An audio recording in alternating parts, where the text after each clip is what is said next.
take a dangerous mission behind the enemy lines, knowing you may never return alive?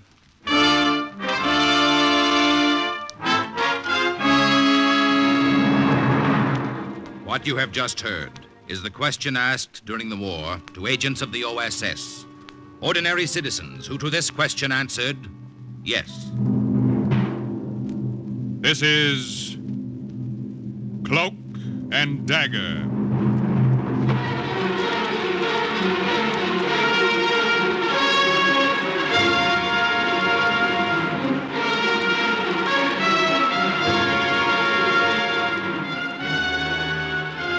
Black warfare, espionage, international intrigue. These are the weapons of the OSS. Today's story, the Brenner Pass, is the story of an American engineer who single-handed cut off the escape of part of the German army in Italy from onrushing American troops. The Brenner Pass is suggested by actual incidents recorded in the Washington files of the Office of Strategic Services. A story that can now be told.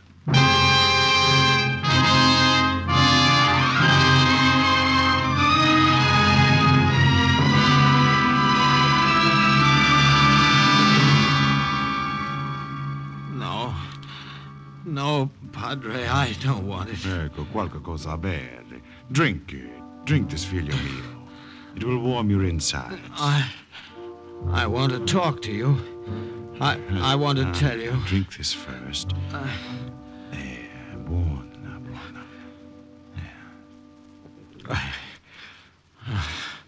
I'm so tired. Rest, then. So tired. Rest. You won't give me away, will you? You'll hide me if the Germans come. Won't you, Padre? Won't you? You came to me, my son, because you knew I'd give you sanctuary. Any man has sanctuary in this house. Yes, I've taken an oath, figlio mio. Anything you tell me, only God and I will witness. And if I had not taken this oath, I still would not give you away. Thank you, Father. Now, you are an American. That much you have told me. Do you want to tell me more, or do you want to sleep first? No. It is better you sleep first. I'll sit beside you. I won't leave you. No, Padre. I want to tell you. There may not be much time. I have a feeling that time is running out for me. My son. My name was Donald Harper. I say was because somehow I don't feel as if I have a name anymore. When you're tracked down and hunted, you're not a human being. There's no past or future. There's just the present, and you run. So much has happened in a few weeks that it's hard for me to remember. Remember back from this morning when you found me unconscious on the steps of the chapel. Back to the morning I was sent on my mission. November 12th, 1944.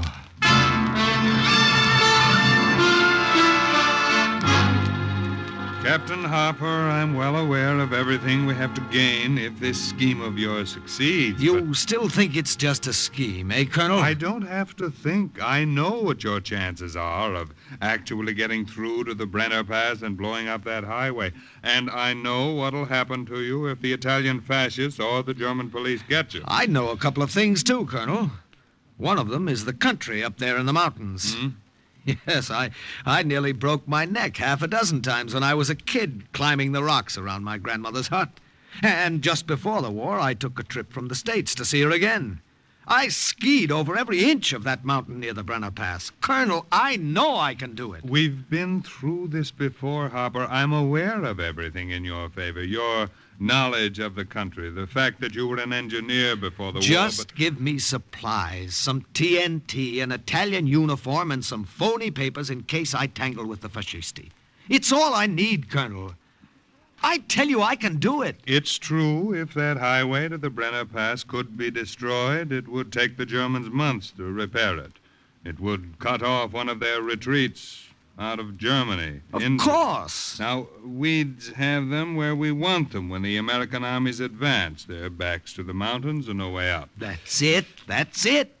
Your permission, Colonel. Please let me try it.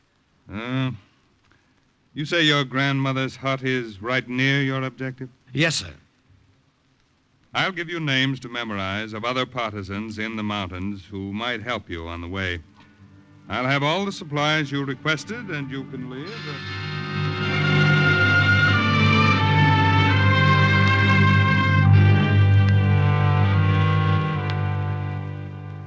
From the beginning, Padre, I had bad luck. It snowed during most of the 40-mile journey, and it was difficult for me to move quickly. And the longer it took me, the more chance I had of being discovered. Then it came.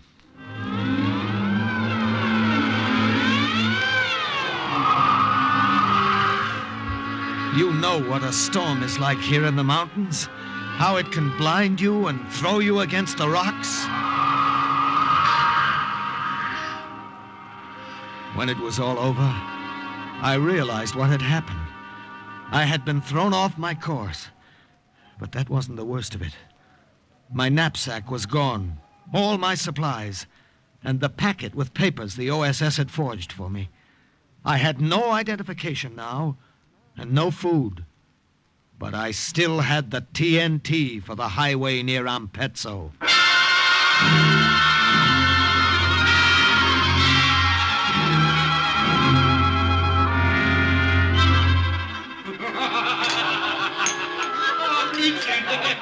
There is a tavern, Padre, not far from Parola.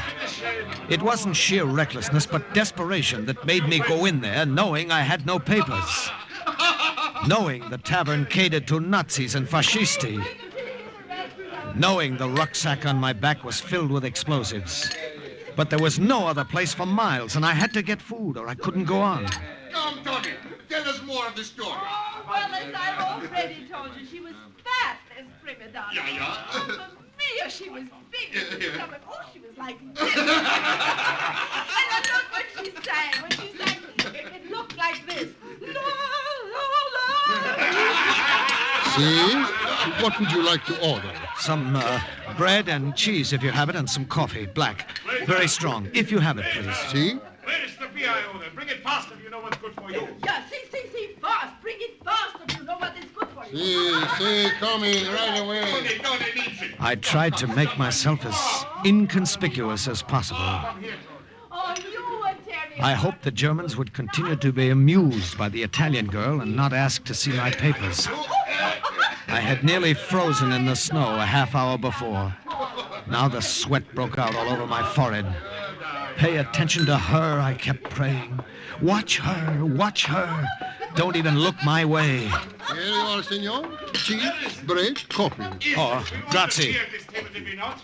It is here. I have it here, right here. Oh, that soldier must be important to be served first. Come here, soldier. Come over here and tell us how important you are. Well, no, I'm not important at all. Forgive me. The waiter should have served you first. That's right. He's not important. Come, take a sip of my beer, Tony. It will make it taste better. No, let the soldier have beer with us. No. Poor soldier, he's all alone. Buongiorno. Come and have some beer with us, soldier. No, grazie, signorina. I will just finish this coffee and then I must go. Tony, forget him. Come back to work. Wait a minute. You must not be rude, soldier. Men are never rude to me. If I ask you to drink with us, you must. No, please, signorina. Some other time, perhaps. Now I must go. Ha! You are afraid of me. Afraid of girls and afraid to drink beer. Oh, you should be back in your mama's lap, I think. Tony! I will give you some beer now. Perhaps you will acquire a taste for it. Here.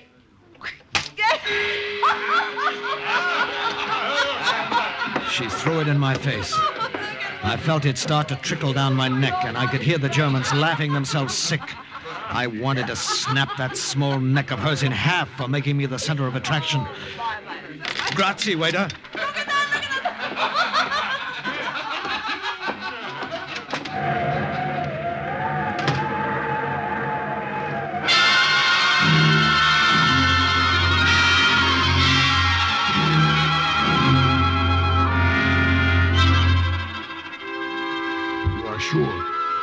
are very sure you are not followed here to my house? Very sure, amico, and it's snowing again. Even the tracks from my snowshoes are covered. We must be careful, very careful, all of us partisans. The Germans are closing in on us.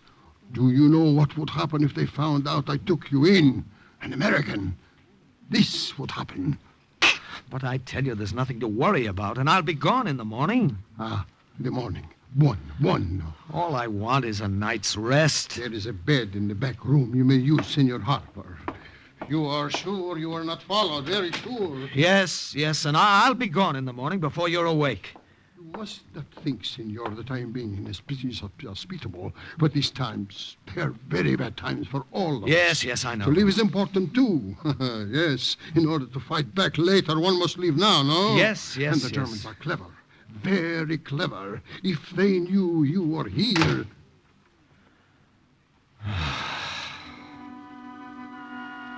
I was too tired to stand there and listen to the old man's whimpering. Too tired to watch his narrow eyes like small brown buttons dart about the room, looking first at the windows and then at the door, half expecting the Gestapo to come. All I wanted to do was sleep. I fell across the bed. But a few minutes later, I sat bolt upright, listening to the voices in the next room. Daughter is here. An American in the back room, sleeping. Are you sure? Are you sure he's an American, Father? His name is Harper. Donald Harper, Tony. The American OSS sent him. Oh, an American, eh? Oh, how the German police would like to know that. That girl, the girl from the tavern, the friend of the Germans. I didn't stay to hear any more. There was a small door leading out to the back of the hut.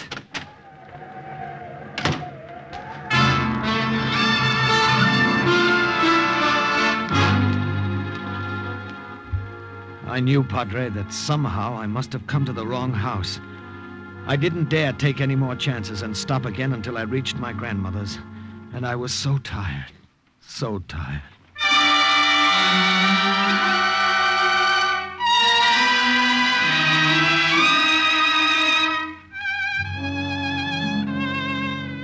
Donaldo mio. Donaldo. So good it is to see you again. Oh, Nana. Oh, but how you look. So thin, so tired. Nothing changes here, does it? It could be 6 years ago or 10.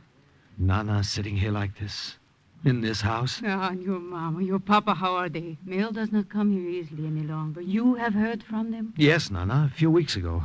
They're fine. They tried so hard to get you to America when the war came. I would not go anywhere, Don Mio. This is my home. No one could make me leave my home. Not the Germans, not the fascisti. Here I stay until the world rights itself again. But what can I get you? So comedy. Make yourself comfortable. You are hungry. Yes, but I'm too tired to eat. I just want to sleep. Do then. I'll make up the room for you later. For now, rest here on this couch. When you wake, I will have food for you. Like the old days, caro mio. My dear one. I will be in the kitchen. Sleep now. Sleep.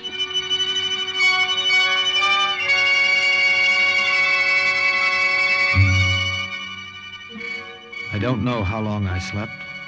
When I awoke, I wondered for a moment where I was. And then I saw her, standing over me. Oh, how like a little boy you sleep. I've been watching you. You? What are you doing here? Watching you sleep. You don't drink beer, and you're afraid of girls, and you sleep like a little boy. You followed me here. You brought them. What have you done with my grandmother? What? I'll kill you. Oh. I should have killed you then. I will now. Stop! Stop it! You're hurting. Friend of the Germans, you little she-devil. I'll kill you. Donaldo, here. What is going on? Nana, you all right? Of course I'm all right. What are you doing? Tony, what is wrong? Oh, your grandson has his mother's hot Italian blood in his veins. He wants to kill me, that's all. Oh, I'm ashamed of you, Donaldo. This girl, she's a friend. Friend? I will get the soup for you, Signora Apicella. Perhaps some soup will cool his temper. But, Nana, I saw that girl with the German. Oh, she told me about that. She did not know who you were then. Yes, but She wondered why you disappeared from her father's house. She knew the name Donald Harper because she heard me speak of you often. So she came here after you.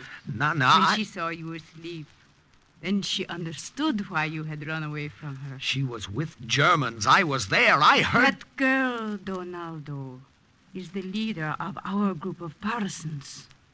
Your leader? But the Germans... Oh, the Germans. I amuse them. Porky, animali. I tell them funny stories and they laugh at me. Here's your soup. They do not hear me laugh when I get them drunk and they tell me things I can use to our advantage. Your soup. Drink it. Tony, I'm sorry. I understand. Che bella questa ragazza, Donaldo, no? Yes, Nana, the girl is very Oh, pretty. Signora Apicelli, you embarrass me. Ronaldo, we are friends now? See? See, Tony. Friends.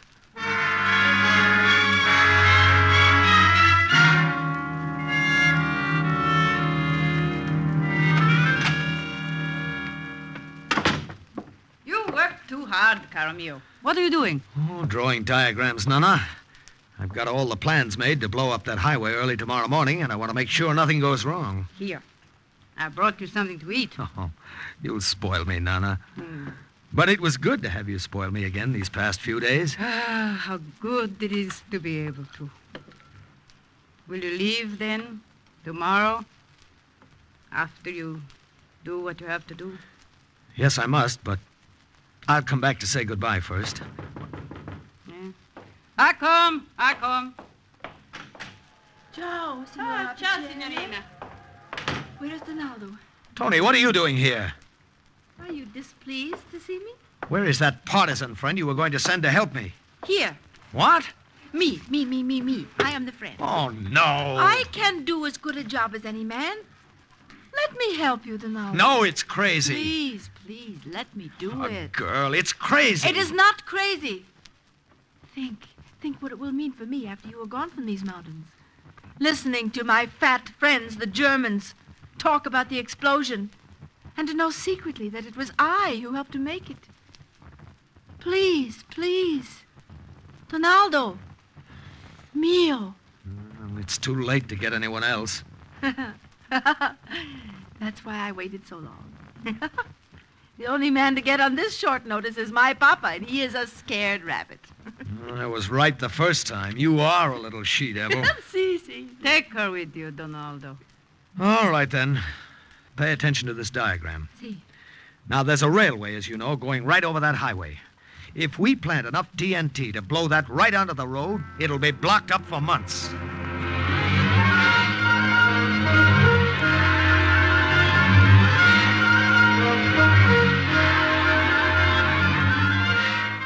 It was about 4 o'clock in the morning when we got to the highway and climbed up on the tracks of the railway. Tony stayed up above, and I made my way slowly climbing down into the framework of the trestle, feeling my way along the girders. They were icy under my hands, and 2 or 3 times I almost slipped. Careful, Donaldo. It's all right. Watch yourself. Watch how you handle those explosives. Do not trouble yourself about me. I told you I can work as well as any man. Then work as quietly as one. The troop train of Germans would be coming over the railway soon, and I had to finish before it came. I had a coil of wire around one arm and a pair of pliers hanging on a thong from my waist. Tony, you hear me? Yes, I hear you. Well, hand me down those packages of explosives, one at a time. Here you are. All right, thanks. I shoved them in where I wanted them, packed them close. Tony, the wedges. Quickly, don't be so slow about it. I'm doing it as fast as I can. There. All right. I lashed the grenade on top of the braced explosives, wound it tight with a wire, twisted it with pliers. Finally, I was finished. There was snow on the ground, and yet my shirt was wet with perspiration. All right, last finishing touch. That does it for this side, Tony. Now let's get to the other side. See? Give me your pliers before you drop them. Okay. There. I have helped you much this far. See? See, you've helped me much.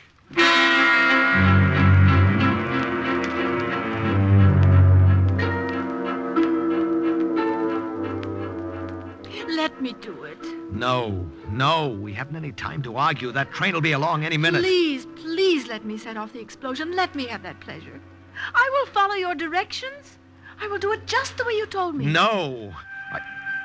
The train, it's coming. Just tell me when to pull it. All right, you win. But heaven help you if you make a mistake. Hold it now, steady. And don't pull on the wire yet. Yes, I will pull it softly, lightly, but firm. Here she comes. Pull it!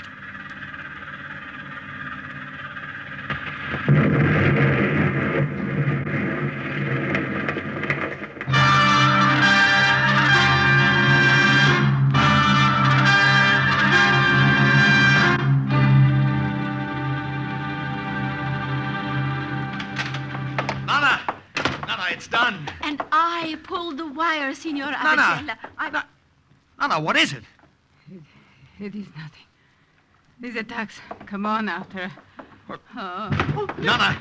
Tony, some water, quick. No, I will stay with her. Donaldo, you must leave quickly. No, I'll stay. You go on. This section will be swarming with soldiers after what we've just done. And if they find you, they'll wonder what you're doing here. Men do not know how to take care of the sick. I will stay and help you. All right. Get the water.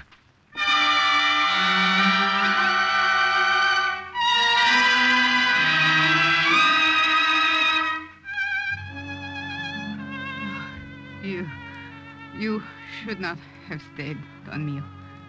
I would have been all right. All right, don't talk. Just rest. Donaldo! What is it? Germans coming to this house. I can see from the window. Oh, no. No, you should have gone before, not waited. No, it's all right.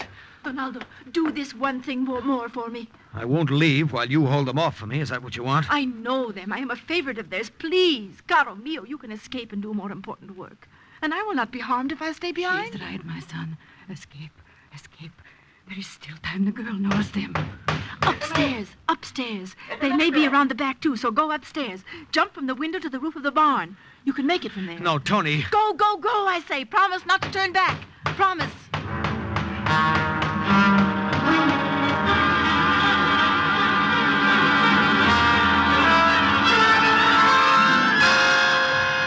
I ran up the stairs to the tiny attic. I heard the door close downstairs, so I knew they had come in. I could distinguish their voices, too, although I couldn't hear a word they were saying. I opened the window and saw it was an easy jump to the roof. Then Tony screamed. And I forgot my promise to her and went back, flattened myself against the wall at the head of the staircase. No, I have done nothing, but I came here to take care of this poor old lady. Well, can you not see that she's ill? Give her another taste of the stick. Oh, please, let the girl alone, please. Perhaps another taste of the stick is what she needs. Signorina. Somehow, Tony, you are always around when there's trouble. Trouble and Tony. Asha, need the truth out. Oh, let the girl alone, I beg of you. Donaldo! No, go back! What's this? I surprised the first German when I jumped him, brought the butt of my gun down on his head again and again. But the other German was not so simple a matter.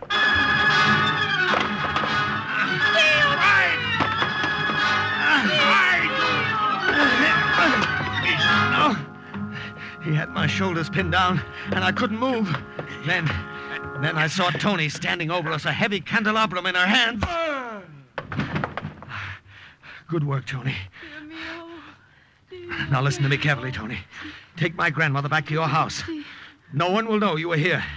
If others question you, tell them my grandmother was here alone when someone, a stranger, took refuge here and killed the officers who came. Then she went to your house because she was afraid. Will you remember that? All of it. Will you be back? Will I ever see you again? Who knows? Perhaps. Carlina, my dear little Tony. Now go. Go quickly.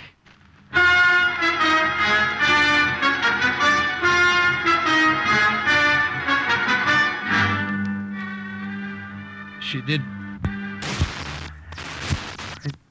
I wanted to tell you, Padre, That's everything that's in my way here. You will hide me. Rest easy. If they come, I will do what I can for you. Who is this? What's right of you coming in like this, breaking down the door? Do not make trouble, Padre, I warn you. No, this is the house of God. It's all right, Padre. It's all right.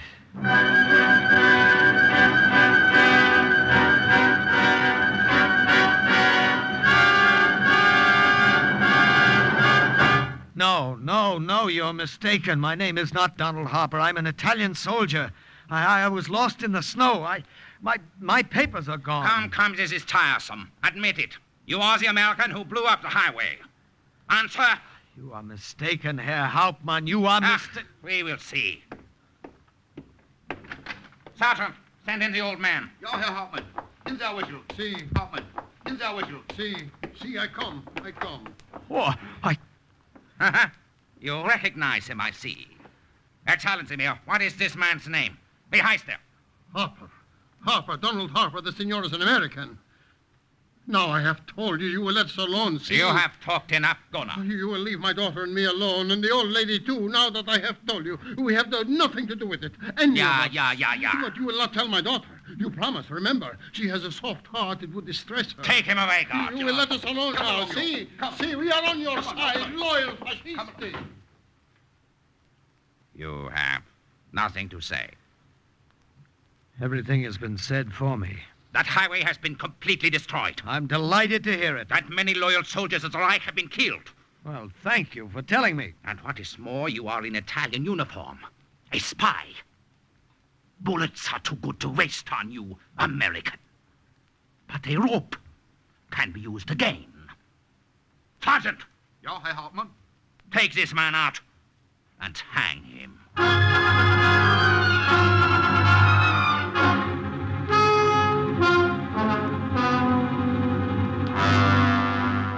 But I cannot do this. You will do as you are told, Herr Doctor.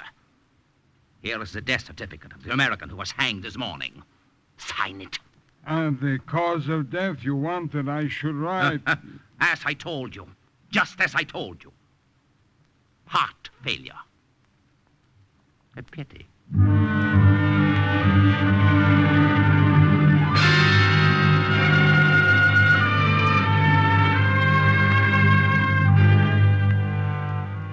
Some weeks later, 2 retreating German battalions found their escape through the Brenner Pass blocked.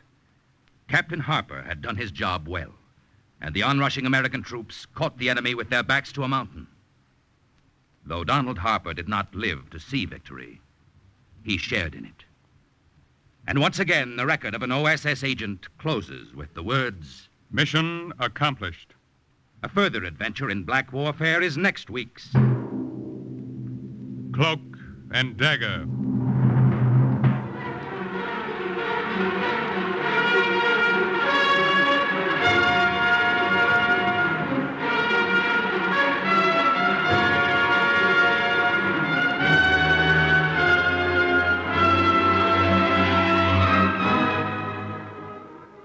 Heard in today's Cloak and Dagger adventure were Everett Sloan, Hester Sondergaard, Barry Kroger, Louis Soren, Virginia Payne, Raymond Edward Johnson, Carl Weber, and Boris Aplin. Script was by Winifred Wolfe. Music was under the direction of John Gart. Today's true OSS adventure was based on the book Cloak and Dagger by Corey Ford and Alistair McBain. This has been a Louis G. Cowan production in association with Alfred Hollander and was under the direction and supervision of Sherman Marks. Stay tuned for the second big mystery, High Adventure, on NBC. Are you willing to undertake a dangerous mission behind the enemy lines, knowing you may never return alive?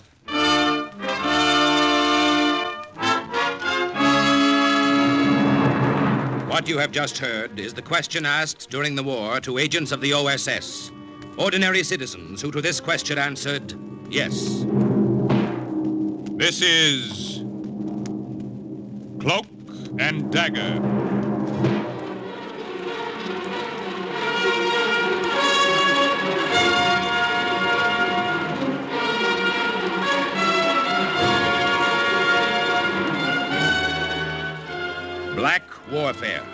espionage, international intrigue. These are the weapons of the OSS. Today's adventure, the Cutchin story, tells of an agent, an American agent, dropped behind Japanese lines in Burma. A story suggested by actual incidents recorded in the Washington files of the Office of Strategic Services. A story that can now be told.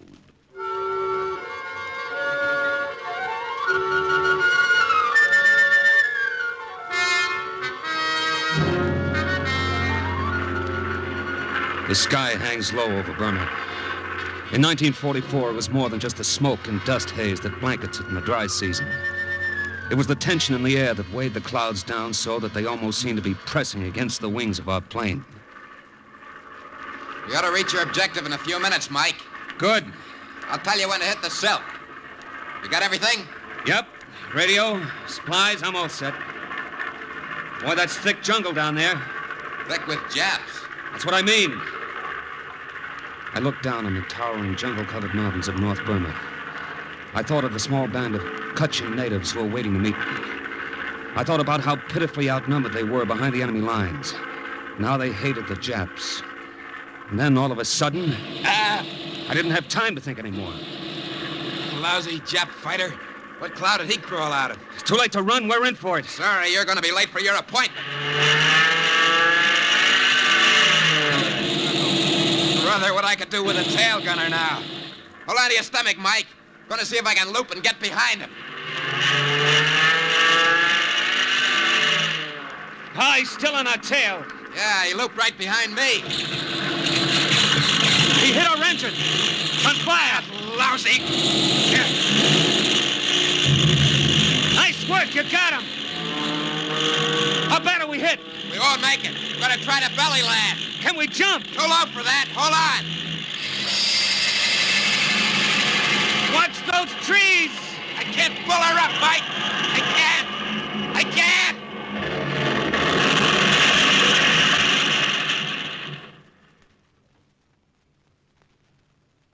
I was thrown from the plane when we crashed. I got off with nothing more than a leg that was bleeding pretty bad. When I crawled back to the wreck, I found the pilot. He wasn't so lucky.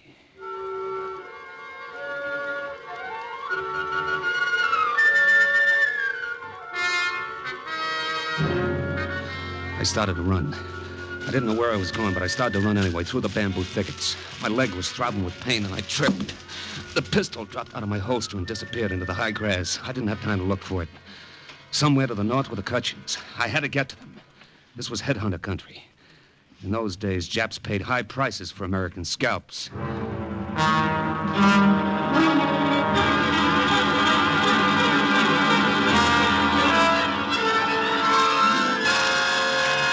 After a while, my breath gave out. I couldn't go any further. My imagination put Japs and headhunters behind every tree. I told myself I had to stop. I told myself I didn't have enough wind to take another step. But I changed my mind when behind me I heard a twig snap. There was someone following. A quiet, stealthy someone on padded cat's feet. I kept on running. Into the river. I didn't bother to look first for crocodiles. The numbness from my bad legs spread all over me. I could hardly swim. All I wanted to do was get away from that shadow behind me. When I reached the opposite shore, I clambered onto a sandbar. Safe. Safe.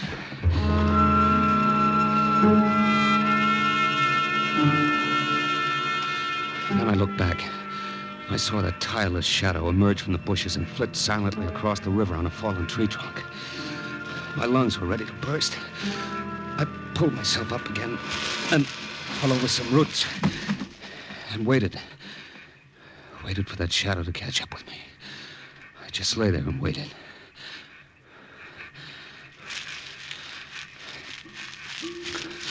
Okay.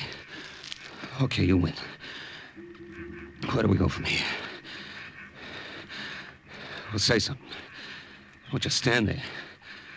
I probably won't be able to understand you, but say something anyway. The half-naked warrior just stood there staring at me, saying nothing. I'd have given anything to have had my gun back again. And all of a sudden I did. He just reached down and handed it to me. Hey, I don't get it. What's that card you're holding? Follow this guide. He will lead you to safety. Well, now you're talking.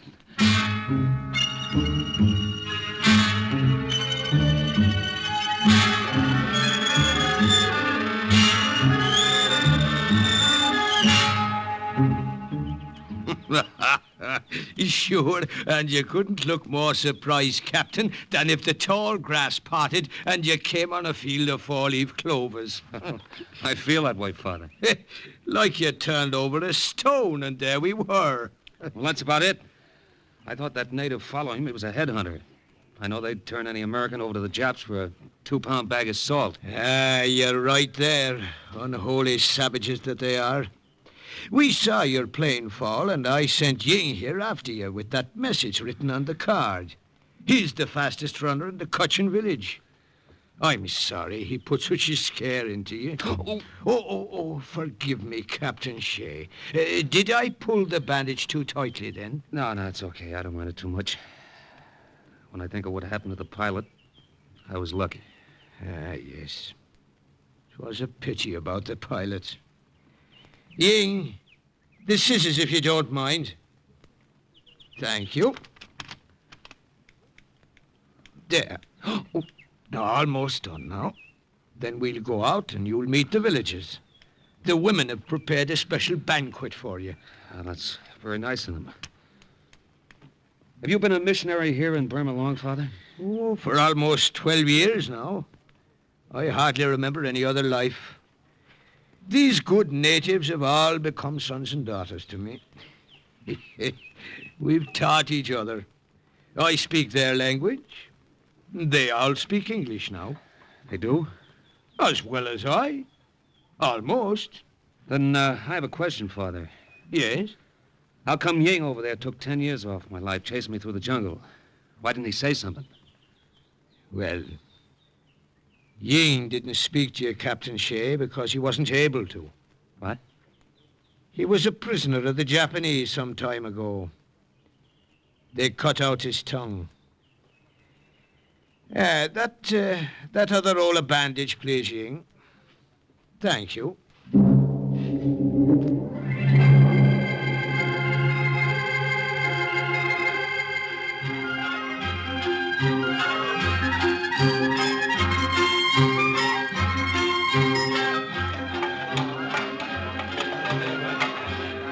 Colleen, put more wine in the bamboo cup for our guest, eh? Yes, I will be happy to. Here you are. What did you call her, Father? Colleen. To make it easier for me, I've renamed many of the villagers. That woman stirring the big kettle is Kathleen, and the other beside her, Bridget. I get the general idea. And your name is Shea. Mike Shea. A good Irish name if I ever heard one. Well, actually, Father, it's Michael Shikalnikov. Would you mind repeating that? Shikalnikov. It's Polish. I shorten it because everybody has trouble pronouncing it. Sometimes I have trouble myself spelling it. Yeah, I see. Well, no matter. Tell me more about your mission. Well, I was sent by the OSS to establish radio contact, Father, with the Northern Area Combat Command in Burma. Give them any information and help I can. That is, with your help, of course. Ah, yes. Well, you'll find us of great assistance. Immediately after the banquet, you can find a place to set up your radio. So, how are you enjoying your meal? My wife never made anything that tasted like this. Do you like it? Eat well. Let me fill your plate some more. Thanks. It's very good. What is it? We make it special for you today. White bees we boil for hours. I guess I've had enough.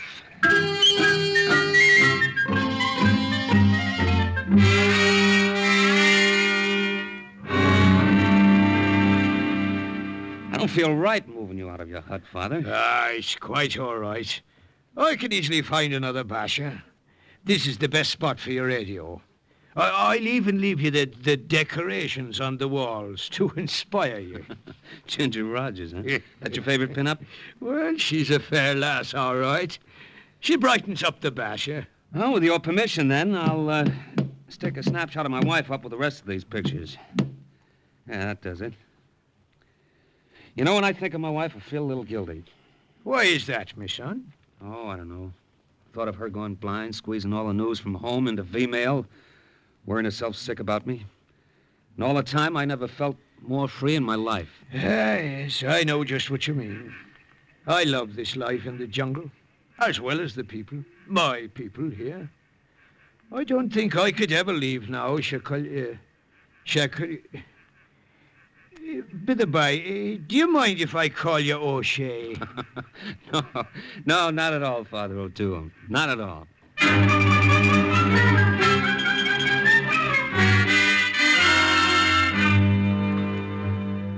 This jungle home was a far cry from the third-floor walk-up in New York and the job behind the desk in the insurance office. The Cutchin warriors aren't imposing figures. They're short, squat, with long matted hair and teeth worn to a black stub by betel nut. They led a simple village life, eating rice, trapping wild pigs, the technique they also used in trapping wild Japs. But they were friendly, happy people, and life with them was pleasant. Until one afternoon when a report came in on the radio. North Area Combat Command to Agent Shakalnikov.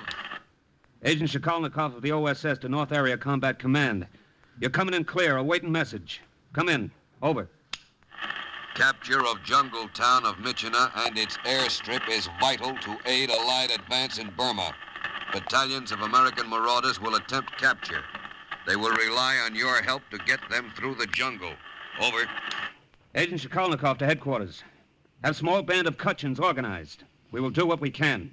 Awaiting further instructions. Over. Other native armies under OSS leadership have been alerted. Stand by. Stand by. This is imperative. Over and out. Well... What?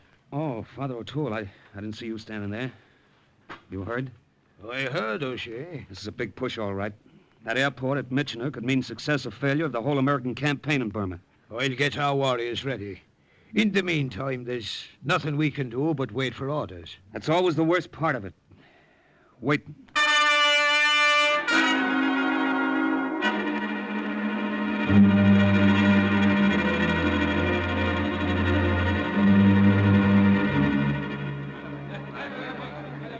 Quiet! Quiet, my children, quiet! Now, it is as I have told you. When the order comes from the Americans, we will advance upon the enemy. We leave now, Father. Catch enemy ourselves. No. That's not the way we must work from now on. The American will be our leader. We will do as he says. We will follow Captain O'Shea.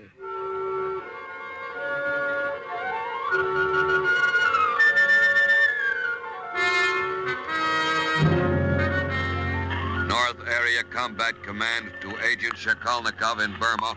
A battalion of marauders on the way to Michina has been cut off from the main body of the column and lost in the jungle. Radio contact gone. Find them and supply reinforcements. Over. Agent Shakalnikov to headquarters. We'll do the best we can. Over and out. Well, we've waited 2 weeks for an assignment, but when it came, it was a beauty. Well, the problem, O'Shea, is locating that battalion. Now, it occurs to me... Yes, Father. It occurs to me that if they're surrounded by the Japanese somewhere in the jungle, the Japanese themselves would know exactly where that spot is. Father, I don't get you. Well, there's a Japanese bivouac less than 6 miles from here. There are undoubtedly Japanese high command who have the information we're after. I've got you now, Father. Let one of the scouts come with me to show me the way through the jungle. We'll sneak into that Jap camp and bring one of the officers back with us. Well, the two of you alone? Sure. Too many of us and we're liable to get caught. Just a couple of us can make it. All right. Wait till the moon is halfway across the sky. Then go. And the Lord go with you.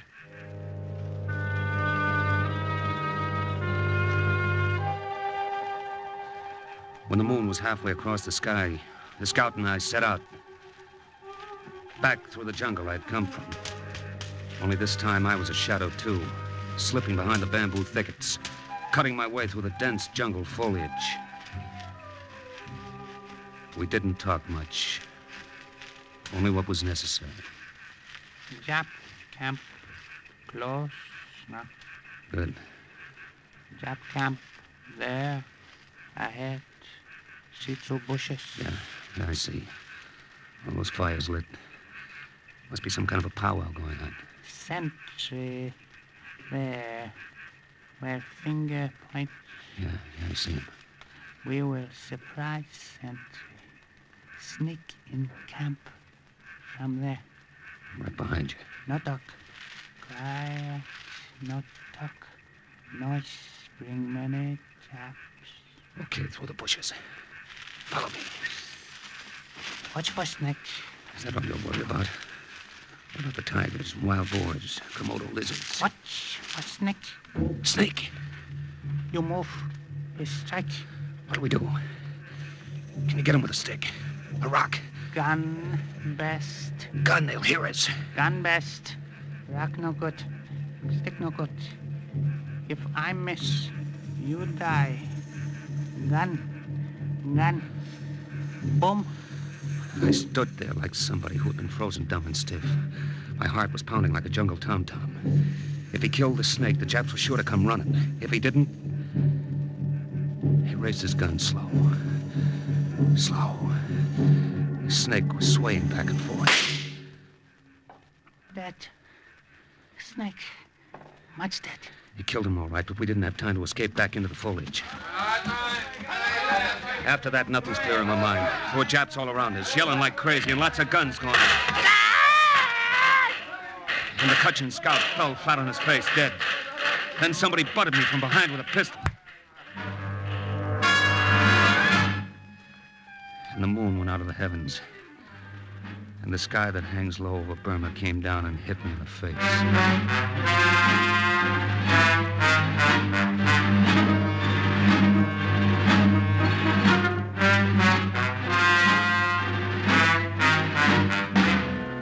Wake up, American. Wake up. What? Huh? What happened? Oh, my head. I am Colonel Haiichi of the Japanese High Command. I regret that we were forced to render you such stormy welcome. Colonel Haiichi, eh? You speak English pretty well. Massachusetts Institute of Technology, class 37. DeWitt Clinton High School, the Bronx, class of 33. We will get along well, I think, if we make a little trade. What kind of a trade? Your life for little information. I see. The American marauders. I want to know their numbers, their positions, their objective. I don't know. If I did, I wouldn't tell you. God. Oh! That whip was sample. We have much more in store for you if you do not agree to be more agreeable to our simple requests. I give you 24 hours to think it over, American.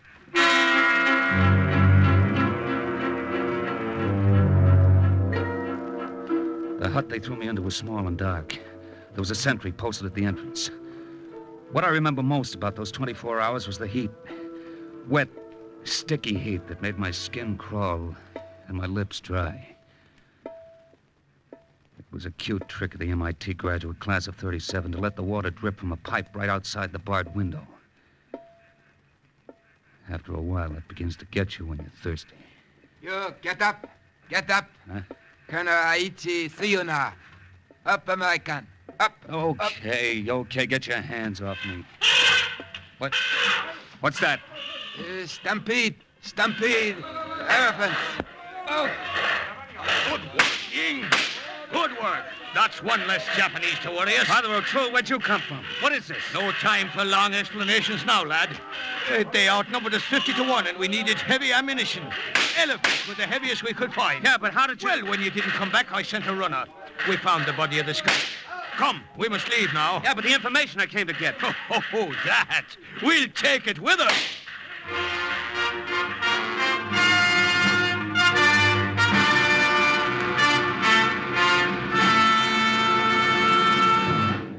Kutchin warriors in this village have a grudge against your people, Colonel Hayachi. Maybe you can tell us why. You cannot frighten me, American. You get no information from me. Shoes on the other foot now, huh? So it would seem. Ying. I'd like you to meet Ying, Colonel Hayachi. Some months ago, he was a Japanese prisoner. His tongue was cut out. I'm going to turn you over to Ying. No! No! He can ask you questions his own way. Go on, take him, Ying. No, no, no! No, get him away from me! I will tell you what you want to know! I will tell you where we have surrounded lost battalion! I tell you where they are! That's more like it. Start talking.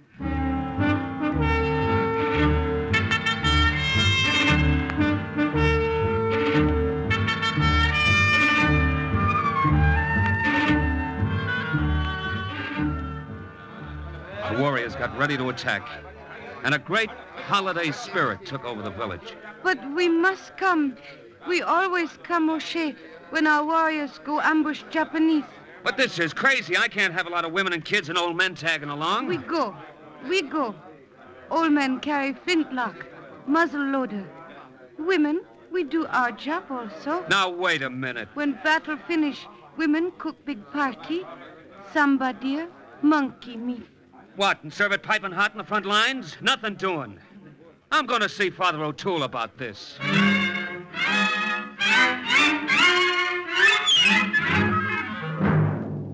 You have your troubles, I have mine, O'Shea. But we can't let that whole tribe come along. This isn't kids' play. They'll come whether you like them to or not, O'Shea. They always do.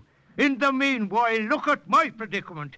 Some son of Satan stole me false teeth. What am I to do without me teeth? Father O'Toole, please. We haven't much time. Haiichi gave us a map. We know where the marauders and the Jap attackers are. But we won't do them any good just sitting here. I'm not just sitting here, O'Shea. I'm trying to find me teeth.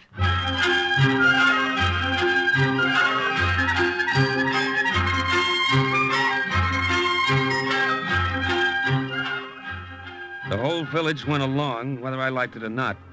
And Father O'Toole came along, too. Without his teeth. The Kutchin warrior knew the back trails of the jungle as well as I knew 42nd Street. Ying seemed to be the leader, and he led us through little-known passes along hidden underbrush, closer and closer to the spot where we knew the Japs had the American battalion cut off, helpless, just where they wanted them.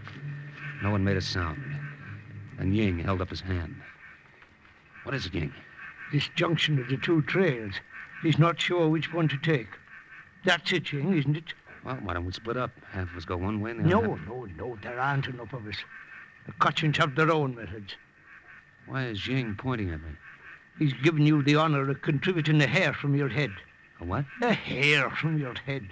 Here, let me have one. Ah, thank you. Here you are, Ying. Why's he throwing it on the ground? We'll go in the direction the hair points. It's not very scientific. Oh, but it always works. Ah, it points to the right. We'll go to the right.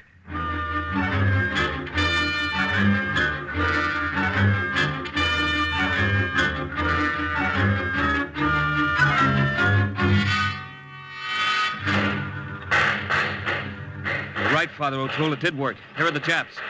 And there are the marauders dug into those foxholes. Yeah, they're surrounded, all right, poor lads. So I wonder they held out this long. Our business, then, is to attack the enemy from the rear and give the battalion a chance to hit back. We can't attack them. There's too many of them. We'll have to ambush them. Yes, true.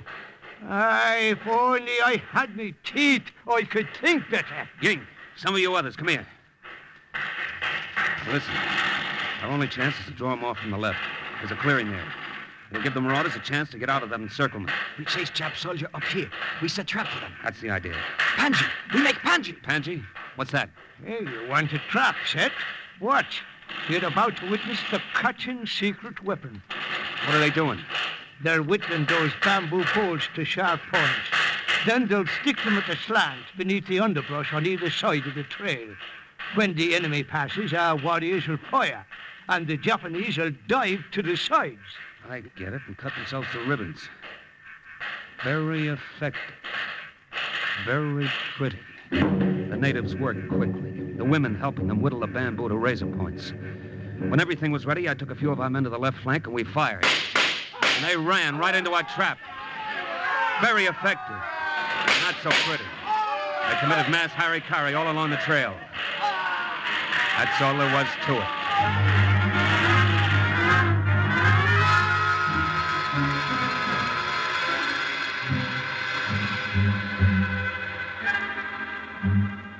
Well, I never thought we'd get out of those foxholes alive, Captain Shakolnikov. Thanks for helping us chase the rest of the Japs off. I'm glad we could help, Major. The Kutchins will lead you the rest of the way through the jungle so you can rejoin the main body of your column. Can we leave now? Oh, no, Major. The women would be insulted. All during the battle, they were busy preparing the victory feast. Pretty sure of themselves, weren't they? Good wives. They have confidence in their husbands. The feast is ready. They're even dressed for it. Look at that. Flowers in their hair and everything. All dressed up. One of them is overdressed. Colleen, come here. Yes, Father? Don't you yes, Father me. What do you got around your neck? Well, Pretty necklace. I bow for the victory. My false teeth. Now, you find yourself another necklace and give them back to me.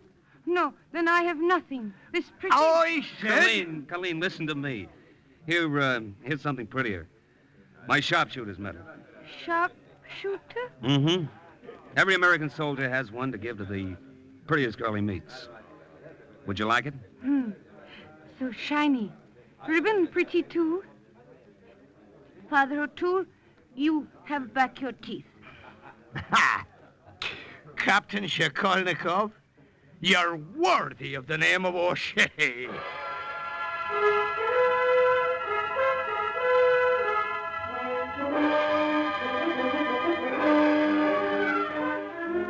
The capture of the vital airstrip and the ultimate conquest of Myitkyina was due to the combined efforts of the marauders who attacked it and the Kutchin warriors who helped them and harassed the enemy all along the way.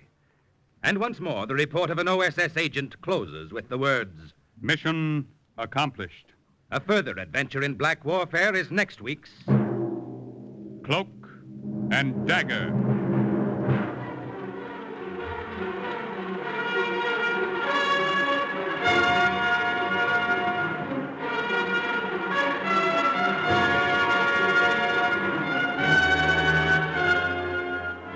Heard in today's Cloak and Dagger adventure were Raymond Edward Johnson, Carl Weber, Bill Quinn, Joe Julian, Everett Sloan, Inga Adams, Jackson Beck, and Jerry Jarrett.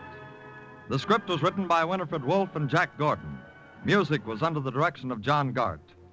Today's true OSS adventure was based on the book Cloak and Dagger by Corey Ford and Alistair McBain. This has been a Louis G. Cowan production in association with Alfred Hollander and was under the direction and supervision of Sherman Marks. Robert Warren speaking. Do you enjoy a capricious caper or a melodramatic mystery? NBC offers 3 of the best for your pleasure later today. A giant among men, the big guy leads off with Vincent Price as the saint close behind. Topping off this list is Sam Spade, license number 137596, in the Elmer Longtail caper. So listen for 3 top mysteries on NBC.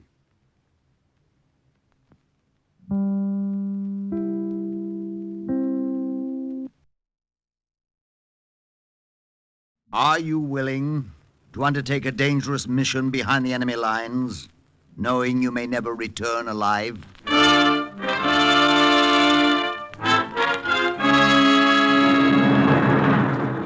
What you have just heard is the question asked during the war to agents of the OSS.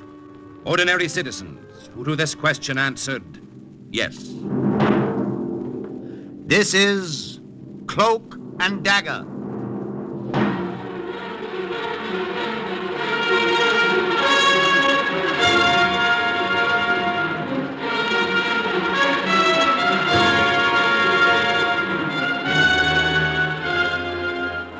Black warfare, espionage, international intrigue. These are the weapons of the OSS. Tonight's story, Seeds of Doubt, concerning an OSS agent who tracked down Nazis in American uniforms, is suggested by actual incidents recorded in the Washington files of the Office of Strategic Services. A story that can now be told.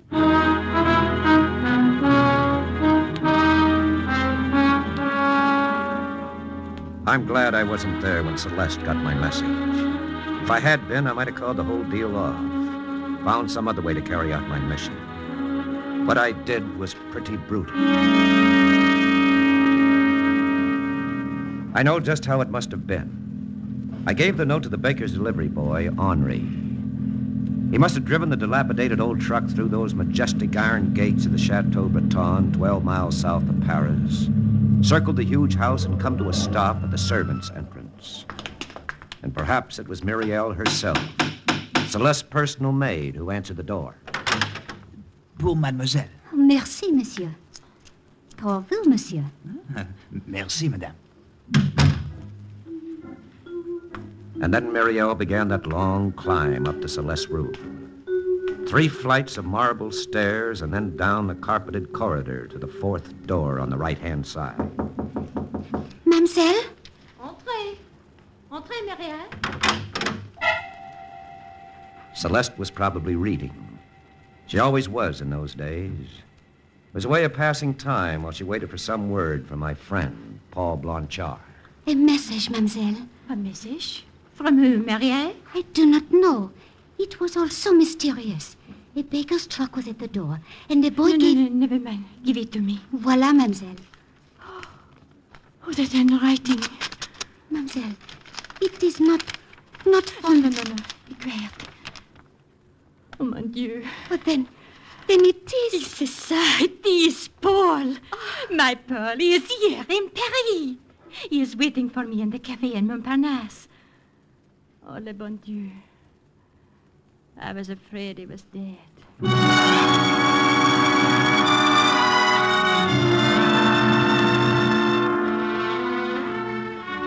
That's how it must have been. And all the while I sat in a dingy little room in the back of the Café de Trois Chars, drinking cognac, feeling like a dog, waiting.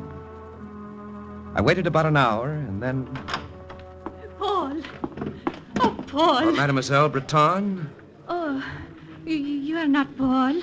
No. Where is he? Mademoiselle, I was a friend of Paul Blanchard. But where is he? Where is Paul? Mademoiselle... Answer me. Very well. Paul is dead. Like I say, it was brutal. But is there any way of saying it that isn't brutal? She tottered toward the table and then slumped into a chair. Dead. Her face was deathly white. And yet it was still the loveliest face I'd ever seen. But this note, it is Paul's handwriting. Well, a forgery, mademoiselle. The OSS is well equipped to forge any man's handwriting. The OSS? Oh, I begin to understand. You are a... Lieutenant Martin Ingalls, Morale Office, OSS. And you deliberately told... That's right. I had to see you, but I couldn't come to the chateau. And I knew you wouldn't ignore a note like that. I see. I will aid you for this, Lieutenant. As long as That'll be rather awkward, considering our future relationship. We shall have no future relationship.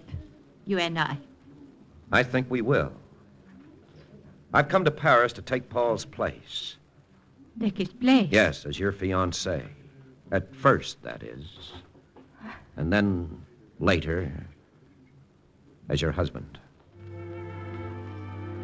She sat down again, slowly, and listened in stony silence as I told her how I'd met her fiancé in North Africa.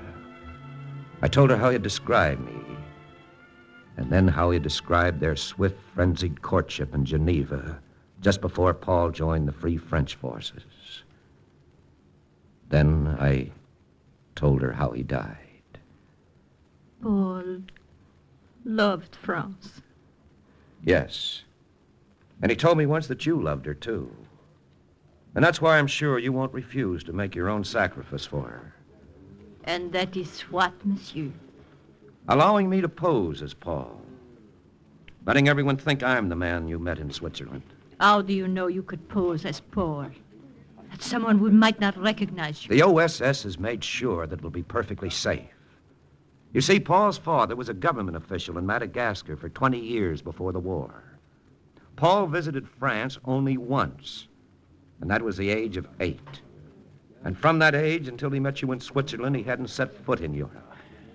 So you see, no one would know the difference. I would know it. Of course. That would be your sacrifice. And how would France benefit by my suffering? I couldn't blame her for putting it like that, but I wasn't exactly flattered. I tried to explain my mission. D-Day was 6 months behind us, and most of France had been liberated. But now there was Bastogne, the Battle of the Bulge, von Rundstedt's big offensive. And black warfare is a game two can play. Morale, or the lack of it, can help decide a war. The OSS knew that. And so did the Nazis. And that's why there are German agents floating around Paris, doing their best to plant seeds of doubt and to destroy Allied morale. Nazis here in Paris? But how is it they're not caught? Well, that's my job.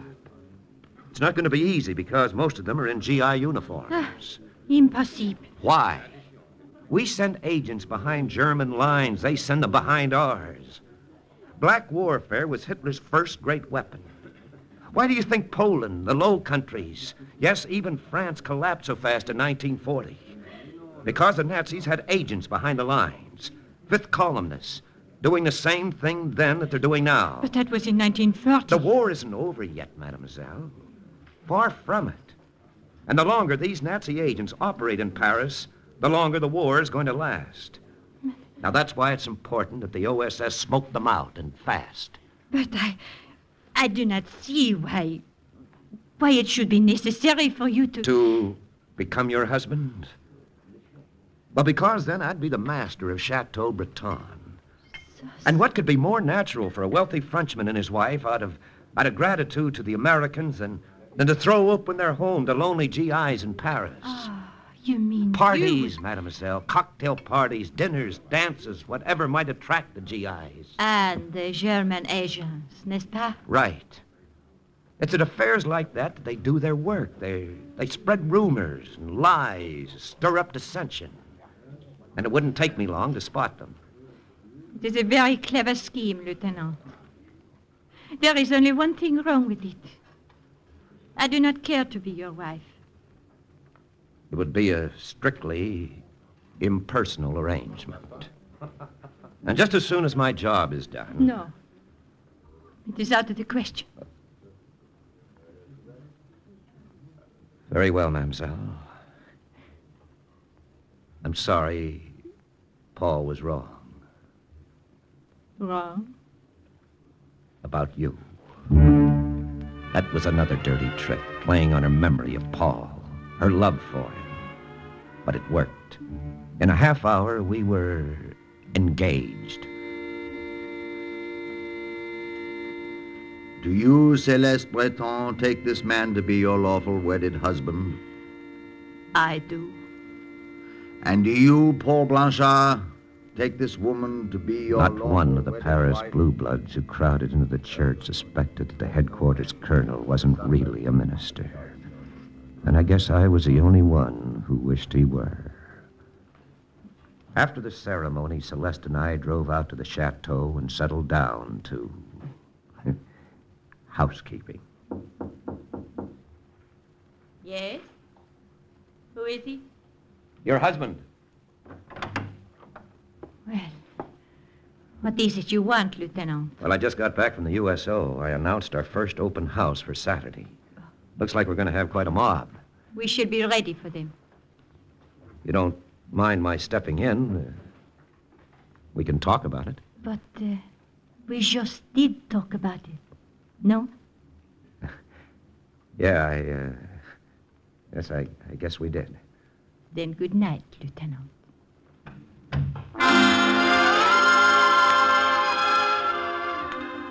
And that was married life at the Chateau Breton. It's a good thing our series of parties did start then. Took my mind off other things. It looked like every Joe in the European theater attended those parties. The champagne flowed, the canapes vanished. Each clam bake was a bigger success than the one before it. Except I didn't spot any Nazi agents. Yes, there were plenty of rumors, sure. That's one thing an army always has plenty of. I tell ya, I hear we're getting our brains beat out at Bastogne. This man's war ain't over yet, pal. The guy was telling me the other day how the brass snafu thinks at Cambrai. Like a guy was saying the other day, if Hitler wants to negotiate, well, let's negotiate and get it over with so we can go home. I heard Hitler's got a secret weapon. Bacteriological stuff. He's just waiting for the right time to use it.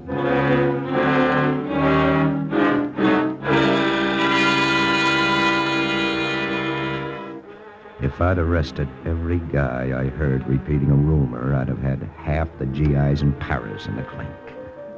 The guy I was looking for was a guy who did all the talking the other day.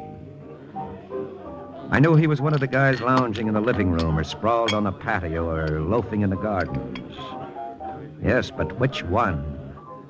For several days, I didn't get anywhere. And then I noticed Corporal Alan Chester. I might never have paid any attention to him if he hadn't paid so much attention to Celeste. Every time I looked up, they had their heads together, and Celeste was smiling. And the time I found them sitting on a bench in the garden, she was actually laughing. Oh. Hello, Paul. Well, if it was a good story, you're going to have to tell it again, Corporal. It was a very good story. You have met my husband, haven't you, Alain? This is Corporal Chester, Paul. We've met so many times, it's getting embarrassing. I've already apologized to your wife, monsieur, for wearing out my welcome. No apologies necessary. My only excuse is I can't stay away. Your chateau's the first place I felt at ease since I left home. Where is home, Corporal? Lafayette, Indiana. Lafayette? Well, an American town with a great French name. That's right. Maybe that's why I feel like I found a second home right here, 20 kilometers from Paris. It wasn't much to go on. Just a word that didn't ring quite true. I took Celeste aside and asked her about him. Alan Chester? You think he might be... Oh, you are a fool, Lieutenant. Maybe. But I still want to know why he said kilometers.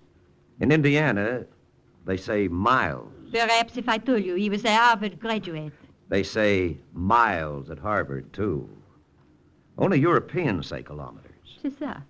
And because of that, you suspect him of being a Nazi agent. How absurd. He is the most charming of all the men who have come here. I noticed you thought so. Did you, Lieutenant? Then maybe that is the reason you suspect him. I admitted she might have something there. I admitted it to myself, that is. Not to Celeste. An hour later, a jeep with 4 GIs in it rolled through the gates of the chateau, and one of the GIs was Corporal Alan Chester. And 30 seconds later, I was behind the wheel of Celeste's little Jaguar, following the jeep. Dusk was falling, and the road to Paris was lined with traffic, and it wasn't too hard to keep a few cars behind the jeep, seeing without being seen. In town, the jeep pulled up in front of a cafe on the Boulevard Saint-Germain, and Corporal Chester climbed out and waved goodbye to the other 3.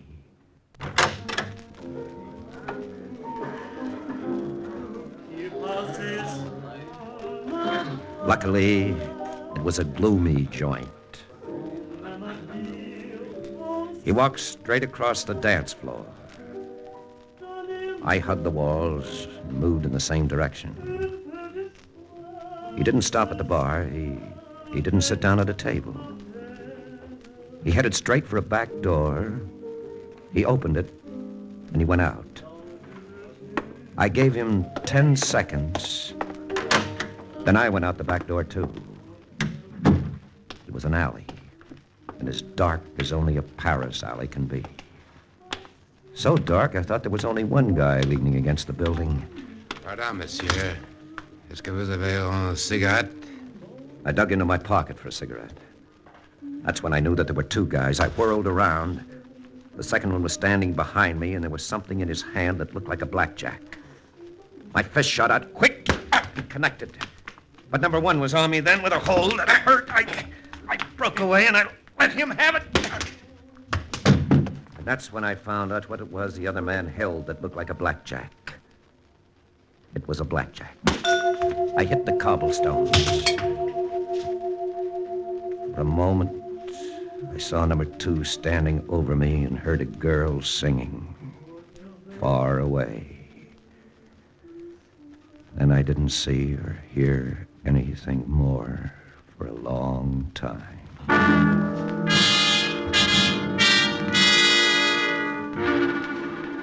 It was dawn when I climbed up to the third floor of the chateau.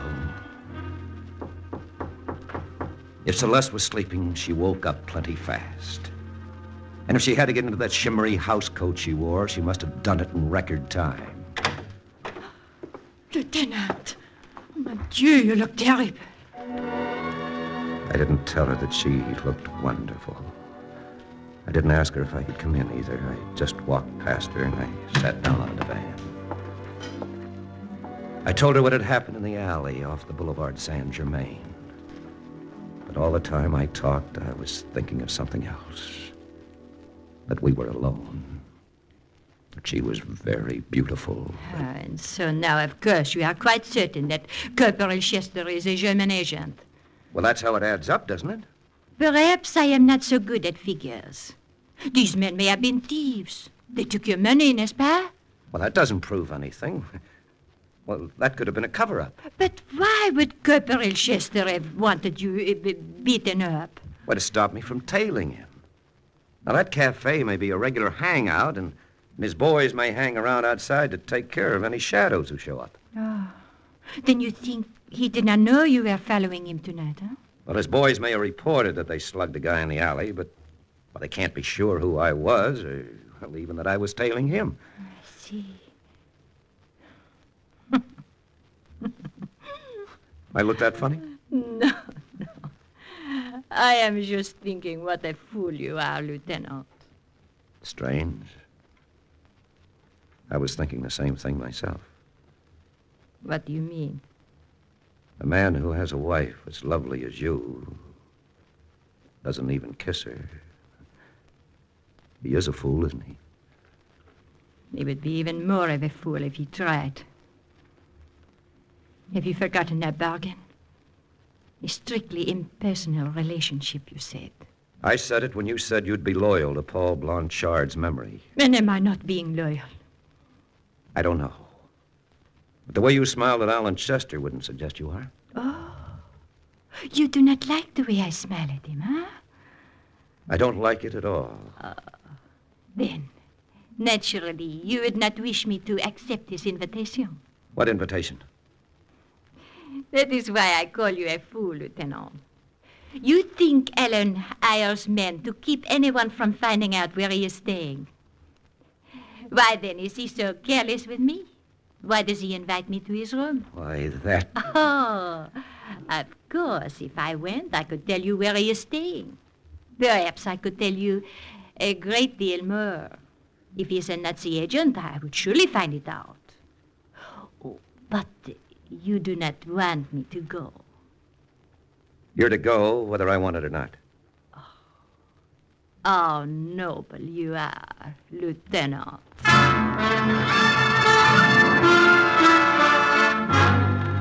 So she kept her date with Corporal Alan Chester, and I paced the rooms of the chateau and waited for her. And suffered.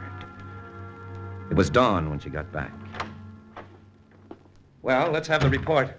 The personal one, Lieutenant, or the impersonal one? The impersonal one is the only one that concerns me. Maybe. Well, I found out nothing. And I am more certain than ever that there is nothing to find out. Okay. Thank you. Well, maybe you'll try again some other night. Tomorrow night. It is all arranged. I see. And I will give you the personal report too, Lieutenant, even though it does not concern you. I had a lovely time.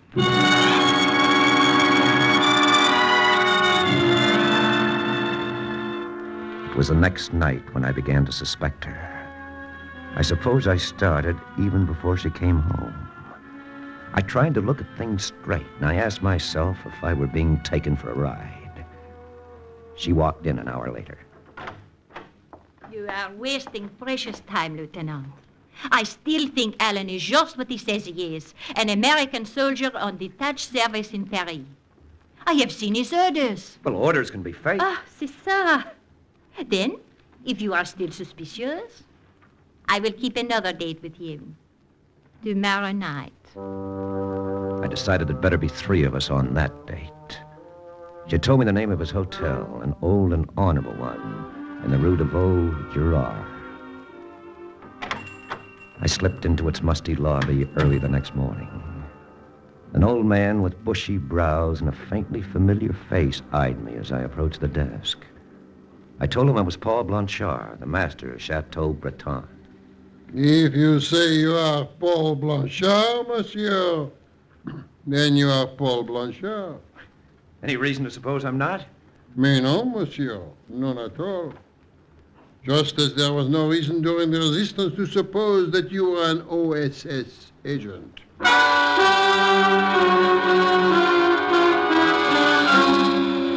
I remembered him then. He'd been in the Marquis unit I'd worked with on a mission before D-Day. He was Pierre Salon, a patriot. It was a break, and I knew that I was safe. Safe enough to tell him as much as necessary. It shall be done, Lieutenant. This Corporal Chester is in room 613. Room 612 will be vacant all evening. Here's the key to it, Lieutenant. The door between the 2 rooms will be unlocked. And fortunately, the walls are paper-thin. 5 minutes after Celeste had left that night, I was on the road to Paris. At the hotel, I went straight to room 612, let myself in. It was empty, pitch black. There was no sound from 613. Celeste and Corporal Chester had probably gone to a cafe first. It might be a long wait. It was a long wait, and a hot one. The windows were closed. The room was stuffy. I stood there in the blackness, and the sweat poured down my face. And the minutes ticked by. Then, at last, the door to 613 opened. I pressed my ear against the wall. Oh, at last. Pierre was right about that wall. It was paper I thin. thought we'd never get up here, darling, where I could kiss you. I've been wanting to kiss you all evening. Oh, Alan. The sweat was rolling down my face harder than ever. I don't see how I'm ever going to be able to leave you, Celeste. This is really our last meeting. I'm leaving Paris tomorrow morning. It is very hard to face. Alain, Yeah? if I were not married, if Paul were not really my husband. What's the use of saying it? He is your husband. But what if I tell you he is not? What if I confess it is all a sham and mockery? I wasn't sweating anymore. Now I was so cold I I shivered. don't understand, Celeste. You mean he's only pretending to be your husband? Mais oui, only pretending. But why? In order to trap you. He is an American, an officer in the OSS. He thinks you are an Nazi agent. The butt of my revolver was cold, too. My hand squeezed tight around it. Is this true, Celeste? He actually thinks I'm a German? Yes, and I think so too. I know you are, Celeste. but I don't care. I would not have told you my secret if I did. I love you. How long would you go on loving me if I were an enemy of France? What is France to me? What is any country to any woman? I would love you no matter what you are. All right, Celeste. You're right. I'm a member of the intelligence service of the Third Reich. I twisted the knob, jerked open the door, and stepped into room 613. Lieutenant. Thank you for selling me out, mademoiselle. If you weren't a traitor, I might never have been sure about Corporal Chester. There was a lamp on the table, the only light in the room, and it stood behind him. As I spoke, a swift movement of his arm sent it crashing to the floor. Now there was darkness again, enveloping all 3 of us. We all moved. We changed our positions swiftly, silently. None of us could speak without tipping off where we were. Neither Chester nor I could fire for fear of missing. So we circled the room. We waited for our eyes to grow accustomed to the dark. And then, he must have thought he saw me. He missed me. The bullet struck something near the door. But the flash of his gun was all I needed. I fired, and then on the third shot... It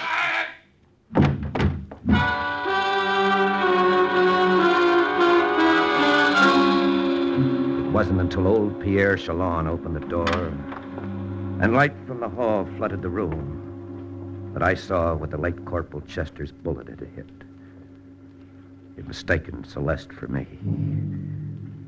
She lay dead where she had dropped.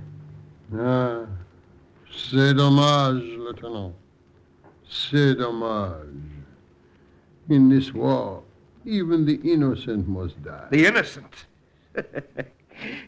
She was a traitor, Pierre. No, Lieutenant, She no. deserved to die just as much as that rat over there.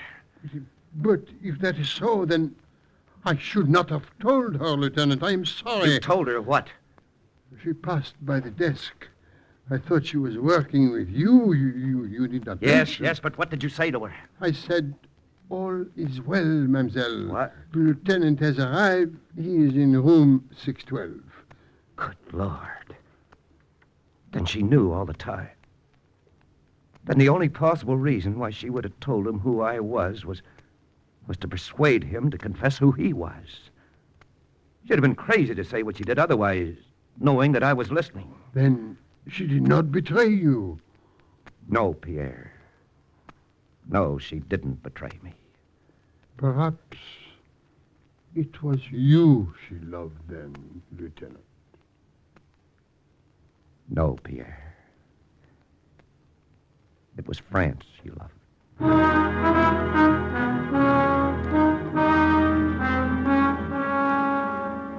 The rest was easy. In Corporal Chester's room, he found a list of names and code. We broke the code before dawn the next morning. And by that night, we had every Nazi agent in GI uniform corralled.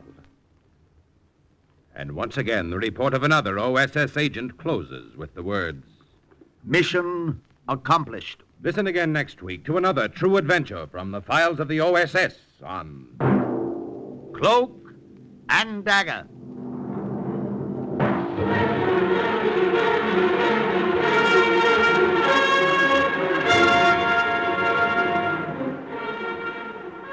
Heard in tonight's Cloak and Dagger adventure as Lieutenant Ingalls was Chuck Webster, Celeste, Alice Frost, Corporal Alan Chester, Joseph Julian. Others were Carl Weber, Evelyn Juster, Jerry Jarrett, Louis Soren, Horace Bram, and Anna Karen. The script was written by Ken Field, and music was under the direction of John Gart. Sound effects by Manny Siegel and John Powers. Engineering by Don Abbott. Tonight's OSS adventure was based on the book Cloak and Dagger by Corey Ford and Alistair McBain. This program was produced by Louis G. Cowan and Alfred Hollander under the direction and supervision of Sherman Marks. 3 chimes mean good times on NBC. Are you willing to undertake a dangerous mission behind the enemy lines, knowing you may never return alive?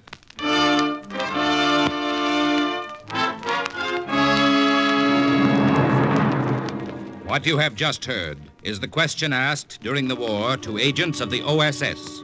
Ordinary citizens who to this question answered, yes. This is Cloak and Dagger.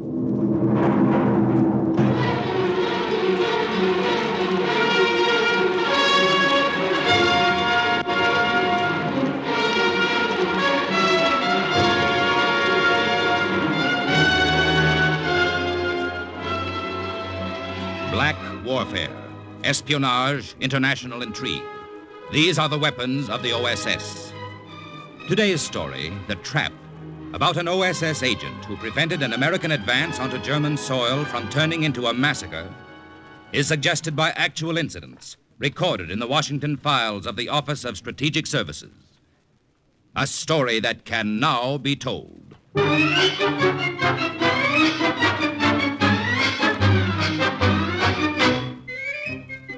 Did you ever notice the name Irwin signed in a fancy flourish on the covers of those kid comic books? You know, all about moon men chasing the Earthmen into the stratosphere. Well, that's me, Irwin Hazen. I'm a little guy, about 5'4". Before the war, I loved flashy ties and babies. Girl babies, about 21. So what was Irwin doing, being an OSS spy in a German-held town in France after D-Day? Listen, my children, and you shall hear. Sergeant Irwin Hazen reporting, sir. Here are those overlay maps you requested, Colonel. Good. Fast work, Sergeant. Thank you, sir. I'll look them over now. In the meantime, I want you to do something for me. Yes, sir. I've just had word that one of our agents, Lieutenant Miller, who was sent ahead into Bruyere for advanced reconnaissance, has returned. Lieutenant Miller? Yes, sir, I know him. He's in that tavern about a mile from headquarters, getting very drunk. Can't understand it. Doesn't sound like Miller. No, sir. He should have reported immediately. I want you to go down and bring him back to headquarters. Yes, Colonel. Right away, sir. Oh, Hazen. I saw that cartoon you submitted to Yank. Oh? Very good. Not very flattering of me, though. No, sir. I'll get Lieutenant Miller for you, Colonel, sir.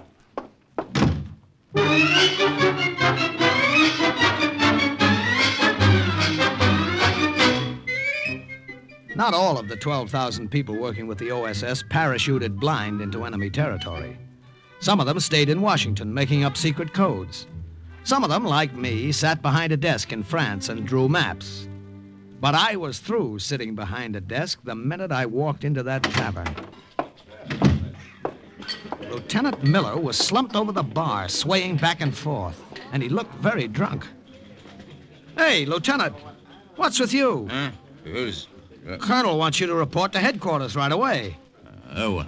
Is that you, Irwin? Boy, you get your ear chewed off for this. What's the idea? Couldn't this wait till later? No, couldn't wait. Couldn't make it otherwise. Gotta get to the colonel. Say, bartender, how many has he had? Only two. Very little ones, Sergeant. Oh, yeah? Irwin, tell the colonel couldn't make it otherwise. Glad you came. Can't make it now, maybe. What are you talking about? Tell Colonel Bruyere heavily fortified. More than we thought. I saw it myself. 80 pieces of 105mm artillery behind the lines. Germans are digging in. Well, come on back and tell him yourself. Hey, couldn't you have celebrated later? Made it this far. Needed a drink to make it all the way. Tell Colonel we're heavily fortified. Heavily fortified. Miller!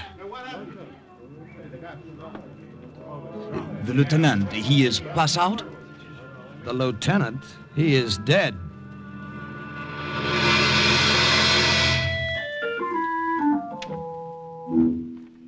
You see, Miller had been slumped over the bar, Colonel, so I couldn't see those bullet wounds in his chest until he fell over. The Germans must have caught on to him and given him a chase. It's a wonder he got as far as he did. Sergeant, you're sure about everything he told you? Yes, sir. But we were positive the Germans didn't have that much artillery on the 7th Army front. If this is true and we had walked in not knowing what was ahead, our men could have been massacred. Thank you, Sergeant. You may go now. Colonel, if you're going to send another agent into that territory to get a more complete picture of what's going on, I'd like to volunteer. Sergeant, a mission like this calls for an agent who's had experience along these lines. Yeah, I know, but you see, Lieutenant Miller was a friend of mine. Besides, I'm sick of spending the war behind a drawing board. Sergeant... Look, I can do it, Colonel. I can speak French fluently. And I'll do more than just look around and come back. I'll come back with sketches and maps and diagrams, everything you want to know. Look, Colonel, the next time I send a cartoon to Yank, I'll make a very flattering one of you. Please, Colonel, what do you say? The OSS placed me in the custody of a French priest who had sneaked through the lines from Bruyere to tell the Americans about underground activity there.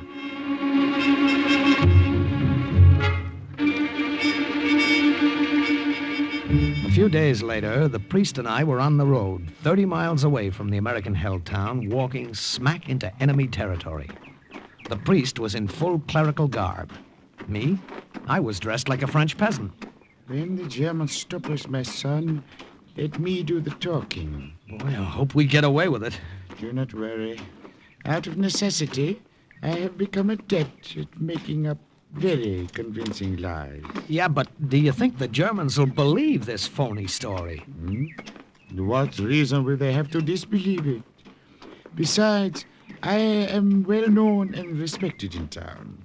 The Germans have enough trouble now without stirring up the antagonism of the people by disciplining me for so small a reason. Well, all I can say is I hope it works. We'll have a chance to find out now. There's the town. And there is a welcoming committee. Halt! Who goes there? Remember, let me do the talking. I say halt! Who are you? Bonjour. I am Father Robert, priest of the church in this town. And this man? A friend. If you are from this town, what are you doing behind the border? Did you have permission? Let me see your papers, your passes. Most unfortunately, I did not wait to request a pass. Was sagen Sie, Sie haben nicht? Come with me to the commandant's office. With pleasure. Come, my friend. Might as well. There's no way back now, Father.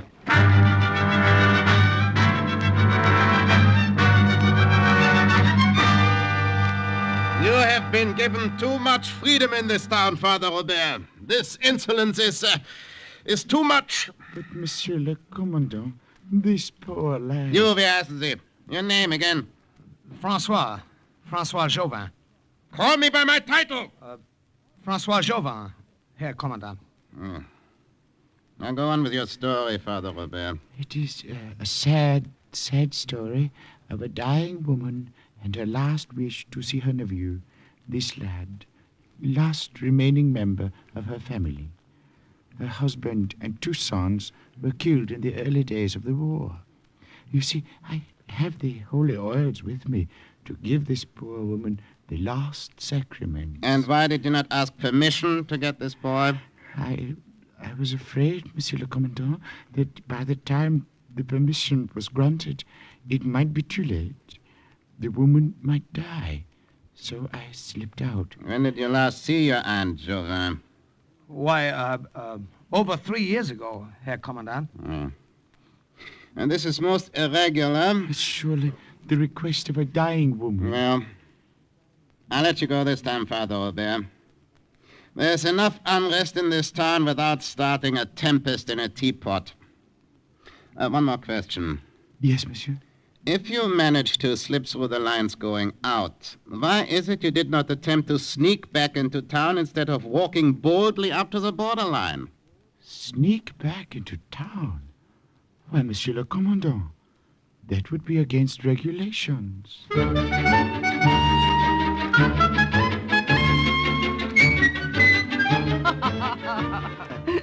But I do not understand either, Father Robert. How is it that you did not try to sneak back into Briere? Our American friend Irwin, Francois, he can tell you that. Well, you see, Madame Jeanette, this way, if the Germans know I'm in town and supposedly staying with an aunt, I can move freely about without being suspected. Oh, I see. I see. The time is late. I must go now. Oh, Madame Jeanette. Oui. If Monsieur le Commandant should inquire, I did administer the last rites to you, but the sight of your dear nephew brought to life flowing back into your veins. Of course. Will you not have something to eat before you go? No, Have not much to offer. No, merci. I have much work to do. By the way, our last meeting of the underground went very well. Don't you think? Oui, mon père. Very well indeed. Well, I can't thank you enough, Father, for everything you've done. Au revoir, mon ami. Perhaps we shall meet again. Who knows? If not, God be with you on your mission. Thank you, Father. And, my son, be very careful. Monsieur le Commandant is not very bright, but unfortunately, he is not a complete idiot. What? That was the last I saw of Father Robert. It happened like that all during the war. A member of the underground would come along, get us over a rough spot, and then disappear. But without all the help from all the little people along the way, none of the work of the OSS could have been done. They helped, they wished us luck, they left. After a few days of staying with Madame Jeannette, I almost felt that she was a relative. The old girl practically adopted me. Erwin? Hmm? One thing. What Father Robert told the Commandant, it was not a lie. Yeah? What was that? I did lose my husband and 2 sons in the early days of the war. Oh, I'm sorry. Hello. But it has been good these last days, cooking for you, making up another bed, as if I had my family again. Are you being very careful? Well, I mind my own business, look around the town. From all I can tell, there are just a handful occupying it, just the way headquarters thought. Looks like a pushover. Perhaps it is.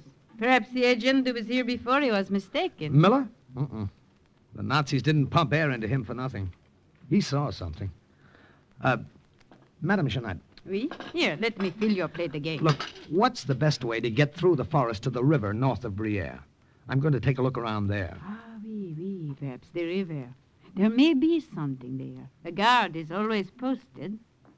I thought it was just to keep the townspeople from leaving, but perhaps there's something else. Is there a way past the guard? I have lived here all my life. I know a way. I will show you. Even take you part way, myself. The woods began about 100 yards back of Madame Jeannette's little house. And early the next morning, we started through them. All right, follow me. I followed her through the thick brambles, through the narrow paths she knew so well, through the brush and the high grass that moved gently in the wind. Madame Jeannette's skirt caught on the brambles, and she stopped, just long enough to rip off that part of her hem and leave it behind, swaying in the wind. Then she moved on, me right behind her. Maybe this would turn into a wild goose chase, but I had a hunch I'd find what I came for. Then we came to a slight clearing. I will go back now, Erwin. Return later the way we came. You remember? Yes, I remember. Bon. Go now along the outskirts of this little wood. You will see a hill.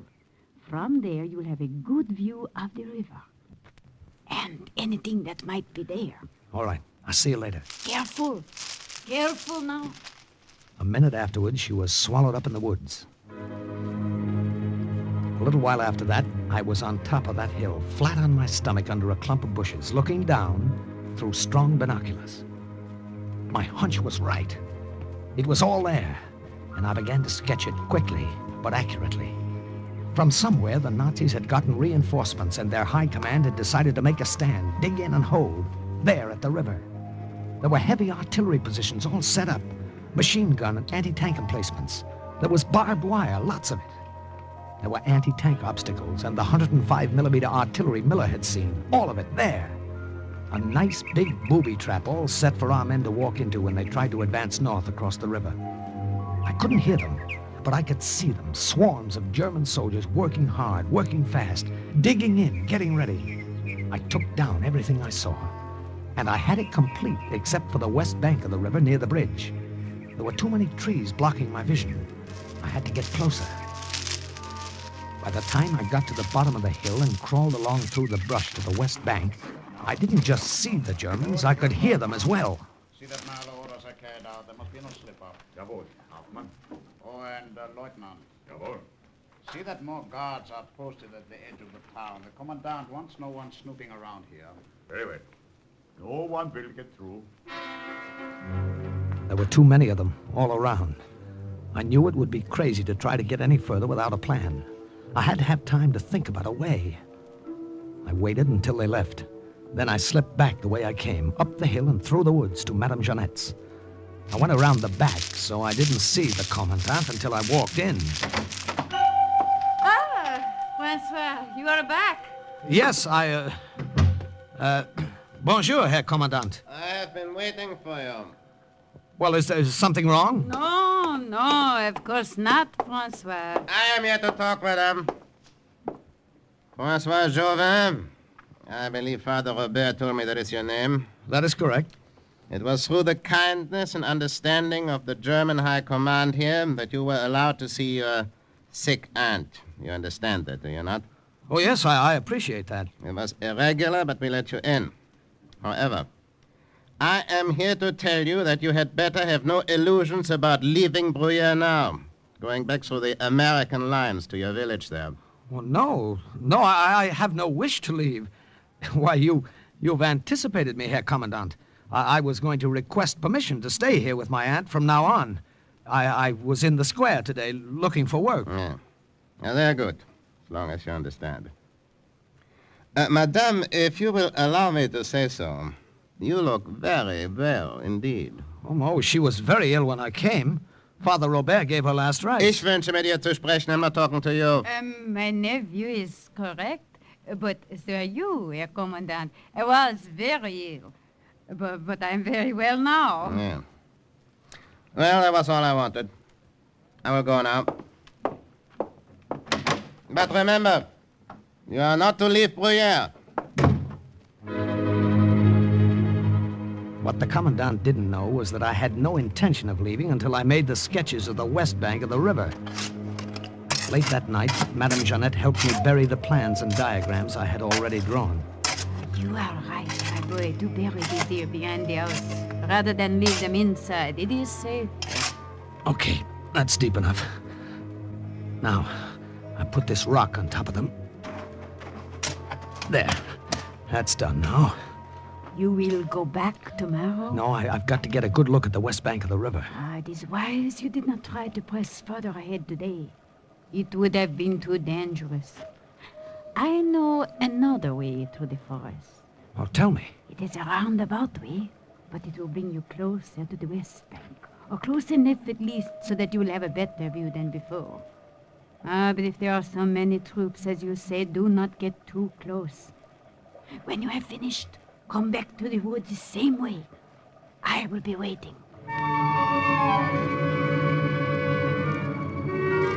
I did exactly as she said, took the long way round, across little streams, watched for landmarks, dropped from high rocks and landed on rough little paths that were hidden by the brush.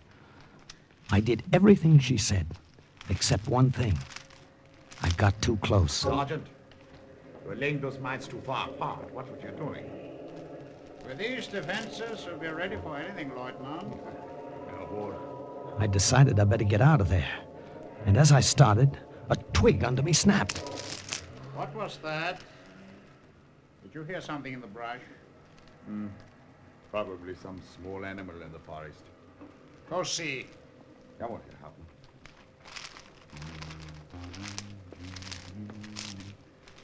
There's nothing here, Herr Hauptmann. Make sure. Remember the fragment of a woman's dress we found in the woods this morning? I was crouched down behind a rock, and the German lieutenant came so close I could have reached out and touched his mud-caked boot. He stopped for a minute, and then he walked right past me. There was nothing there. We can't be too careful. Come with me. There's something I want to show you here. I had everything indicated on my sketches, minefields, tank positions. I knew everything about the west bank of the river I wanted to know. When the coast seemed clear, I started back. But I didn't get very far. Halt! Keep your hands up! In the air! I took a couple of steps and then slammed myself into a shallow ditch. I remember German Berg guns and rifles cracking around me. A bullet went through the heel of my boot and sent a shock up my leg that made me wonder if it had been blown off. Then there was quiet, and I waited for them to come and get me. It was all over. Perhaps that will convince you we mean what we say. Look, I tell you, my name is Francois Jauvin. You know my aunt. She's... What were you doing near the river? I'm new in Bruyere. I don't know the forest or the woods. I was lost. Lieutenant, perhaps another taste of your fist? With great pleasure. Oh! Get him up. Put him back on the chair. Now listen to me, Jauvin, whatever your name is. We found this sketch of the bridge and the west bank of the river in your pocket. Look, I don't know. I don't know anything. That part of the sketch is quite complete, every detail. The rest is diagrammed in lightly.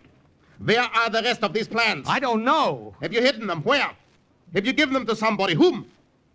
Where are the rest of them? Keine Antwort, eh?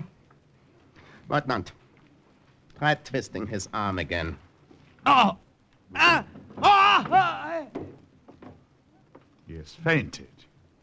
Have him thrown in a cell. I will question him more tomorrow.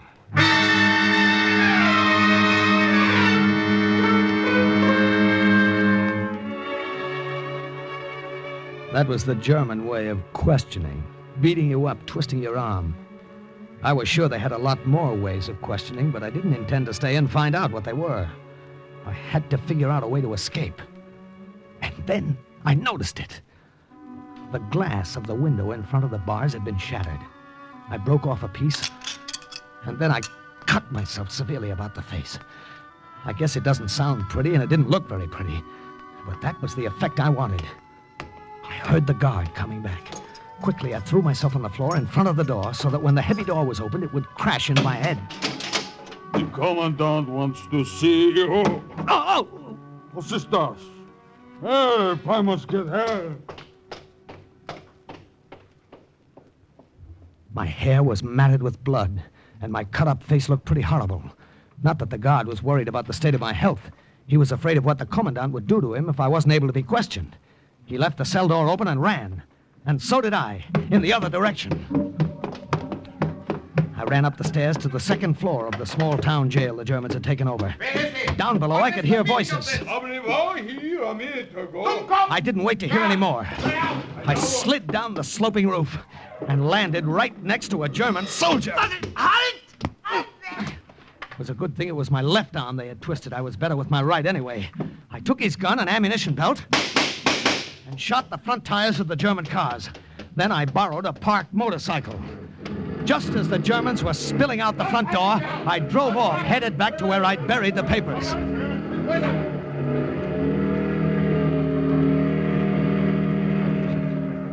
But the papers were gone. Everything I had worked on so painstakingly. The maps, the diagrams, the sketches, the plans. They were gone. Madame Jeanette. Maybe she had them. Madame Jeanette! Madame Jeanette, open up! Yes? What do you want? What? Madame Jeanette, where is she? I've got to see her. You cannot. But I've got to. It's important. Look, who are you? Where's Madame Jeanette? She died. What did you say? She died yesterday. Died? But I don't... The Germans... If they're after you, go. I want no trouble. Go!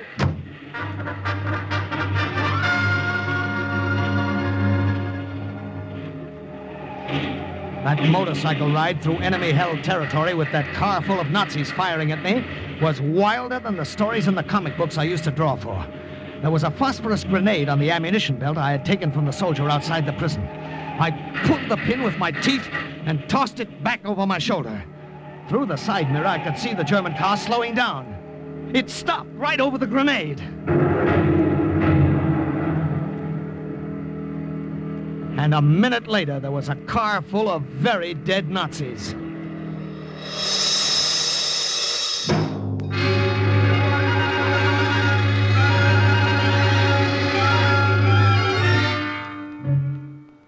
Well, that's all that happened, Colonel.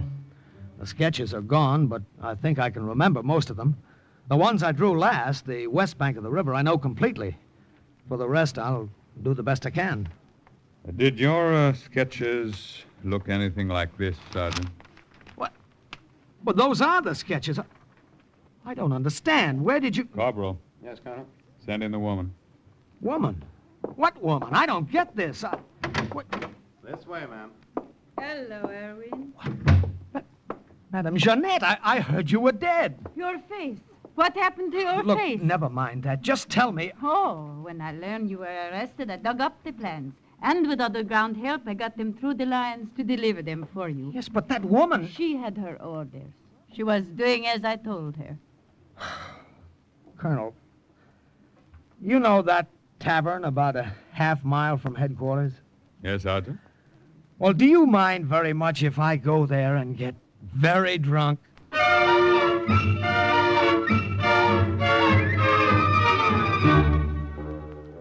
The maps, diagrams, and information which Sergeant Irwin Hazen provided allowed the American Army to prepare a counteroffensive. 3 days later, they were on German soil. And the report of another OSS agent closes with the words, Mission accomplished. Listen again next week to another adventure based on actual incidents from the files of the OSS on Cloak and Dagger.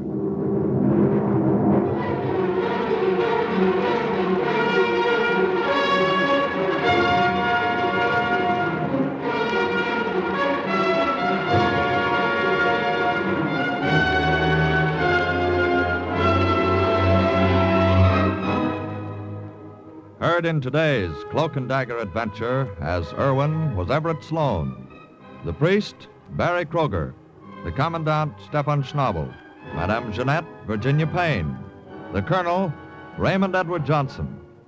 Others were Carl Weber, Jerry Jarrett, Ralph Bell, and Lotta Stavitsky. The script was written by Winifred Wolfe and Jack Gordon, and the music was under the direction of John Gart. Today's true OSS adventure was based on the book Cloak and Dagger by Corey Ford and Alistair McBain. This has been a Louis G. Cowan production in association with Alfred Hollander and was under the direction and supervision of Sherman Marks.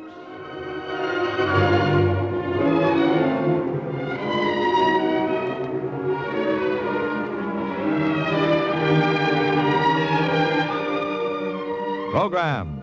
Get your programs here. Simon Templar plays hide-and-seek with a friendly killer who has been commissioned by underworld sources to handle the Saint. Hear another top-notch adventure with the Saint, and also listen for the Sam Spade Caper with Howard Duff, starring as America's favorite fast-moving, fast-talking private eye. Next, exciting high adventure. Then the big guy on NBC.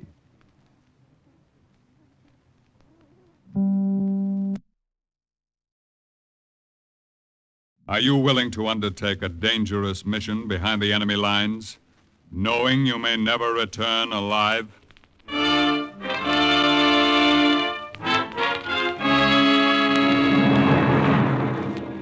What you have just heard is the question asked during the war to agents of the OSS, ordinary citizens who to this question answered, yes. This is Cloak and Dagger.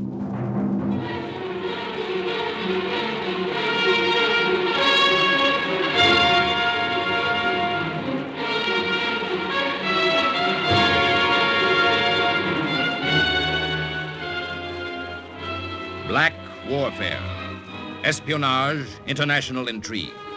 These are the weapons of the OSS.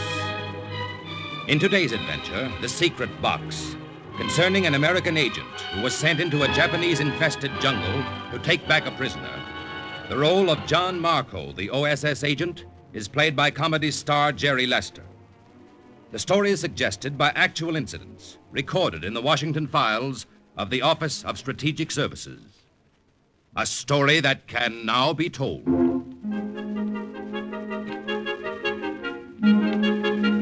I always carried this little box around with me. I never knew when it might come in handy. It was about as big as a small lunchbox, and, well, to begin at the beginning, I happened to be in the radio room at OSS headquarters in Bamo that night when the message came through. Have important Japanese captive for you. Can you come get him? Come soon. Jap patrol only few miles away. Again, for OSS headquarters in Bamo from Agent Terry. Have important...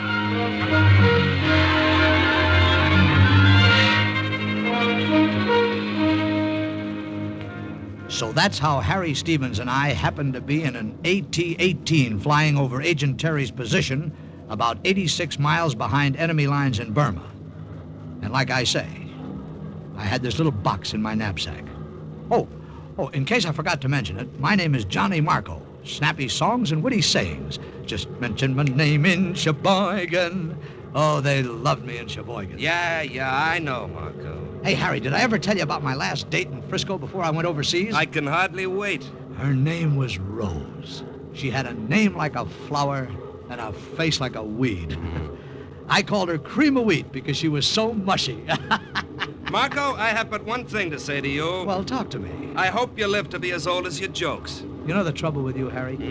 You don't realize you're carting around $1 million worth of talent. I tell you, they love me. In Sheboygan, That's I know. the city, yeah. Now, hang on. Gonna take a dive, see if I can find the landing strip.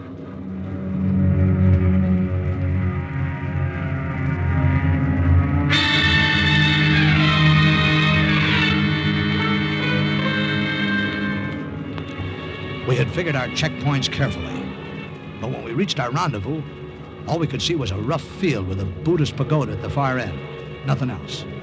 No landing strip, no markers, no one waiting downstairs. Just a rough field covered with brush. We knew something must have gone wrong. I don't get it, Marco. Well, the Japs probably closed in and they're afraid to come out of hiding. Oh, great. Live Jap prisoners aren't dropped in our laps every day. Hey, Harry. Huh? Who is this Agent Terry, anyway? Oh, missionary. He's been working with a tribe of Anglo-Burmese for years. Colonel says he's already radioed back a lot of information on enemy positions. This is the first prisoner he's ever taken. What a rotten break. Well, look, circle around again. Maybe we'll see something.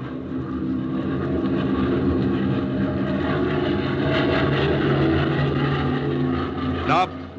Better head back before we run into trouble ourselves. Hey, Harry, Harry, look. Look, the brush. It's being yanked away. Yeah, I see it. Look, those natives. They're putting up the white marker stripes. The safe-to-land panel's out. Gee, it's like seeing something pop before your eyes. Let's go. That landing strip came out of nowhere. Just all of a sudden, there it was. The plane bumped the ground and rolled in. But we kept the motor still running in case of a Jap trick. And we sat there and waited for whatever was going to happen next. Harry, look. Something or somebody's coming out of that clump of bamboo at the end of the field. Yeah. Keep your hand on your gun. I'll make a quick getaway if I have to. Check. Harry, natives. Yeah, but are they friendly? Spears. Hey, they're armed. Let's get out of here. Yeah. Hey, wait a minute. What's the matter? There's a white woman with them.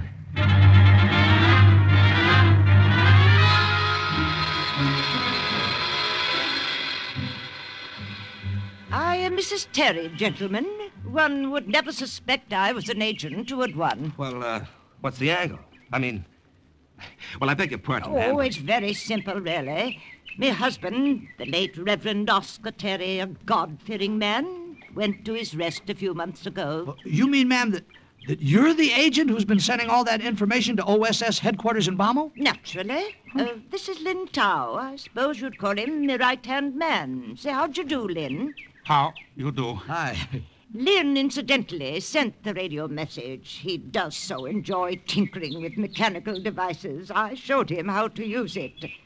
Unfortunately, however, my husband, the late Reverend Oscar Terry, a God-fearing man, was the only one of us who knew how to take it apart and put it together again. Lin. Yes, Miss Terry? That radio, you have it? Have it here. Excellent. Captain, would you either have this replaced in Bamo with new parts or have a new radio dropped over to us? Why, sure, Mrs. Terry. I'll see what can be done for you. Oh, thank you so much. Oh, fancy. I almost forgot. We have a Japanese prisoner for you. There were about a half a dozen natives a short distance away standing around the cart. In it, they had a Jap officer with his hands and feet tied. They dragged him over. Get down. Get out of cart. Down. He was a surly character. Maybe I would be under the same circumstances. Anyway, he didn't say a word, just glared at us from under the bloody bandage around his head. Here is your guest, gentlemen. Colonel Sawaka, the Japanese High Command. He resisted arrest rather strenuously, so it was impossible to avoid banging him around a bit. Well, goodbye now, and good luck, and do give my regards to your colonel. We loaded Colonel Sawaka into the small plane.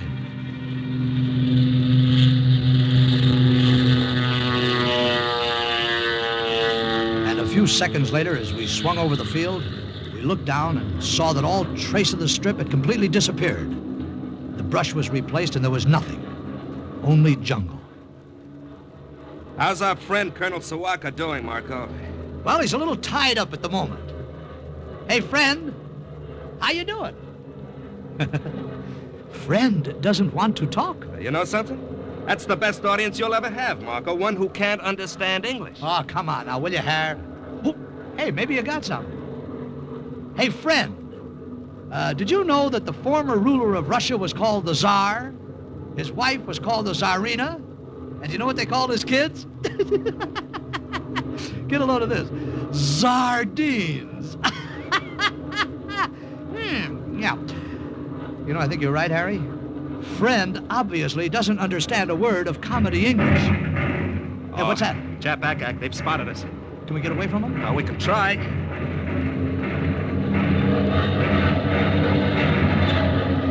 That's climbing, Harry. Gee, 1,000 feet in about a half a minute. It's no good. Can't get out of range this way. Well, what'll we do? I'll level off and head for home. I can't get away from him by just climbing. You did it. We're out of range now. I think. You spoke too fast. Trouble? Flak must have hit one of the engines. It's knocked out. Oh, fine. Well, it could have been worse. I can get us back on one.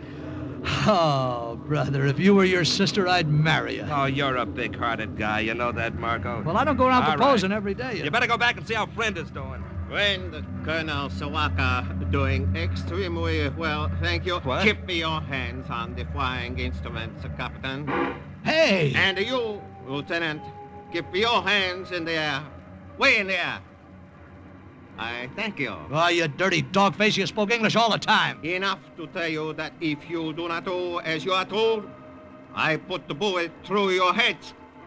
I thank you, Lieutenant, for leaving gun within easy reach. Can you do anything, Marco? Quiet. Nothing, he's got us. Quiet, do not talk. Just continue to fly a plane. So Harry kept the plane steady, his back to our friend.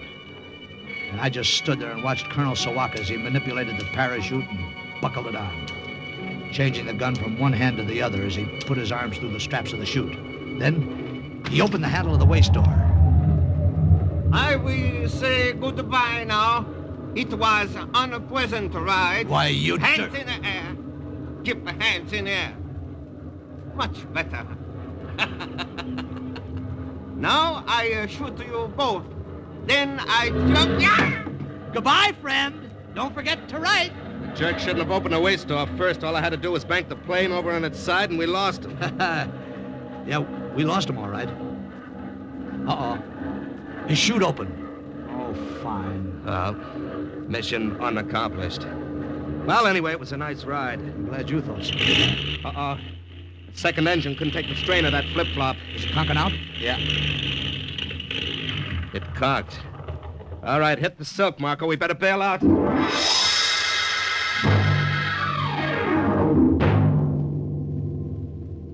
I made it okay. Rolled over a couple of times when I landed and pulled the chute down. But it was another story with Harry. As he bailed out, his slipstream caught him, flung him back against the horizontal stabilizer and cut a gash in his head. Miraculously, his chute opened, and he drifted into the green jungle and landed upside down in the top of a tall mahogany tree. Harry! Harry, are you all right? Can you talk? Marco, shroud line of the chute. They're tangled. Can't get out. My head, I cut it. Yeah, I see. Marco, get me down. Yeah, easy, boy, now. I'll do something. Something? But what? I tried to climb the tree to reach him, but it was no use. The trunk was bare, smooth, and I kept slipping back. It was as if the two of us were in the middle of a nightmare. Harry! Harry, can you hear me? Yeah.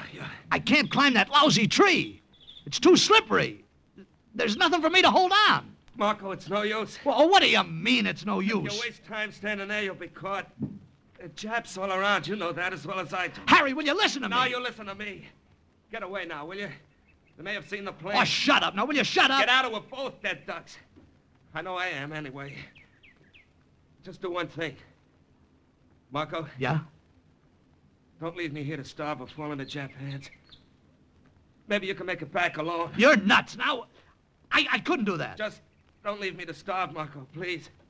Please, huh? Shoot me first. Through the head, Marco. Please. I knew he was right. I couldn't leave him. Please, Marco. Not that way. And I couldn't stay. Marco! Well, I took the .45 from the holster at my belt. When I heard the dry click of the hammer being drawn back, I broke out in a sweat. My hands started to get wet, too. Marco! I counted 1, 2. Well, Lieutenant. What? From the looks of it, we're right in time.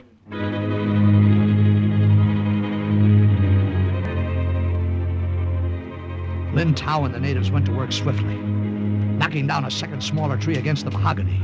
They scaled it like cats to the base of the branch where Harry was hanging, tossed a loop of rattan across the branch and pulled it toward him. Then they lifted Harry and passed him from hand to hand and lowered him gently to the ground.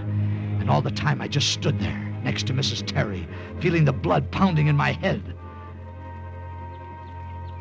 And I put the pistol back into my holster. Lynn, that other bandage, please. Here you are, Miss Terry. That's a good fellow. Thank you so much. How's your head now, Captain Stevens? Oh, much better, thanks. I still don't understand. How did you we happen saw the Japanese ack hit your plane almost immediately after you left us. And we came along to the jungle in case there should be need of us. Lady, no one ever needed you more. You say Colonel Sawaka escaped? Dear, what a pity. There now. I think that bandage will do till you get back. Miss Terry. Yes, Lin? Lin say, leave now. Do not stay. Back to village. Oh, yes, quite. But that poses a problem. As I told you earlier, our radio is out of use, So there's no way of contacting headquarters and telling them to send a plane for us? Exactly, Lieutenant Marco. Well, do you think we can make it back through enemy lines on foot? Possibly. It'd take 5 or 6 days anyway. Yeah, but it could be done, couldn't it? I mean, we could sneak through, couldn't we? Bypass the Japs, so I don't know Can it. do. Lin Tao help. Take you. Capital idea, Lin Tao. My husband, the late Reverend Oscar Terry, A God-fearing man. Thank Yeah, you. yeah. He would approve heartily.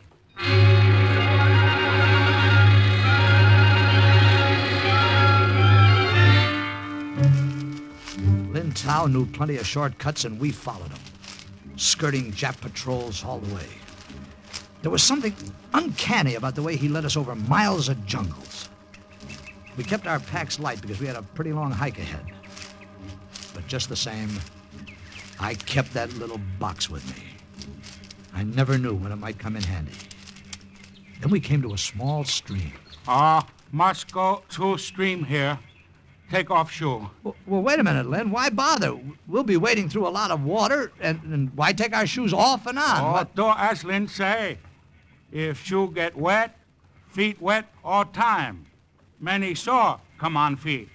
Will not be easy for you to walk much distance to Bamo. We crossed several more brooks, and we kept taking our shoes off and on and off. The jungle along the banks grew thinner, and so did we. The sun beat down harder. The water washed sand up around our knees. The shoes off and on and off. We'd splash and then stumble, and then start walking again. A couple of days of this, we were pretty beat.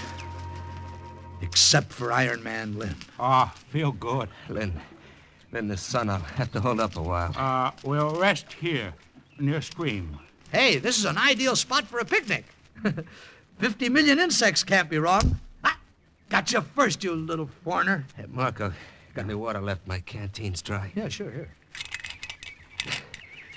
That's all you got? It's okay. Go ahead, drink it. Lynn, this is all the water we got? When thou say, do not worry.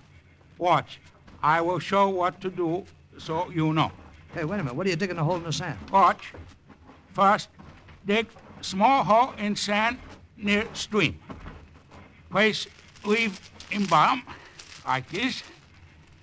And when water come through sand and leaf, it not be muddy. Can drink. Hey, that's the greatest. The leaves act like a filter, you mean? Water is clear. Drink it with your hand. Will not hurt you now. This Lin Tao had a dozen cute little tricks like that. He'd have been a riot in vaudeville. Well, the next morning we were back on the trail, pushing our way through sharp blades of grass. And all of a sudden we heard the tinkle of an iron bell. Hey, Lynn, what's that? Escape book, elephant coming. Dangerous. Villager in jungle put iron bell around neck to warn. Dangerous. Guns, we've got guns. Let's shoot at him from No, three sides. no, do not shoot. If Yeah, but bullets not go too high, it only make the elephant much angry. Do not shoot. Still. The size of them. Look at the size of them. It's like being charged at by a 6-story building. Still. Do not shoot yet. Only if we must. Whew. Passed right by us. Yeah. Maybe he didn't think we were worth noticing. You know something, Harry? One thing I can't figure out about an elephant. With a tail at both ends, how does he know which end to sit on? Oh, funny man. Come on, let's make time. Lin Tao did our seeing and our thinking for us. He did everything but walk for us, and we got sort of used to leaning on him. Nothing could happen to Iron Man Lin. Only it did. Oh! Lynn! Harry, he's dead. That knife went right in his back. Where'd it come from? What? They came out of the jungle. At least 50 of them. Half-naked savages carrying long stalks of bamboo that had been sharpened to deadly points. Their leader was a giant. Must have been about 6'7". He held up his hand, and the sudden silence scared us more than the noise. Quam, Damli. What did he say? Did you understand him, Harry? Look. Friends. Savvy friends. No, friend. Quam, Damli. White devils. White devils. That was us. They slashed off pieces of the vine ropes around the tree and twisted them about us so we could just move our legs. Then they pushed us ahead of them, through the gray daylight of the jungle, through the dim passages of winding lianas, the climbing tropical plants. And above us, stray birds shot color through the overhanging trees.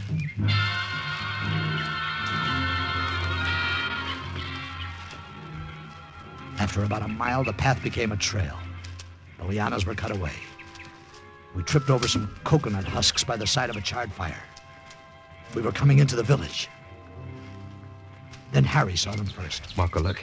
Up there on the poles. Human heads. A row of skulls. Headhunters. Marco, these are headhunters. Move. Quam Dunley, move. Hey, look, Chief, you got it all wrong. Now, we're not devils. We're friends. Friends. No. It's no use, Marco. American, you are right. It's no use. Colonel Sawaka. I am a great friend of these headhunters, for I warned them of your coming. Told them you are Kwandan Lee, white devils who come to bring a plague and a pestilence to them. You filthy It's no rat. use. Chief, put the devils away. Teng. Quam Dunley, Tal. Basha. They untied us and threw us in a straw-thatched hut they called a basha. Through the makeshift door, we could see the skulls on the poles. An endless row of them under the hot sun. And up the poles streamed columns of jungle ants, giving them an ancient burial. Looks like the end of the line, Marco. Yeah. Hey, wait a minute, Harry. That chief speaks a little pidgin English. He understands a little. Do you think we could reason with him? He doesn't look like the reasonable type. Besides, our friend, Colonel Sawaka, got to him first. The tribe's convinced we're dangerous. Yeah. About as dangerous as a glass of buttermilk. A funny bucket. Yeah, that's Sawaka outside talking to the guard. We got company. I trust you are comfortable, Captain, Lieutenant. Why don't you climb a tree, you little monkey? Ow! Watch your tongue. Was the most fortunate for me. I found a way here to a friendly camp. Sorry, I don't like your friends. My friends do not like you either. Think you are devil Americans who bring evil to their people. Sleep well. Tomorrow you will join heads and poles.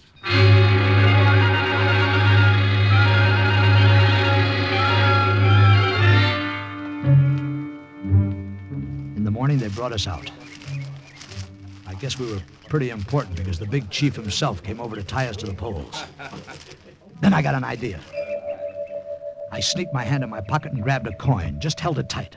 Guantanli, tie you now. Hey, Chief, look at this. What are you doing carrying dimes around in your ear? Well, what do you know? Another in your other ear.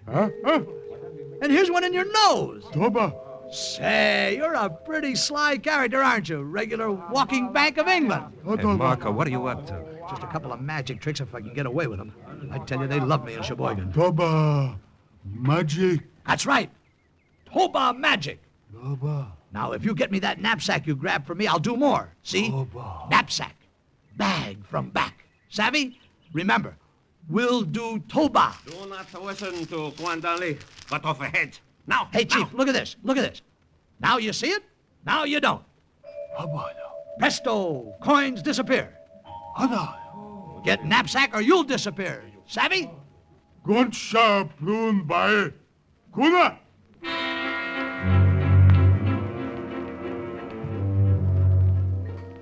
Boy, that coin trick got him, and the chief pushed Sawaka aside and sent one of his rover boys to get my knapsack.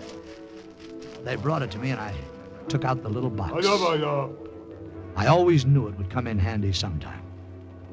Then the chief held up his hand again. And I went into my act. Brother, what an audience. And what a performance. Now watch closely, ladies and gentlemen. The hand is quicker than the eye. Presto changeo. I take this little glass of water, just an ordinary glass of water, if you will observe closely, and presto, it turns color. You're doing great, Devils, kid. It's one of my best devils. shows. I tell you, cut off the heads. Still. Be still. You tell him, Chief. Devils, devils. Go away, little man. You bother me. Now for the next bit of magic, ladies and gentlemen.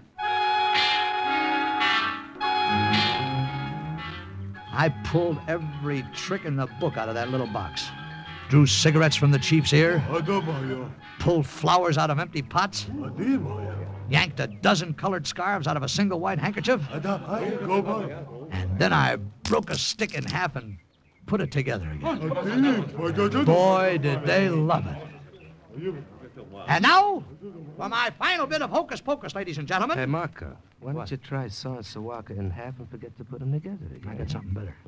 As I was saying, Devils, these American devils, kill them. Hey, Marco, he's getting them over on his side. They're coming after us. maybe this will stop them.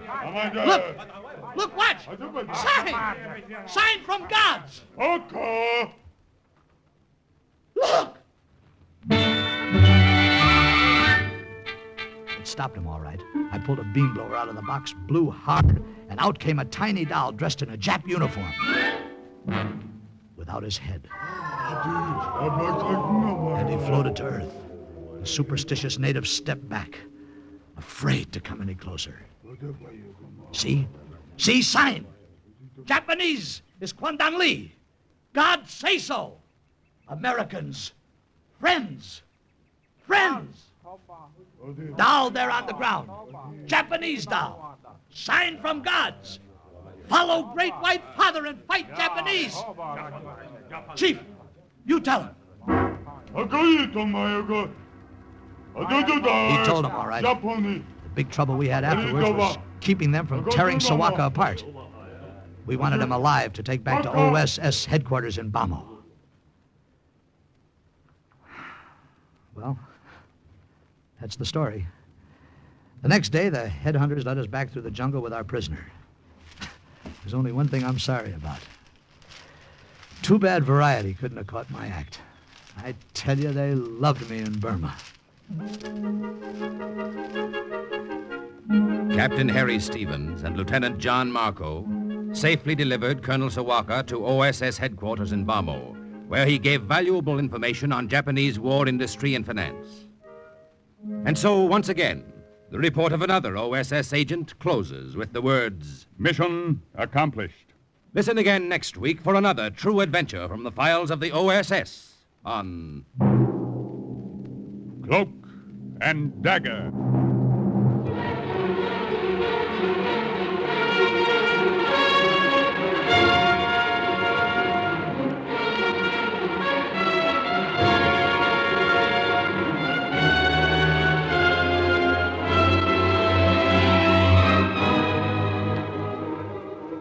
Starred in today's Cloak and Dagger adventure as Marco was Jerry Lester, with Larry Haynes as Harry, Colonel Sawaka, Daniel Acco, Mrs. Terry, Irene Hubbard, the Colonel Raymond Edward Johnson. Others were Carl Weber, Arnold Robertson, and Jerry Jarrett.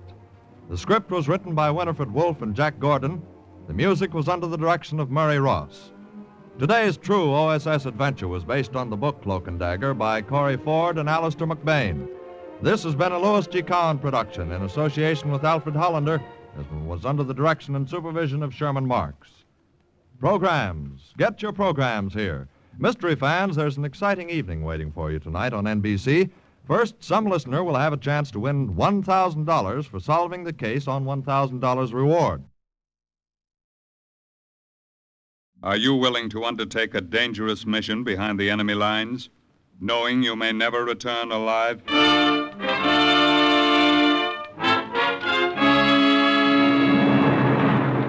What you have just heard is the question asked during the war to agents of the OSS. Ordinary citizens who to this question answered, yes. This is Cloak and Dagger.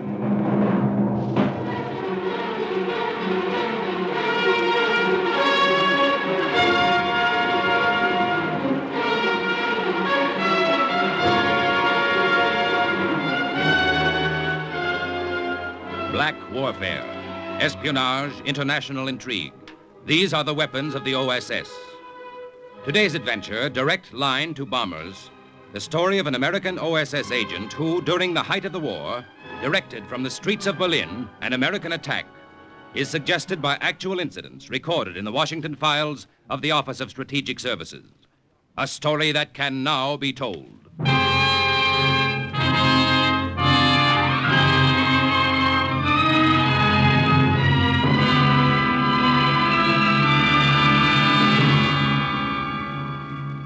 After you get back from a mission, you sit around and there's nothing to do but sit around. So that's what I did. I sat in a room in Milton Hall in England where OSS agents are trained. I thought about the restaurant on 6th Avenue I wanted to open after the war. I was never so bored in my life. Yeah. Hey, Nicky, the colonel wants to see you. Very important. Okay, pal. Tell my pal, the colonel, I'll be there and win the war for him. Da da da da da da da. And that was how it all began, November 1944. After that, I didn't have time to be bored.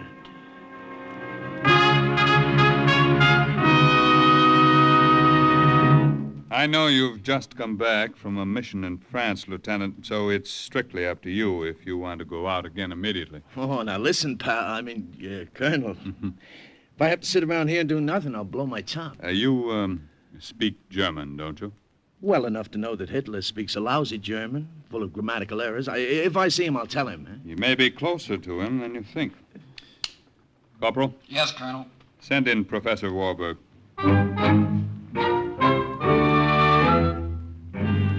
That's how I met the professor. He was a little guy with a beard. He weighed about as much as 10 cents worth of liver. And he reminded me of my chemistry teacher back in Lincoln Junior High School. Professor, tell Lieutenant Olesnikus just what you told me. With the greatest of pleasure, Colonel. Lieutenant, I am an escaped political prisoner of the Nazis, and I am here in England illegally. And you just walked into headquarters and told that to the colonel, huh? Don't you know you can be interned? I know that very well. But I can no longer sit by and be idle while I have a plan that I know can help the Allies. What Professor Warburg suggests, Lieutenant, is that he be parachuted into Germany with another agent, make his way to Berlin. I assure you I can move about Berlin blindfolded. I know it well. Berlin? This could be interesting. What then? Then, with a radio transmitter, we could pinpoint military targets to American planes overhead. We could direct bombs from the streets of Berlin itself. Now, wait a minute. Walk around with a walkie-talkie in the middle of a raid carrying on conversation with bombers? When do we leave, pal? I am ready any time. Today, tomorrow, yesterday. The professor may have been ready yesterday, but the OSS wasn't.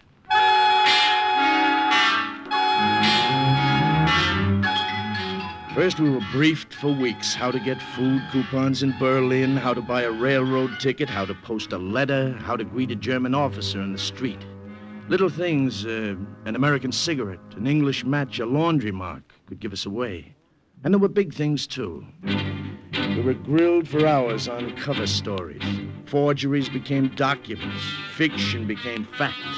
Passes, stamps, signatures. Everything authentic, everything ersatz, including my manners and habits. Till I was ready to pass as a citizen of Berlin. And then a plane took us high over German soil, and we jumped.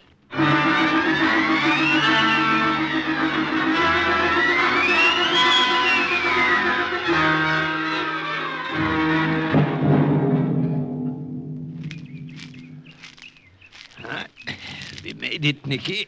Yeah? It's only a few kilometers to Berlin. We can walk it, make it before daylight.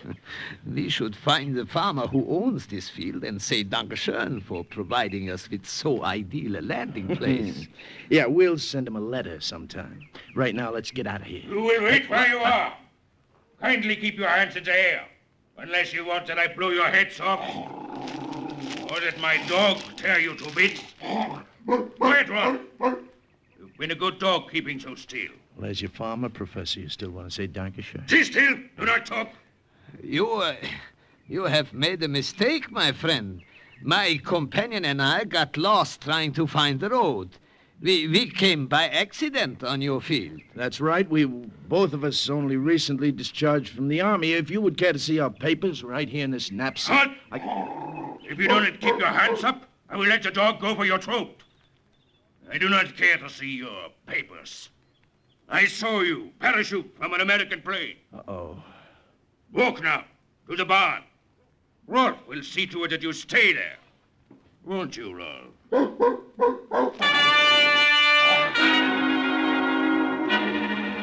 The German farmer left us in the barn, and he didn't have to lock the door. That big black Doberman with the impatient fangs watched us as if he wanted us to make a move so we could jump. Oh, if we get out of this, my friend, I shall never again be a dog lover. Professor, don't move, don't turn your head, just listen to me. Yeah, I'm listening. There's some harness straps hanging on a hook right over my head. I noticed them when I came in. If I can pull them down fast enough, I'll throw them over the dog when he leaps, try to entangle. Yeah, but there's some horse blankets near you. When I pull down the straps, throw the blanket over him. It's got to be fast.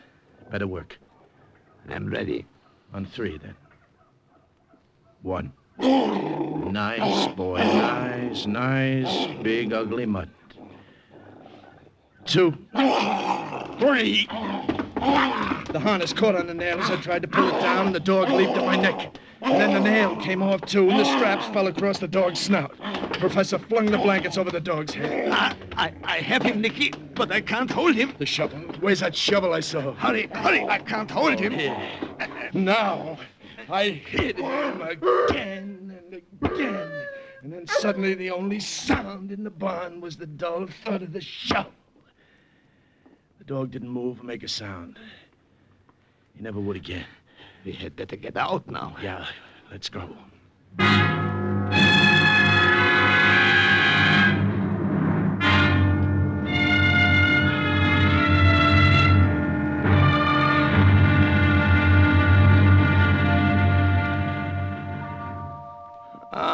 The smell of a bakery is always good. How fortunate it is I have only this morning made Pfefferkuchen, Joseph. Just the way you always liked it. How good to see you again, Anna.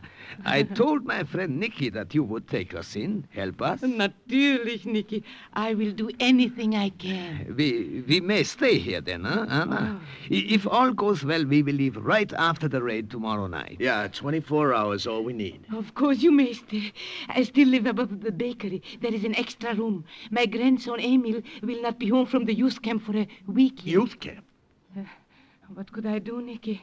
What could anyone do in these days in Berlin but ride with the wind until there is a chance to fight against it? Helping you and your mission will give me my chance. Little Emil. 8 years ago seemed like only yesterday. I used to sit with him on my lap here in this bakery and twirl my gold watch on the chain for him. Remember, Anna, how he laughed? Yeah, I remember. He has forgotten you by now.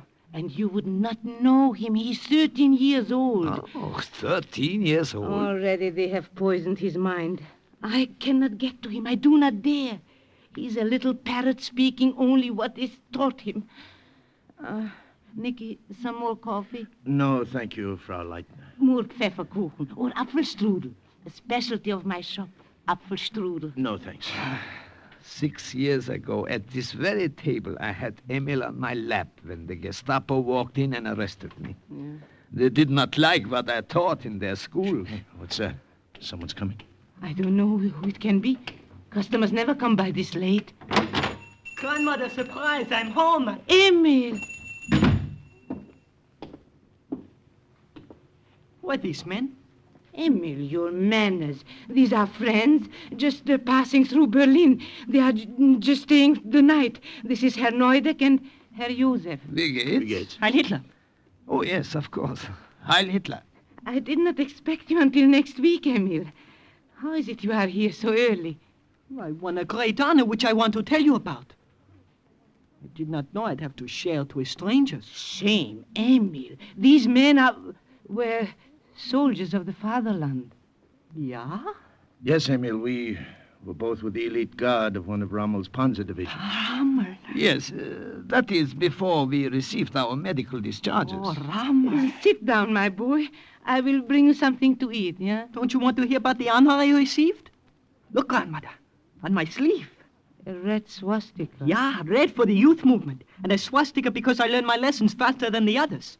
The commander-in-chief of the whole youth movement awarded me my swastika, and he told me I could take my vacation a week early. Are you proud of me, Grandmother? Yeah, my boy, yeah. Let me get you something to eat. Oh, no, I'm too tired. Going up to bed. Grandmother said you were staying here. Will I see you in the morning, gentlemen? Well, I'm not sure. Oh, they will be here. Now that you are home, Emil, I will sleep on the couch and give them my room. No, please. Oh, it is all right. It is settled. Good.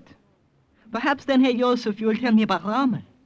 A great leader. Yes, perhaps. We will see you in the morning, Emil. Why do you stare at me?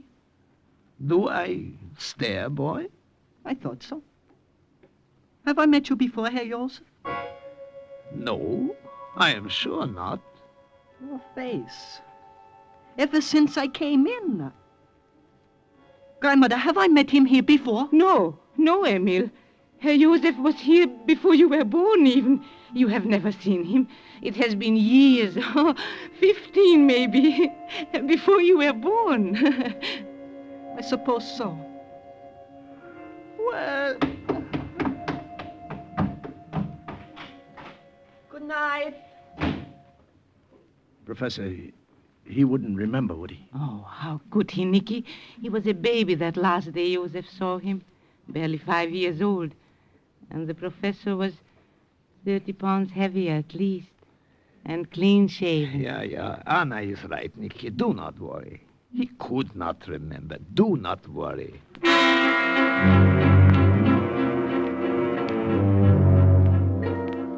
But I couldn't help worrying. I lay awake half the night thinking about that kid in the room next door. The 13-year-old puppet with the new red swastika. It was just a feeling I had, a funny kind of feeling at the pit of my stomach that made me wish they'd kept him in that youth camp until after we were gone.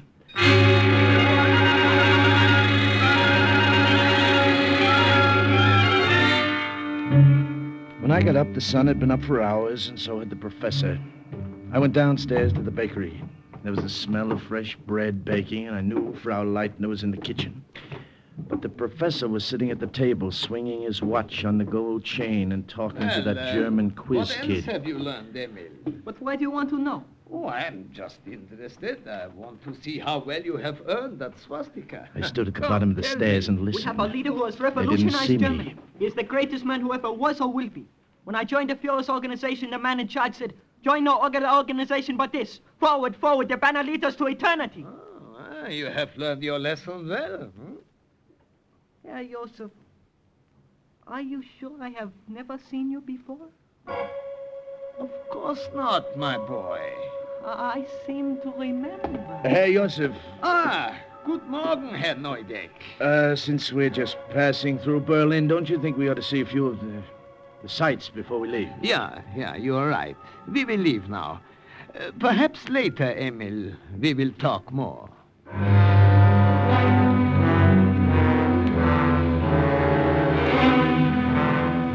The raid was scheduled for that night, and the professor and I had a lot of work to do.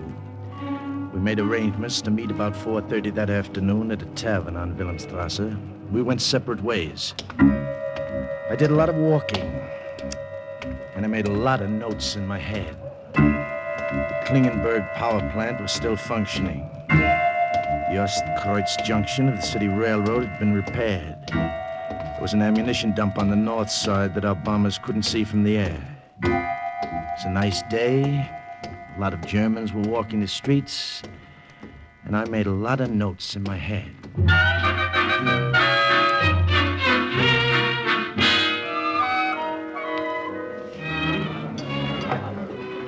You wish to order now, mein Herr? Nine, later. I am waiting for a friend. The professor was 15 minutes late, and I started to get nervous. Maybe somebody had recognized him. I sat there and sweated it out. 15 minutes, 20 minutes, half hour. And then he finally came. But he wasn't alone. Herr Neudeck, this is Hauptmann Müller. We met only this afternoon, and I invited him to come and have dinner with us. It was not quite that way, Herr Neudeck. It was I who insisted upon coming along. Gewiss, sit down. You were with one of Rommel's panzer divisions, I understand. Yes, we were only recently discharged from the army. Myself, I am just back. We will have much to talk about. Where is that stupid waiter? They're never around when you need them. He will be here presently. Presently is not soon enough. I will go to see him myself. I'll be right back. Where did you pick him up? He found me, my friend. There is a reservoir near the rail line. I was looking around. I think he was a little suspicious at first, but when I told him I was with Rommel, he became more friendly. Yeah, I am beginning to believe I was in Africa myself. Just the same, I wish you could have shaken him. What did you find out? It was a profitable afternoon. And you? A profitable afternoon. Good. Shh, he comes back.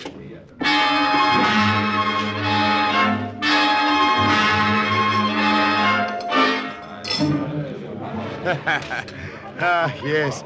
At first, it seems strange to me that Herr Josef here should show so much interest in the reservoir. Well, I was merely taking a stroll, getting reacquainted with Berlin.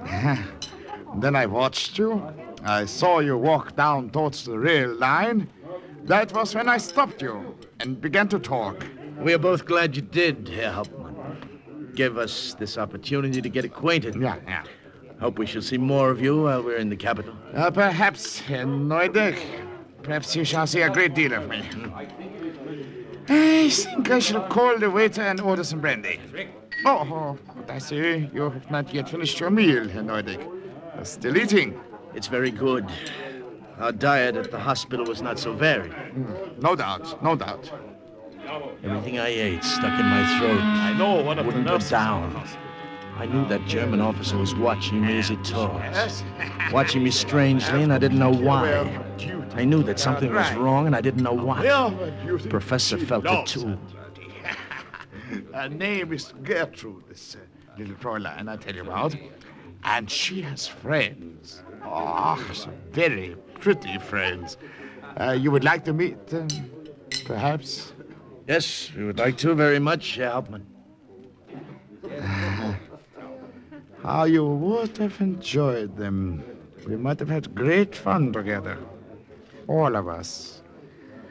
Unfortunately, you may be otherwise engaged with the Gestapo. What did you say, Herr Hauptmann? I have been watching you all through dinner, Herr Neudeck. You are an American. Do not move, either of you. I have my hand on my gun. Well, surely you're joking. No European eats the way you do. To change the fork from the left hand to the right after the knife is used. At first, it escaped me. I just knew something bothered me. Then I realized what it was. There it was. The little thing that could put a rope around my neck. Americans hold the fork sideways in the right hand. In my nervousness, I'd forgotten a suspicious little from the thing first. like that European manner of The eating. Gestapo will be very pleased. The sharp knife I'd been eating with was still in my hand. Very pleased. Almost as if it Both moved by now get itself, up. it Very disappeared quiet. under the table Keep your and hands in halfway the into air. the German officer. Good work, Nicky. Good. I was stupid to get myself into that jam in the first place. We're not out of this yet. Waiter!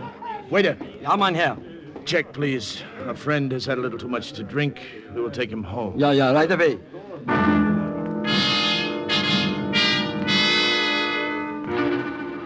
Between the two of us, we managed to get him out of there. His head was rocking back and forth like a drunk. The knife was still in him, so the blood didn't flow very much. He kept his cape around him. All right. There is no one around here, Nicky. We can dump him behind this shed. All right. We're beginning to leave a trail a mile long. So long, pal. It was nice meeting you. Come on, Professor. Let's go.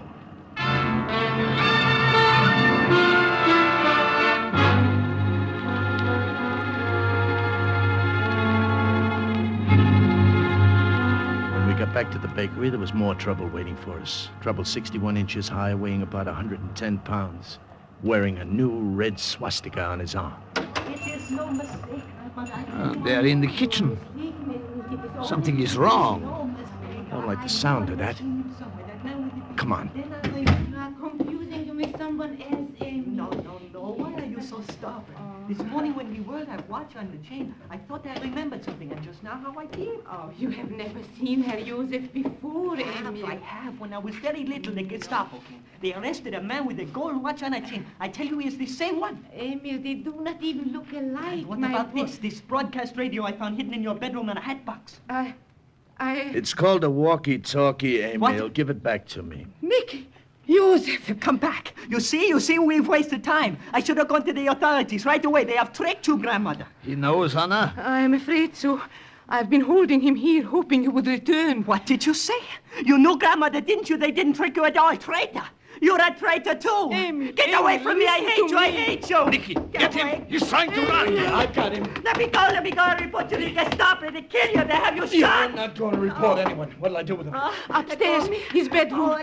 Lock him there until after you have gone. Right. Let go of me. Get your hands off me. I hate you. all. Let me go.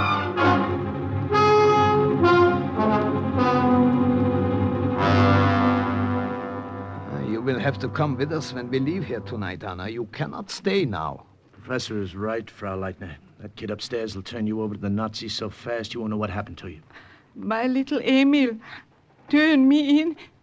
Josef, would he? Yeah, I'm afraid he would, Anna. It is best that you come with us. We are going to try to get through the lines into France. Once there are underground workers who will help us. Yeah. Nicky, is it all right if I bring this tray of food up to him?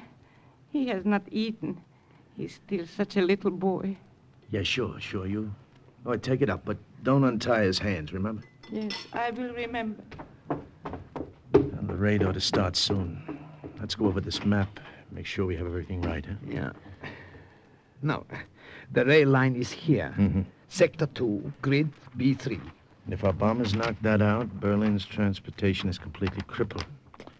And here, on the map, power plant is in Sector 6, grid G5. Nicky, he's gone. What did you... What?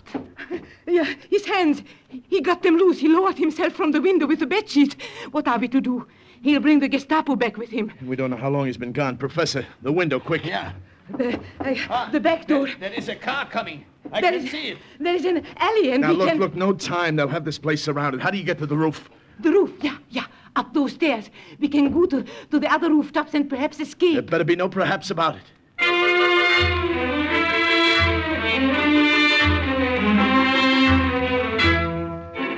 We went up to the attic stairs and onto the roof. You could see the Germans from there. 4 of them in black shirts spilled out of an armored car. 2 of them broke in through the front door. 2 of them started around to the rear. And then we heard Amy. Emil, my boy, don't... Anna! Nicky, she's dead. Well, it won't do her any good if we stay here. Come on, across the parapet. Air raid. Oh, that's music to my ears. At least it'll keep them from getting more help right now. Stay where you are!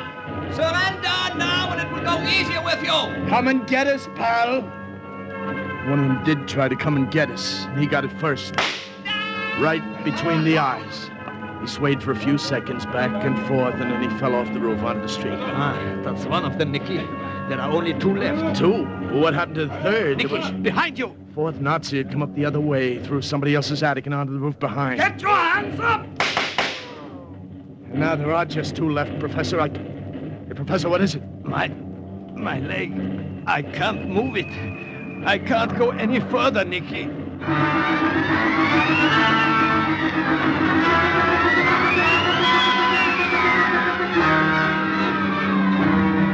What happened afterwards was a nightmare. It was as if the earth cracked wide open. It was red hot, burning, and the noise of the planes and the ack-ack and the German guns and the bombing made my stomach turn. We crouched behind a parapet and I held them off while the professor directed the bombers. Attention, bombers. The Klingenberg power plant is still functioning and supplies electric power to vital industries. Bomb Sector 6, grid G5. The Ostkreuz junction of the city railroad has been repaired. Knock it out and all traffic in Berlin will be stopped. Sector 2, grid B3.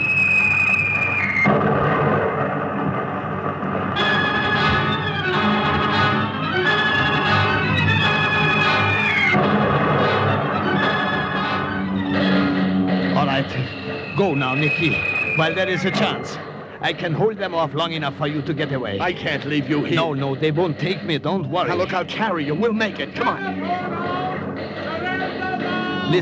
Listen to me, Nicky. Go across the next 2 rooftops and then down through the skylight. There is a tailor shop. Yeah, but Professor... Go out the back door there. It leads to an alley. Once over the fence, under cover of the raid, you can make it. Now look, I won't go without you. All right, I will change your mind. Attention! Attention, bombers! Hey, what are you doing? Attention, bombers! Imperative. Wait 2 minutes and bomb crossroads at Sector 7, grid D3. Hey, Professor, what are you doing? You're crazy. That's here, this sector. Go on, run. Run, Nicky. I'll cover you.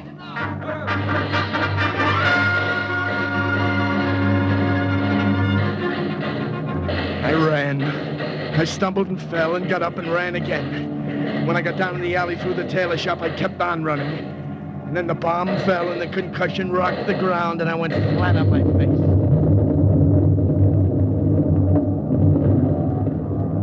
When I looked back, I knew that our bombers had made another direct hit. The professor had not only held off the Germans while I got away, but had kept them there until it was too late for any of them. It little German bakery that specialized in Apfelstrudel, folded up as if it had been made of matchsticks. Somewhere in the wreckage, the professor, with his gold watch on the chain, was buried under it. And overhead, the planes headed back. There was nothing left for me there. I headed back, too. Lieutenant Gus Olesnikus made his way to France and after months from there to England. But his direction of the bombing raid from the target itself kept some of Berlin's major industries crippled and its transportation system paralyzed.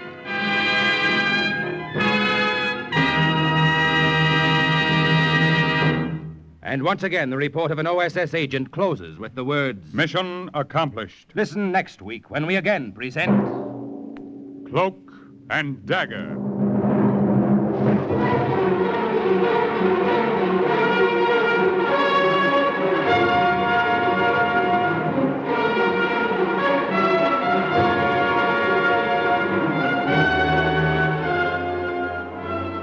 Heard in today's Cloak and Dagger adventure were Everett Sloan, Bill Zuckert, Lily Darvas, Barry Kroger, Michael Artist, Raymond Edward Johnson, Carl Weber, Jerry Jarrett, Bobby Weil, and Brad Barker. Script was written by Winifred Wolfe and Jack Gordon. Music was under the direction of John Gart.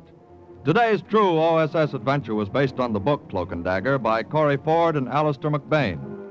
This has been a Louis G. Cowan production in association with Alfred Hollander and was under the direction and supervision of Sherman Marks.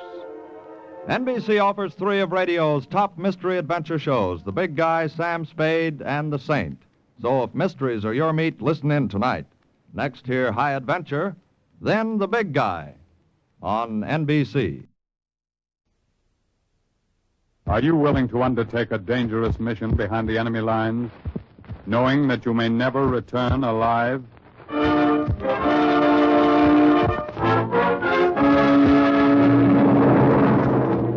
What you have just heard is the question asked during the war of agents of the OSS. Ordinary citizens who to this question answered, yes. This is Cloak and Dagger.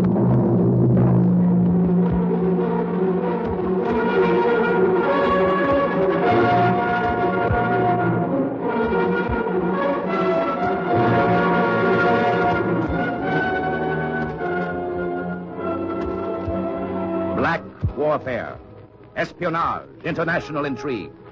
These are the weapons of the OSS. In today's adventure, Wine of Freedom, the role of Vince Keller, an American OSS agent who made a sales trip inside Hitler Germany, is played by stage and screen star Mel Ferrer, currently to be seen with Joan Fontaine in the RKO picture Born to be Bad.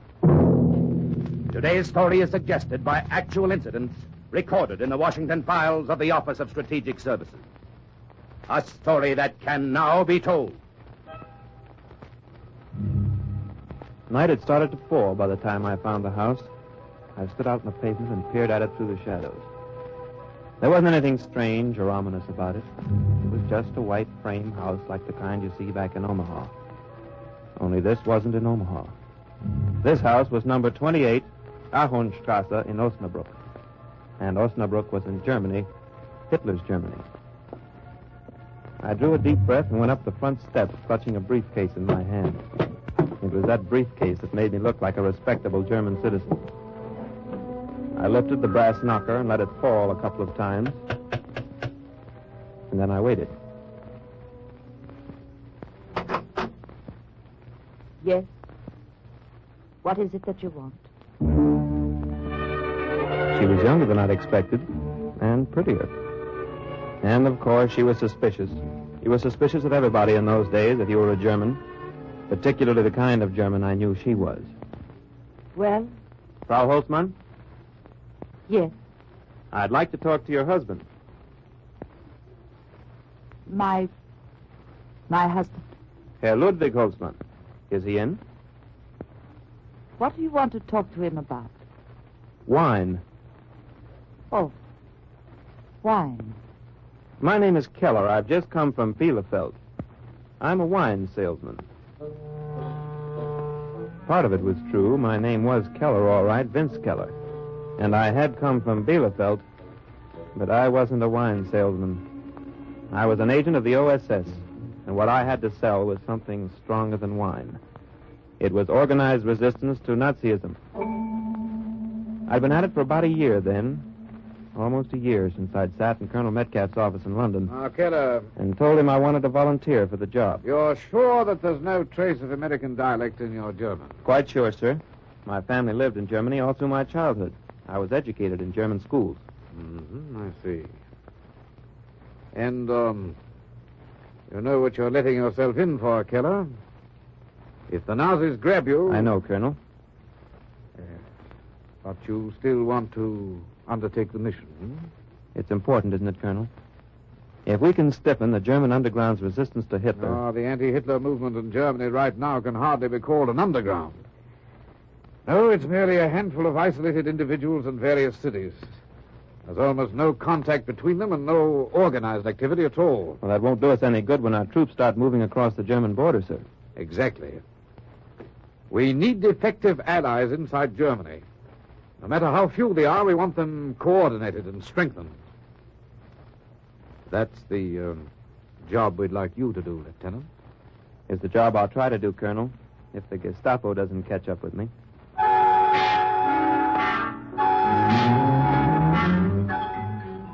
2 weeks later, I'd parachuted into a grassy field outside Dusseldorf, and the Gestapo hadn't caught up with me yet. After Dusseldorf came Essen, and after Essen, Dortmund, and then Bielefeld. And Hitler's secret police was still way behind. It was at Bielefeld that I heard about Ludwig Holzmann. The underground leader there, old Johann Wolf, slipped me his name. So your work here in Bielefeld is finished, Herr Keller. Where'd you go now? Osnabrück, Johann. You'll be hearing from me, though. I want to put the men there in contact with the resistance workers here. We have been in contact occasionally. Now then, Ludwig Holzmann has paid me a visit. Holzmann, huh?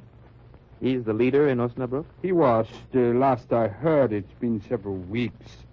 His address is number 28 Ahornstrasse. Well, good enough. I'll look him up when I get there. You'll have no trouble introducing yourself to him since you're posing as a wine merchant. Simply ask him if he has ever tried Den Freiheitswein. Den Freiheitswein? The wine of freedom, huh? He will know then that he can trust you, and you, of course, can trust him.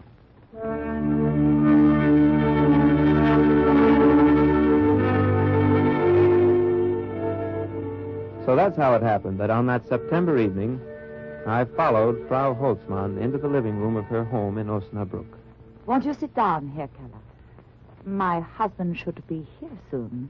He isn't home, then? No, he's late this evening. He's almost always here by dinner time.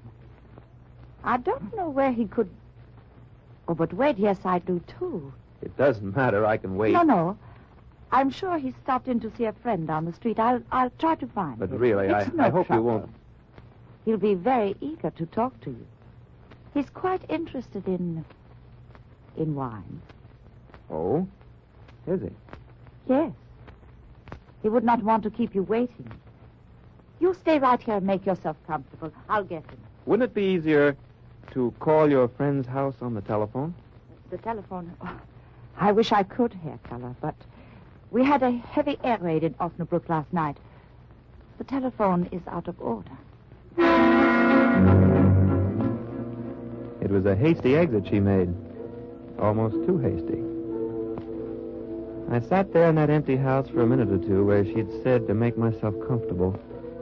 But somehow I wasn't, very. So I got up and went over to the telephone. What number do you wish, please? I was under the impression, operator, that this line is out of order. You're mistaken, sir. This line has not been out of order today. That gave me something to think about while I waited. I think better when I'm moving. So I began to move around the Holzmann house. I peeked into rooms, even opened drawers, but I didn't find anything. In fact, I didn't even know what I expected to find. When the front door opened, I was back in the living room trying to look comfortable. I was right, Herr Keller. I found him drinking beer with our friend. Caught in the act, eh, Herr Holzmann? I'm afraid so. Well, please sit down, Herr Keller. Thank you. You are a wine salesman, my wife tells me. Yes, I am. And she tells me that you're very interested in wine. That's true. Sort of a connoisseur, perhaps? You might say so, yes. Like our mutual friend in Bielefeld, who suggested that I call on you. And who was that, Herr Keller? What was his name? It must have been the lie Frau Holtzmann had told about the telephone that made me hold back. It must have been the way she stood there, listening so intently, so eagerly. That was why I brushed aside his question, and that was why I said nothing about the wine of freedom, even when he asked. Tell me, Herr Keller, do you carry a dry red wine at reasonable prices? Yes, we have an excellent Burgundy, Herr Holtzmann. From where? Why, from Chambertin. Chambertin. What year, Herr Keller? 1927. 1927? Huh? I don't think we'd be interested in buying any of your wine. But, Herr In Holtzmann... fact, we'd appreciate if you'd go peddle it somewhere else. Now, wait a minute. Any authentic wine merchant would know that the great frost of 1927 killed the crops of Chambertin. You might tell the Gestapo that before they send you out again. I caught on then, and I almost laughed. He thought I was a Gestapo agent. That explained it. Maybe it even explained his wife's peculiar behavior. I had been too busy suspecting them to consider how deeply they must have been suspecting me. Here's your hat, Herr Keller, and your case. Thanks, Holtzmann.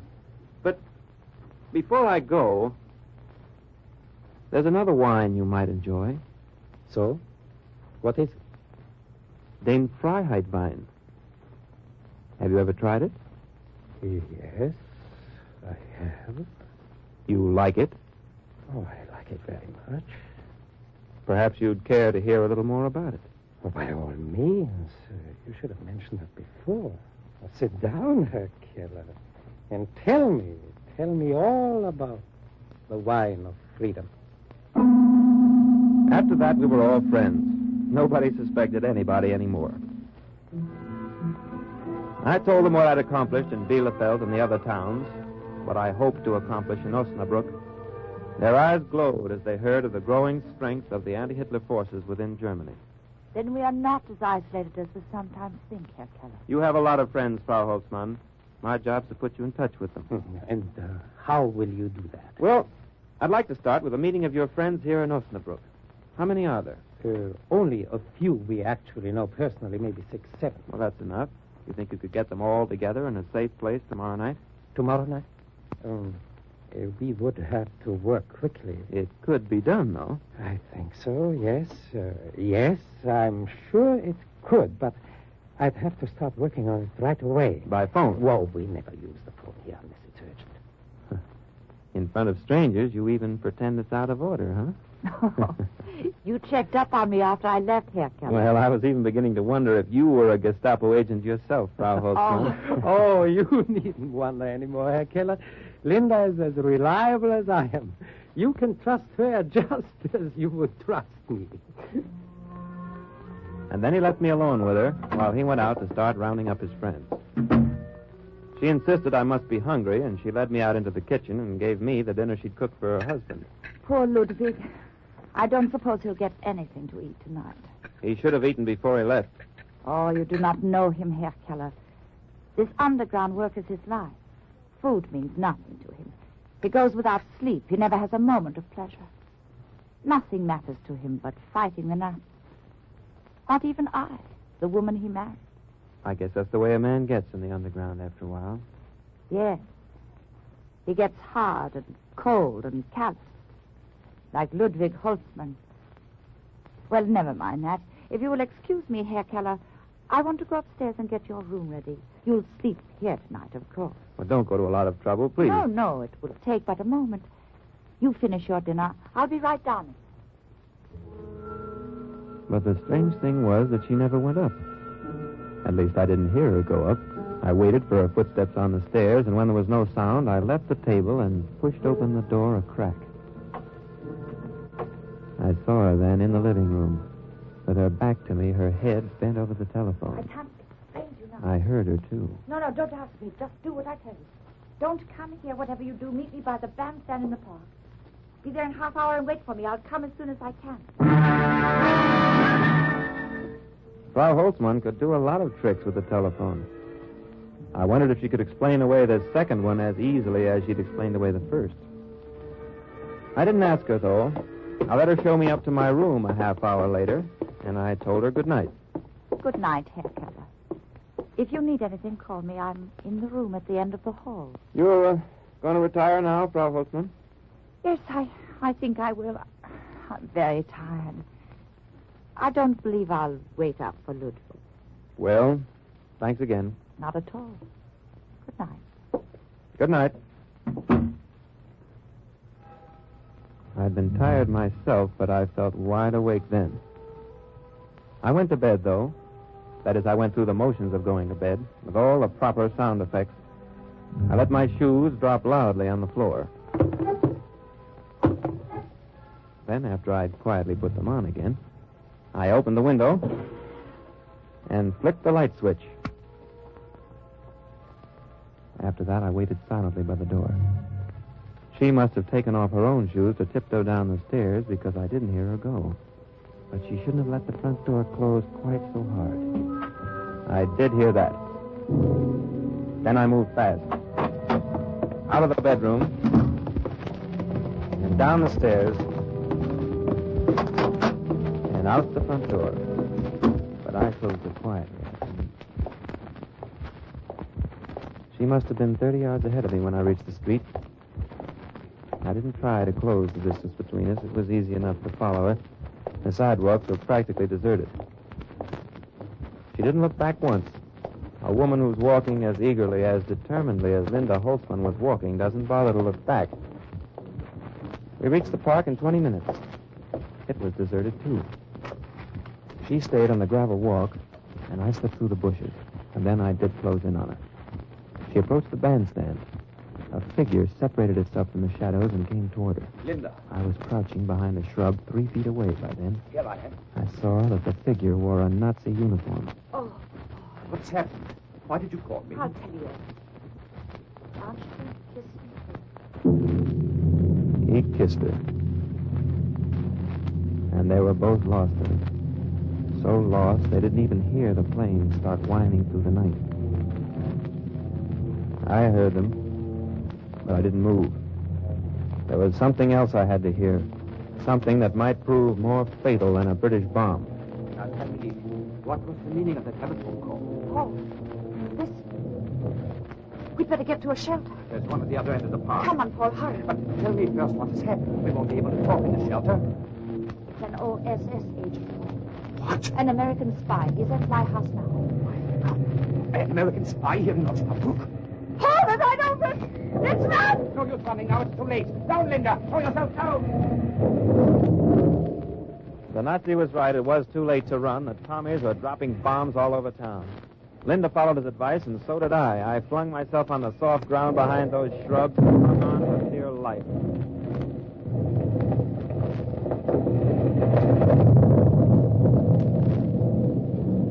The last bomb landed in the park. I raised my head at last. There was only a pile of rubble where the bandstand had been. Linda. I heard the Nazi calling her name.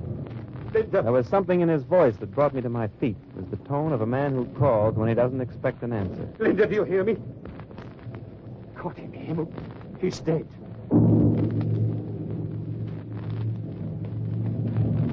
Anything I can do, soldier? There's nothing anyone can do. He's dead. You sure? Yeah. Yeah, quite sure. Come on, I'll get you to a doctor. No, I have no time now for doctors. Later, maybe. But there's something I must do first. I'm not hurt. I could do it for you. I do it myself. There's information the Gestapo must have immediately. He turned away and went lunging off. You don't like to do such things. But if a man's a Nazi and if he's going to betray you to the Gestapo, I raised my gun.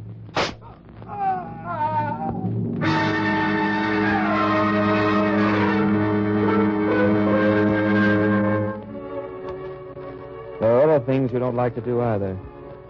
You don't like to tell a man that his wife is lying dead in a park. Or what she was doing there before she died. Not if she was kissing a Nazi soldier and selling the underground movement down the river. But I knew it had to be done. I went back to Ludwig Holtzmann's house. He'd already come home and was waiting for me. Ah, Herr Keller, I have news for you. I have news for you, too. Bad news. But mine is good. It's all arranged already. Oh, all arranged. The meeting, you mean? Of course, the meeting tomorrow night at 11 o'clock. There's a bombed-out church on the highway north of the tower. There's no danger of being interrupted because the church is never used anymore. I rounded up every friend I could. There will be 7 at the meeting, possibly 8. Good work, Holtzmann. Danke, Herr Keller. But what did you want to tell me? Well, it's your wife. My wife? Look, my friend, there's no way of breaking this to you gently. Never mind. Just tell me. What about my wife? She's dead, Holtzmann. She was killed in the raid tonight.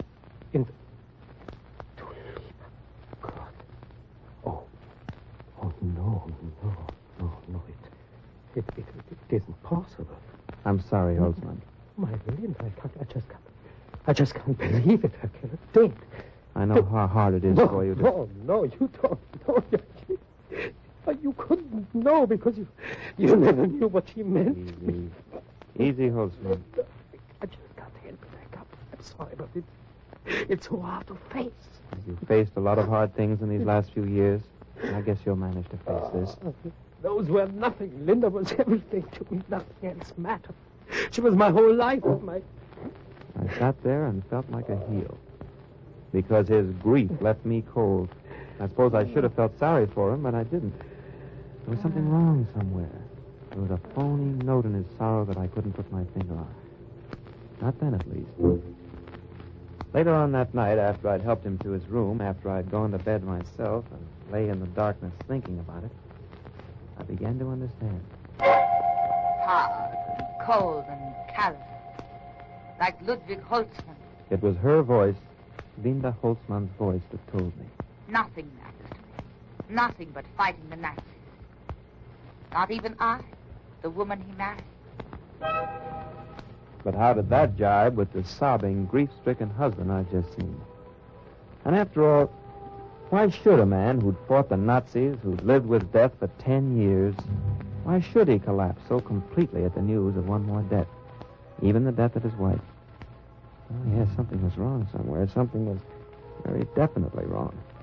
I thought I knew what it was. And if I was right, then Der Fuhrer's secret police were breathing down my neck. He was still sleeping when I slipped out of the house the next morning. I didn't go far. Just across the street and 2 doors down to number 21 Ahornstrasse.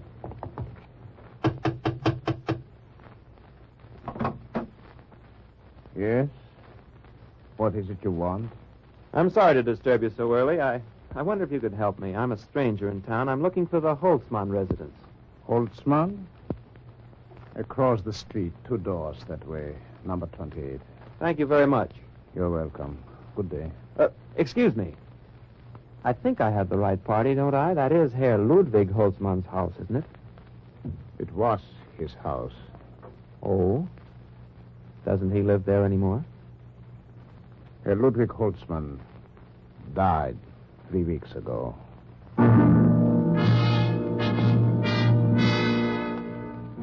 And then I knew I was right. I turned away from the door, but I didn't have any place to go. So I turned back again. And the man in the doorway was still standing there, still staring at me thoughtfully. Excuse me. Why did you want to see Ludwig Holtzmann? Well, I'm a wine merchant. I didn't know he was dead. I thought he might be interested in some wine. I see. Strong wine? Very strong. A special kind. Called? Called Der Freiheitwein. Ah. You're familiar with it? Yes. I'm familiar with it. Perhaps I could interest you. Perhaps you could. Won't you step in? I followed him into his house. And then I took a chance. I told him who I was, and why I'd come to Osnabrück and what had happened since I arrived. I see. Then the real Ludwig Holtzmann is dead. He was killed by the Gestapo, Herr Keller. His own wife betrayed him. Funny, that's just how I had it figured. Fortunately, she doesn't know who the rest of us are, or she would betray us, too. Not anymore. She was killed in the raid last night. She was? That doesn't exactly break your heart, I imagine. On the contrary, it saves us the trouble of someday killing her ourselves. But you say she introduced another man to you as her husband? She must have had orders to report anyone who came looking for Ludwig. She went out and brought this man back with her.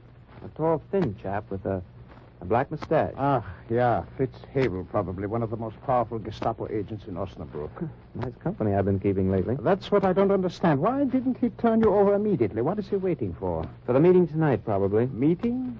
He knows I'm planning to talk about the underground work in neighboring cities. I see. He figures he'll pick up a flock of names. Yeah. He'd never ask me for the names directly for fear he'd look suspicious. Ah, yeah, but who does he intend to bring to such a meeting? Some more Gestapo agents, I imagine. Maybe he's bringing them over from Dortmund and Bielefeld. And he hopes you will give him useful information, huh? Sure. It's a nice setup. They'll sit around and scribble down everything I say. Then, when they've milked me, they'll string me up. How lucky that you came to my door. Now you can escape, Herr Keller. Escape? No, I don't think so. What do you mean? 7 or 8 Gestapo agents all gathered under one roof. That's awfully inviting. But you can't go to that meeting. Why not? They don't know I know who they are. You will never get out alive. I'm not so sure. Oh, I was pretty cocky then. But by the time night came, I'd lost a lot of it. I'd had to put on an act for Fritz Hebel all day, pretending I still thought he was Ludwig Holtzmann, pretending I trusted him and was sorry for his great loss. By 11 o'clock, when he and I slipped up the moonlit path that led to the church, my nerves were pretty thin. I'd taken a lot of risks since I'd come to Germany, but I'd never walked into a meeting of Gestapo agents before, every one of whom knew who I was. They're here already. You see, Herr Keller? I saw. Through the clouds of cigar smoke, I saw the narrow, hungry eyes that turned on me. I saw the half-hidden smiles. I sensed the laughter inside them. My friends, you know why we are meeting here tonight. You know that here at my side is a man, an American, who's had the courage to come into this land of terror to help us. In spite of Gestapo agents... He made quite a production of it. Of every day. He went on for 5 minutes building me up. Our enemy country. And all the while, I could hear that silent, mocking laughter. He has succeeded. And so now, Herr Keller will tell us of the work he has been doing in other German cities. He will give us the names of our brothers who are fighting in the same cause for which we fight. He will teach us how to fight more effectively, how to bring closer the day of final victory. I present Herr Keller, the American. Thanks, Herr Holtzmann. Brothers and friends, my plans have changed somewhat.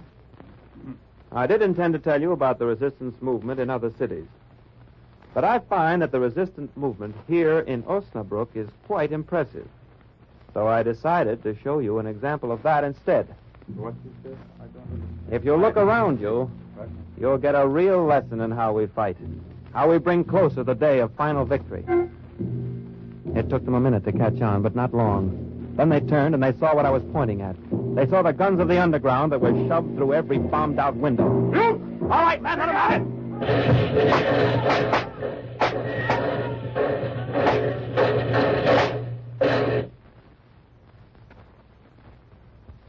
They died, all 8 of them. Well, Colonel Metcalf had told me to help make the German underground strong and effective. He said it had to be organized. It was pretty well organized that night in Osnabrück. And later in Dortmund, Bielefeld, Essen, Dusseldorf.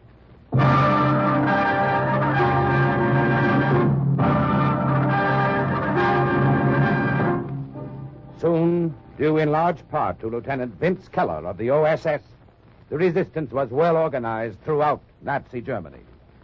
And once again, the report of another OSS agent closes with the words, Mission accomplished. Listen again next week for another true adventure from the files of the OSS on Cloak and Dagger.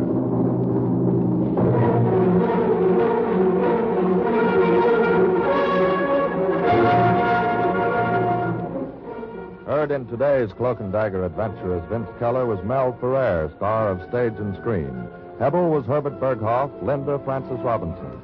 Others were Ralph Bell, Raymond Edward Johnson, Vilma Curer, Ian Martin, and Carl Weber. Script was written by Ken Field, and music was under the direction of John Gart. Sound effects by Chet Hill and Jerry McGee. Engineering by George Vos. Today's OSS adventure was based on the book Cloak and Dagger by Corey Ford and Alistair McBain. This program was produced by Louis G. Cowan and Alfred Hollander. Here is a bulletin from the NBC newsroom. Governor Dewey of New York has endorsed the NBC Republican presidential candidate as General Eisenhower. During the NBC television program Meet the Press, Dewey declared again that he himself will not be a candidate. Then Dewey, as titular head of the GOP, said that he would urge support of Eisenhower if the general will permit himself to be nominated. Keep tuned to your NBC station for the later news. This is NBC, the national broadcasting company.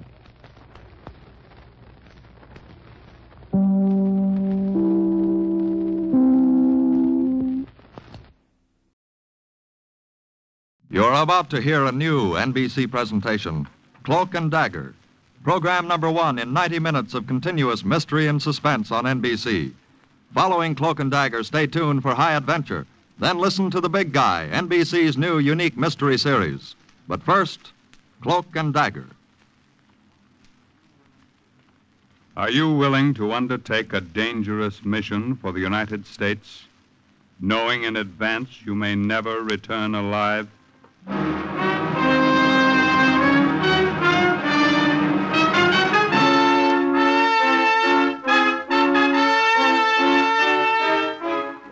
What you have just heard is a question asked during the war of agents of the OSS, ordinary citizens who to this question answered, yes.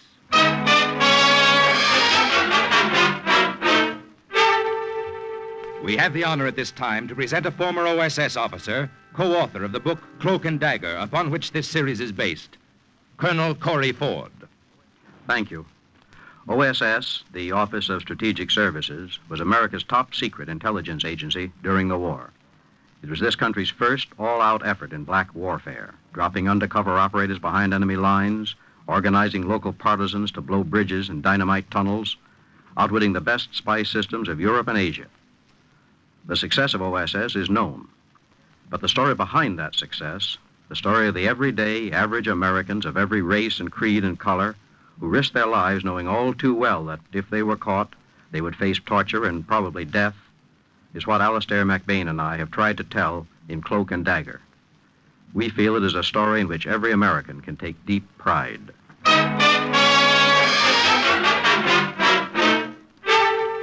The National Broadcasting Company takes you behind the scenes of a war that nobody knew. This is Cloak and Dagger. My name is Friedrich Schmidt. I'm a German soldier. I had a medical discharge from the Army. I was in the 268th Infantry Division. My family was killed in an air raid near Berlin. My name is Friedrich Schmidt. I'm a German soldier. Repeat it over and over again so I won't forget. My name is Friedrich Schmidt. Where did I go wrong? Where did I go wrong? Think back and remember. From the beginning. Everything the colonel told me to remember. Remember, Frank, from now on, you'll be Friedrich Schmidt, German soldier. You have your military pass, forged signatures of adjutants, hospital certificates, ration coupons, permit to travel. You know what to do. Yes, Colonel. Carl and I parachute behind the enemy lines in Austria. We radio back information on the strength and location of German troops around Innsbruck. You realize there'll be no help from headquarters, no contact waiting for you below. Well, sir, Carl knows the country, and his sister is still living there. I needn't tell you the risk you're taking. Of course, you'll land in American uniform, so in case you're picked up immediately, you'll be treated as prisoners of war. However, later, if you're caught out of uniform in enemy country... I think I know what to expect, sir. All right, then. Just one more thing. The information we're after is vital. The Third Army is closing in fast, and we must know what's ahead for them. I'll expect your first message in 10 days. You'll have it, sir. Oh, and, by the way, Colonel. Yes? Don't forget to have that package mailed to Rhode Island for me next month. It's my father's birthday.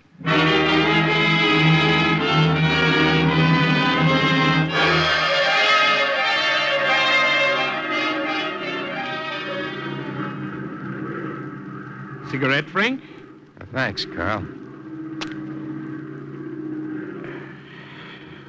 Carl, Yes, what is it?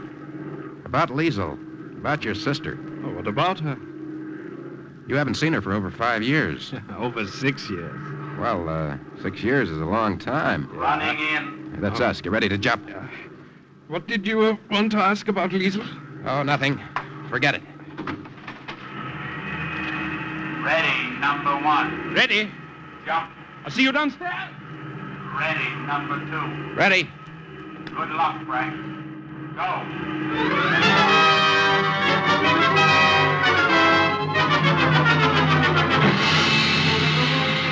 I heard the crack of the parachute as it snapped open. I looked down. I saw a patch of snow in the valley, spreading wider and wider in the moonlight, like a blot of milk spilled on a kitchen table. And I thought of Carl's sister, and the question I didn't have the courage to ask him.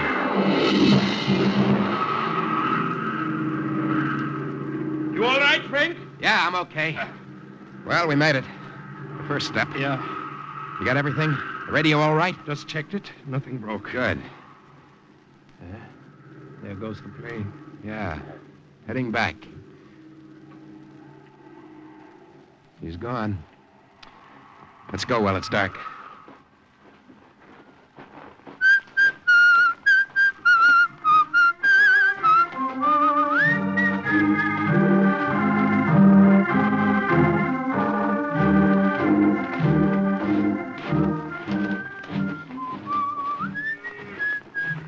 Sun's starting to come up. Keep that cape around you. There'll be people on this road soon. What do you think about that sun?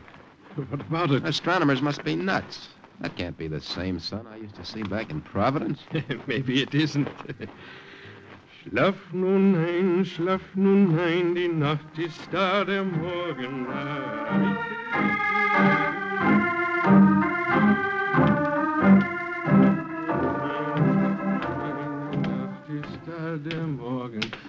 Hey, what is that?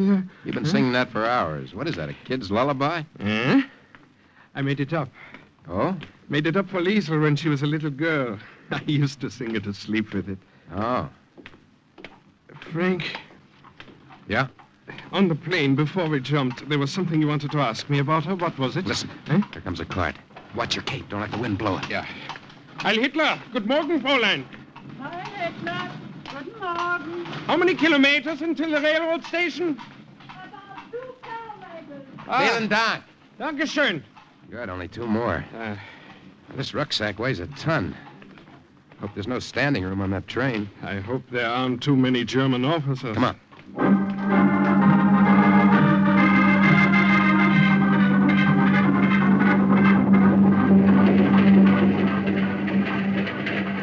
You know, one thing I like about European trains? What? These little compartments. I'd just as soon be closed off in here until we get where we're going. We've got to get rid of these American uniforms, Frank, as soon as possible. Well, we'll just have to find 2 obliging German soldiers who'll be willing to give up theirs. That obliging they are not. Well, so far they've been. Let us have a nice compartment all to ourselves. Well, there's no guarantee they'll let us keep it that way, you know. I know one of these things here. Get out your tribal permit and identification now. Right. Hope those papers are good forgeries. They better be. Gentlemen, your identification, travel permit, please. Yeah, Herr Inspector, yeah.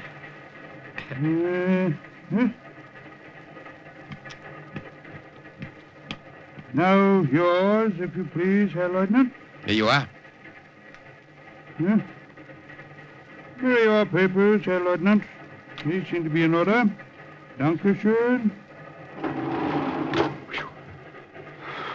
How much longer till we get there? About 30 minutes. Think he was suspicious? Well, he didn't act it. Just the same if anyone else comes. If you have to take off your cape, take it off in one motion. Your jacket with it. We might get away with a khaki shirt. Our luck's held out so far. Maybe nobody will come. Let's hope so. See you, Salzburg, Oh, here comes company. Here comes trouble. May I share your compartment, gentlemen? Yeah, of course, Herr Hauptmann. It's stuffy in here. Why don't you remove your capes? Well, it was so cold in the snow country. We're both of us just back from there. It will take us time to thaw out. Join me in some schnapps, gentlemen. Danke. And you? Dankeschön. These trains, either too stuffy or too drafty. They're all badly on down since the war. Are you warmer now? Oh, much. Then remove your capes. I perspire looking at you. Well, Go on, take them off. The Hauptmann is right. It is hot. Better. Much better. Are you going to Salzburg? No.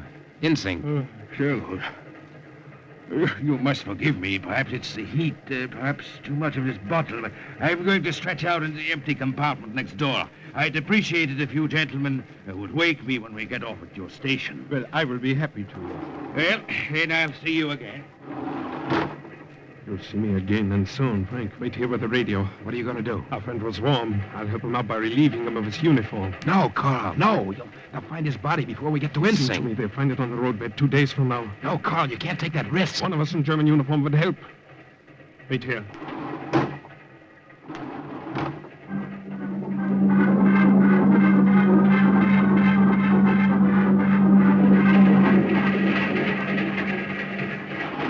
Carl?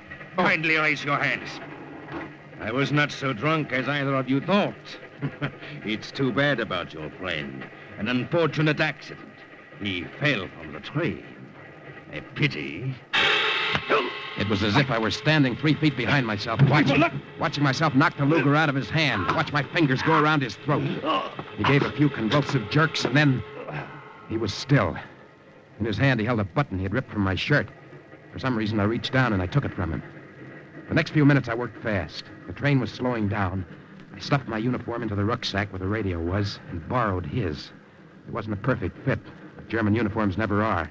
And this German wouldn't be needing his anymore. I opened the door of the compartment, and for the second time that day, jumped to German soil. Think slowly now. Somewhere from that moment on, I made the mistake. Where did I go wrong? Where did I make that mistake? You've made a mistake, Herr Lieutenant. My brother is not in Austria. Please listen to me. Carl was with me. We were both coming here together before the accident on the train. You're mistaken. My brother's not in Austria. Liesel, I'm taking a chance coming here at all. I only have Carl's word that you'll help me. My brother is not in Austria. Look, I'm tired. I'm hungry. Liesel, for Carl. There's not much to eat. Some bread and some soup. Sit down. I'll bring it to you.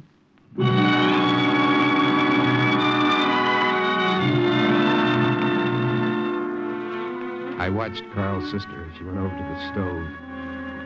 She was small and dark, and her hair was cut short and brushed back.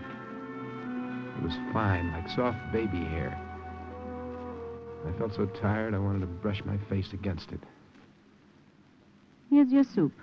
Dankeschön. There's more in the pot if you want it. I'll be back. Where are you going? There's someone you might like to meet. A contact. I'll get him. Stay here and eat. I'll be right back.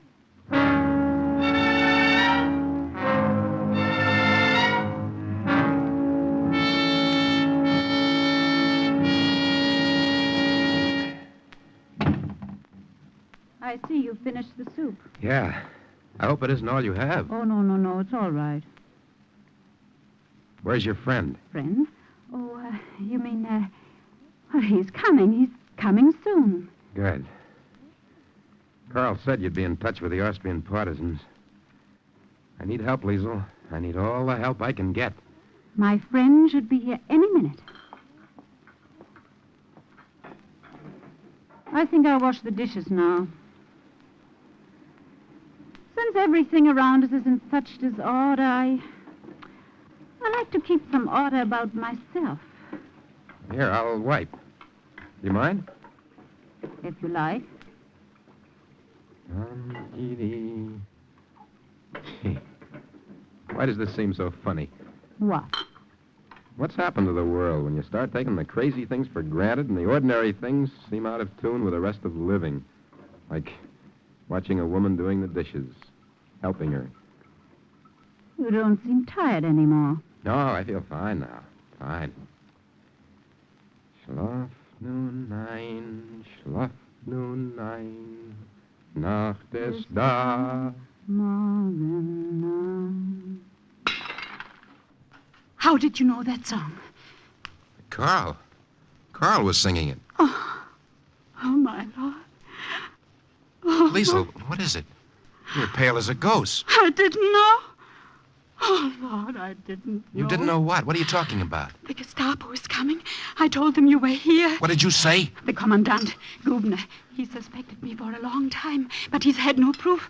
I thought he had sent you to trick me. I was afraid. Are you telling me the truth? Yes. Are you telling me the truth now? I swear I'll it. shake it out of you if you don't. You've got to trust me. You have no one else to turn to now. You've got to trust me. Oh, you've got to trust me. I should kill you. I ought to kill you. Now, listen to me. You can get out of the back door now if you want. Oh, but no, you won't get far there. Oh, you better go down there, to the cellar. And trust me. Open up in there. I have no choice. Quick, that door. It leads to the cellar. Go quickly. Open up! In a minute. Well, where is he? Gone. Gone? What do you mean gone? Well, I tried to keep him here. I couldn't without arousing his suspicion. Yeah. So Yeah? Well, you asked me not to do that, remember? Yeah, go on. Well, he was only passing through. He said he had a friend in the mountains. In a hut in the mountains. He told me where it was. You'll take us then, now. Of course. Sergeant, Just follow me. round up the men. Ja, Herr Kommandant. After you, Liesel. I needn't tell you, you're doing a great service for the fatherland. Take your hands off me. I've given enough proof of my loyalty.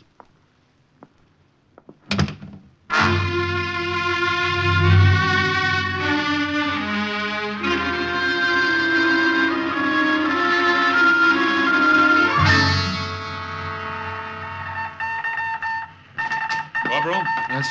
Any word from Frank or Carl yet? No, Colonel, nothing. Oh, something hit a snag. It's been 12 days since they jumped. Well, let me know. Wait a minute. Here's something now. 2345. Brooklyn calling. All well. That's it. Brooklyn. That's the code name. Hey, he's coming through clear. Time is now 2345. Huh? Come in. Over.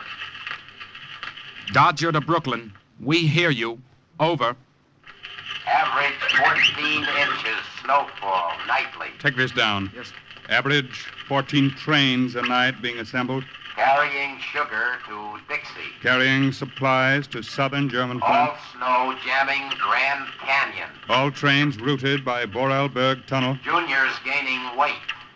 Over. Wehrmacht gathering strength. Corporal, let me have that radio. Dodger to Brooklyn. Making this fast. Sending it in clear. Imperative, learn within 2 weeks. Disposition of all airborne troops and units within your area. Good night. Good luck. Over. Wilco, keep the home fires burning. Good night. Over and out. Well, that's the first one, Liesel. They got it. I haven't got much time. You heard him just 2 weeks. Oh, don't worry. We'll have the information. How nice it must be to be Liesel. So confident, so cool and sure. But I'm not. I'm afraid. I don't sleep at night. I'm afraid all the time. Oh, Freddie. Freddie. Liesel.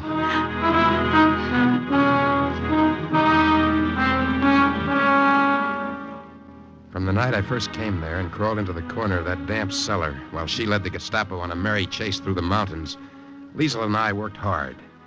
My radio aerial was set up, hidden, lost in a mass of clotheslines. Together we rounded up Austrian partisans. Where did I go wrong? So you are Liesel's cousin, Freddie. Ja, Herr Kommandant. I am Liesel's cousin. Would you like some wine, Commandant? Dankeschön. I didn't know Liesel had a cousin from Berlin. We knew she had a brother, Karl.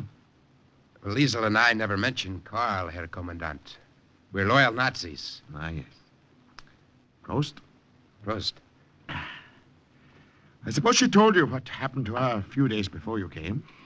Some more wine, Commandant. I haven't finished this glass yet, Liesel. You seem nervous. It's such an honor having you visit us here. Liesel. You know, Herr Lieutenant, your little cousin has been much nicer to me lately. I tried to convince her for some time that there are advantages to being friendly with the right people. I suppose she told you about the American spy who came here over a week ago? I find that hard to believe.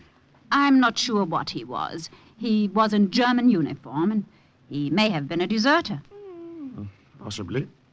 In any case, we had a long search for nothing that night. We found no trace of him. You say you have a medical discharge, Herr Lieutenant? Ja, Herr Kommandant. The rest of my family was bombed out in Berlin. Oh, yes. I had no place to go, no one else to come to. So I came here.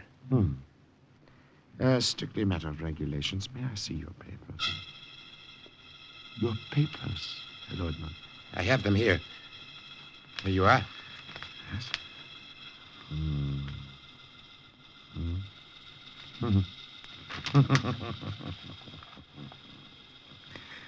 You know, Herr Lieutenant, this is the first time I've seen one of these filled out correctly.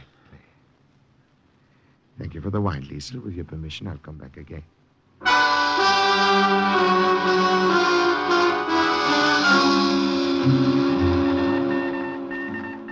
Brooklyn to Dodger. Heavy shipment of pianos to Dixie.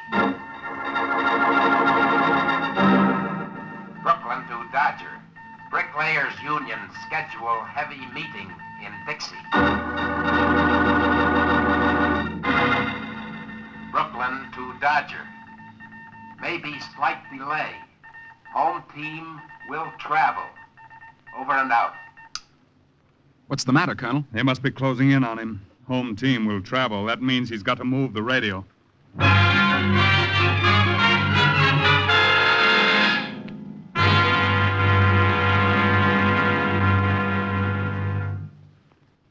I'm going with you, Freddie. No, you're not, Liesel. You're going to stay here. If we both leave when I move the radio, Gubner's sure to be suspicious. But, Freddie... You go to Fritz Heimer.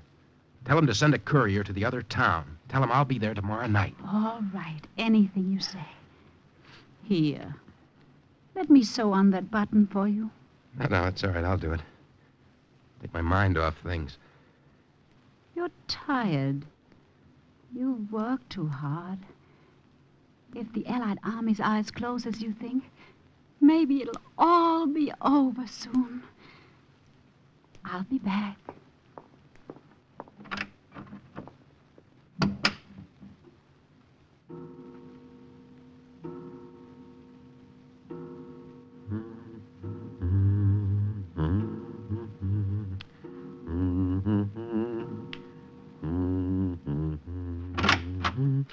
Liesel? Oh. Forgive me for just walking in, Herr Lieutenant. Good evening, Herr Kommandant. The door was unlatched. It's all right, Herr Kommandant. I was just passing. I wanted to say hello to your little cousin. and invite her to dinner at my house tomorrow night. You think perhaps she will come this time? Perhaps, Herr Commandant. Women are never very easy to figure. You're right there. What are you doing? Don't let me interrupt you. Oh, just this button. It came off. So I see.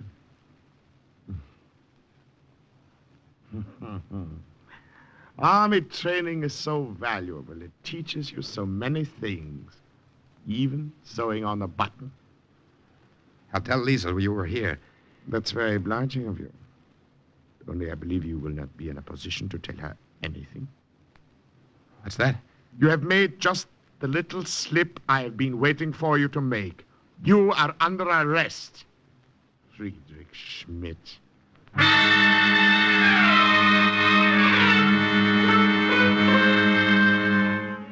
So many things to remember. An American cigarette could give me away, an English match, laundry marks, some clothing. Cut them out, patch them up, hurtle.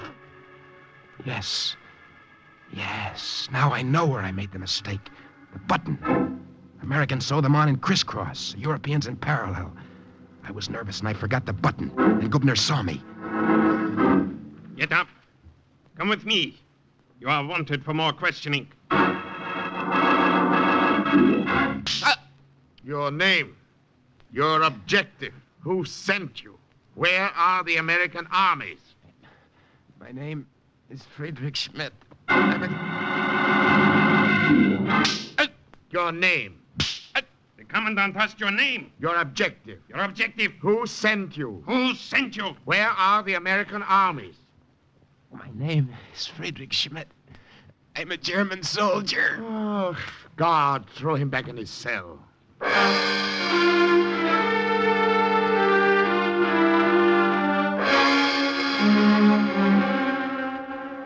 Sleep. Trying to sleep. Remember to lie when they come to take me out again for questioning. I wonder if Liesel got away.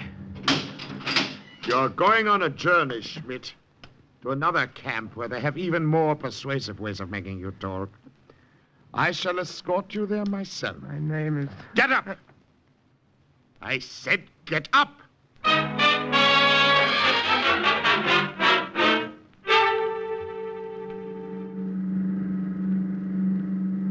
Driver, stop at that tavern on the right. Ja, Herr Kommandant. It's a pity, Schmidt. We shall share no more wine and little cakes with Liesel. I have something else in store for Liesel when I catch up with her. Her cousin. I'll be only a few minutes, driver. You're not to speak to the prisoner while I'm gone. Do you understand? Ja, Herr Kommandant.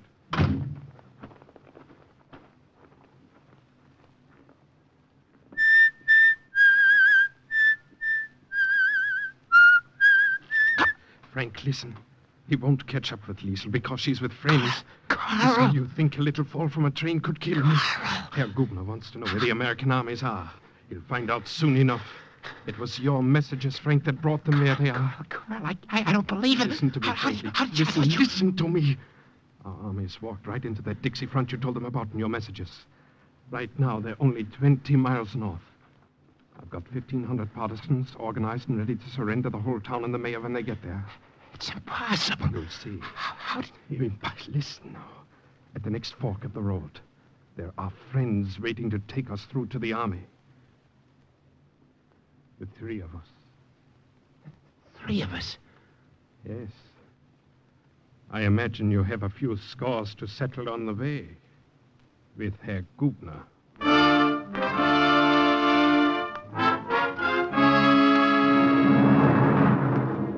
It wasn't coincidence, but a forged transfer that made Carl driver of that car. It wasn't luck, but carefully planned inside information that told the OSS exactly where Frank Baker was. It led to his release, that closed the drawer finally on file number 2218 with the words, "Mission accomplished." And Carl's story? Carl's adventures, also based on actual incidents, is file number 2219 in next week's Cloak and Dagger.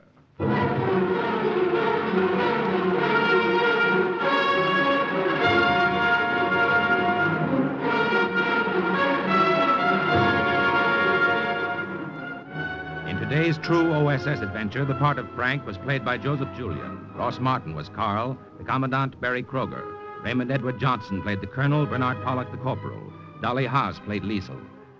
This has been a Louis G. Cowan production under the supervision and direction of Sherman Marks.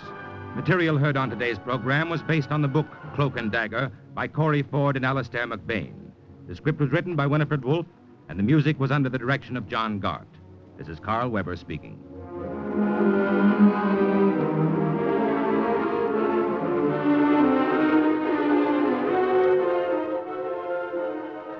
You have just heard the first of your new NBC Sunday afternoon mysteries. Stay tuned now for High Adventure, thrilling stories of action and suspense. Then be sure to hear The Big Guy, an exciting and different kind of detective. Now keep tuned for number 2 in NBC's new Sunday afternoon mystery lineup. Are you willing to undertake a dangerous mission behind the enemy lines, knowing you may never return alive?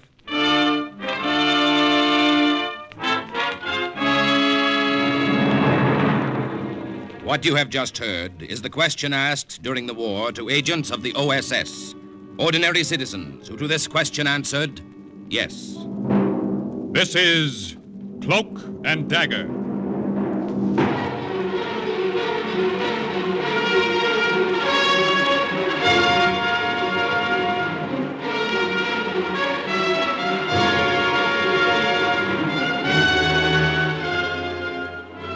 Black warfare, espionage, international intrigue. These are the weapons of the OSS.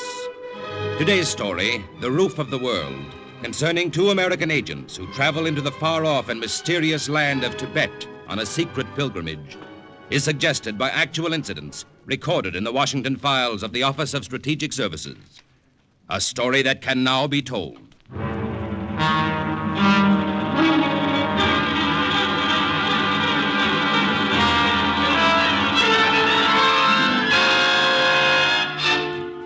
It came at us suddenly, out of the darkness, a shaggy monster over 15 feet high. None of us said a word for a minute. We just stared at it. The tusks. Look at the length of them. The tusks of this monster must have been at least 12 feet long. And I knew myself that if I hadn't seen it, stood right in front of it, I wouldn't have believed it actually existed either.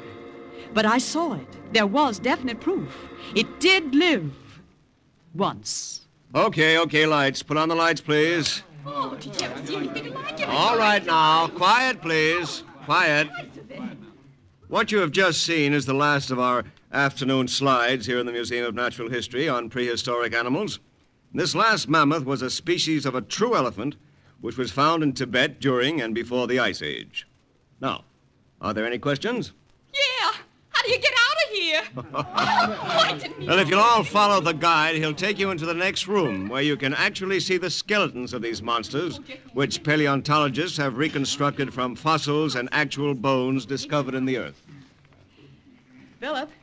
Oh, Phil. Oh, hello, Esther. Were you here for the whole lecture? No, just the last part of it. But you were sensational. Flattery will get you nowhere. What's that? Oh, telegram. Here. Just came to the office. Thanks.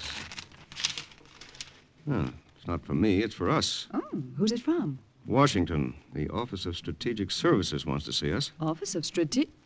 Now, why in the world do they want us? Well, there's one way to find out.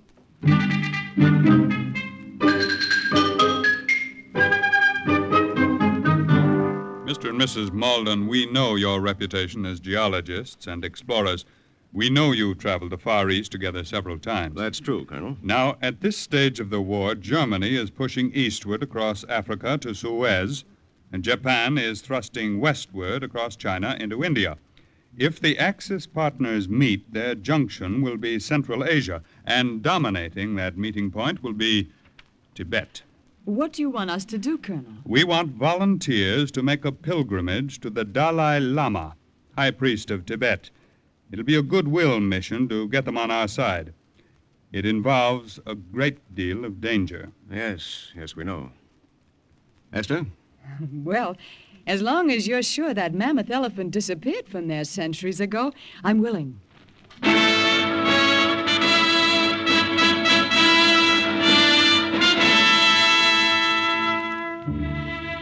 A few weeks later, we were flown to India, where we were given a car. And then the tour was started out across the border to a village called Gyuksam, at the foot of the Himalaya Mountains. Once there, we were to pick up pack animals and a guide and start our journey to the holy city. These roads couldn't have been any narrower or any rockier. Well, they weren't designed for modern travel. You can say that again. Phil, are you worried about something? I'm worried about a lot of things. For instance? For instance, this is the worst possible time of the year to be traveling up that mountain. It's almost spring up there, and the thaw's setting in. It's going to loosen the snow and ice all along the way. Well, we'll just have to be more careful, that's all. Oh, Phil, look, round the bend of the road. That's the village, isn't it? That's it. That's it. Wait a minute, Phil. Slow down. Look. Good Lord. I should have said was a village. Burned to the ground. The old man who sat wailing and moaning, cross-legged on the ground, was the only one left alive in that village. Bandit tribe, come from mountains, steal, kill, set fire to village. How is it they spared you? I am priest sent from Dalai Lama to this village many years past. If they kill holy man, great plague and pestilence will be upon them. Well, tell me, where'd you learn to speak English? In holy city was taught. Well, what do we do now, Phil? We can't leave him here alone. We'll take him with us and drive until we find another village. Oh, no. I take you. Huh? What's that? Singtu will be guide to holy city. Here all is lost.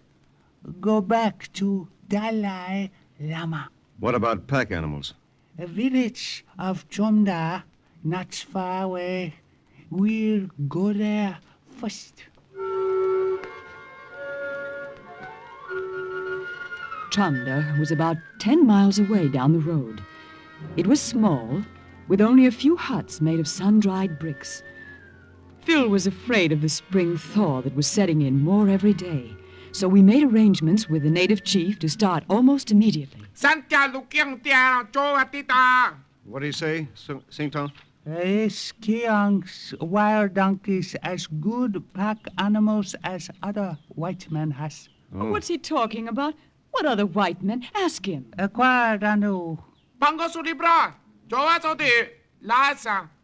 Strangers leave here 2 days ago on way also to holy city of Rasa.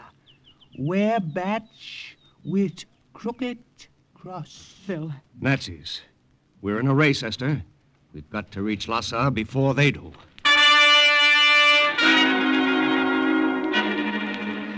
That was the first we knew that the Germans were ahead of us, going in the same direction, on the same mission. Philip was right. It was going to be a race for time. Esther, come on. This is no time to pick flowers. Oh, look at this dwarf rhododendron, Phil. And up ahead, it's like a carpet of blue irises. There'll be plenty of foliage until we cross the timberline. Then it'll just be cold. And traveling on snow is going to be a lot tougher. Well, I'm not looking forward to the temperature dropping 100 degrees in 20 miles. Uh-oh. Watch it. Did you hurt yourself? No, I just tripped. I guess I must be getting tired. Sing to? Yes, Mrs. Yes. How soon will we be able to camp? Cold Springs, less than half mile ahead. We'll camp there for night.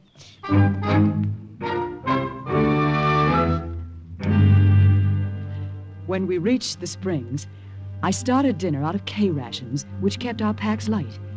And by the time I was through, the tent had mushroomed up, and Phil and Sing too were inside, straightening the pole and fixing the blankets for the night. How about food, Esther?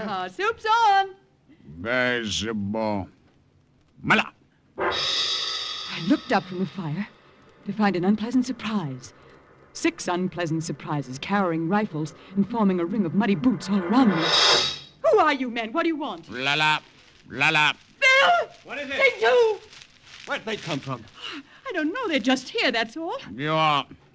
Sing to? These are some of nomad bandits who raid my village. Huh? Niyao Shemo. What do they want?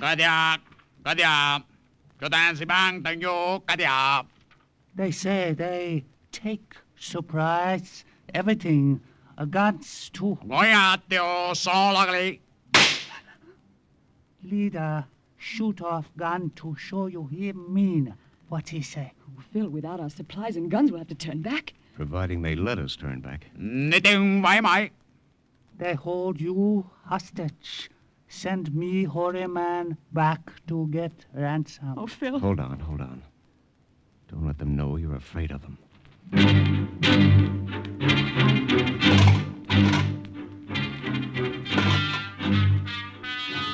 We stood there while they gathered our supplies out of the tent and threw them in a heap by the fire. Sing, too, knew he wouldn't be harmed because he was a holy man. But Phil and I had no idea what was ahead for us.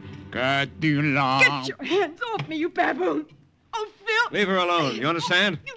Sing to. Tell them we'll come quietly. I said, get your filthy hands off me! The machine gun that riddled the bandit leader came from the direction of the brush. And the 6 of them went down, one after another. Then there was silence. And we looked up to see our 2 saviors walking out of the brush in German uniform. I'm delighted we were able to be of assistance, Americans. I am Commandant Kurt Faber of the German Army. This is Lieutenant Ernst Kessler. Freut mich. Oh, thank you for saving our lives. I'm Esther Malden, and this is my husband, Philip. Oh, and our guide, Sing, too. You do not seem too surprised to see us here. We're not. Just surprised you're not 2 days ahead of us the way we thought you were. Then you knew about us? How? They told us in the village. They also told us you were headed for the Holy City. They talk too much, those native idiots. Sie können nicht das Maul halten. Sei still, Ernst. And, you, are you also going there? No. Oh, I mean, we're geologists. We're just on an exploring expedition. Come. Is it quite nice to lie to your benefactors who have just saved your lives? I don't get that. Why did you? Well, we saw the American flag sewn on your clothing. That told us immediately who you were, where you were going. We, as you already know, we are also headed for Lhasa to the Dalai Lama. But our guide was killed. The snow loosened under him as we turned the ledge, and he fell. So you were going back for a guide? Exactly. But that is some distance away. Time is slipping by. You have the guide. You will lead us. Oh, no, we won't. And neither will Sing, too. Will you, Sing, too? We'll do only as friend Americans tell me. Verfluchter Hut! Ach, Ernst, you get too excited over nothing. Now remember, Herr Malden, Frau Malden, you have the guide. We have your supplies and your weapons. Let us pool our resources. Go together. If you think that at the point of our own guns you're going to make us lead you to Lhasa, you're crazy.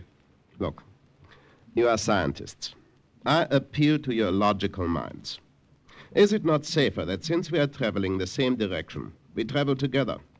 Once we reach the Dalai Lama, that each of us present the case of his country to him. If you'll forgive me for repeating, Herr Commandant, we're not going to be pushed along with guns in our backs. Nein. Who said you would be? Here. Why, Phil, he's giving us back our pistols. You see? We just strangers, gentlemen? No. Not yet. It's all right. Go ahead, open them. Yeah, open the gun if you like. Go ahead, spin the drum. See the cartridges in the chamber. Yes. Yes, I see them. Well, you return your guns, loaded as they were. Now shall we forget the war for a while and travel on together? Okay. Let's try it.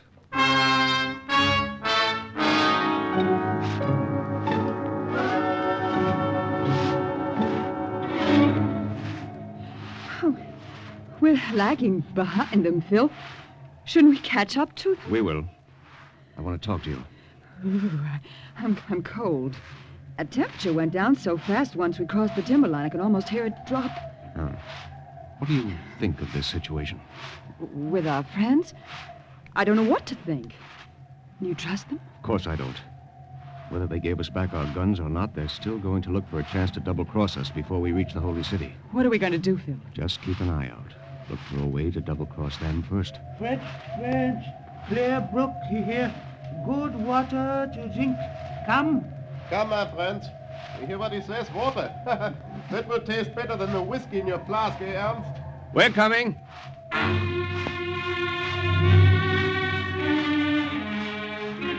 We caught up with them. And as we leaned over to fill our canteens from the small, clear brook, there was a sudden rumbling. Ah, the water's turned muddy suddenly. Yeah, it's covered with a dirty foam. Rising too. Rain. What's he talking about? It is not raining. It is in the high regions. That's what turned the water. But so suddenly. It happens like that. Races along under the ground, pushing the mud with it.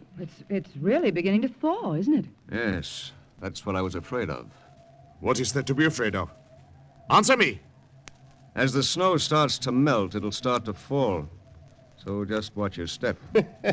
Ernst, is it not good to have 3 such good guides? We are indeed fortunate, was? Come, more brook, a long way. We walk. Walk?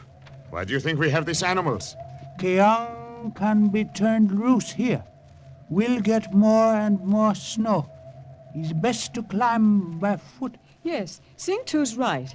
Besides, the animals won't find any place to graze. It's been getting pretty sparse for miles. Where will they go? They are wild. We'll find our own way. Hera! Hera! The packs were heavy, and we were too tired the next 2 days to do much talking. We just watched each other. The jagged paths under us were getting more and more slippery. And below the cliff we could see a sheer drop of hundreds of feet to the glacier.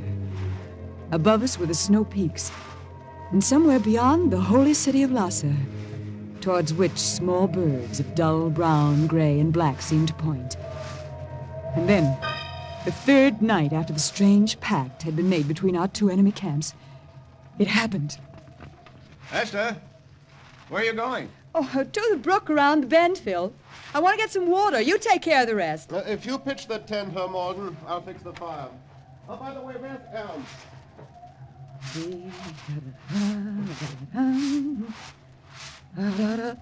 Oh, there it is. I knew I'd seen a brook. Ain't just a little bigger hole in the ice. Oh. There. Morgan, let me carry that back for you. Lieutenant Kessler, what are you doing here? I can see you don't want to be friendly. What a pity. I'll be friendly enough to give you some good advice. No. Save that liquor until you really need it. And stop guzzling it if you intend to keep up on this hike. This is no Boy Scout picnic. I'm touched by your concern for me. Don't flatter yourself. What are you doing back here anyway? You really wish to know? I followed you. I knew you were coming to the brook, so I went round the other way. You what? You don't like me. You'd like me very much if you got to know me. No, thanks. Now, please, get out of my way and let me go back. But, Kleiner, we may not have another chance to be together alone. You're very attractive, even in those heavy clothes. Yeah, I know, very attractive. Besides, I'm the only woman for miles. Now get out of my way. I would like to see you in a white gown, with diamond clips at your shoulders. Have you got nice shoulders, Frau Morgan? Leave me alone. Don't try to pull away Stop from it. me. Stop it, you drunken fool! Kiss! Oh, you big, dumb, drunken Nazi pig! You watch your tongue! Get away from me! What's the matter? Cut it out if you do not! Stop yelling, I say! Stop it! Stop it! Get away, Kessler! Get away, leave her alone. And if I don't? You gave me back my gun, I'll use it. You have your gun? You would not dare shoot me. Go on, try it. Use your gun. Ernst, that is enough. Genug, schon genug. Bist betrunken, du Idiot. Do you want him to use his gun on you? Think, Ernst, do you want him to use this gun? He will. I can tell he will. No. I'll give this lady your apologies. I order you. My apologies, Frau Morlin. You both have my word an incident like this will not occur again. Shall we eat and make camp for the night now?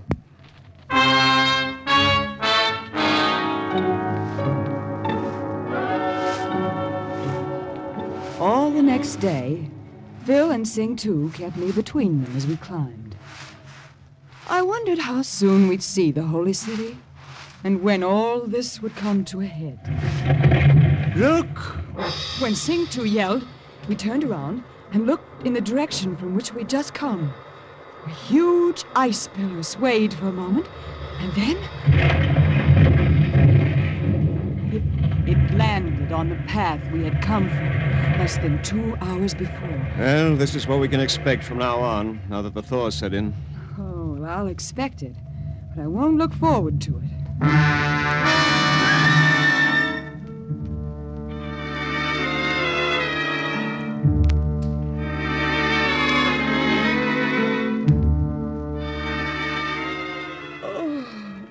Phil, am I mistaken, or are the days getting longer?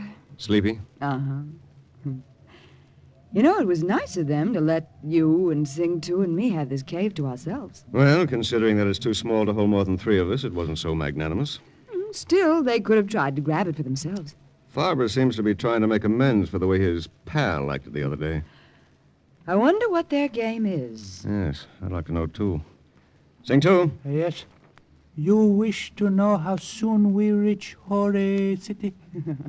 He may not talk much, but he's a pretty good mind reader. That's it, Sing Tu. How long? Expect to see gates in distance perhaps tomorrow. Tomorrow? Oh, that's wonderful. Is it? Well, isn't it? It means time's run out, Esther. If they're going to pull anything, they're going to pull it now.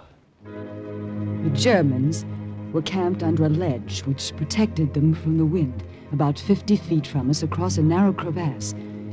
In spite of all the things that had happened before, or might be going to happen ahead, it was strangely peaceful up there. In the west, a fan of pink rays from the sun shot up from behind the snow range, and overhead a few bright stars twinkled. Presently, the fan flickered and disappeared. And then, in the glow of the full moon, I saw what looked like a long procession of ghosts in the distance, but were actually cascades of snow, melting and falling hundreds of feet, leaping from ledge to ledge. In the morning, the air was crystal clear, and we saw it. The holy city. Esther, do you see it? I expected only to return again when I die. Oh, it's beautiful. How long will it take us to reach it? You will not reach it at all, my friends. Don't start something you can't finish, Herr Commandant. Phil. Get behind me, back in the cave. You should have been more friendly to me, Frau Morlin. Perhaps I would have taken you with us. Go on, throw your gun, shoot us. Go ahead. What's the big joke? Do you think we would have been fools enough to give you loaded guns? But I saw them. I broke open the gun and saw the cartridges. Did you take one out and examine it? Why don't you do it now? Phil, look, I opened mine. It's a blank cartridge. Now, surely, Frau Morlin, you understand why I took care not to let your husband become too excited the night Ernst here tried to be friendly. I did not want to take a chance of you finding out too soon. We shall give your regards to the Dalai Lama. Go on, shoot us. Go on. Kill us with your blank guns, if you can. That's not a bad idea.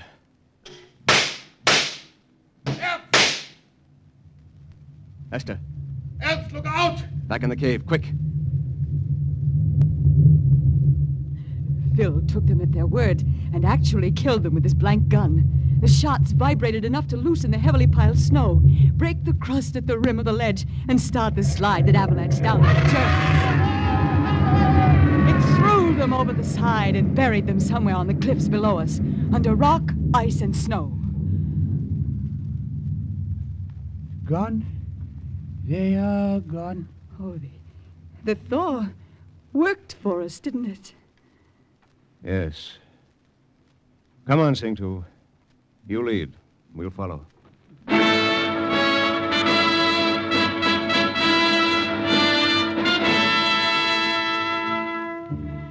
We could see the holy city, but it was still 25 miles away. It was 2 days' travel of an almost vertical descent into the valley, and we arrived at dusk at the magnificent red and white palace that overlooked the city. It was a week before we saw the Dalai Lama. Our entrance into his presence was conducted with the utmost ceremony. Tall, grim-faced monks lined the hall, their 6'4" frames made even more massive by layers of stiff gold brocade. The walls were carved with strange images and Tibetan inscriptions. Then the gong was struck again. We were ushered into the throne room. Esther, look. Quiet. Must not talk. Come. Dalai Lama will see you now. We walked on thick rugs that were brilliant in color and depicted the waves of the sea, clouds, and emblems of happiness. Then we saw a throne of yellow satin at the end of the great room, and on it, robed in burgundy and gold satin, with a crown on his head and a table of jewels beside him, sat the Dalai Lama, a boy of 6. Come closer. Come. I will throw the silk longevity scarf over your heads to welcome you. We thank you for your welcome, Your Serenity. We bring you gifts from our leader. I accept your gifts with great thanks. How is your president? He is well, thank you. Bring the gifts to me. Let me see. They gave him the gifts, and he looked at each one carefully. After a while, servants began to pass bowls of rice and glasses of black tea. I noticed that a special taster took a sip of the Lama's tea before it touched his sacred lips. Mr. and Mrs. Malden? Yes, Your Serenity. Throw a pinch of rice over your shoulder. It will bring good luck. Your Serenity, we've come to talk about peace and friendliness between our two countries. There is no need to talk. Come here.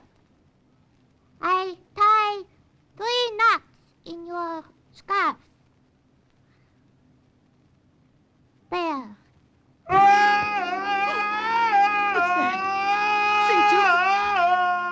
Means only interview at an end. But we've accomplished nothing.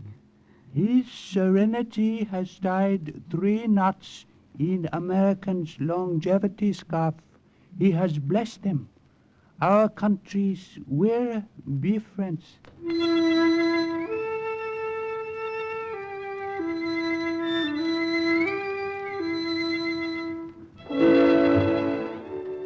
The success of the mission of these 2 OSS geologists helped to lay the foundations of friendship between Tibet and the United States and to forestall any possibility of Tibet's cooperation with our Axis enemies.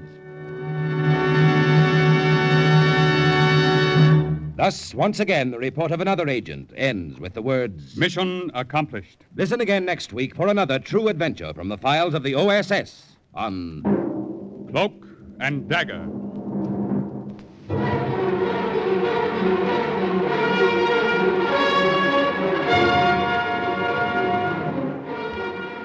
Heard in today's Cloak and Dagger adventure as Esther was Louise Barclay, Philip, Grant Richards, the monk, Raymond Edward Johnson, Farber, Stephen Schnabel, Kessler, Barry Kroger, Others were Janice Gilbert, Carl Weber, Ralph Bell, and Jerry Jarrett.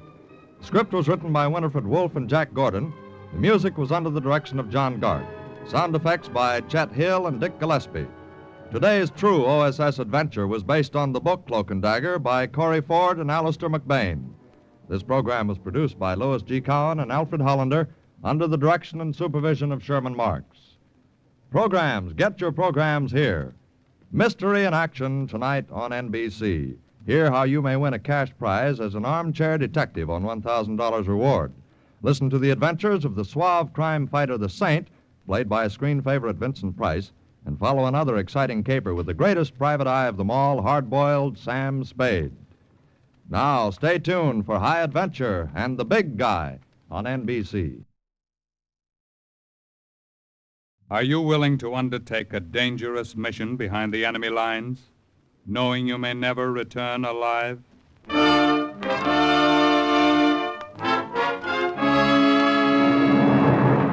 What you have just heard is the question asked during the war to agents of the OSS, ordinary citizens who to this question answered, yes. This is Cloak and Dagger.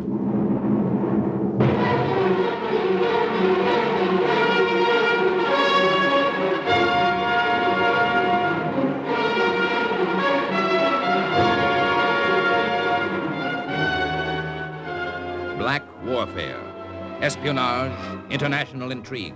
These are the weapons of the OSS. Today's story, The Trojan Horse, is suggested by actual incidents recorded in the Washington files of the Office of Strategic Services. A story that can now be told.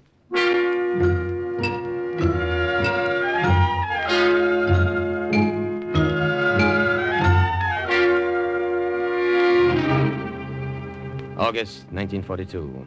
Report to OSS headquarters in Casablanca from Agent Henri Fontaine in France.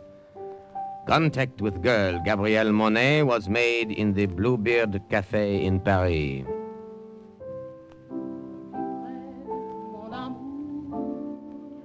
I went there alone on the evening of the 15th and sent her a note with a waiter asking her to come to my table when she'd finished her song.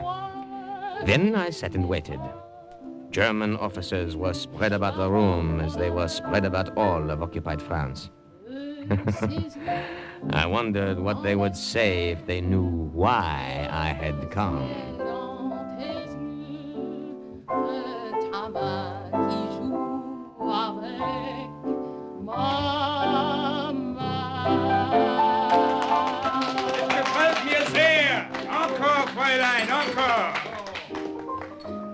You send me this note, eh? Oui, mademoiselle. Will you join me? Why not? I drink with anyone these days. What will you have, eh? What have you? Let me taste from your glass. It is very bad wine. Huh? You are right. Oh, the only time a girl may get good wine nowadays is when she drinks with the Boche. Never mind, I'm not thirsty. I enjoyed your song. Is that what you wanted to tell me? I think you are wasting your time here in Paris.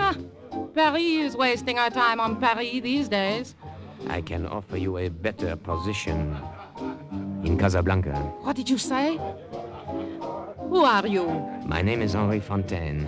I, too, have a good position with the American OSS in North Africa. What are you saying? Before the Germans came to France, I was a poor poet. They did me a service. Now I'm a rich spy. You sit here in a room full of Germans and tell me this? What makes you think I will believe you? What makes you think I won't turn you over to the Germans if I do, eh? Mademoiselle, I am not such a brave man. Neither am I a fool. We have kept you under observation for months. We know you better than you know yourself.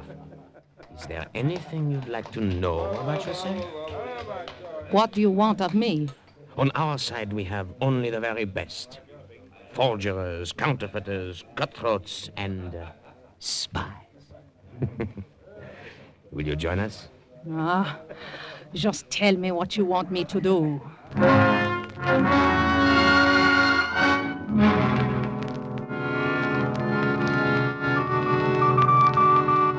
Agent Henri Fontaine in France to Agent Steve Lytle in Casablanca.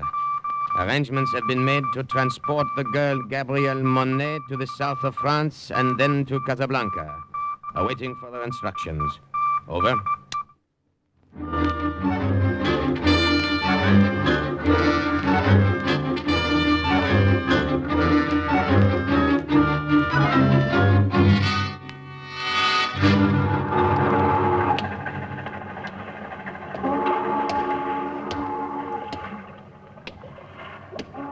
Bonjour. Bonjour. The roses will bloom early this year, I think. Oui, but not too early, I hope. Good, good. I have been waiting for you. It is dark. I can't see you well. Is the girl with you? She is here. Gabby, say something so our friend will know you are here. I am tired. Did you have difficulty reaching my safe in Paris? Not too much. With swarms of displaced persons all over France to mingle with, and a slight bit of help along the way from the underground, it was not too bad. Good, good. Now follow me. I will take you to the fishing schooner. But I know you're tired. Cheer up, Gabby. You'll have a nice, long trip by water to rest up. Oh? And then another nice, long trip by auto to Casablanca. Oh, I like automobiles. In the old days, I liked nothing better than a pleasant ride.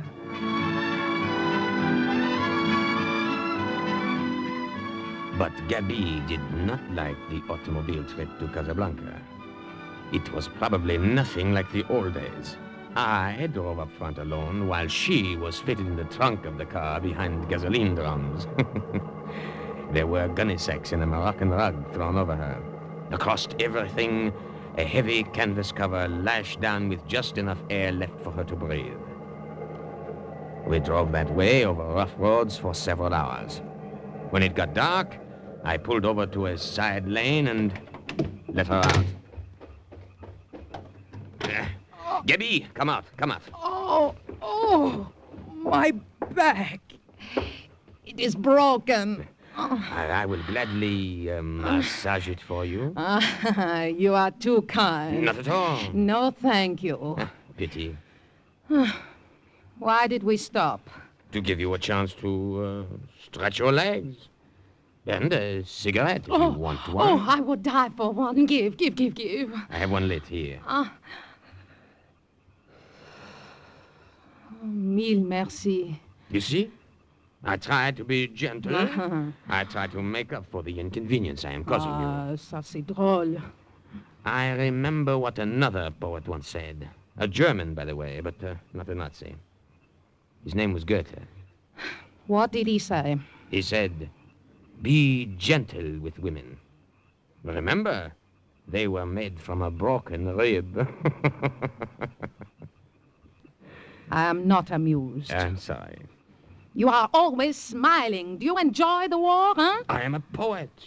There is poetic excitement in being behind the lines, working underground.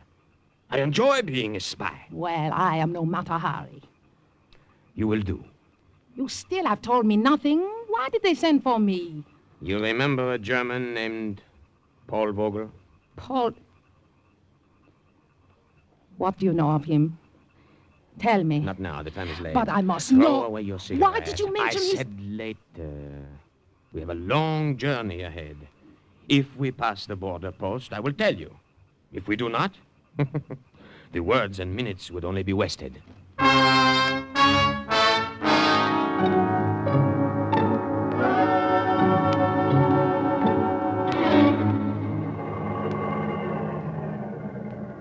Altolat! I thought I would never reach the border. It's been a long trip. Where are you headed? Casablanca. You anything to declare? No, nothing. Let me see your passport. Here you are.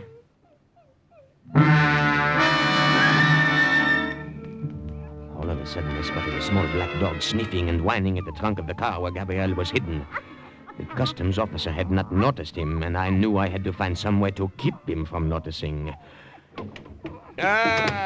One becomes stiff after so long a ride. While he looked over my passport, I went to the rear of the car, picked up the dog by the scruff of the neck, and started to pet him.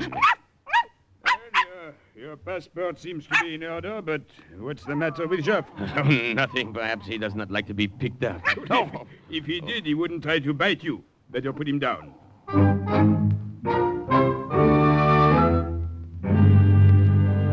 I knew if I put Joff down, he'd go back to sniffing around that trunk. I felt like strangling that cute little black puppy. Well, put him down. I have taken a fancy to him. How do you feel about selling him to me, eh? Huh? Well, you are serious, monsieur? Oui, I like him. Come, how much, eh? Oh, take him. There are 2 more like him around somewhere. Thank you. He will liven up the journey. Wait. Huh? Before you go. Yes? What is in your trunk? Huh? I said, what is in your trunk? Let me put the dog in the car, and then I will show you. The trunk, I will show you. You see? Gasoline drums. Yes, I see. Very well. Close the trunk. I may go? Of course. Thank you again for Joff.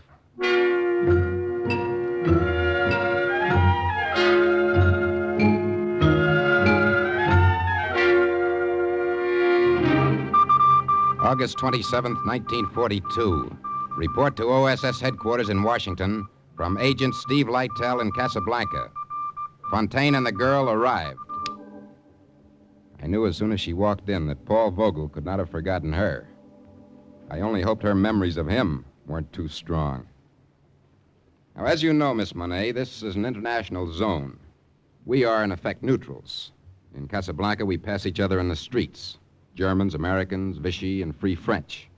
You can imagine what a hotbed of international intrigue we have here. Oh, I know nothing of that kind of intrigue. Then perhaps we can broaden your horizon. Hold it, Henri. Now, listen to me, Gabby. The head of the German Armistice Commission in Casablanca is a man named Paul Vogel. Does that name mean anything to you? We knew each other once, before the war. Knew each other? He was an attaché to the German consulate in Paris. You almost married him once, isn't that so? That is my business. I'm afraid we've made it our business. Now, Gabby, we've kept close watch on you these past months, and we're sure that you're no Nazi or Vichy sympathizer. Oh, I hate them all for what they are doing to But France. Vogel, what are your feelings toward him? Well, I haven't seen him in years. That's not answering my question. If he is a Nazi, I have no feelings toward him. All right, then. Now, the open secret here in North Africa is the planned American invasion. The closed secret is where and when. Now, that's what Paul Vogel wants to find out for German headquarters. I still don't understand what You're to tell him, Cherie. What? Henri's right. You're to take up this friendship with him once more. Give him all the information he wants. You'll get it direct from us. But Now, give rest him assured it'll be the information. wrong information. You understand now? I'm beginning to. Good. We have a job for you at the Three Lanterns Cafe. Now, starting tomorrow.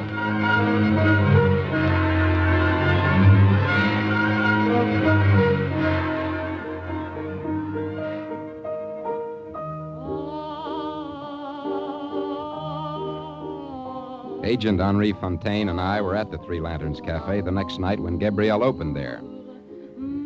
Cafe was packed, but even the crowd around the bar, officers with ribbon chests, waterfront riffraff, and black marketeers, all of them were quiet when she sang.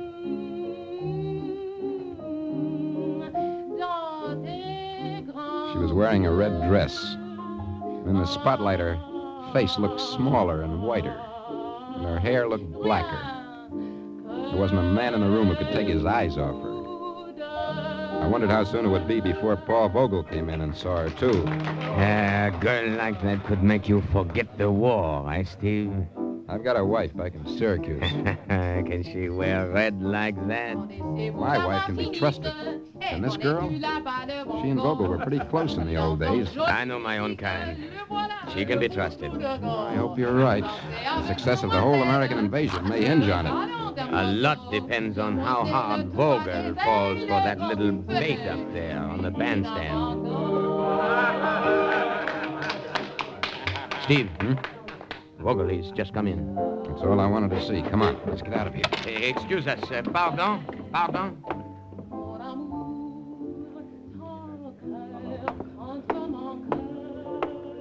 This table is free, waiter. It will do. Oui, Vogel.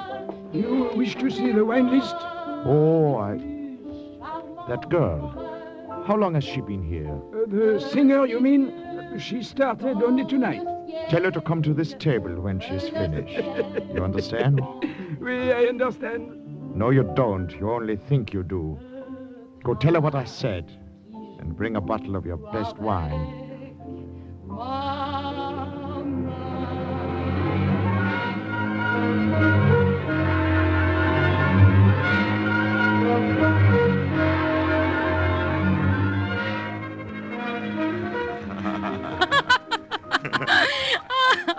And I had no idea it was you, Paul, when the waiter came to me.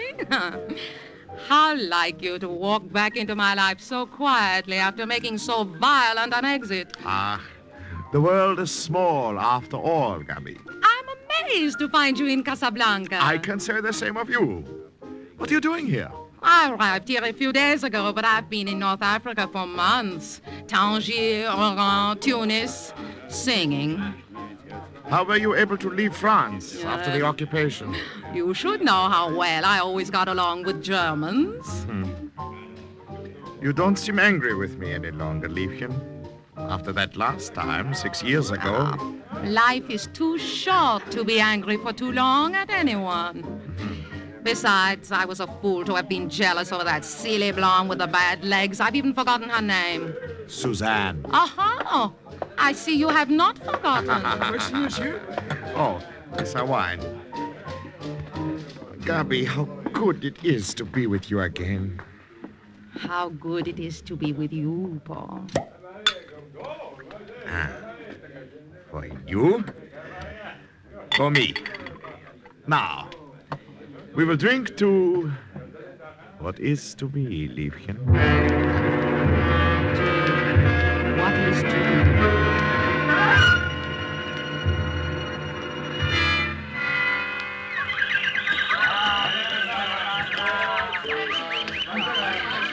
You could have no better guide through Casablanca than I, Gubby.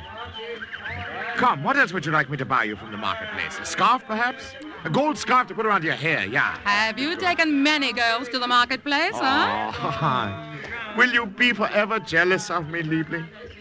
What is it, the French in you? It is the woman in me. I imagine you are in great demand by the women here. The chief of the German Armistice Commission. How did you know that? I know more than you think. Oh?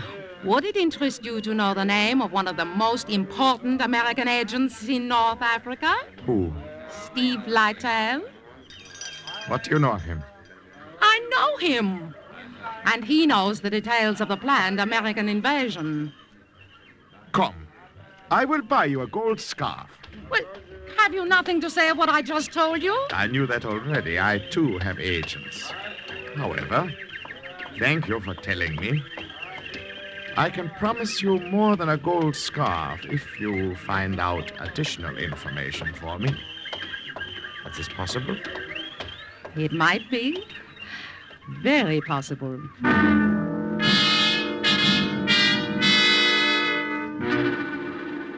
Agent Lytle in Casablanca to OSS in Washington. The girl, Gabrielle Monet, has been in the paid employ of the German government here for several weeks, according to our plan, and will transmit to them the Dakar cover project. September 1942. Report to OSS headquarters from Agent Monet. I had a feeling that things were going too smoothly. I seemed to be holding my breath, waiting for something to go wrong. And on the night of the 29th, it did. Paul Vogel was in my room above the cafe. We were listening to my record of our favorite song.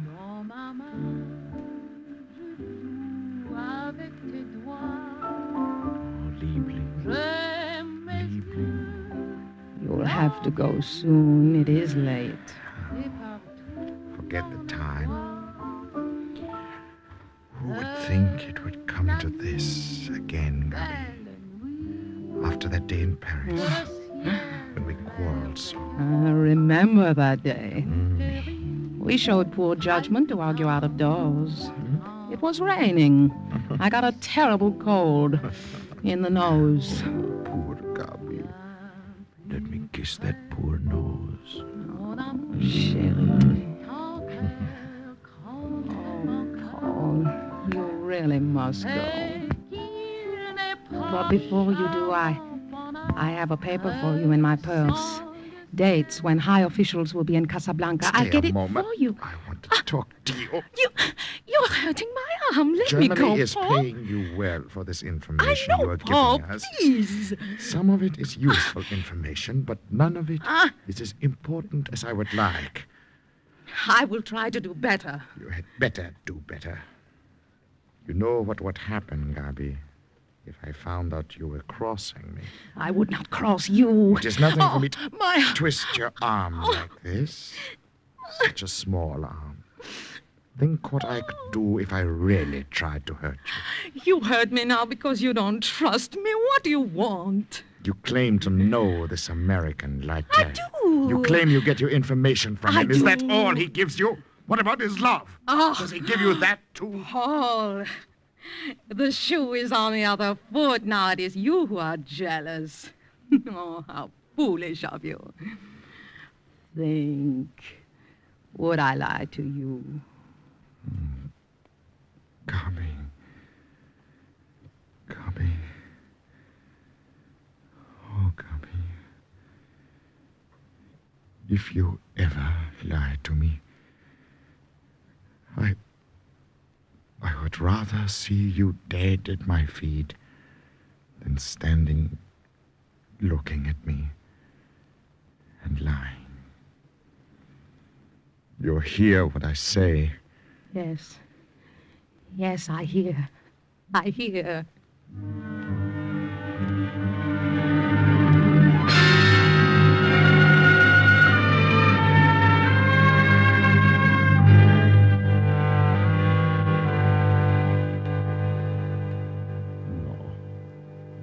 No more wine. I must keep my head clear to think of what you have just told me. Now, are you satisfied that I'm earning my money? Dakar. So the Americans will land in a few weeks at Dakar. Very likely, very likely. Dakar is strategically important. It will be more important if the German fleet is there to stop the invasion. Yeah. That bungled attempt at a landing under de Gaulle's leadership failed, so the Americans probably figure we would not dream that they would try it again in the same place. One American, Steve Lytel, does not dream you know this. Are you going to tell German headquarters? But of course, this is something they will want to know.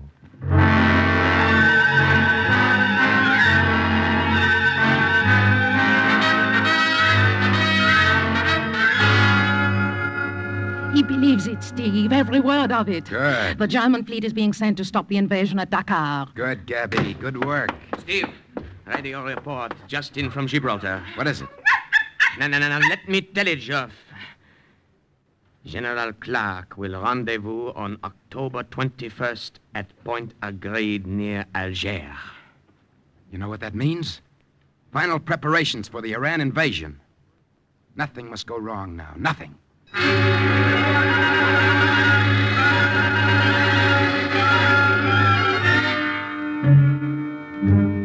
November 4, 1942. Something very wrong happened. Paul came to my room just before I was ready to go downstairs to the cafe. Paul!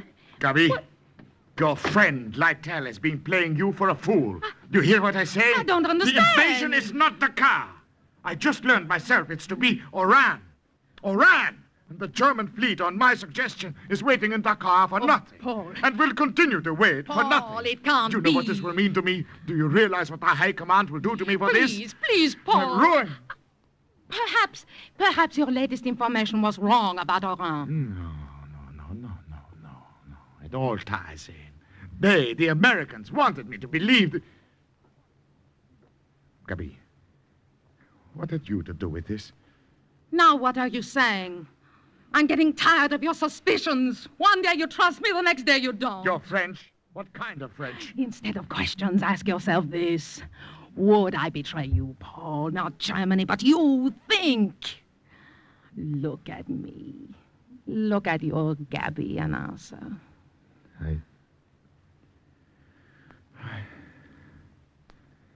No, of course not.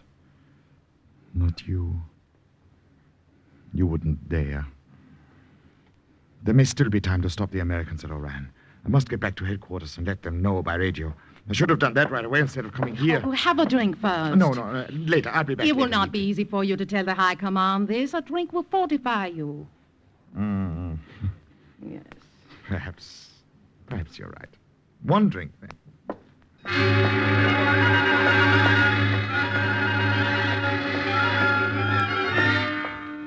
Paul sat on the edge of the couch, his head in his hands.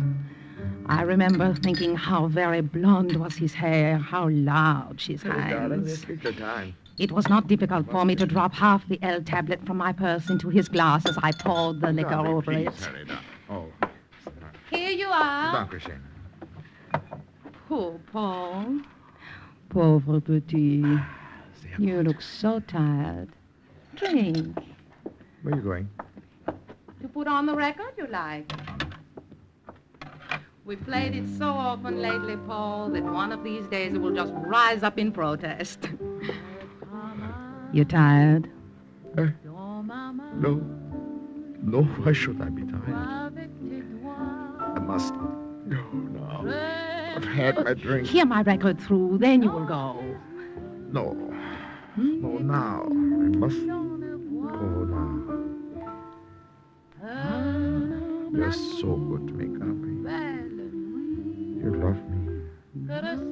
You love me very much.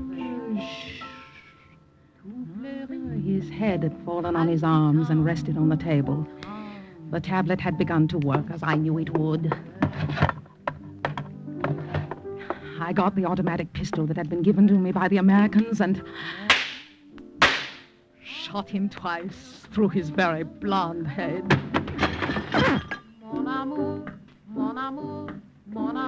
Report from Agent Gabriel Monet. Fini. Well,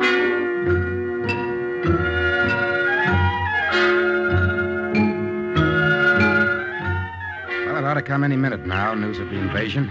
I've had word that Eisenhower and Clark were in Gibraltar on November the 8th. I'll let you both know as soon as something comes through on the radio. Are you all right, Debbie? Me, don't concern yourself. You did what you had to do. It took courage. Well, if I had thought about it longer, perhaps I would not have had the courage. You cannot know. I think I do. He meant a great deal to me. A long time ago. I killed him. Listen to me. I told you something once that the poet Goethe said. He also said this.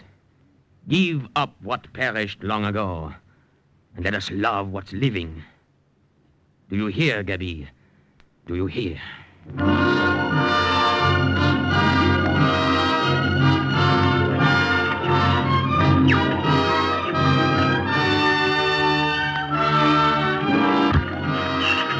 Écoutez, écoutez. Yankee, Franklin, Midway, Lincoln, Robert, Harry. Robert, Harry. That's it, the code name. Robert's arrived. The invasion's begun. Do you hear? Did you hear, Gabby? Did you? Yes. Yes, I heard.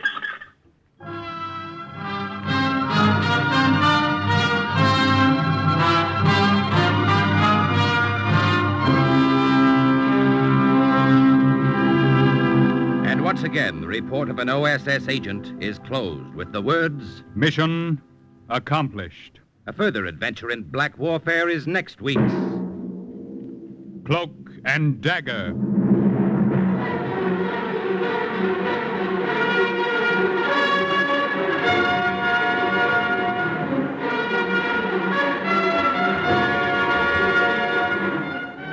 Heard in today's story were Jane White, Barry Kruger, Leon Janney, Joseph Julian, Carl Weber, Raymond Edward Johnson, Guy Sorrell, and Bernie Gould.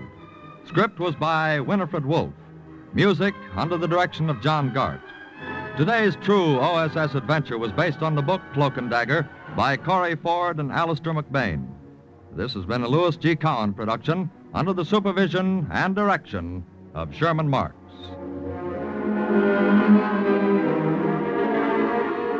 Stay tuned for the second big mystery, High Adventure, on NBC.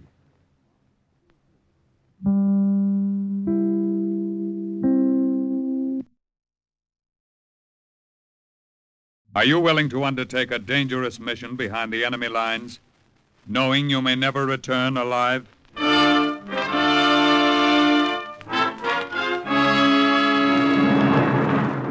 What you have just heard is the question asked during the war to agents of the OSS.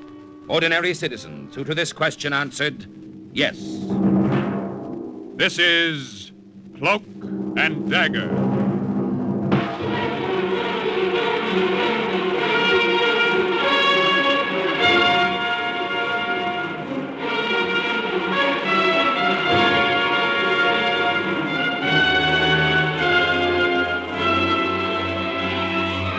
Black warfare, espionage, international intrigue.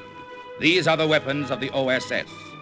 Today's adventure, Operation Sellout, is the story of an American OSS agent who went into German-occupied France to locate Nazi submarine bases, and is suggested by actual incidents recorded in the Washington files of the Office of Strategic Services. A story that can now be told.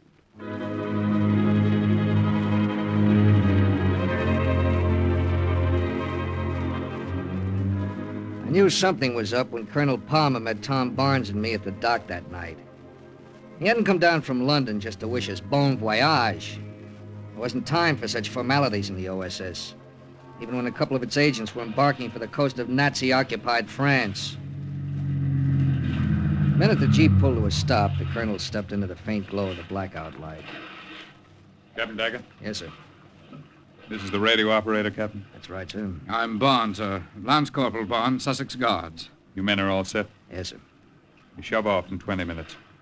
That'll put you ashore below Saint-Nazaire just before dawn. After you've been landed, you'll move inland exactly 6 kilometers. You'll be met there by an agent of the Marquis. You understand? Yes, sir. Yes, sir.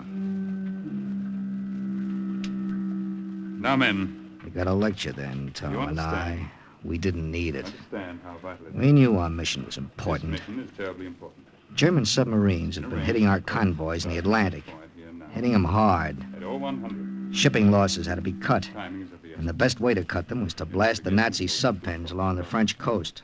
You understand? It was my job to locate the biggest pens. Moving in. It was Tom's job to radio the information back to England, so the Allied air forces would know where to lay their eggs. Now then. No, we didn't need any lecture on how important it was. Daggett. You're not listening. Oh, I'm sorry, Colonel. I heard it all in London 2 days ago, sir. I was wondering why you came down here to say it again. I may have had another reason for coming down. That's what we figure, sir. There's been a change in plans? Slight one, yes. Originally, you two were the one to take this mission alone. I've decided now to send a third man with you. Oh? Who is he, sir? I'd rather say nothing about it till you see him. He'll be something of a surprise to you, perhaps. A surprise, sir? Yes, though not too unpleasant a one, I hope. Your reaction to him may well determine the success of your mission. I'm afraid I don't understand, Colonel. You will in a minute. He's already on the boat. Come along. Tom and I followed the colonel out on the dock. A British Navy torpedo boat that was going to take us across the channel lay in the water. A black shadow in the black night. We climbed aboard, stowed our gear on deck, and moved toward the forward cabin. Tom and I exchanged looks. Neither of us liked this slight change in plans. Your new man is in here, Captain. Well, let's have a look at him, Colonel. For a moment, the bright lights of the cabin spilling out on the deck blinded me. Then I saw him. First, I thought it was a gag, until the guy turned. Until he made a stiff bow from the waist. Until he said... Good evening, gentlemen. I'm Lieutenant Karl Müller of the German Reichswehr. Then I knew it wasn't a gag. He belonged in that uniform he was wearing. It was all his, every Nazi stitch of it, right up to the death's head insignia on his left shoulder. Herr Miller, this is Captain Link Daggett, and this is Corporal Barnes of the British Army on detached service with the OSS. It is a pleasure to meet you, gentlemen. Is it? Colonel Palmer, may Barnes and I speak to you alone? All right, Daggett. I will go out on deck. Well, Daggett? Well, do we have to say it, sir? You must know how we feel about this. I'll say it, Link. Sir, I don't like the idea of taking a Jerry with us into Nazi territory. Well, do we have to do it, Colonel? You volunteered for this mission, Barnes. You don't have to do anything. Yes, but Daggett and I can do the job, sir, without a Jerry. You can do it faster with him, Corporal. And we've got to start hitting those sub-vents as quickly as possible. Miller will be valuable to you in obtaining information from his former fellow officers. Must have a lot of faith in this Nazi, sir. He's not a Nazi. He's a German. Is there a difference, sir? Yes. Even when he was an officer in one of Hitler's pet divisions, Colonel? Through no choice of his own, Daggett. Miller was captured by the British in North Africa 2 years ago. He's been working as an interpreter for the OSS for 18 months. He's been thoroughly screened. We have faith in his story that he's always been opposed to Hitler. Well, he could have been lying to you, sir, just waiting for a chance like this, a chance to get back to German territory. He could have been, but we don't think he was. Yeah, but if he were, Sir, Barnes and I are a couple of dead ducks. He'll sell us out the minute we get across the channel. That's quite true, Daggett. And that's the chance you'll both have to take.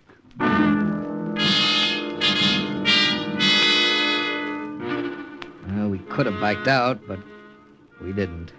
You never do. So we headed across the channel. One Englishman, one American, and one German. I don't know what the German was thinking. He didn't say much. But the Englishman and the American were thinking it was going to be a one-way trip. Just before dawn, the torpedo boat put us ashore below Saint-Nazaire. We stood listening to her motors die away. And I turned and walked up to Lieutenant Carl Mueller. I lifted his Luger out of its holster, and he didn't say a word. I broke the gun open. There were 12 rounds in the clip and 1 shell in the chamber. I dropped the clip in my pocket and handed the gun back to him, the shell still in it. Danke, Herr Kapitän. Mueller, I left you 1 shell. If anything goes wrong, you may need it. That is, if you're on the level. I will use it on myself rather than fall into the hands of the Nazis. Yeah, I know you will. If you're on the level. If you're not, though, you'll think twice about using it on us. You see, you couldn't get both of us with 1 shell. You understand? Ja, I understand, Herr Kapitän. It was just a phony gesture, of course. He knew as well as I did that it didn't mean a thing. The country was occupied by 500,000 of his countrymen. He could wipe us out like stepping on a bug. If he wanted to. Dawn was breaking when we left the beach. We started inland to keep our rendezvous with Philippe Martin, the Maquis agent who was to set us up with a base of operations. He must have made quite a picture. 2 men dressed as French peasants trudging along behind a Nazi officer. We kept to the fields and moved along hedgerows as much as we could. Then we came to a highway. A German army lorry rumbled by while we squatted behind the hedgerow and held our breath.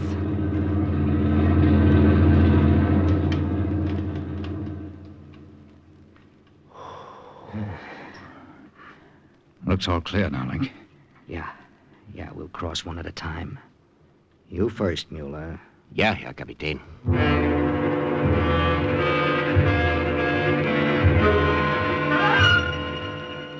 He got over the hedgerow and out onto the highway. It was halfway across. Tom and I straightened up to follow him, and we saw it. We dropped down again. A German reconnaissance car swinging around the bend in the road. It stopped a few feet from Mueller. He looked at the Nazis. They looked at him. We looked at both of them through the hedgerow and waited. Heil Hitler! Heil Hitler! It was in the lift of his voice.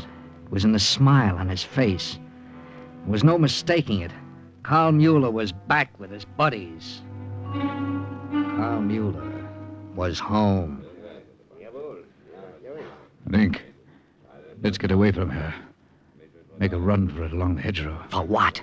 If he tips off those krauts, we won't get 10 feet. Yes, I guess you're right. Well, if we go, I'm taking Jerry with us. I'd had the same idea. I'd already sneaked my revolver out of my coat. We drew a bead on that stiff Prussian back, and we did some more waiting. Crouching and waiting until... Heil Hitler! Heil Hitler!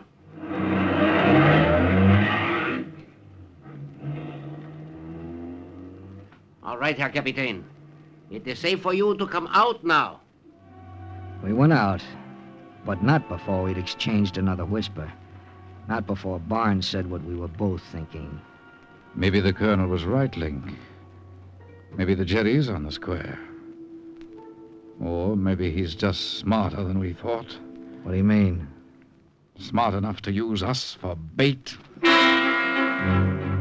That was it, bait. Why get rid of us so fast? We weren't that important. He could get rid of us whenever he wanted to. And he'd only want to after we'd served his purpose. After we'd jeopardized the French Maquis by exposing them to him. Yes.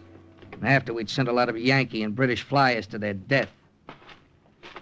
We joined Mueller and continued on to our rendezvous point.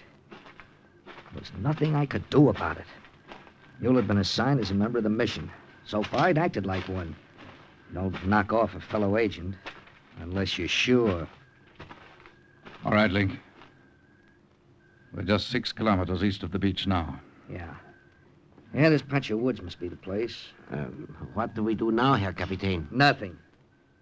Just wait. Wait for what, monsieur? He'd stepped out from behind a bush as silently as a shadow.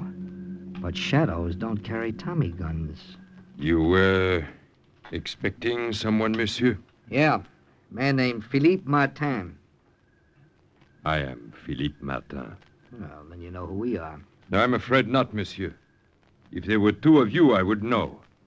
But not 3. There was a last-minute change of plans. A very great change, since it made room for a Nazi officer. Look, not all men who wear Nazi uniforms are Nazi officers. True, monsieur. But all Frenchmen know a Nazi when they see one in or out of uniform. Why is this man here? That Tommy gun was shoving into Mueller's chest. I had to talk fast. I explained who the German was. I said the OSS trusted him. The OSS may trust him, monsieur, but I trust no German. Well, that makes no difference. My orders are that Mueller's a member of this mission. Now, let's get going. You hear me, Martin? Very well, monsieur. Follow me. Where are you taking us? To my farm. You will set up your radio in my barn. Is it safe? Safe? Why don't you ask your friend, Herr Müller?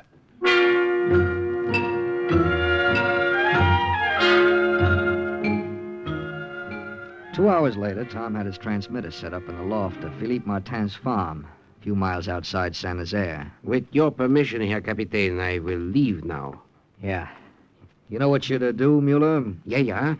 With these forged orders Colonel Palmer gave me, I will be able to secure all the necessary information about submarine pens in the Saint-Nazaire area. If you want to. I hope, Herr Kapitän, I will be able to prove to you that I do want to. We hope so, too, Mueller. All right, get going. We expect you to contact us daily. If we don't hear from you... Link, someone's at the door. Who could that be, Philippe? Philippe? Philippe? It is all right, monsieur. It is my sister, Marie. She is also a loyal member of the Maquis. Marie Martin wasn't just a loyal Maquis member. She was a beautiful one, too. I wouldn't have had to look at her to know it. I'd only have had to look at Tom Barnes, as her brother introduced her. This is my sister, Marie, monsieur. Marie, Captain Daggett, Corporal Barnes, and Herr Lieutenant. Herr Lieutenant? A German? Here? Lieutenant Mueller is a prisoner of war, mademoiselle, working for the OSS. He is a Nazi. An ex-Nazi, mademoiselle. The only ex-Nazis are dead ones. Philippe, throw this pig out of here. Now, wait a minute, mademoiselle. Your brother and I have had all this out. Philippe has agreed to... He has no right to agree. This is as much my farm as it is his. I will not have a Nazi on it. All right. Inasmuch as Mueller's just leaving for Saint-Nazaire on a mission... You are sending him on a mission? You must be out of your mind, Capitan. I think... Your brother and I have had all this out. Philippe has agreed to... He has no right to agree. This is as much my farm as it is his. I will not have a Nazi on it. All right. Inasmuch as Mueller's just leaving for Saint-Nazaire on a mission... You are sending him on a mission? You must be out of your mind, Capitan. I think she has a point, Link. You remember that little discussion we had back on the highway about bait? Yeah, I remember it, Tom. And I'm pretty sure now that we were right. We have no more proof now than we did then. I would rather he would stay here, Capitan, than see him go on a mission. Well, Herr Kapitän? Get going, Mueller. Blink, you're making... Shut up, Tom. You will hear from me, Herr Kapitän. You will hear from him. Through the Gestapo. I wasn't sure she was wrong. And Tom Barnes was sure she was right. But then Tom's judgment wasn't to be trusted. Not where Marie Martin was concerned. Well, Tom, where you been? Oh, I took a walk with Marie down by the brook. You take a lot of walks with Marie, don't you? Oh, why not? There's nothing to do but cool our heels until we hear from Mueller.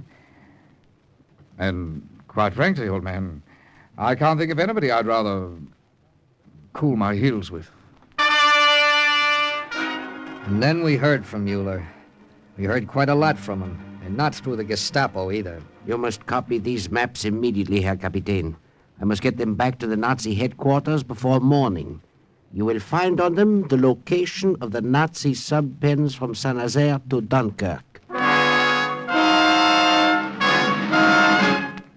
I copied the maps and deciphered the code symbols. Turned my report over to Tom to transmit to England. But Tom was stubborn. How do you know those maps weren't fake, Link? I don't. Maybe Mueller's using us just the way we thought he would. Well, maybe he is. Then why on earth send that stuff out? Because those are my orders and I'm going to obey them. Now send it, Tom. We'll see what happens. Well, we saw what happened. That night off in the distance, 1,000 searchlights stabbed the sky. There were black puffs of smoke everywhere. The crowds were throwing up a curtain of flak that no air force in the whole world could penetrate. Next day, Mueller came back to the barn. By then, Tom had received the box score from England. 20 planes! You hear that, Mueller? We lost 20 planes last night. I do not understand, Herr Corporal. Oh, no, you don't understand it at all, do you? They knew we were coming. They were waiting for us. But you don't understand it. You are implying, of course, that I betrayed you. But I give you my word. His word, the word of a Nazi. Marie, please. Bien, Capitan Dagger. Are you perhaps convinced now? I told you we should have listened to her, Link. Easy, Tom. It is too late, of course, to save those 20 planes. It is not too late to stop other raids. Yes, of course, he's right, Link. I'll radio Colonel Palmer this minute. Herr Kapitän. Well, Mueller... I have another map, if you wish to look at it. All right. Let's see it. I would prefer to show it to you alone. Alone? Why, you pig of a German! Filthy scum! Are you suggesting there's anyone here but yourself who can't be trusted? Look, Mueller, you're in no position to make such a request. You have something to show me, you can show it to me here. Very well, Herr Kapitän. He had something to show me, all right. A detailed chart of the biggest sub-pens along the whole coast. I knew it was worth any risk to try to smash those pens. But Tom Barnes didn't know it. He needed a lot of convincing. He insisted that chart was bait, just bait. Turned out he was right. The next week was a nightmare. 8 planes at Ostend, 6 at Cherbourg, 9 at Le Havre. Everywhere we struck, the Krauts were waiting. Operation Sellout, Tom and I called it. We had a name for Lieutenant Mueller, too. Tom wasn't around the night I reached a decision. I went looking for him. Down by the brook, of course. It was a bright moon. I saw 2 figures as I approached. Then, 2 figures became one for a moment. I love you, Marie. Oh, mon cher Tom, you must not say it. In France today, there is no place for the word love. Maybe not, my darling. But when the war is over, I'm going to ask you to marry me.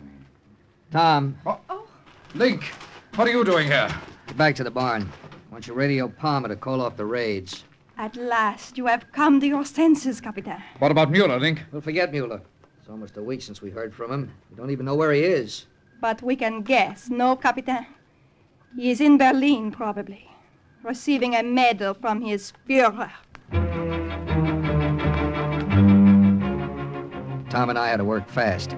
Once it dawned on the Germans that there'd be no more raids, they'd be after us. We radioed the colonel canceling the raids, telling him we thought our mission was over. 6 hours later came the answer. The colonel thought otherwise. Good Lord. We can't be serious, Link. Yeah, he's serious, all right. He still wants to smash those sub-pens at Saint-Nazaire.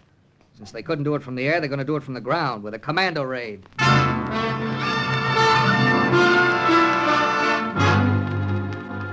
Yeah, commando raid. A hit-and-run attack where coordination and split-second timing were everything. Tom and I were to be the inside men. A big job, yeah. But this time we didn't have 2 strikes against us. No, because this was one clambake that Carl Mueller wouldn't know anything about. What do we do first, Link? Contact the local leader of the Maquis. We'll let him know what's happening, and he'll give us a safer place to roost. But how do we contact him? Well, Philippe will know him. Oh, Philippe's in Rouen. Wait a minute. How about Marie? She might know, too. Right. Go get her.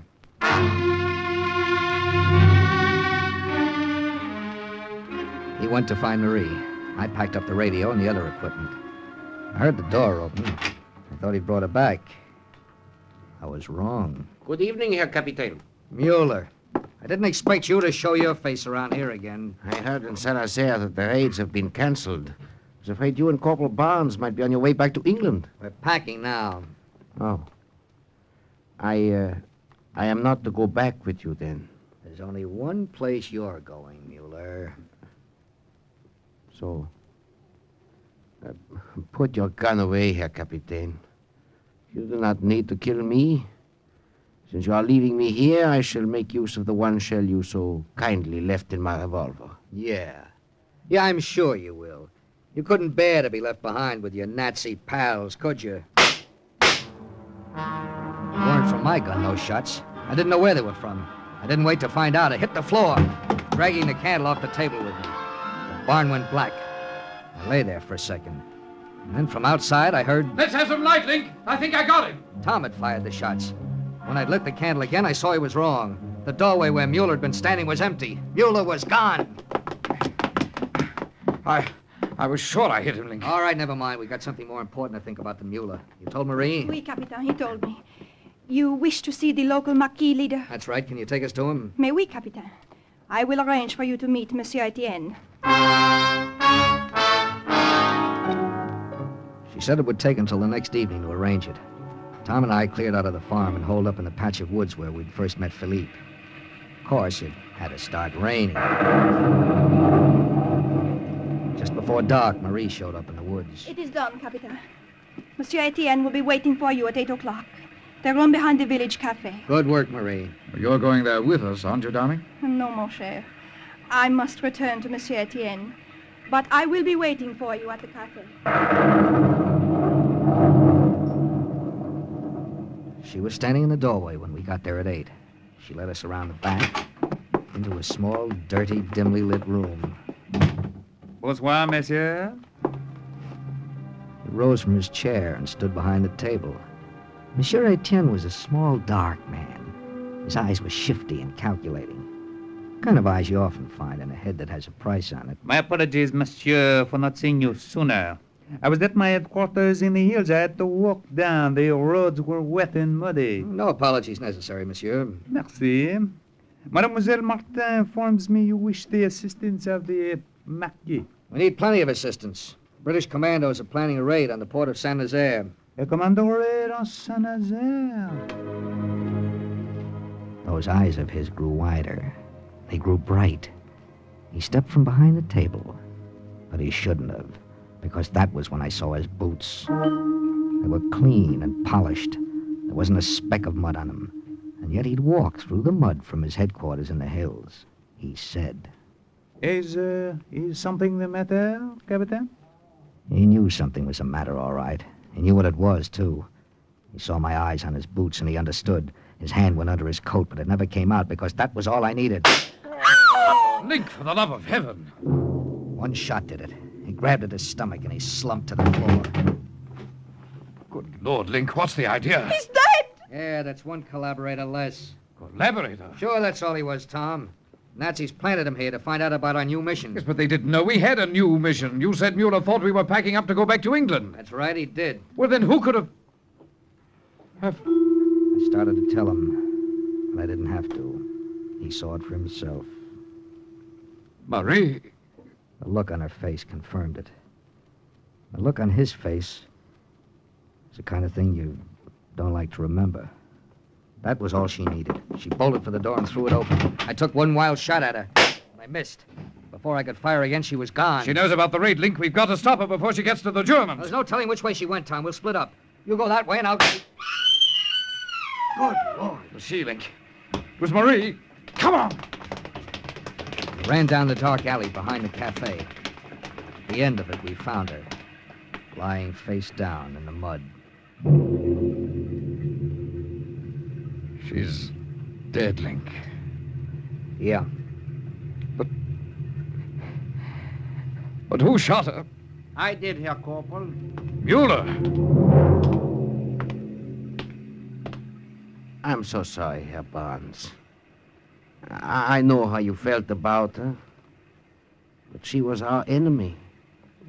She had to die. Yeah, but how did you know Mueller? I finally found the Frenchman who trusted me, Herr Capitaine.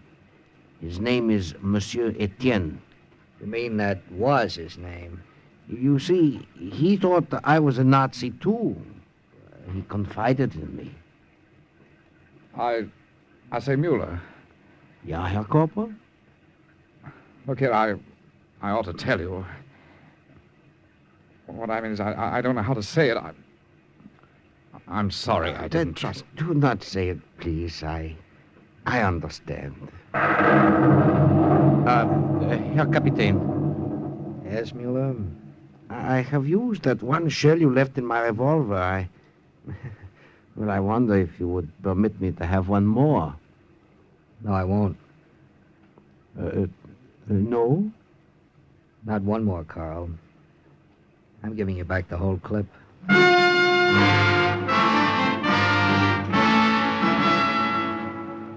That same night, we contacted the real leader of the Maquis. 2 weeks later, the commandos struck at Nazaire. They wiped out that sub-pen. When they went back to England, Tom Barnes and I went with them. And so did our friend, Carl Mueller. And once again, the report of another OSS agent closes with the words, Mission accomplished. Listen again next week for another true adventure from the files of the OSS on Cloak and Dagger.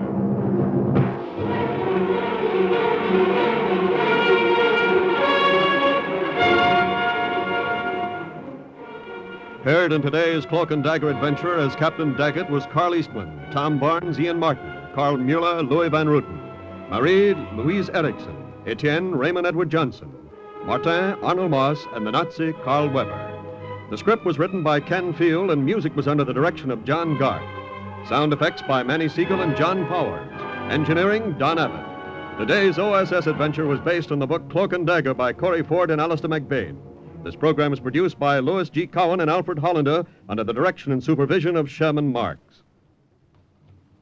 3 chimes mean good times on NBC. Are you willing to undertake a dangerous mission behind the enemy lines, knowing you may never return alive?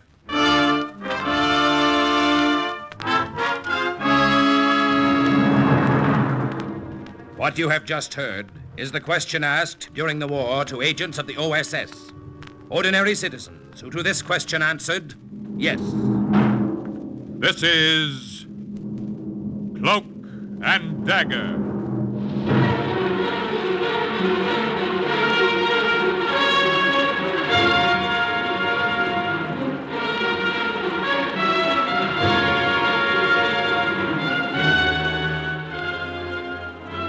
Black warfare, espionage, international intrigue. These are the weapons of the OSS. In tonight's episode, Overground Railroad, the part of Lieutenant Fontaine, OSS agent who helped thousands of American airmen escape to safety, is played by Les Tremaine. The story is suggested by actual incidents recorded in the Washington files of the Office of Strategic Services. A story that can now be told.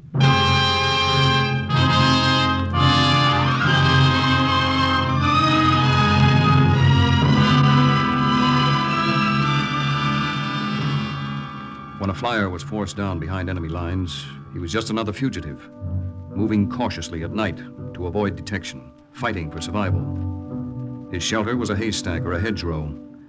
For food, he dug raw potatoes or turnips from the field. And in his panic, he was always just one step ahead of the Gestapo, with no knowledge of the country and no friend to whom he could turn.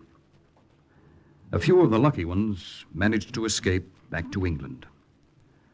I met one of those lucky ones in Colonel Johnson's office at OSS headquarters in London. Lieutenant Fontaine, this is Major Davidson. How do you do, Major? Glad to know you, Fontaine. Now, before I ask Major Davidson to tell you a story, I want to say something. Yes, Colonel Johnson? At its narrowest, the English Channel is only 20 miles wide, yet it took Major Davidson here more than a year to get across. And hundreds of Allied pilots all over France haven't been able to make it yet. And if something isn't done to help them, they never will. But, Colonel, with the Nazis occupying France... With the Nazis occupying France, the channel is still only 20 miles wide. Our trouble has been that up to now we've had no contact with the French underground, no way of helping them smuggle pilots out of France. All right, Major Davidson, go ahead. Tell your story now. Well, I was shot down over the south of France, coming back from a bombing mission. The rest of the crew was killed. It was just my co-pilot, Johnny Porter, and me left. Yes. Go on, Major. We figured our numbers were up. Any flyer forced down on enemy territory figures that nowadays, but we were lucky. A farmer picked us up and hid us overnight. And then the next morning, a big black limousine drove up, and a woman about 60 got out. She took us to her house in Paris and kept us there. She found a way to smuggle us across the channel with a fisherman just a few days ago. Who was this woman, Major? Her name is Madame Annette Joubert. I used to tell her she meant more to the Yankee team than Joe DiMaggio. During the time we were with her, she managed to collect 2 more of our boys, but she has no way of getting them out of France. Well, what do you think, Fontaine? Just what you think, Colonel. For the first time, OSS has a lead, a contact. What'd you say this woman's name was, Major? Joubert, Madame Annette Joubert, and quite a gal, too. Colonel Johnson, with her help, maybe we can set up a chain of way stations. Establish shall we say, an overland railroad. Collect our flyers and move them like chessmen right across France to the Channel. How soon can you leave? Anytime you say, Colonel Johnson. Anytime. Oh, by the way, Major, how will I be able to identify myself to Madame Joubert? Did you agree on any code word, anything? Yes. Here you are. A black lace garter.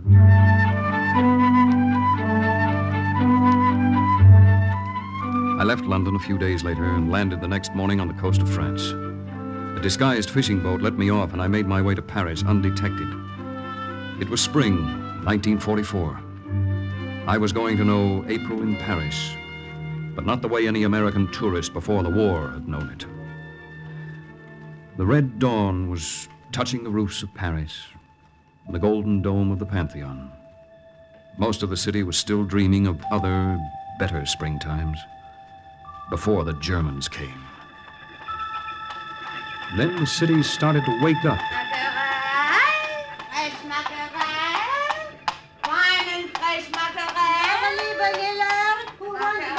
Bakers were at work through the windows, wetting the dough. The waiters from the cafes were sweeping into the gutter the cigarette butts that their customers had dropped under the tables the night before. For a few minutes, it was the Paris my mother had talked about. And then an official Nazi car turned the corner, and I knew that everything had changed.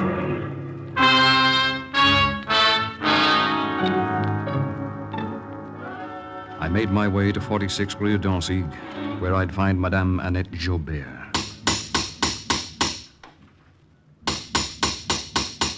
Madame Jobert! Madame Jobert! What are you doing making all that racket so early in the morning? People are still trying to sleep here. Well, I'm sorry. I'm looking for Madame Annette Jobert. This is her house, isn't it? Oui, it is her house. Did you see her go out this morning? Do you think I have nothing better to do than keep an account of her comings and goings? But I did not see her go out this morning, and I have not seen her go out any morning for a week. She has moved. Moved? If you take the trouble to look, you'll see the windows are all boarded up. Madame! Madame, please! I've got to locate her. I'm her nephew. Ask her good friends, the Germans, where she is. Go to the Gestapo. Now, wait a minute, please! I was up a blind alley. I had come to Paris because I had a contact. Now the contact was gone.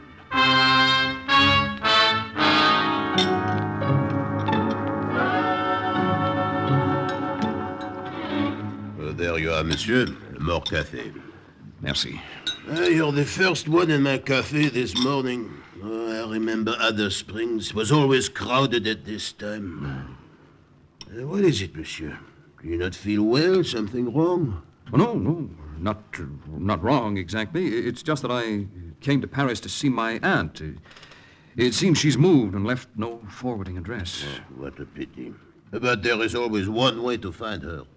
A way? What is it? You have only to go to the Gestapo and ask. They will tell you.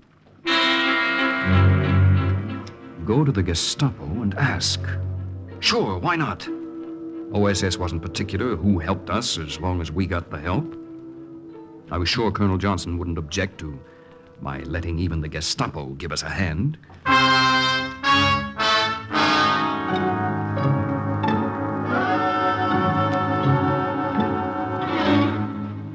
I beg your pardon. The Countess here on the phone. Wait a minute. I'm sorry. Ja, Herr Kommandant. Ja, augenblicklich. Für augenblicklich, ja, ich werde augenblicklich einen Eilboten rüberschicken. Jawohl, Herr Kommandant, jawohl. Now, what is it? What do you want? I would like some information. What kind of information? I arrived from south of France this morning. I came to visit my aunt, only I discovered when I got here that she had moved. Well, what do you want us to do about it? Well, I merely request her change of address. I felt certain it would be in the records of the Gestapo. Natürlich is in our records. The address or change of address of anyone in Paris is listed with us. What's the name of your aunt? Jobert. Madame Annette Jobert, Sergeant. Mm-hmm. Yeah, let me see your papers. Oh, yes. Here you are. Mm-hmm.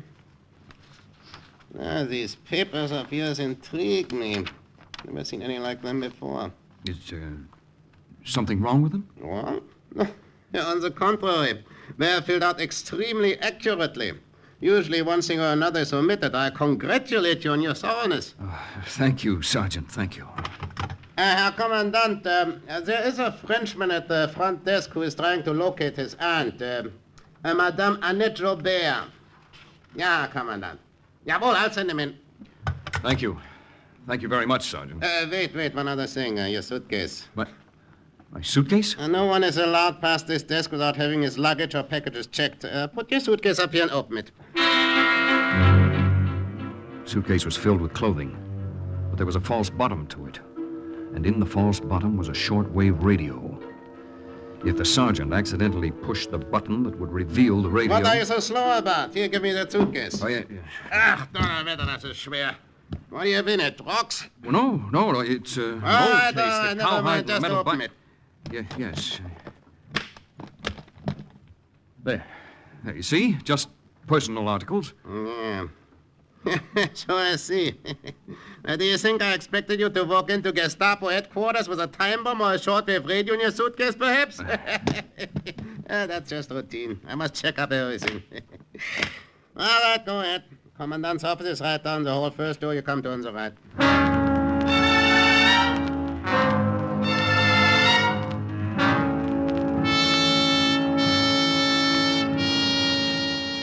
Sit down, Monsieur Fontaine. A cigar? These wine-soaked French cigars are very good. Thank you, Herr Commandant. I never resist a good cigar or a pretty girl. You wonder perhaps why I am seeing you personally about this matter of locating your aunt, eh? Whatever the reason, Commandant Kurtz, I'm flattered. Oh, not at all.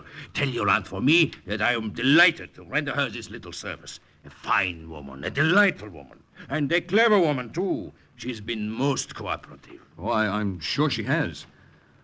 Commandant Kurtz, it is most urgent that I find her. Urgent? How urgent? I have news for her about my uncle, her brother, who is very ill in the south of France. Ah, a pity. Tell her for me that if she desires to travel, I will arrange for the necessary permit, of course. Well, you're very kind. Not at all. Now, let me see. Here it is. She has boarded up her house at 46 Rue d'Anzig, as you know, and moved to another residence 20 kilometers southwest of Paris, in the village of Tory-Ferrot.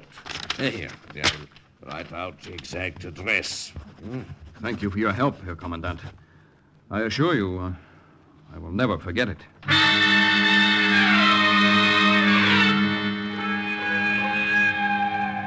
I took a train to the village of Tory-Ferrot, and all the way I kept thinking about Madame Joubert. The German High Command evidently considered her one of the most important collaborationists. We considered her our most important contact with the French underground. She certainly had someone fooled. I hoped it was the Nazis. Madame Joubert is in here, monsieur, in the library. Merci. Monsieur Fontaine, madame. Come in. Cecile, you may go and close the door. Oui, madame. Come close. No, come closer. Let me have a good look at you. Eh bien, it's quite far enough. Now, what's all this nonsense about being my nephew? What's the matter, Auntie? Don't you recognize me? I've never seen you before in my life. I have regards for you from friends. Friends? Major Norman Davidson and Lieutenant Johnny Porter. I've never heard of them. You don't remember helping to smuggle them across the channel, Auntie? This is insolence. Of what are you accusing me? Of being an important link in the French underground. Nonsense. I know of no underground. If there is one, it does not concern me. Now, go back and tell them at Gestapo headquarters that they have made a mistake. And tell Commandant Kurtz I am hurt at his suspicions of me. What makes you think the Gestapo sent me? Only the Gestapo knows my change of address. They were very obliging. They gave it to me. I ask you to leave, monsieur. I am very busy this afternoon. I believe you lost this, Madame Joubert. That black lace garter, where did you get it? It was given to me by Major Davidson, who says you mean more to the Yankee team than Joe DiMaggio. Oh. Yes. He also told me to give you a great big kiss for him. Well, bless my heart. Bless my heart, indeed. You still want me to leave? You are as fresh as all Americans. Sit down, sit down. Thank you. So you just walked in and asked the Gestapo. Oh, stupid swine. Oh, I'd like to see their faces if they knew. Oh, come, Madame Joubert. Is that a way to talk? They think very highly of you. Which is just what I want them to think. Where are the other two pilots now, Madame? I deposited them in a monastery in the south for safety. Mm-hmm. But I have no way to get them to the channel. Look, Madame Joubert. Oui. Perhaps you and I can establish a chain of way stations, safe houses across France. And then the OSS can collect the hundreds of flyers who are shot down, and you can send them back to safety. Yes, but how could I do that without help, without a way to contact England? I have a radio in the suitcase. Bon. Very well. In the morning, we will drive to the monastery. The monks there are friendly. They would be more than glad, I'm sure, to let us use that as a base to start operations. Oh, great. That's wonderful, Madame Joubert. You had a kiss for me from Major Davidson. Where is it? Right here, Auntie. Merci. And now, young man, you will oblige me by giving me back my garter.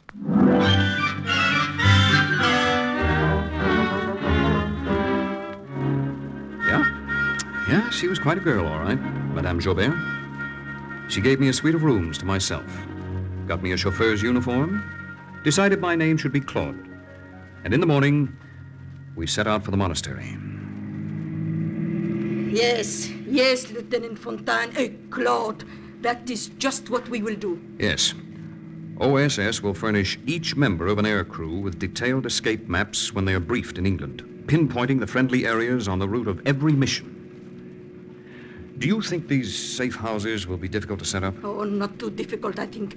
I know already of the home of a sympathetic parish priest, a church, a school, a farmhouse, and I have many wealthy friends who will be willing, I am sure.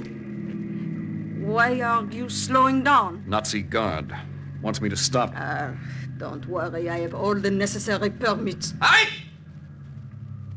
Let me see your permit to travel. Here you are. This is a great inconvenience. I will report it to my friend Commandant Kurtz. Commandant Kurtz? Ach, ja. I see you have his personal stamp on this pass. Where are you headed for, Madame Joubert? I have business in the village. I would suggest you do not go today. Why not? There is to be an execution in the square. Not very pleasant, madame. Execution? What are you talking about? We found 35 tons of arms and materials that were stolen from German supply trains. Found all that? Where? In the monastery. The monastery? I cannot believe that. Yeah, but it is true. And today they will be shot. 5 of them. I see. Claude, continue. You may go if you like, but it will not be very pleasant. Claude, continue. Oui, madame.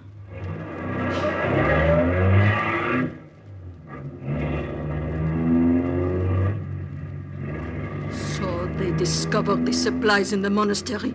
What about the 2 American flyers you had hidden there? Did they discover them too? Are they among the 5? Quickly, drive quickly, Claude.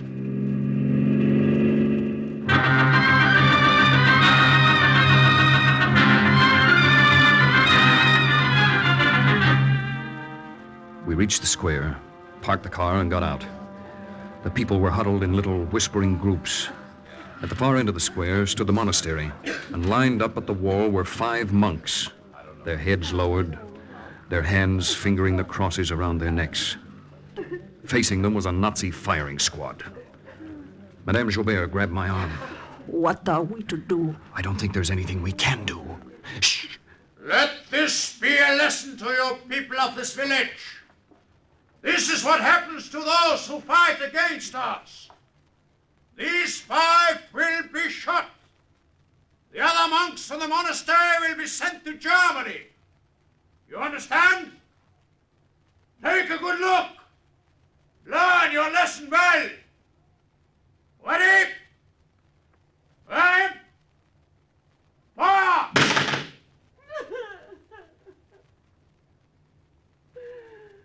Madame Joubert and I went back to the car.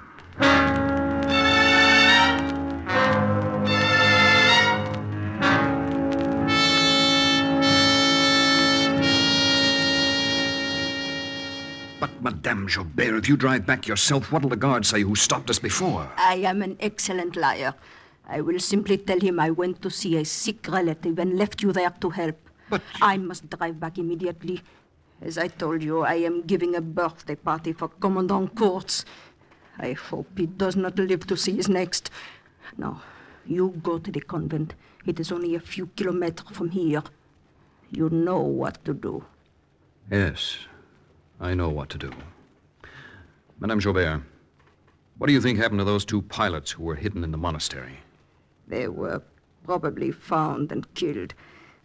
But, Lieutenant Fontaine, we must go on with our plans. Some have been killed, but many can be saved. I said goodbye to her. She drove away. The convent of Our Sacred Lady was within walking distance. When I reached the gate, I saw an avenue of acacia trees leading to the great ornate iron door. The center panel formed the figure of the Virgin Mary. It was really spring in these gardens, a peaceful sanctuary in a war-ridden world.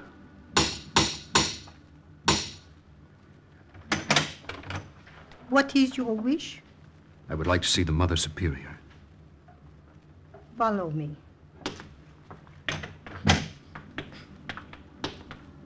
I followed the nun through the spacious hall. It was part vestry, part repository of art objects. The walls were hung with darkened old paintings of the Holy Family. In glass chests along the vestry, religious utensils of gold and silver had been stored. This is the office of Mother Angeline. Come.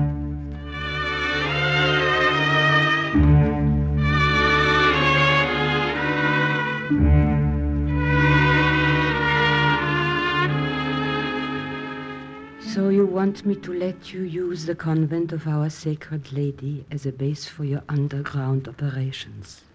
Mother Angeline, if you know the risk yourself and refuse, I can't find it in my heart to blame you. But if you agree, I want you to know first just what those risks are. Tell me, my son. I've just come from the village. The monastery there was raided last night.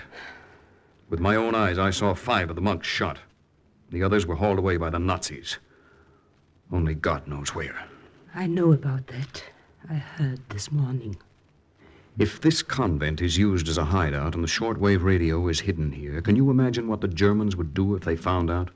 You would expect no better treatment than the monks received. I thank you for telling me this. You are right. It is a great risk. I have many under my care here. They depend on my wisdom to do the right thing. Of course. You have the other sisters to consider. You came here today to convince me of your cause. I'm afraid I must disappoint you. What's that? You see, What's the matter? A German armored car. I can see it from the window. Coming here? I'm afraid so. It is the first time we have been raided. I am not looking forward to their muddy boots in this place of God. They'll find me, Mother Angeline. What can I do? Where can I hide?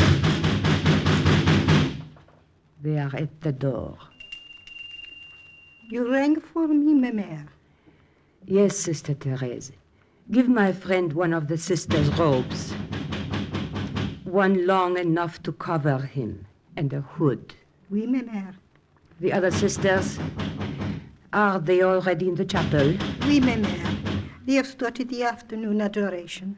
See that my friend joins them in prayer. Then open the main door. We have visitors.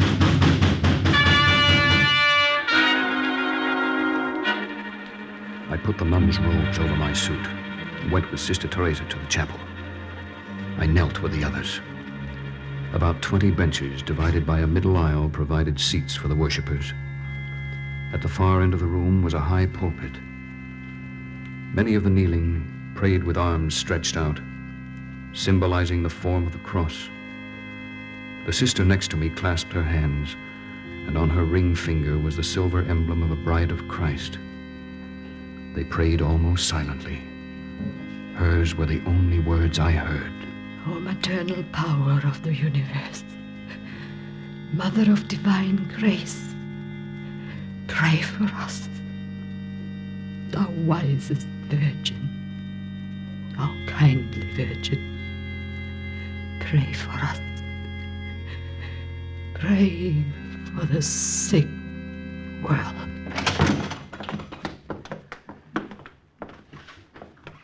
Good sisters, these soldiers wish to search the chapel. I must bow to their wishes and ask you to file back to your cells. Leave now quickly and quietly, please. My head lowered, the hood covering my face. I got into the line with the sisters. I bent my knees slightly so that the robes would cover the chauffeur's boots I was wearing. I lowered my head even more as I passed the SS Hauptmann, who was standing with his men next to the Mother Superior at the door. I regret the necessity of disturbing your prayer, Mother Angeline. But after the unfortunate incident in the monastery last night, I feel it is necessary. You may search this convent from top to bottom, as you are already doing. You will find nothing in this house of God to interest you, I'm sure. Hurry, sisters, hurry, back to your cells.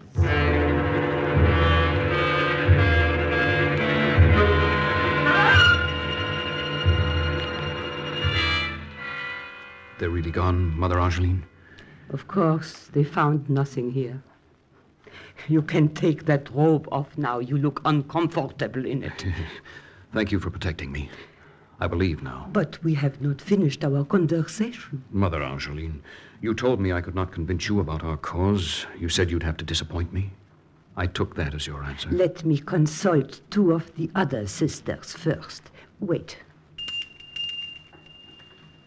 Oui, ma mère?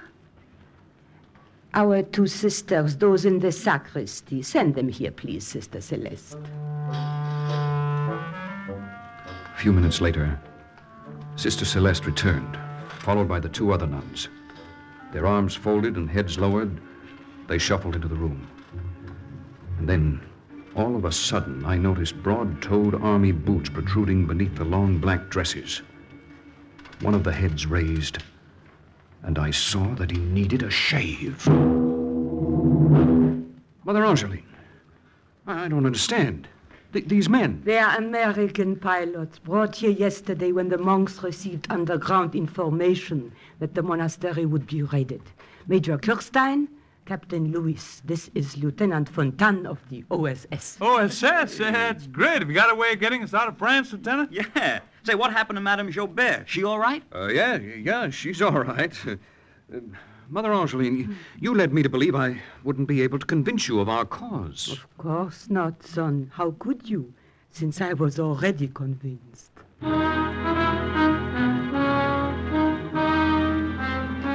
The convent of Our Sacred Lady was the first link in a chain of safe houses that was forged within a couple of months under Madame Jobert's leadership.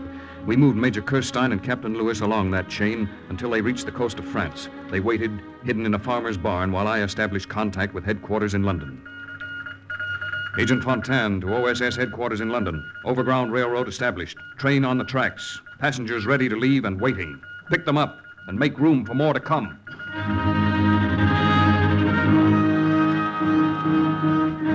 More did come. Over 2,000 more airmen who were shot down in occupied France rode the overground railroad established by Lieutenant Claude Fontaine to safety. Thus, once again, the report of another OSS agent closed with the words, "Mission accomplished." Listen again next week for another true adventure from the files of the OSS on Cloak and Dagger.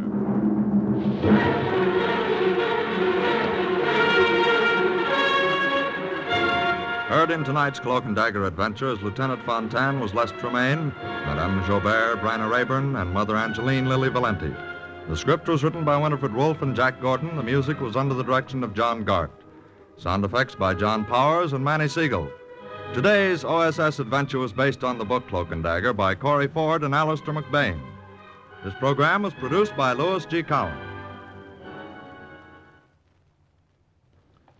The National Broadcasting Company extends its heartiest congratulations to station WBEN, Buffalo. Are you willing to undertake a dangerous mission behind the enemy lines, knowing you may never return alive?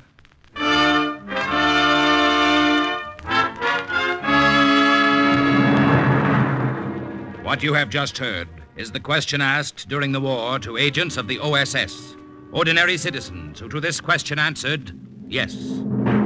This is Cloak and Dagger.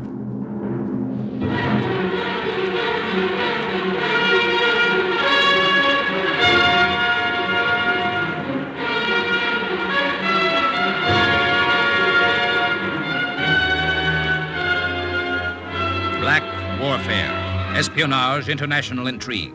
These are the weapons of the OSS. Today's adventure, Norwegian Incident, is suggested by an actual incident recorded in the Washington files of the Office of Strategic Services. A story that can now be told.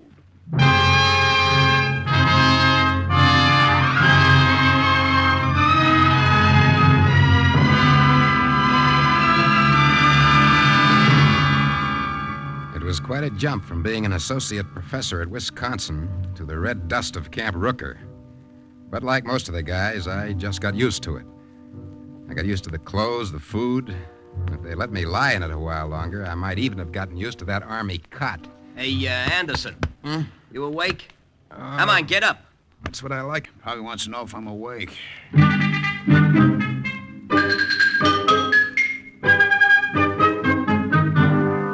Gentlemen, what I'm about to say is confidential, just between the three of us. If you refuse my offer, it will not be counted against you, nor will it go onto your record. I understand, sir. The Office of Strategic Services has requested both of you.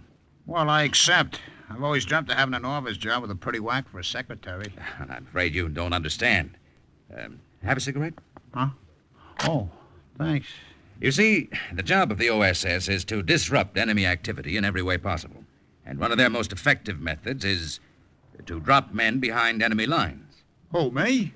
May I ask why I've been requested, sir? Well, I understand, Corporal Anderson, your parents come from Norway, and that you speak the language. Yes, sir. I've spent most of my last 10 summers in Norway. But, why me? I have a tough time with English. Well, according to your record, Farillo, you were a sandhog. Well, yes, sir. In civvies, I was a demolition expert. So naturally, the Army put me in the infantry. Sir? Yes. Now, this job is strictly volunteer. If you want me to leave you alone for a few minutes... That won't be necessary, Captain. I should have wised that when you give me the cigarette, Captain. Every time I get something for nothing from an officer, I end up in trouble.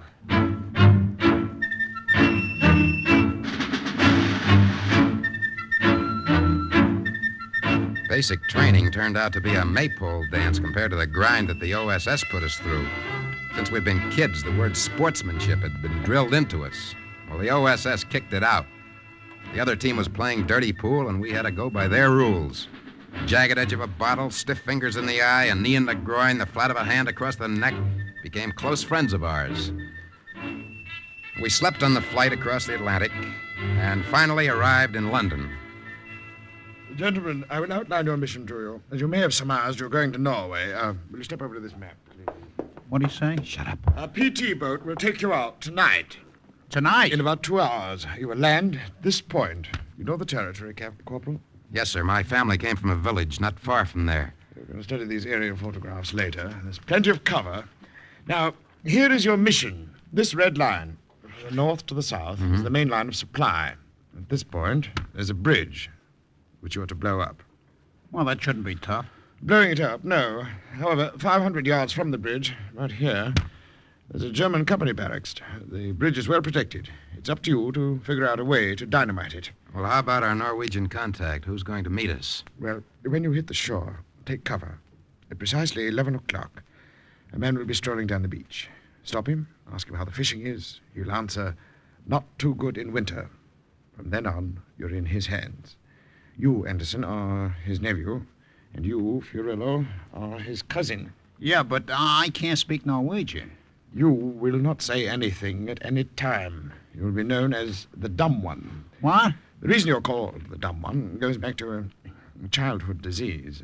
Oh, now, wait a minute. Goodbye, gentlemen, and good luck.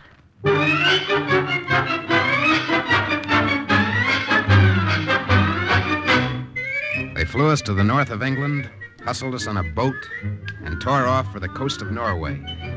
I briefed Pete on the terrain, everything I knew about the bridge. We studied the photographs and rehearsed the parts we were to play.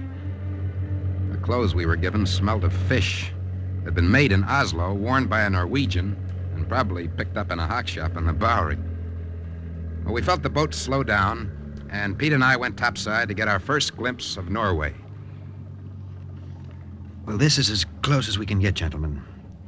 Now, one of my men will row you the rest of the way and return with the boat. That's just dandy. How do we get back? According to my orders, you have 5 days to do your job.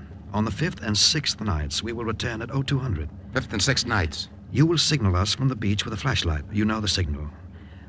We can stay no longer than 10 minutes. Well, supposing we can't make it on time. What then? I hope you can. Where's the dynamite? You're standing right next to it. Those barrels are full of fish. Yes, the top 2 layers. The rest of the fish have been gutted and filled with plastic containers of dynamite. In case you are stopped, don't worry about the fish. They were caught here last night, packed in ice and flown to England. And they're still nice and fresh. Well, if we don't blow up the bridge, we can at least open up a fish store. Let's go.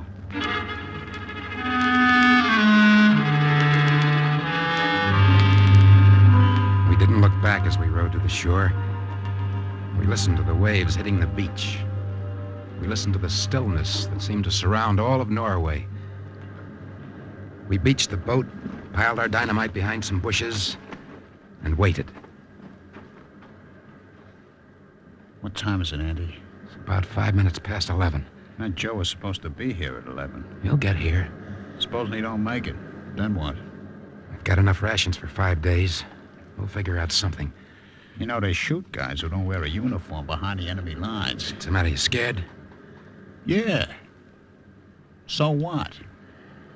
So am I. What time's it now? Can't be more than 10 after. You ought to... Hold it a minute. Coming down the shore. Yeah, I see him. You stay back in these bushes and keep me covered. I'll work his back toward you. If I get in any trouble, you know what to do. Yeah, I studied real hard, Luck. Thanks.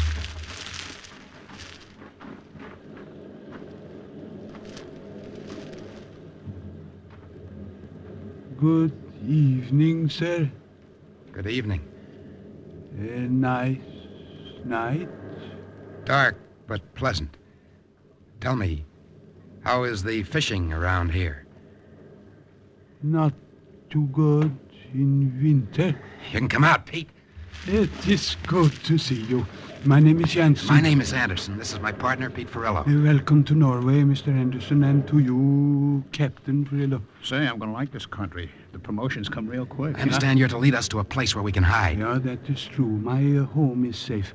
For the past 10 days, my nephews have been visiting me. Every night they come down to fish and return with 2 barrels. We won't have too much trouble. What kind of trouble do you expect? On the road back, we must pass a German sentry. 2 of them, to be exact. However, you look like my nephews a little... Won't you run into trouble having 4 nephews walking around? No, the other 2 left by sea before you arrived. They also left their wagon so that we can carry your catch. Say, Pop, ain't you awful old to be mixed up in this sort of thing? Well, what else can an old man do? I've been told that the underground's very well organized in this district. Who's the leader? I am.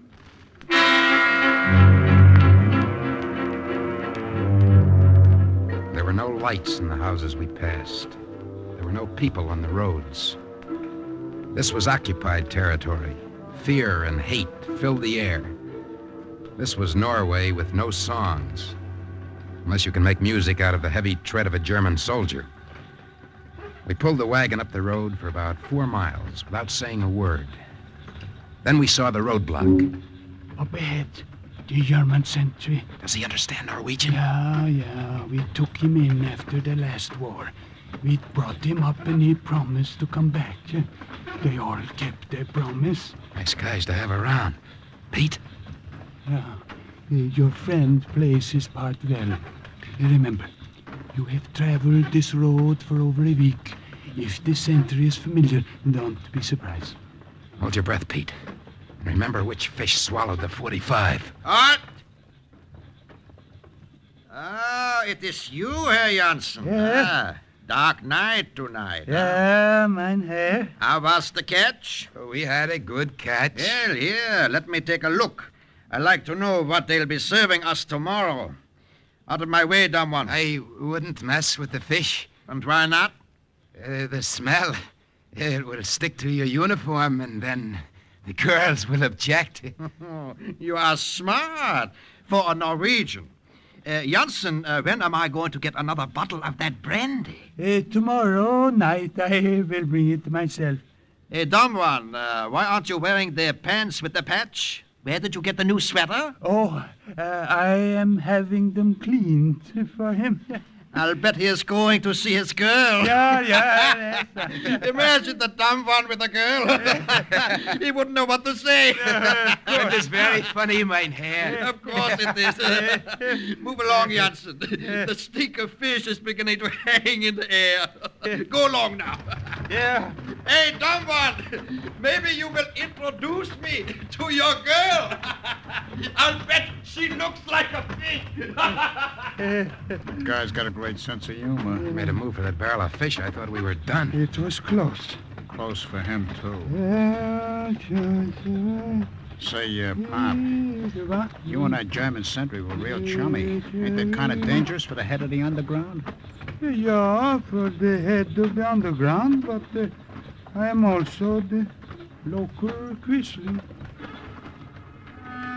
Reached his house without any trouble. It had been 2 very long days, and we were beat. I managed to get my shoes off before I collapsed. And then the sun broke in through the window, and I got up. Pete and I went down for breakfast. There wasn't much to eat, so we broke out our rations and treated Jensen and his housekeeper to some real special delicacies. Dried egg and chocolate. Yeah, that was good. Real good. Don't let the army hear you say that. Huh? They've dried everything up but steak. Mr. Jensen, are we going to have any unexpected visitors? I do not think so. The Germans very seldom come to my home. Oh, occasionally an officer will drop in, but not often. How many men will you need? I hope we won't need any. Tonight, Pete and I will take a look at the bridge. How close can we get? That depends. On what? On how much of a chance you want to take. We've got to get right on it if possible. When we place the dynamite, it must be done fast. We can't afford to grope. Well, you can walk across. Just like that? If the sentry doesn't stop you, I would suggest that you ask his permission. Is he serious, Andy? Very. See, if we get caught sneaking across, we're liable to be shot. If we can fool the guard at the bridge, we walk across. And supposing we don't fool the sentry? You get shot.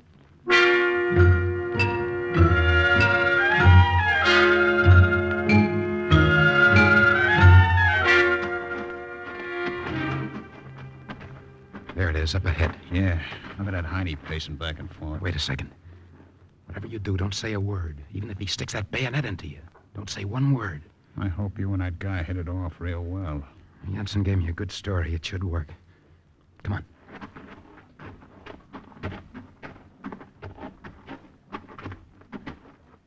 Hi. Good evening, Lieutenant. I am a corporal. Not that I wouldn't make a better officer than most of them. What do you want? We would like to cross the bridge. Why? Mr. Janssen is our uncle. We have a message to deliver. What kind of a message? About a party for the Germans who are barracked here. For the officers, I suppose. Let me see your papers. You too. He is dumb. He cannot speak. He can hear, can't he? Papers. I think all Norwegians are dumb. The party is to be for the enlisted men. Oh. Of course, you understand I was not referring to Herr Janssen. He is a smart man. He knows which side his bread is buttered. Here are your papers. Go on now. Don't loiter on the bridge. Thank you. Keep your eyes open, Pete. can only make this trip once. Yeah. How does it look to you? We can do it. Only it'll take us at least an hour to set the stuff. An hour? It's an awful long time. This is an awful big bridge. You're going to have to do a good job the first time.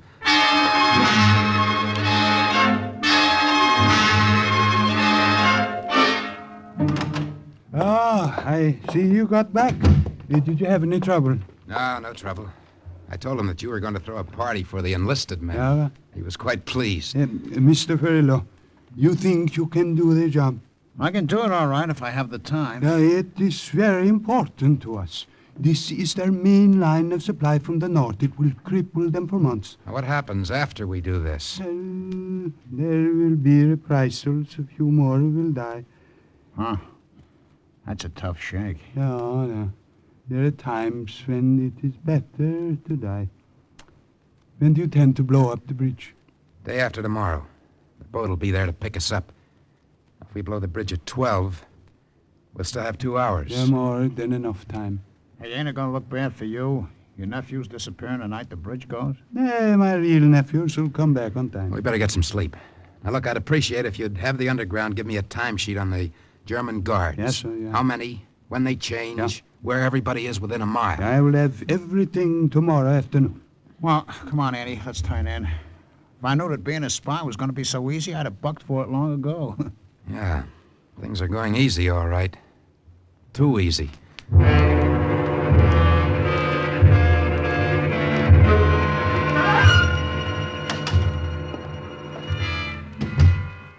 Hey, where you been, Andy? I've been waiting an hour. We got a rendezvous to make, remember? We aren't blowing the bridge tonight, Pete.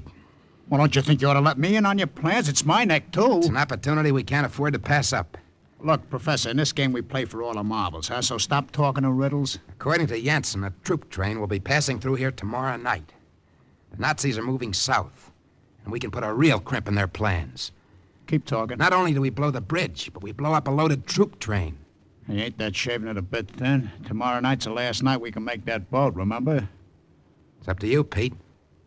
Stop making me the heavy. I'm willing to do it your way, only I want to know what I'm getting into. That's all there is to it. Well, just one more question. Have you figured out how we get to the beach after the blow-up? Through the woods. They're not crawling with Nazis. Now, wait a minute. The commander of that boat said he'd only wait 10 minutes. And supposing the woods are crawling with Nazis? Well, we take the big gamble and try to float down the river to the sea. Hope we make it, that's all. Yeah. Well, okay, I vote your way. Since we're here, we might as well do it upright. It's a wonderful opportunity, Pete. Even if it is a big gamble. I don't mind a gamble. I just hope the dice ain't loaded.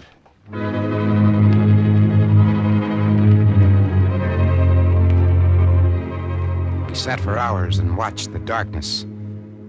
At 11, we looked at our watches, thought about the PT boat anchored offshore. There were a lot of ifs in our plans. If the moon didn't shine, if the Germans didn't wise up, if the train wasn't late, if the guards weren't doubled. We spent a long night and a long, long day waiting for it to get dark again, when Jensen burst into the room.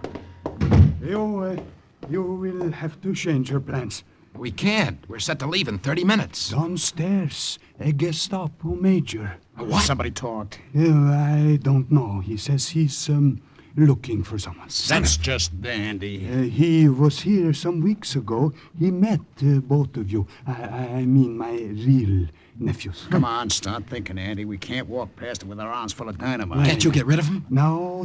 When he is in this district, he spends the night here. He sent me for you. Oh, great. I think you can fool him, Anderson. You resemble my nephew Arne closely, but then his dumb one, I don't know. Yeah? Well, he better be fooled, because I'll be carrying a 45 under my shirt. Come on, Pete. If we can bluff this through, we've got a chance.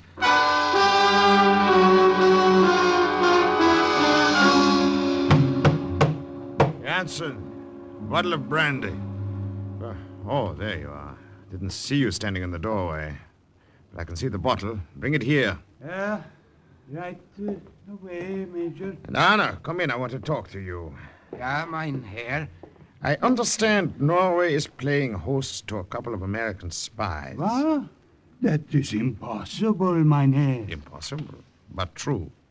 However, I shall catch them and teach them a lesson. Do you know what they look like, mynheer? Of course I do not know what they look like, you stupid lout. Do you think they go around singing Yankee Doodle Dandy? Oh, no, mynheer. More brandy. This bottle's empty. I will get some. No. Send the dumb one. Go ahead, go. It's odd. I could have sworn last time I was here he was stoop-shouldered. Hey, dumb one! Where's the brandy? Well, of course, the brandy. That's what brings me back to this miserable place. Well, I am glad something brings you back. Yeah, I'm sure you are. You probably hate me. Don't mind, Herr. You do me an injustice. Oh, of course. You are one of our dear quislings. How about you, Anna? How much do you hate me? No, mynheer. No, mynheer. Yeah. You were almost as dumb as the other one. Where is he? He's right here with the brandy. Oh. Give it to me, dumb one. Oh. He opened it for me. Oh, nice. Thank you, dumb one. Anna, come here. Take off my boots. Ja, mynheer. You ought to lick them. I could send you to it. What's happened to your hair? Jansen, I thought your nephew had... What was that? Oh, the dumb one, he dropped the tray. Clumsy fool. Brandy should be drunk from a bottle.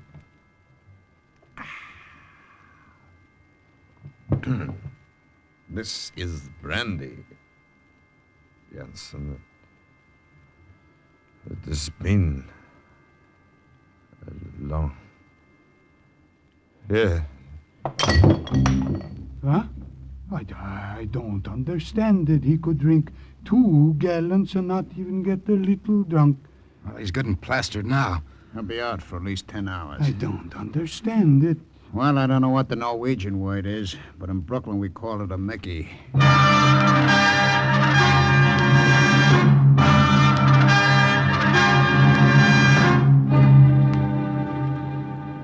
Just over this ridge. We're late, Andy. That train is due in less than an hour. Well, you'll just have to work faster, that's all. Hold it. What now?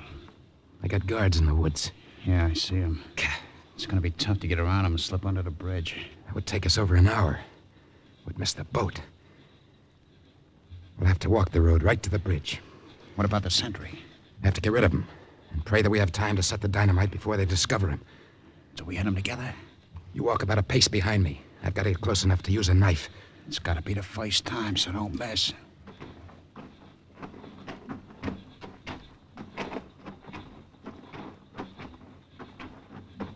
Halt! Good evening. Oh, it's you. Don't you pay any attention to the curfew? What has he got in the package? Come here and let me... Oh! For a college man, you've sure learned a lot of things. Now, look, you'll have to set the dynamite alone. I'll slip on his coat and stay here. Pretend I'm the sentry. I'll set it as quick as I can. Lock. Thanks.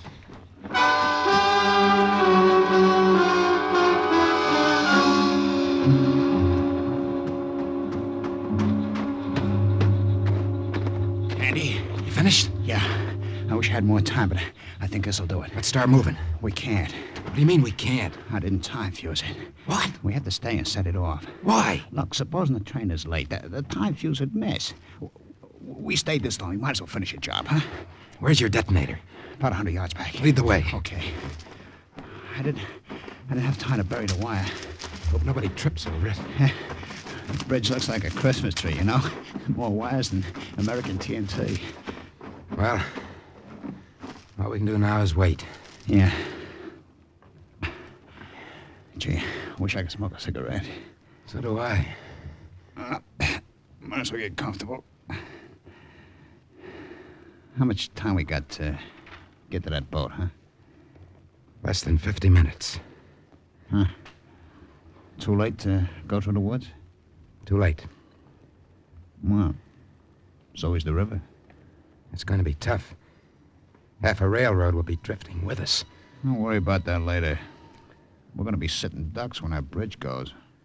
It'll be like noon. Attention! A guard has been killed!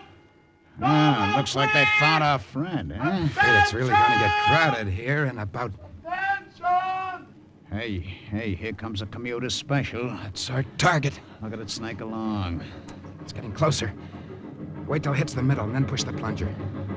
You'll take the whole bridge, you know. Make sure you get the cars. I know what to do. I'll tell you what to do. Get 5, 4, 3, 2, 1, now!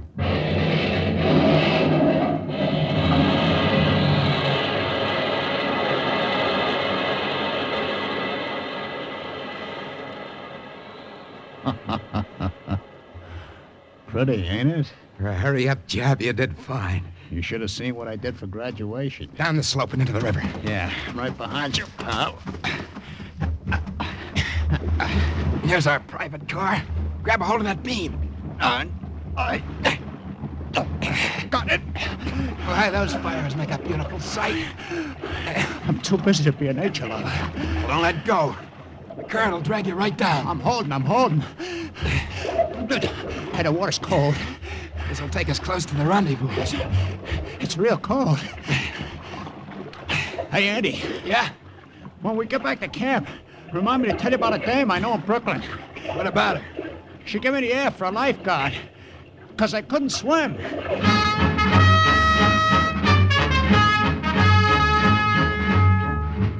The blowing up of the railroad bridge in Norway cut a German lifeline and paralyzed their Norwegian forces for months. Besides the loss of military strength from the troop train, much needed ore and food was kept out of Germany. This was another blow struck toward the final invasion. And once more the report of an OSS agent closed with the words, Mission accomplished. Listen again next week for another true adventure from the files of the OSS on Cloak and Dagger.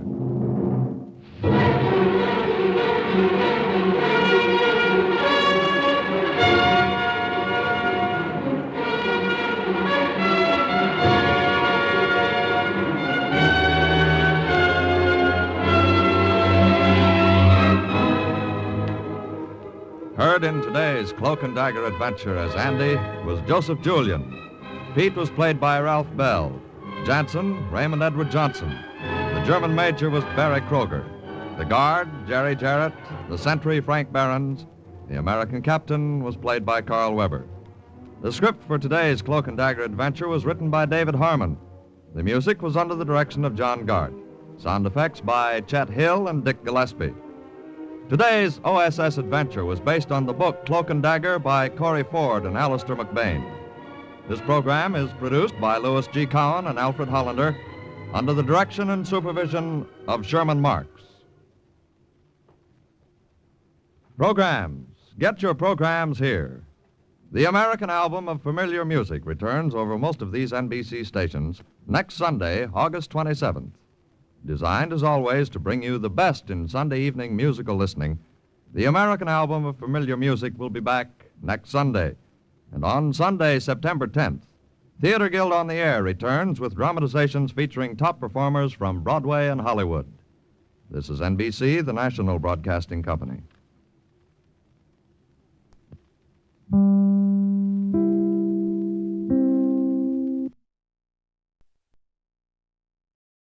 Are you willing to undertake a dangerous mission behind the enemy lines, knowing you may never return alive?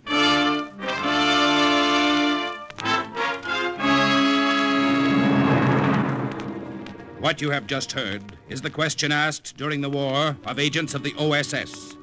Ordinary citizens who to this question answered, yes.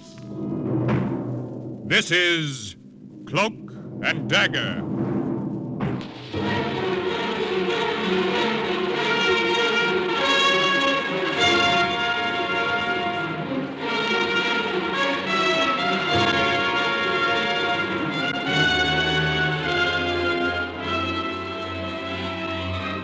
Warfare, espionage, international intrigue.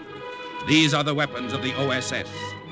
Today's adventure, The Last Mission. The story of an American OSS agent in Canton, China. is suggested by actual incidents recorded in the Washington files of the Office of Strategic Services. A story that can now be told.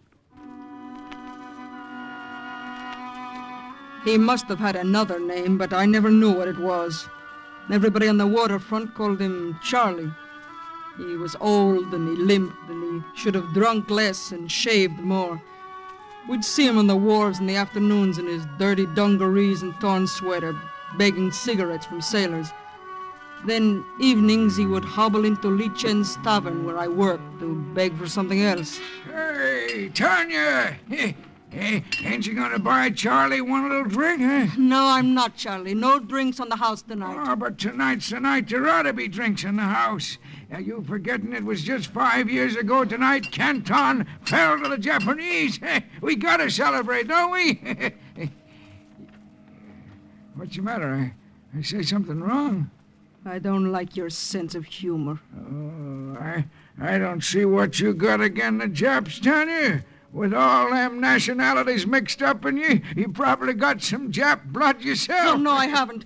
Every other kind may be Spanish and Russian, even Irish, but there's not a drop of Jap blood in the Bonillas. All right. Don't get steamed up. I still say there's no reason for you to hate him. What do you care who's running Canton? I told him then. I don't know why I did. I've never told anyone else. How they'd murdered my family in Nanking 6 years before. My father, my mother, my 2 sisters. The Japs had killed them all. And if we hadn't got out of the city ahead of them, they'd have killed my brother Florian and myself. So you wasn't always a waitress in a waterfront dive, huh, Tanya? No. And my brother didn't always prowl the streets looking for trouble. I got the Japs to thank for that. Now maybe you can understand. Easy, Tanya. We got visitors. What do they want now? Checking identification papers again. You press arise. Always arise in the presence of the soldiers. Remember that hereafter. No, your papers, please. Here. Tanya Bonilla. Born in Madrid. You are Spanish, but you have Russian first name. And an Irish middle name. What does that make me? Perhaps makes you anyway Aryan. Captain. Yes, Lieutenant. It would be very dull in Canton if we put all the beautiful girls in jail. That is true. Your papers are in order, Miss Bonilla. And now, your papers, please. Who, me? I ain't got no papers, Captain. What you done with them? I don't know. I guess you must have lost them. What is your nationality? I don't know that neither. Nobody never told me. Seems like I've been around Canton since it was knee-high to... You are an American, perhaps? American? That's good. Take him away, Lieutenant. No, wait a minute, fella. Hold your horses, will you? I ain't gonna do you guys no good locked up in the brig. But I could help you plenty if I was free to mosey around the dock. You come now, or I will... Wait, Lieutenant. What do you mean, old man? How could that help us? Why, I get around, Captain. Old Charlie talks to everybody, and everybody talks to me. And they ain't too careful what they say, neither. If anybody was planning any monkey business, sabotage, or anything like that, old Charlie would be just about the first to know about it. And you would report it to us? Why not? You're the guys who are running the show, so you're the guys I take orders from. See what I mean? They saw what he meant. And when they left, he was still sitting with me, grinning as if he were proud of what he had done. I got up without a word and went to the bar and bought a drink. I brought it back and held it out. Say, did you buy that for me, Tanya? Yes, I bought it for you. Well, now, that's mighty nice of you. Let me have it. I'll let you have it. There! Hey, what's the idea of throwing good whiskey in my face? What's the idea of that? I couldn't find words to tell you what I think of you, Charlie. But I wanted you to know.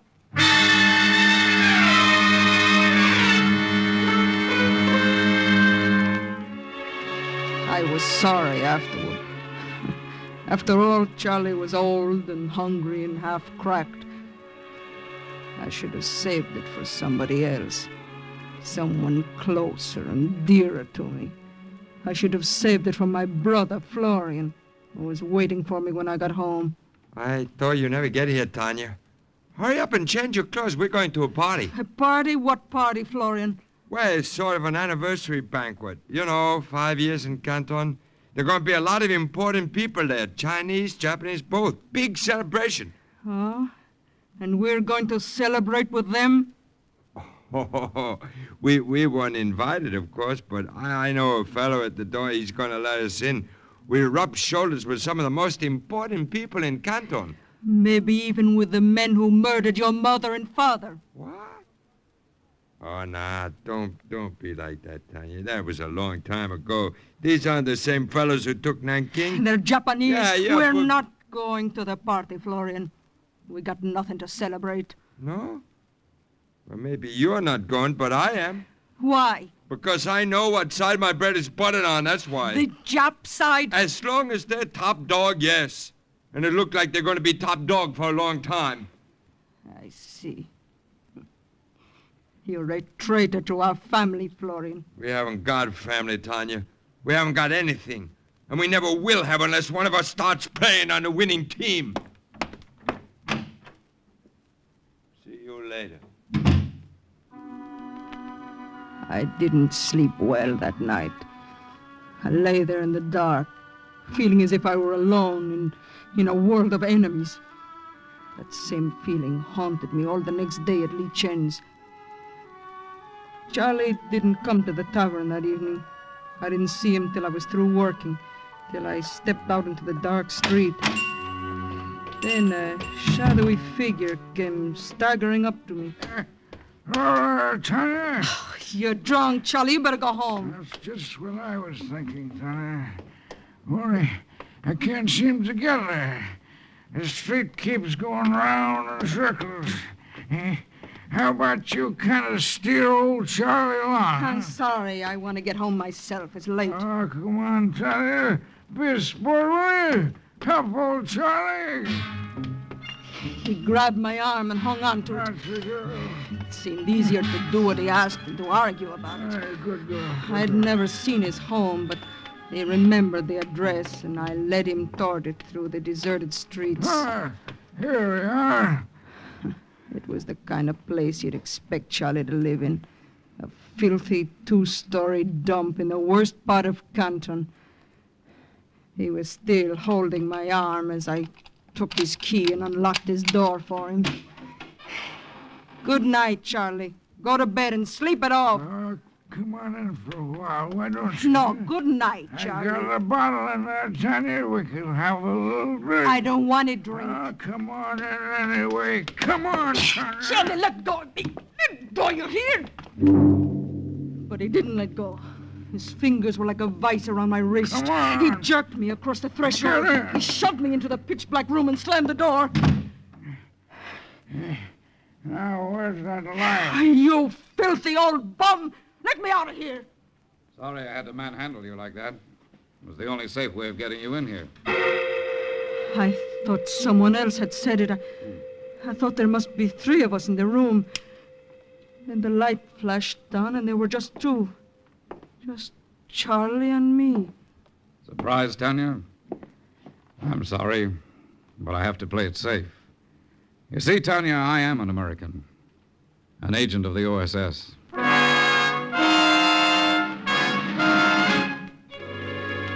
I didn't speak. I stared at him and tried to understand. Tried to connect him with the shuffling little wharf rat I'd always known as Charlie. You realize, of course, Tanya, that this is something of an act of faith, exposing my identity to you like this. No one else in Canton knows who I am. I thought a long time before I decided to let you in on it. When you told me about your family, I had a hunch I could trust you. And then when you threw that drink in my face, I was sure of it. But Charlie, I mean... That's right, I'm still Charlie. But why have you done this? Why should you trust me with your life? For a very good reason. Because I need your help. My help? You see, I've operated alone here for a long time. Oh, it hasn't been too tough, but now... Now? Jap intelligence is tightening up. A lot of things I can't do alone anymore. That's why I need you. Oh, but I have no experience. I don't know anything You have about... courage and you hate the Japanese. That's worth a lot more than experience. What do you want me to do, Charlie? Come on upstairs.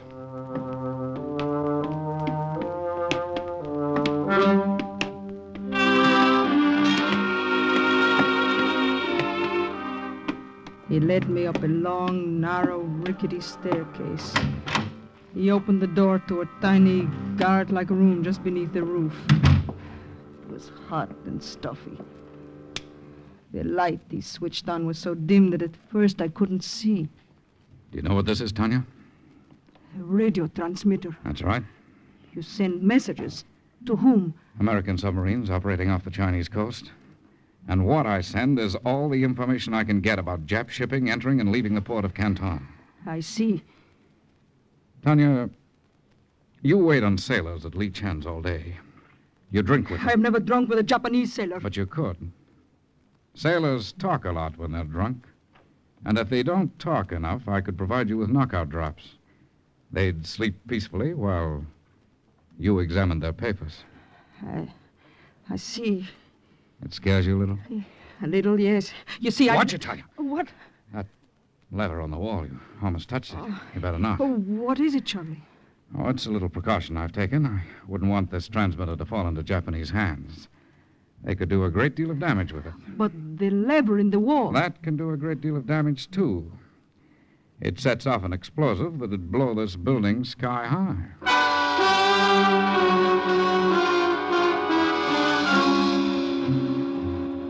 I wasn't sorry to leave that room. We went downstairs a few minutes later.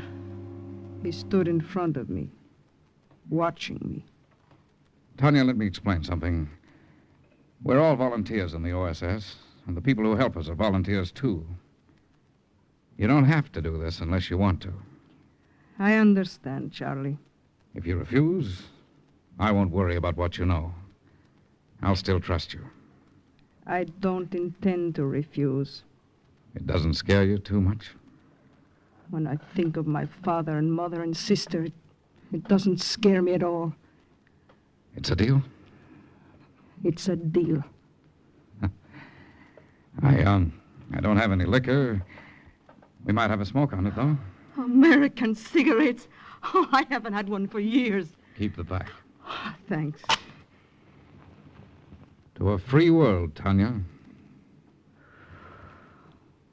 To a free world.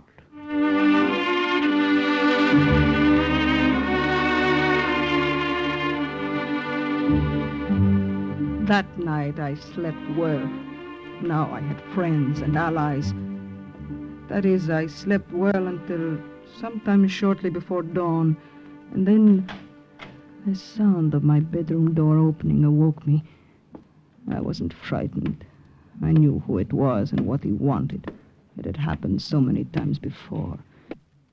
I waited until he reached my dresser, until he bent over my purse. Don't take any of my money, Florian. Oh, you're awake. Well, I was just... Yes, I know, but I really can't spare any this week. I need the little I got. Well, you don't need it any more than I do. I'm broke, Tanya. Now, where am I supposed to get money to live on? Not out of my purse. Please close it, Florian. All right. But I don't see... Hey, what's this? What? Where you get these? What, Florian? These American cigarettes. I got them at the tavern. Who from? From a Jap soldier. A Jap soldier? Yeah, he had taken them off an American prisoner of war. And a Jap gave them to you? Yes, huh? Why not? And you accepted them? Naturally, I accepted them. Well, so now my noble sister is accepting gifts from the enemy. Either you had a great change of heart, Tanya, or else... Else what? Or else you're lying.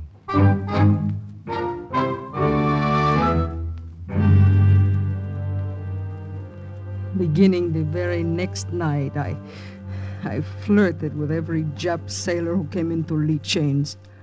I kept my mouth closed and my ears open. I used every trick I knew to persuade them to talk.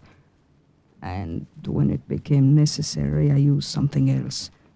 The little white pills that Charlie had given me. No more to drink now. Oh, but the evening is young, darling. Come on, let's drink a toast to the Emperor. Stand up. I can't stand up. Of course you can. Here, I'll help you. Come on. Hey, that's it. Now, to the Son of Heaven, His Imperial Majesty, drink.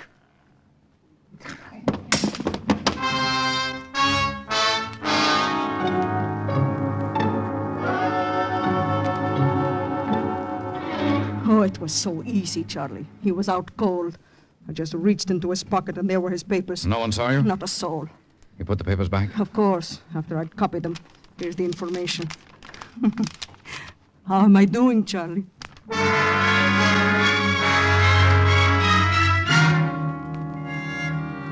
I knew I was doing well, and as time went on, I did even better. We would hear reports on Charlie's radio of Jap ships torpedoed and sunk in Chinese waters, and Charlie would say, "That was the baby you told me about last week." Chalk up another one for Tanya, the scourge of the Jap merchant marine.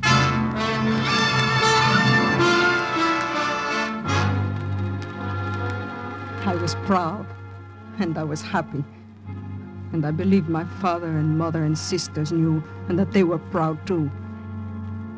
And then came the night I went straight from Lee Chen's tavern to Charlie's house to tell him what I'd heard. The Takota Maru, huh?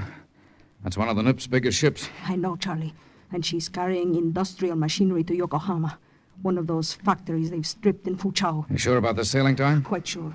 Tomorrow night at 10 o'clock. Good enough. I'll tip off the subs right away and they'll be laying for her, if she isn't traveling in convoy. She isn't, Charlie. Then they'll get her like a sitting duck. Well, it's late, Tanya. Better get going. I'll see you tomorrow, Charlie. Not during the day. I'm going down to Tung Ho's junk on the river.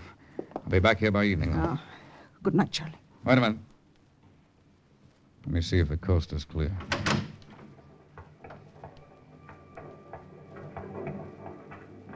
Okay. Go ahead. Good night. It was late. The streets were dark and deserted. I would have taken a rickshaw home, but it was too late for that. So I walked. Or rather, I tried to walk, but it was hard to keep myself from running. I told myself I was a fool to be afraid. The streets were safer than in broad daylight. There was no one on them. There was no one who could possibly. I stopped. I thought I heard footsteps. Someone walking behind me.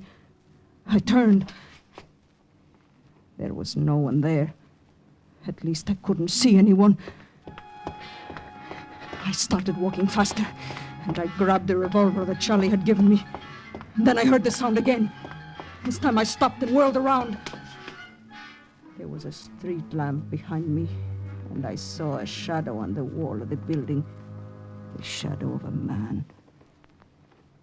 Who's there? Come out and show me who you are. If you don't, I'll shoot. Take it easy, Tanya. Florian. You wouldn't want to shoot your own brother, would you? Florian, what are you doing here? Why were you following me? Oh, just curious, that's all. I've been wondering for quite a while what you were up to. For quite a while? I've seen you go to that place several times. I even took the trouble to find out who lives there. It's that old fellow they call Charlie. Yeah, that's right. Charlie does live there. He's sick. Oh, he's sick, huh? Yes. Just an errand of mercy, huh? Exactly. An errand of mercy. You act as if you didn't believe me. Of course I believe you. I certainly don't think you're in love with the old boy. And what other reason would you have to visit him? We walked the rest of the way home together. I was sure he didn't believe me, but I couldn't go back to Charlie's to warn him, not without getting Florian more suspicious. In the morning, I thought. But then I remembered that Charlie would be on Tong Ho's junk on the river in the morning. Li Chen's tavern opened at noon the next day. The minute I walked in, I knew something was wrong. There were too many Japanese soldiers, far too many. They sat at the bar, drinking. They played cards at the tables. They lounged against the walls, puffing their cigarettes and eyeing me as I crossed the room and whispered to Li Chen, "Why are there so many of them, Li Chen?" Maybe your brother can tell you, Tanya. My brother? He in back room. He say you come back, see him. I knew then, and I was sick with anger and shame.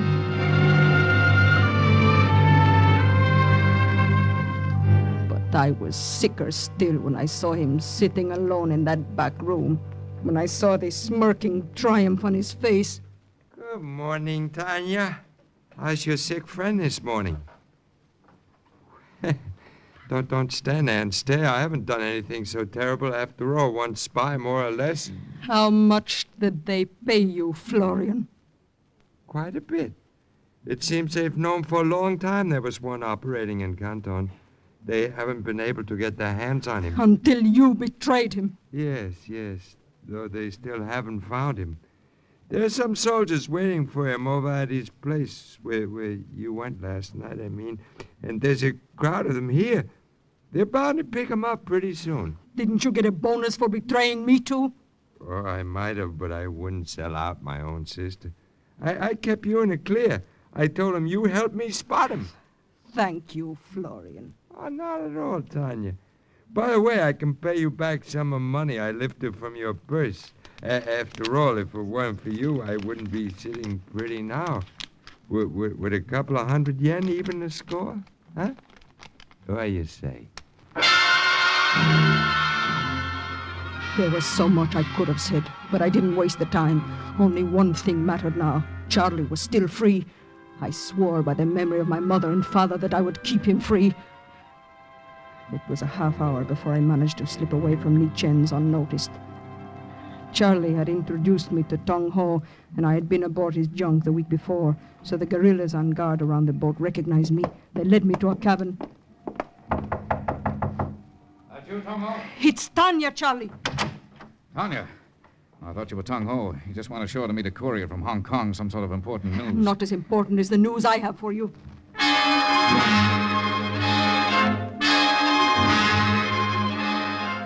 I poured it all out, and he listened thoughtfully. Well, they found the transmitter, of course, but that's no good to them. Couldn't they use it to send false messages? Not without the code book. The subs would know the messages were phony. They'd figure out what had happened. But where is the code book? Right here. Oh, Charlie. Then there's no reason why you can't escape. No, none that I can see. My usefulness in Canton is over. Yeah, we'll pull out, both of us. You'll take me with you? Sure. Tung Ho will take us upriver. Well, here he is now. I hope that courier's report was better than the news Tanya brought me, Tung Ho. It was about captive American flyers, Charlie. What about them? 50 of them have been brought into Canton. They're being sent to prison camps in Japan. They sailed tonight aboard the Dakota Maru. Dakota Maru? Charlie, that's the ship I told you about last night. Yeah.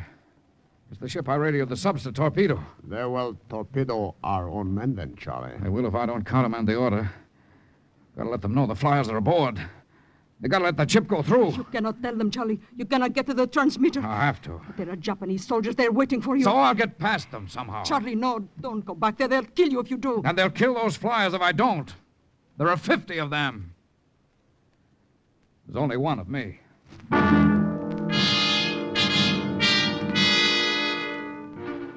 I said I would go back with him. I said he would need help getting past the Japs. I said I wouldn't leave Canton without him. And in the end, because I left him no choice, he allowed me to stay at his side. He told me his plans before we left the boat. They'll be waiting for me in the room downstairs, but we won't go that way. There's a trapdoor in the ceiling of the radio room. If we can get into the building next door and out onto the roof, we'll be able to jump over onto my building. We may get in and send the message without even letting them know we're there. A half hour later, We were creeping up the stairs of the building next door. And a few minutes later, we stood huddled on the edge of the adjoining roof. All right, let's jump. Try to land as quietly as you can.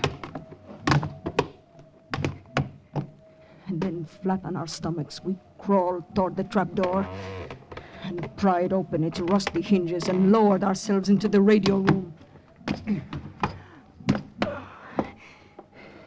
Charlie sat down at the transmitter, his code book in his hand. I went to the door, my revolver in mine. Have you made contact with them, Charlie? Not yet. Any sounds from downstairs? No, not yet. Charlie, hurry. I'm doing the best I can. Yes, but if you... Charlie. Yes? Listen. Someone coming upstairs. 2 of them at least. Maybe 3. Okay. Get going, Tanya. No. Quick, out through the trapdoor and over the roof. Those are orders. But you, Charlie. I'll be right behind you. I've made contact now. All I have to do is finish the message. Now get out of here.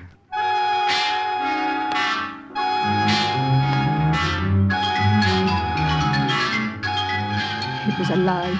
It was the only lie that Charlie ever told me. As I crossed the roof, I looked behind me, and he wasn't there. I went down the stairs next door and out onto the street, and he still wasn't there. I moved quickly through the crowd, still looking back, still waiting, still hoping. And then...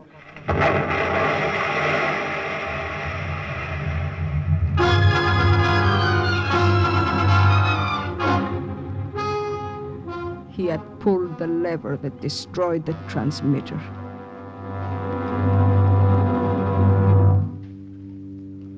Later, a long time later, I learned that the Dakota Maru had passed safely through the submarines with 50 American flyers aboard.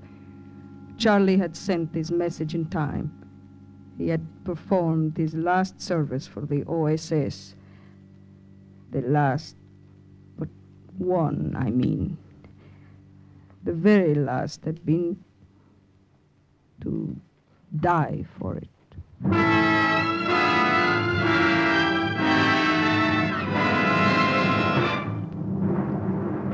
And once again, the report of another OSS agent closes with the words, Mission accomplished. Listen again next week for another true adventure from the files of the OSS on Cloak and Dagger.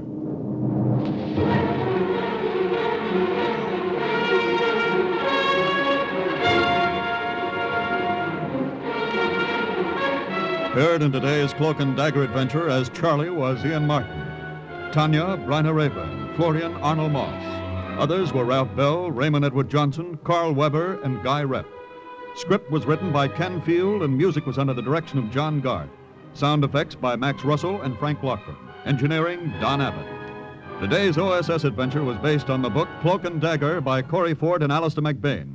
This program was produced by Louis G. Cowan and Alfred Hollander under the direction and supervision of Sherman Marks. 3 chimes mean good times on NBC. Are you willing to undertake a dangerous mission behind the enemy lines, knowing you may never return alive?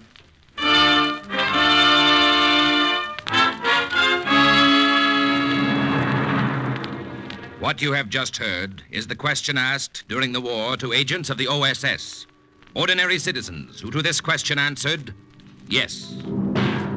This is Cloak and Dagger.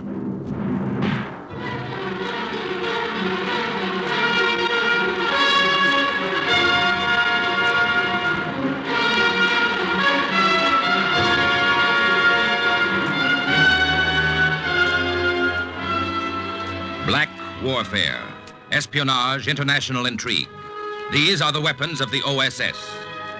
In today's adventure, the swastika on the windmill, the role of Paul Halfond, an OSS agent in Holland, is played by Les Tremaine. The story is suggested by actual incidents, recorded in the Washington files of the Office of Strategic Services. A story that can now be told. My mouth was as dry as ashes. The palms of my hands were wringing wet. My revolver was drawn, and I moved slowly along the dark hall. Everything I had been taught led up to this moment. Boards under my feet teetered. For a terrifying moment, I almost lost my balance and fell backwards. Something was ahead of me. In a room along that dark passage. I sensed it more than anything else. Then I heard it. Komm mal her, Feldwebel. I stopped breathing until I passed that room and the voices of the hidden Germans. Almost slid past them to the end of the corridor. Halt! Halt, Amerikanischer! There was a Nazi stormtrooper in uniform right in front of me, blocking the exit. Well, fire! Fire! Fire again! Good work, Paul. Well, that's it. You passed the test. Now the colonel wants to see you.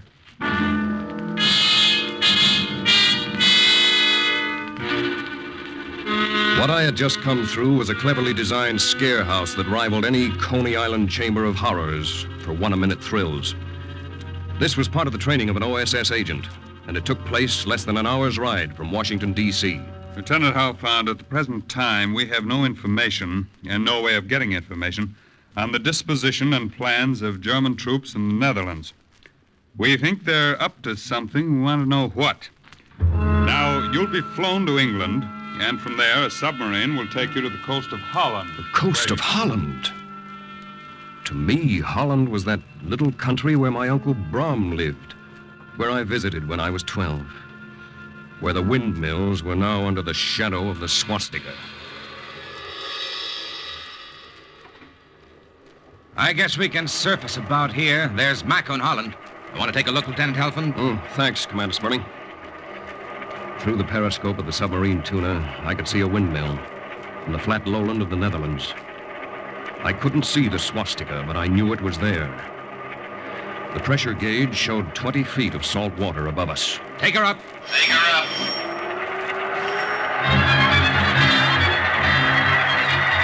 Surface. Open the hatch.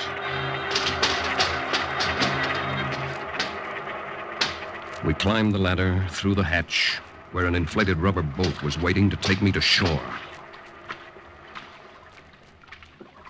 I'm only a couple of yards from shore.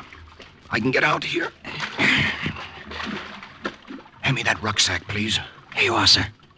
Have you far to go from here? It's only about 5 miles from Macum to Bolsward, where my uncle lives. I can make it before the sun comes up. Goodbye. And thanks. Good luck. Good luck, sir.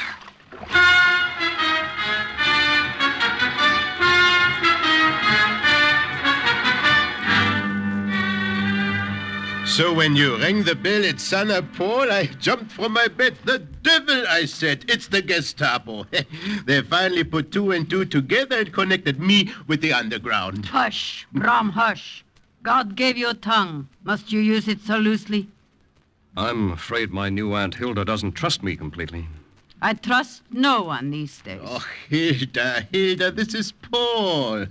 How often have I spoken to you of the times he came here when he was... How old, Paul? 12, Uncle Brom? Ah, yes, 12. And so proper, so correct. A miniature model of propriety. Well, from the looks of it, you've grown, but you haven't changed much. Still proper as the devil. Well, the result of my strict Quaker upbringing, Uncle Brom, remember? We were both taught never to drink or smoke or lie or swear, Uncle Brom. Yes. How long will you stay in Holland? Only long enough to contact the leader of the underground and get the information I'm after. I see. Tell me, why should we believe that you are an Allied spy? Hilda! Answer me.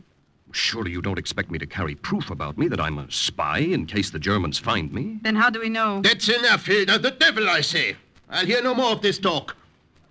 All right, Brown. It will be as you say, and on your conscience. Your wife doesn't trust me. You were surprised, no doubt, to find your Aunt Katrina dead and I remarried. Yes, I was, Uncle Brom. I was lonesome. It's not good for a man to live by himself. And she is a good woman. But she doesn't trust me. She has her reasons. There was a man in these parts not long ago. He passed himself off as a British agent, gained the confidence of some of the underground. Then he turned them over to the Gestapo.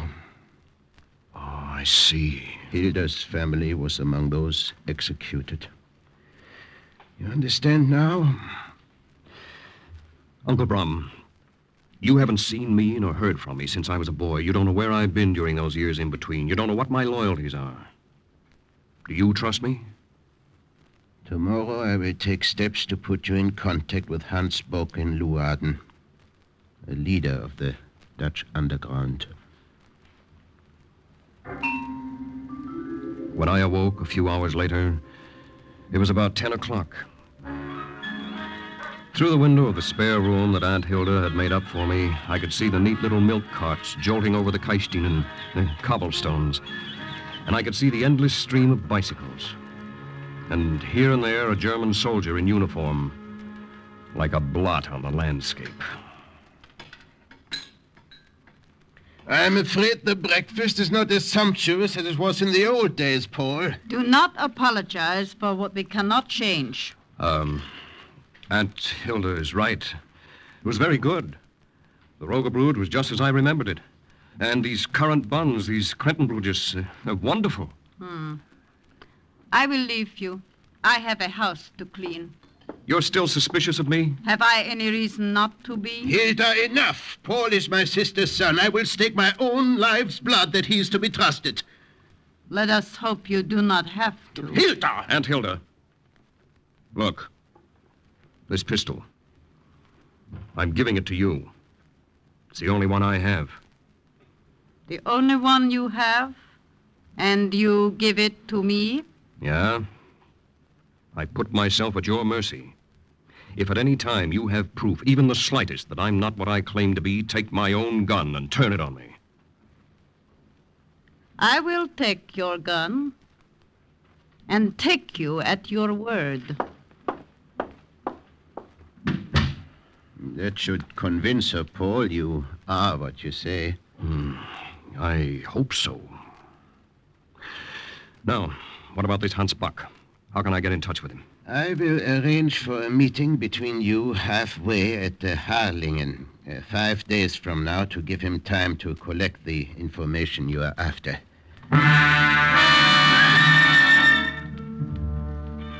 The days until Thursday, when I was supposed to meet Hans Bock, passed slowly, but they weren't wasted.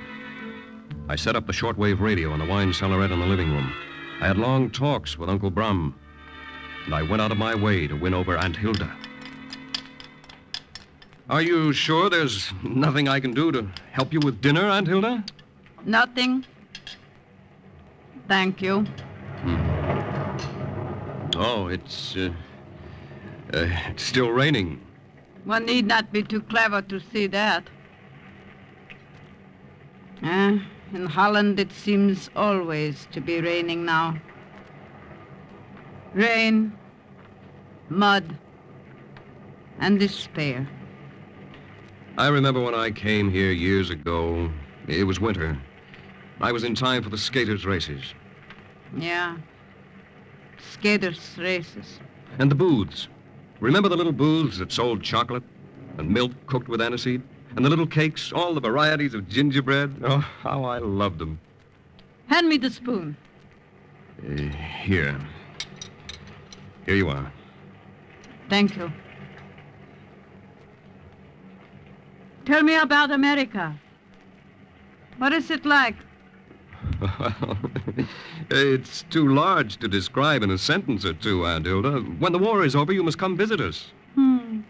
When the war is over. Well, it can't last forever. And America's helping. And remember, our leader, President Roosevelt, is himself of Dutch ancestry. Tomorrow, perhaps I will make you a gingerbread cake.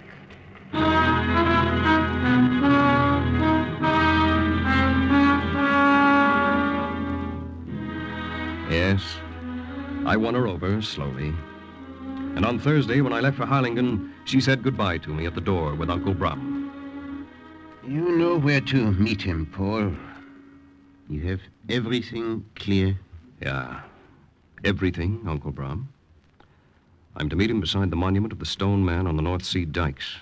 I'll be knotting and unknotting a piece of string so he'll know me. Good, good. We will see you later tonight, then? Yeah. Paul? Here. This is for you. In case you should have need of it. My pistol. Take it back. Thank you. Thank you, Aunt Hilda.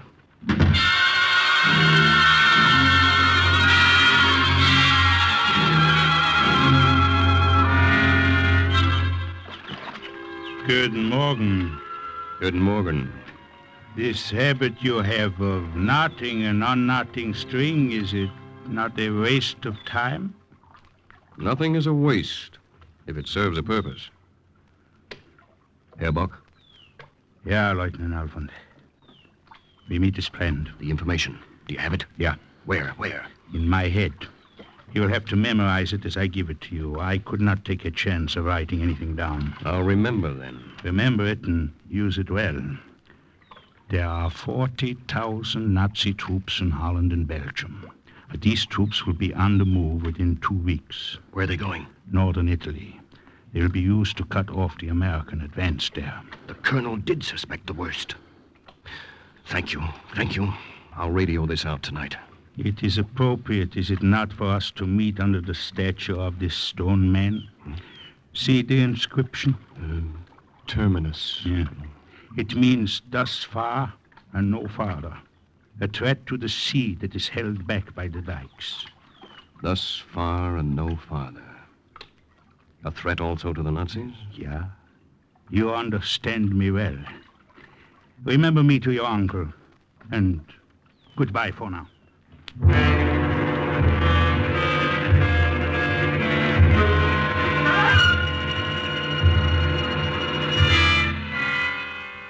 Herr Bock is in constant danger of discovery by the Gestapo, Paul. That's why he could not take a chance and write that information down for you. It wasn't necessary, Uncle Brom. He passed it from his head to mine. When will you radio it to London? It's after midnight. I think I can start now. What's that? A car stopping in front of the house. There are 2 men getting out. So late? Who are they, Bram? Do you know them?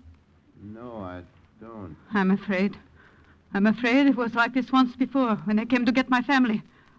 Paul, we were turned in by someone who pretended to be a friend. Hilda. Aunt Hilda, do you believe I don't know. I don't know what to believe.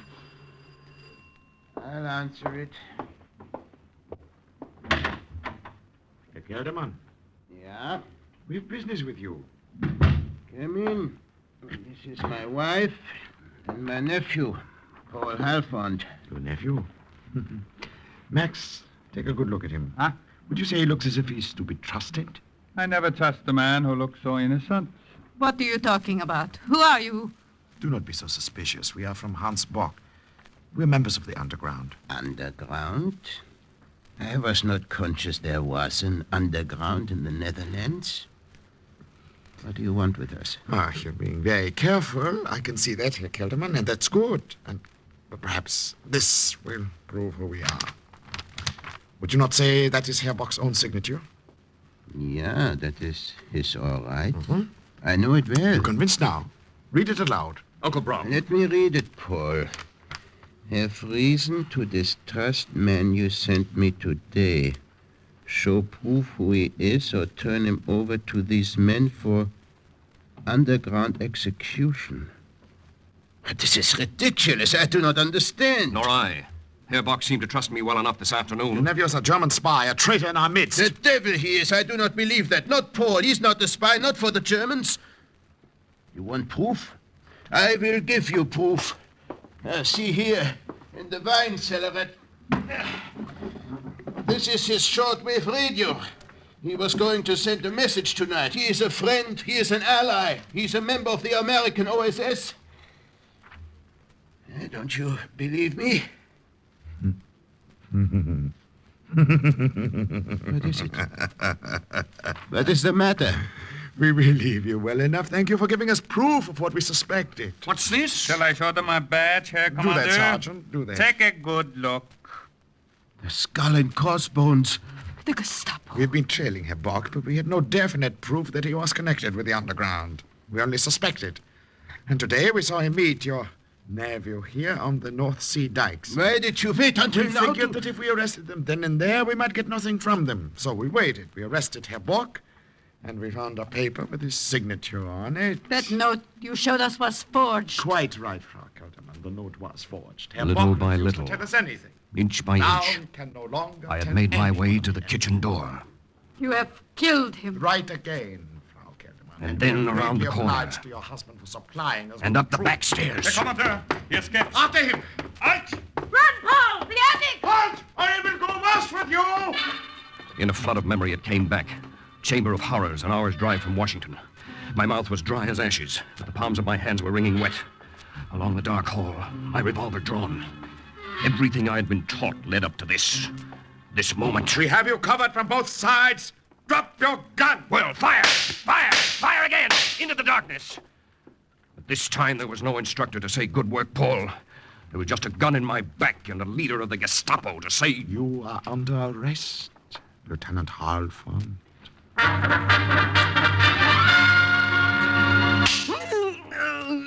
How long do you think you can hold out? We have ways of making you talk. No. Must we convince you more? Sergeant. Ja, Herr Kommandeur. Well? Perhaps we'll have better luck if we question your aunt. Sergeant, get Frau Kelderman. Bring her here. No, don't do that. Let her alone. Simply because you request it. Sergeant, do as I say. You'll see how long she holds out. If she is obstinate, we'll have a shot, and you will be a witness, Lieutenant. You find this amusing, Lieutenant Halfon? Well, I know when I'm beaten. Don't bother the old lady or the old man either. What are you saying? Well, I thought I could hold out. I can see now there's no point in holding out. You've won. What more is there to say? If you're just stalling for time... I'm not stalling, Herr Commander. I'll prove it. I'll confess everything. Tell you everything you want to know. Now you're becoming smart. And so I told them everything they wanted to know. General Donovan heads the OSS in Washington. The OSS is part of the American State Department. The Minister of Finance in Britain is also head of the British Secret Intelligence. Go ahead, Lieutenant Halfon. We're listening. Corporal, take this down.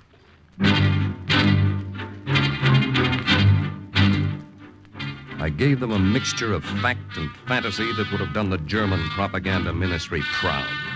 The true facts I told them I knew they already knew. The rest they seemed to accept at face value. So I kept my story with a real whopper. You taking all this down, Corporal?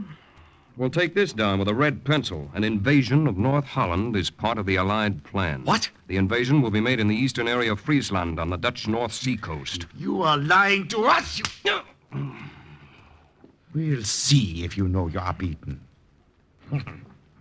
Perhaps you've been on the wrong side, Lieutenant Halfon. You've set up a radio? I think you ought to use it tonight.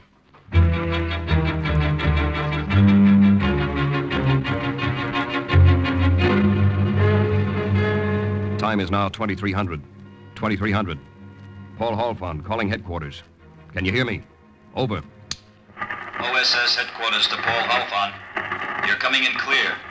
Been waiting for your message, Paul. Good to hear your voice. Watch what you say. There's a gun in your back. I can see it's going to take a lot to convince you. Paul Halfon to headquarters. Listen. Listen carefully. It's stinking weather for a drop, but I've got to have supplies. It's darned important. Over. Headquarters to Halfon. Would you mind repeating that so we're sure? Repeat, please. Over. What the devil's the matter? You said you were getting darn good reception. I said the weather's lousy, but it's darned important that I get a supply drop at designated point tomorrow night. Can't make it any darn clearer than that. Over. Okay. Okay, Paul. We get it. It's darn clear now. You'll get your supply drop. Good night. Over and out. Well, you heard it yourself. The drop will be made. Are you beginning to be convinced of my sincerity? Were you nervous, Lieutenant? What? Why do you say that? I never heard you use such language before. Oh, I expect to get over my nervousness after I've broadcast many of these radio messages for you, Commander Brandt. After that, they drove me back to the jail. Commander Brandt of the Gestapo had never heard me use such language before, and neither had OSS headquarters. In the Army, they used to make fun of me because of my proper speech.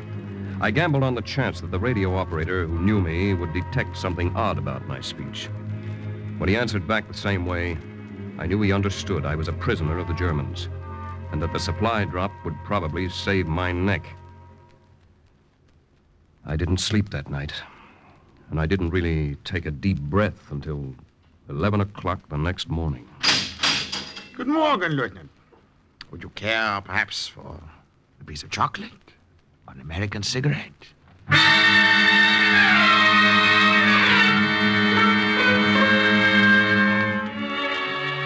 I knew the drop had been successful.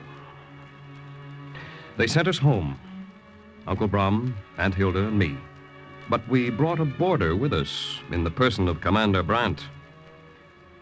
House was different now. Aunt Hilda prepared meals silently. Uncle Brom smoked his pipe and looked at me, wondering. And twice a week they sat in the living room and watched and listened as Commander Brandt and I contacted OSS headquarters. OSS headquarters to Paul Halpin. This is important. 4 and 20 blackbirds are coming through the rye. Storm clouds overhead. Take in your washing. Good night. Over and out. What did that mean? 15,000 more Allied troops are added to preparations for the invasion of Holland. Well, we will rush 20,000 more German troops to the Dutch North Sea coast. Already we have 40,000 troops waiting there. We were going to send them to elsewhere, but they will undoubtedly be of more use here. Undoubtedly. Yeah. Well, I'm going up to bed now. Dankeschön. The dinner was very good, Frau Kelderman. I cannot help being a good cook. Yes, well, good night.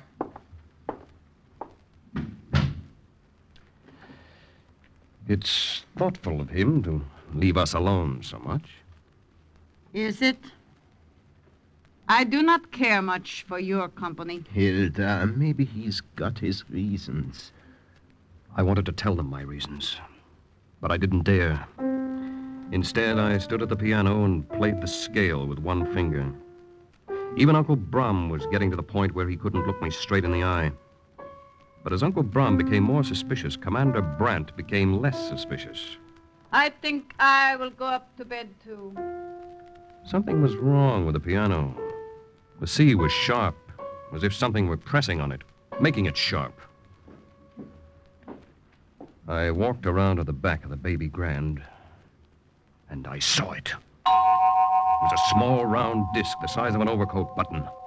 I knew it was attached to a dictaphone in Brandt's room. That was why he left us alone so much.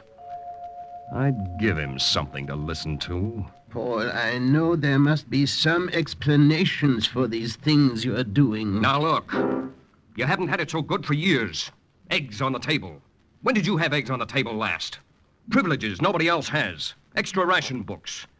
You might as well face it. This is a new order, Germany's order. And if you're smart like I am, you'll fall in with them. Paul, is this you? I told you he was a traitor, a spy. I warned you.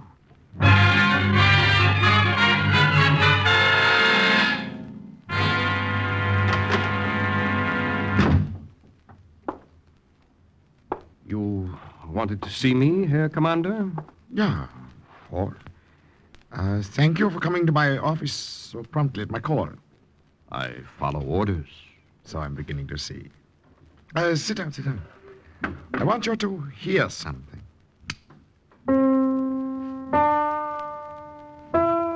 I think I'll go up to bed, Well, too. I don't understand. Simple. A dictaphone.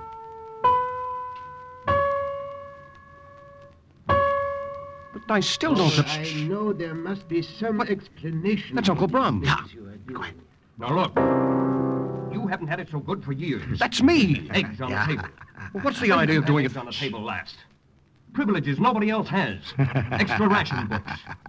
You might as well face it. This is a new order. Germany's You've convinced me completely. If you're smart like I am, you'll fall in with them.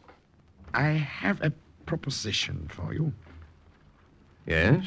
I want you to go to England for us. Act as our double agent.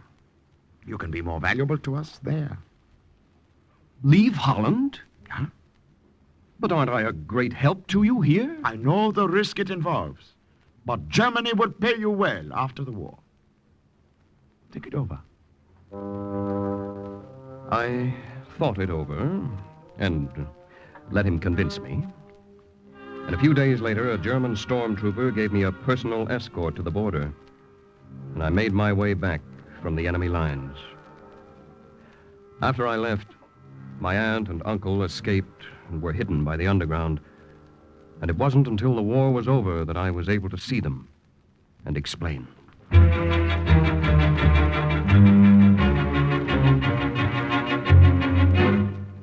Lieutenant Paul Halfand returned to OSS headquarters, and thousands of Nazi troops waited on the shore of the North Sea for an invasion that never came. Thus, once again, the report of another OSS agent closed with the words, "Mission accomplished." Listen again next week for another true adventure from the files of the OSS on Cloak and Dagger.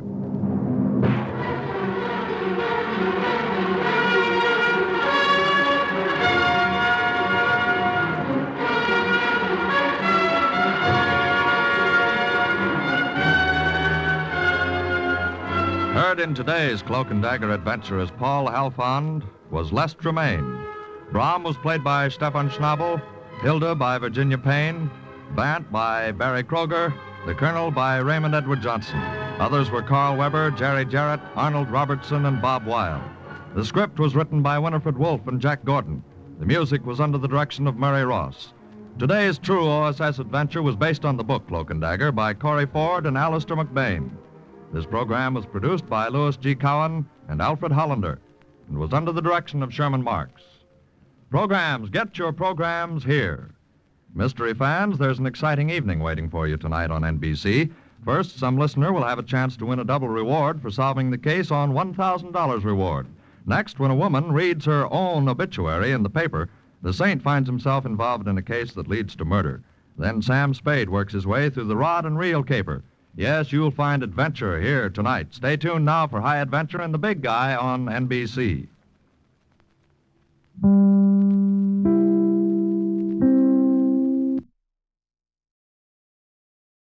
Are you willing to undertake a dangerous mission behind the enemy lines, knowing you may never return alive?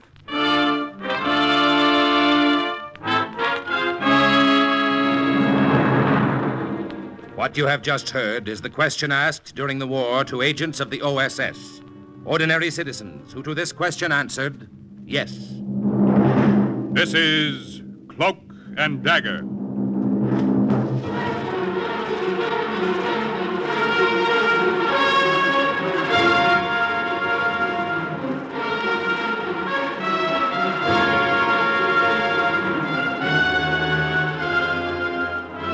Black warfare, espionage, international intrigue. These are the weapons of the OSS. Today's story, A War of Words, concerns an American agent who personally delivered a message to the colonel of a Japanese camp and is suggested by actual incidents recorded in the Washington files of the Office of Strategic Services. A story that can now be told.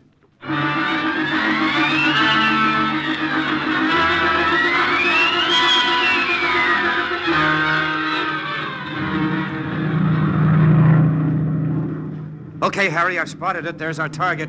Check. Ready to let him go? Ready. Bombs away! There she goes.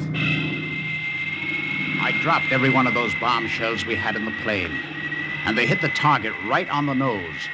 And the explosion that followed sounded like this. Just as much noise as paper makes when it flutters to the ground. Those were our bomb shells. Propaganda leaflets. Leaflets designed by OSS to lower the morale of the Japanese soldiers in that camp in Burma. Those were our silent weapons. I'm going to turn back now. Okay, Pete. Harry, what'd you think of that phonied up picture of the bombing at Tokyo we just dropped? Looked authentic to me. Well, and I like that little pamphlet, too. You know, the one that began, Sons of the Rising Sun. It is better to surrender than fight without bullets or die of starvation in the jungle. Yeah, that one was real cute. Yeah, it sure ought to give those lousy Japs something to think about. Sorry, Harry. I shouldn't have said that. That's okay, Pete. Forget it. Let's beat our own record, get him back this time, huh? Yeah. Here we go.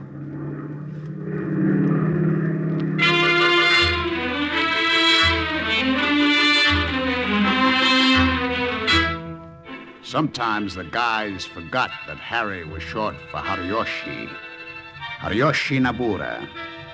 And though I like to think of myself as an American Japanese, even Pete Barno thought of me as a Japanese American. I had to learn not to be too sensitive.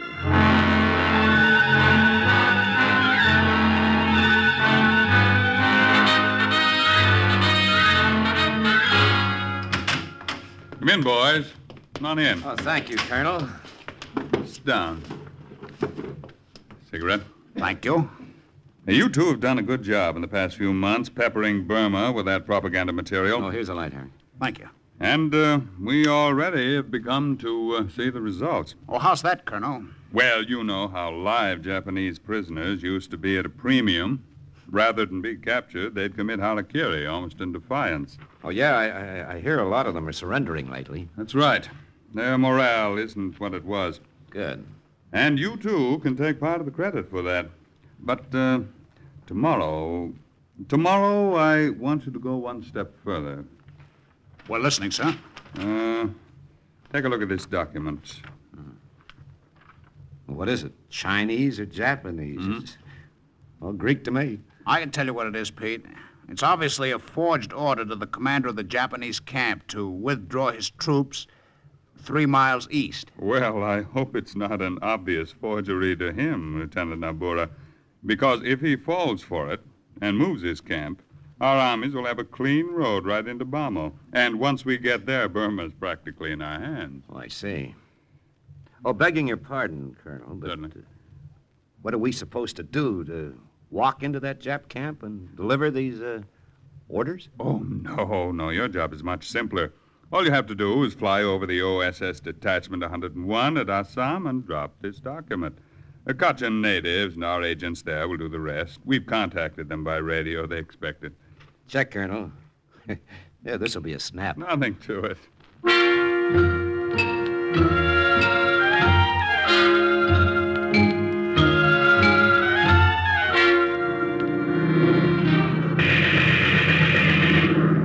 This'll be a snap, huh? Nothing to it, huh? How'd I know we'd run into a Jap Zero? Right back at you, buddy! Now, he dived too fast for you, Harry. I'm going to grab more sky. Maybe I can lose him up there.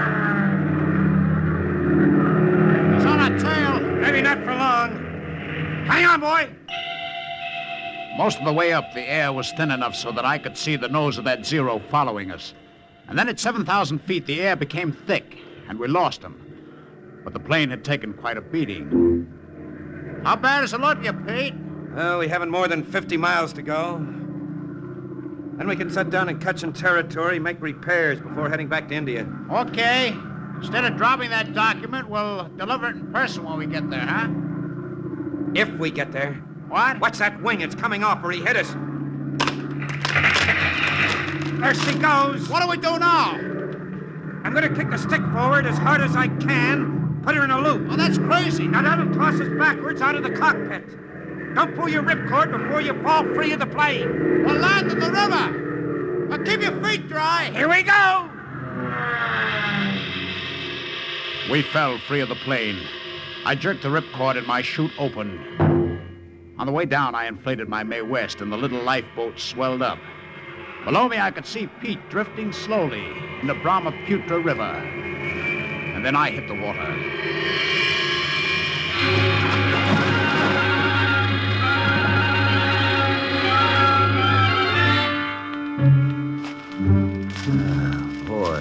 This is a nice mess to be in. Not even sure exactly where that 101 detachment's located. It's somewhere to the south, isn't it? Yeah, huh? That's a help. Whew. This jungle stinks, doesn't it? I can think of a lot of places I'd rather be. For instance? For instance, anywhere. This place is probably crawling with enemy patrols. Ooh, that's a pleasant thought. Careful, careful. Don't trip over those roots. The jungle was heavy and oppressive. The tall trees spread a canopy over our heads and shut out what little sun there was. After a few miles, our shirts were ripped to shreds on the brambles, and blood ran into our eyes from the leeches on our foreheads. And then Pete stopped short. Harry, look. The river. What river? What is it? The Brahmaputra, where we landed. You see it? See it to the right? I don't get it. We passed it a few miles back. Yeah, we sure did. You see that clump of roots? They look familiar? That's where you almost tripped, right there by the swamp. But... Hey, Pete. Yeah, huh? We made a nice big circle. We're right back where we started. How the devil did we do that? Well, anything could happen in this lousy... Harry. Jap patrol. Oh, this just isn't our day. They're coming this way, quick, the swamp. They'll never see us. Let's get out of the water till they pass. All right. All right, that's it. Now get down. Just keep your nose up to breathe. If you have to, get down under and don't breathe. All right. Better thing.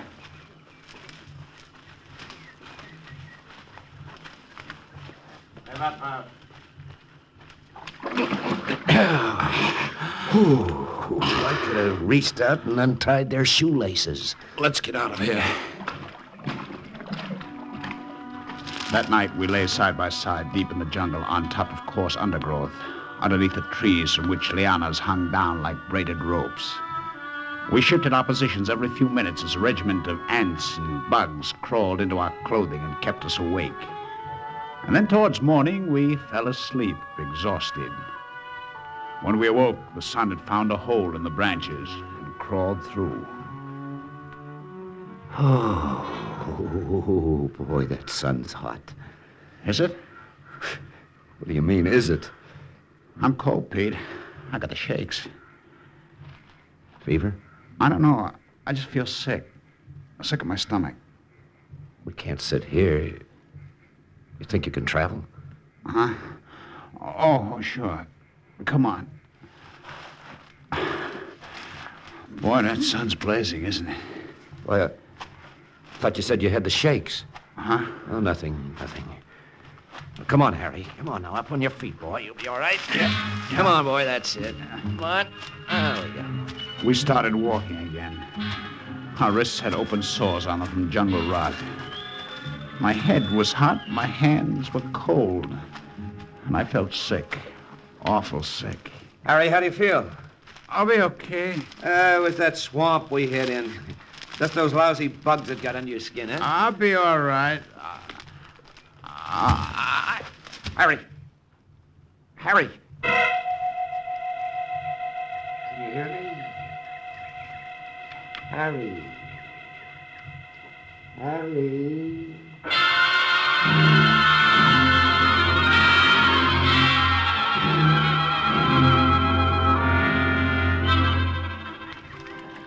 Okay, fella, now just take it easy there. That's it. This cold cloth on your forehead will make you feel better. You'll see, boy.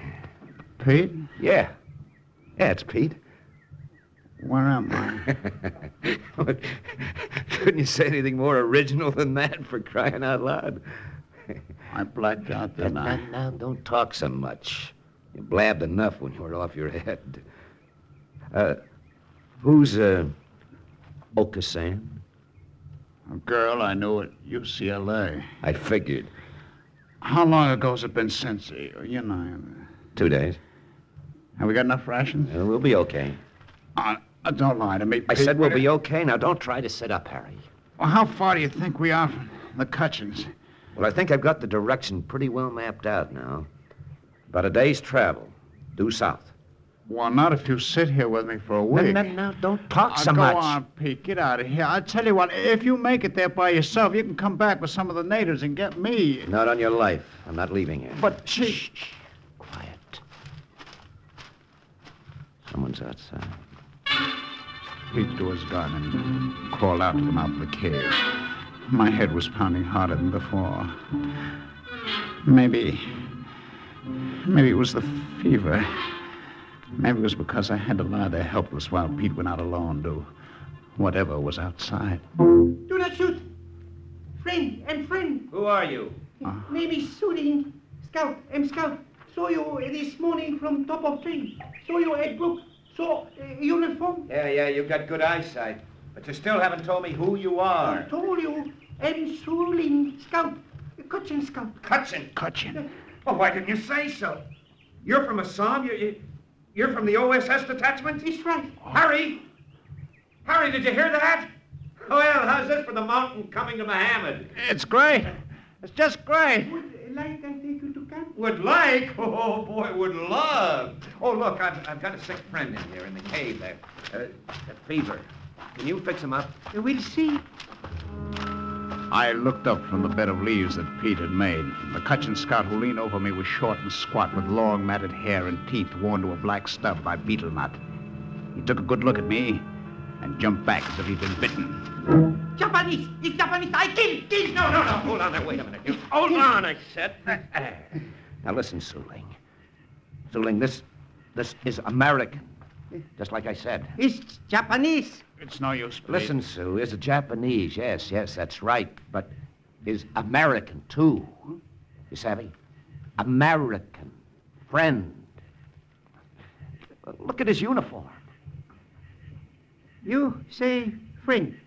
I say Japanese. We'll fix up from fever, then bring to camp.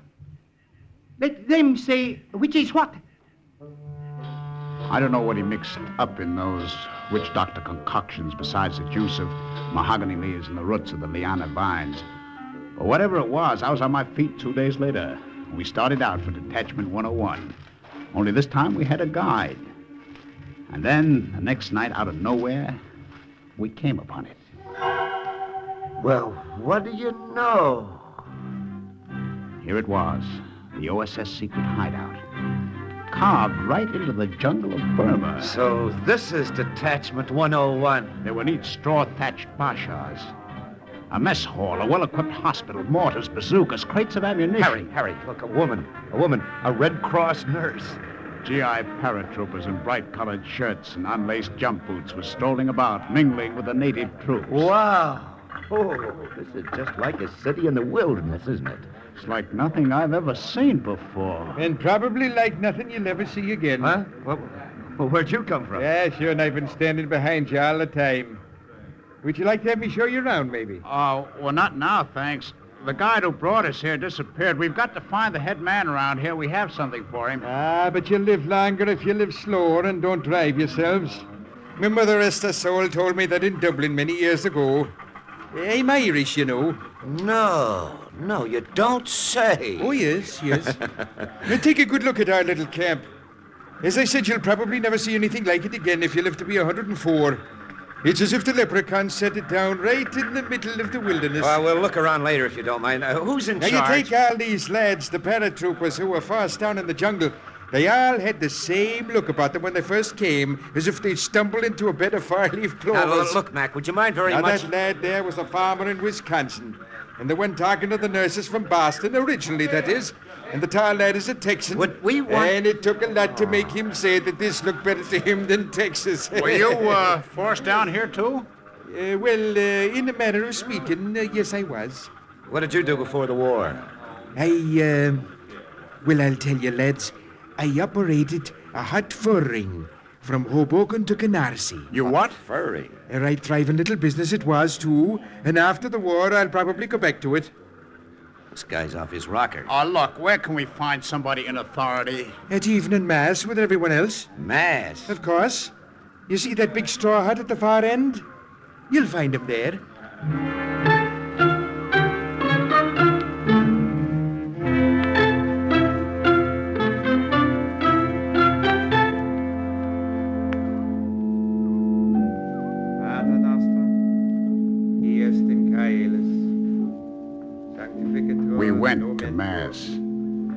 And when we got there, we found our friend with the brogue. The one who told us he ran a hot fur ring from Hoboken to Canarsie, officiating at the service. Every once in a while, he'd look up at us, and I could see the suggestion of a smile around his lips. There was a soldier standing next to us. Hey, who is that? That? Why, that's Father O'Toole. He practically organized the 101.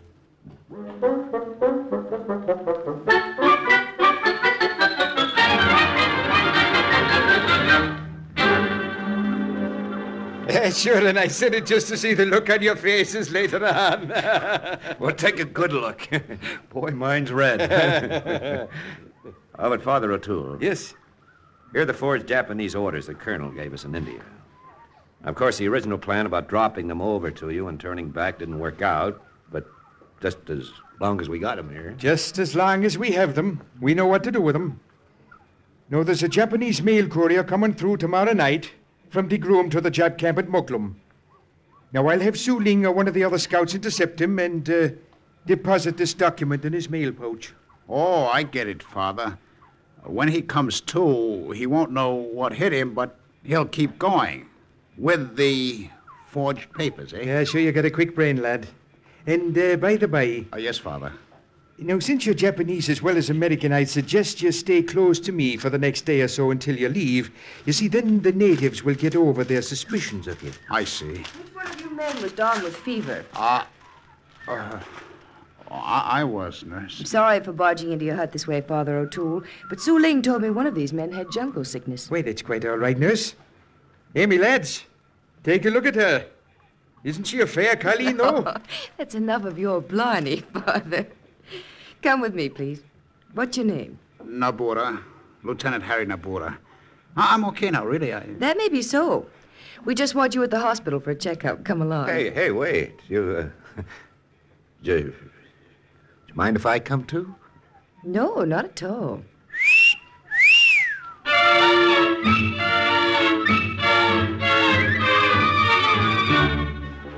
The doc who looked me over gave me a clean bill of health. It must have been those witch doctor herbs of Su Ling's. Later, Father O'Toole gave us a basha to ourselves, and Pete and I fell on those army cots. Oh. And then about 3 o'clock in the morning... Harry, what's that? I don't know. Let's find out. Yeah. Hey, where's everybody running to? Oh, there's that nurse maybe seen her. Hey, nurse! Nothing to be alarmed about, boys. What happened? One of the camp approaches. Our watchdog caught a prowling enemy scout. Well, I didn't hear any dog. Oh, this is a silent watchdog. What? Actually, it's a crossbow with a 150-pound pull. It's set up so any intruder who touches the trip string is shot with a poisoned arrow. Well, that's quite a watchdog, isn't it? Yes. I've been thinking of putting one up in front of my tent.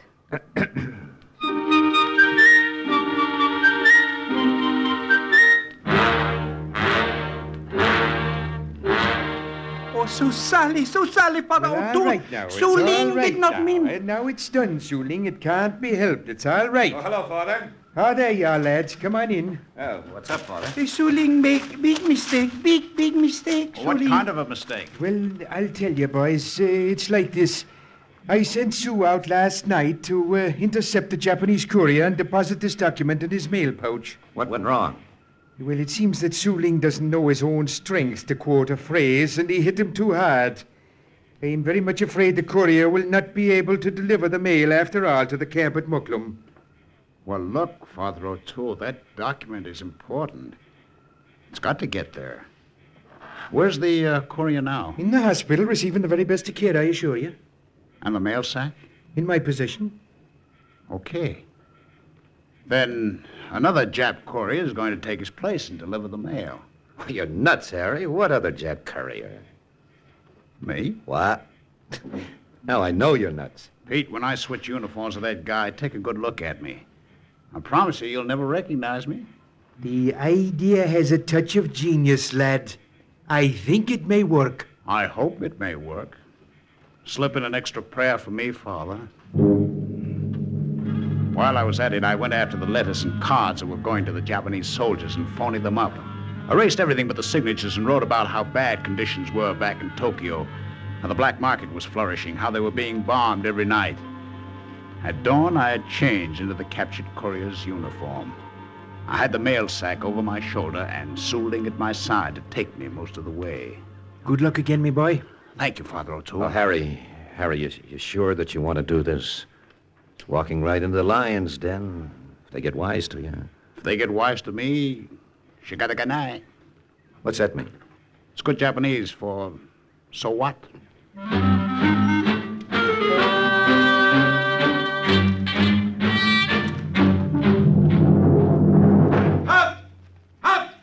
Who goes there?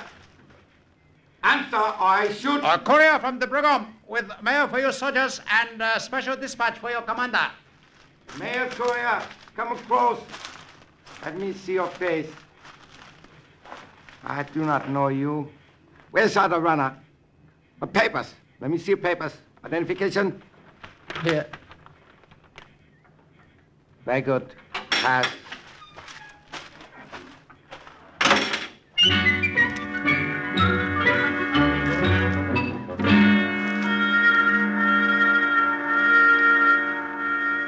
Where is dispatch you say is for me? Here, Colonel Nagel. Why you so late? Mail was expected yesterday. It was unavoidable. Answer my question directly. Why are you late? Native Kachin warrior attacked me on the way. I had to fight him off, Colonel Nagel. Those Kachans, silent devils in the jungle. Shadows. Impossible to know when they are about. They jump out at you. Devils. Oh, yes, Colonel Nagel. Well, what you waiting for?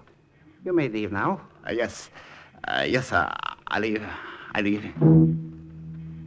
was glad to leave. It had been easy up to that point. I tried to keep from walking too fast to the gate. Pass. Let me see a pass to read. Here, it was stamped at Colonel Nagel's headquarters. Right, you can go.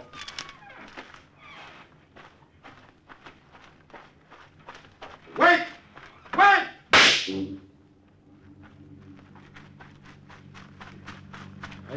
You're deaf? Did you not hear me shoot off a gun to call your attention? Why you want me? I do not want you. I received the word at gate from Colonel Nagel. He wanted you to come back. Come.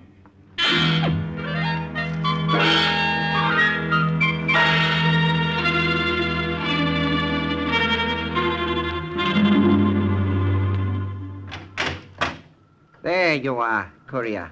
I want to make sure you did not leave here. Is there something wrong, Colonel Nagel? What you talking about? What could be wrong? Here, important message for your colonel. Take it. Well, thank you. Thank you, Colonel Nagel. I should be glad to deliver this to my colonel.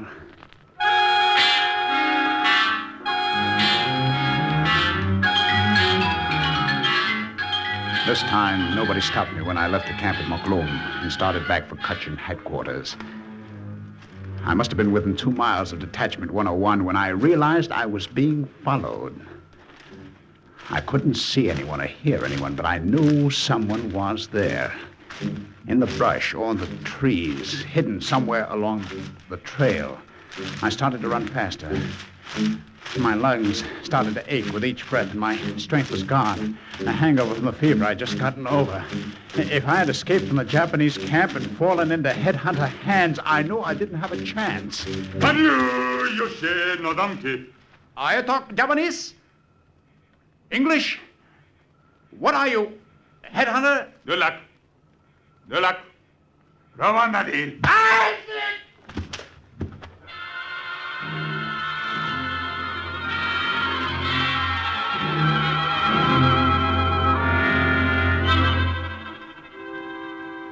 Now bless my soul, Lieutenant Nabora.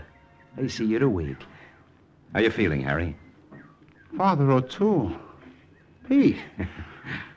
What are you doing here? Sit up, Lieutenant. Let me change that bandage on your head. Now, wait a minute. How did you get here? Aren't you mixing things up a bit, lad? You mean, of course, how did you get back here to the OSS camp? To the what? Well, now, it is very simple.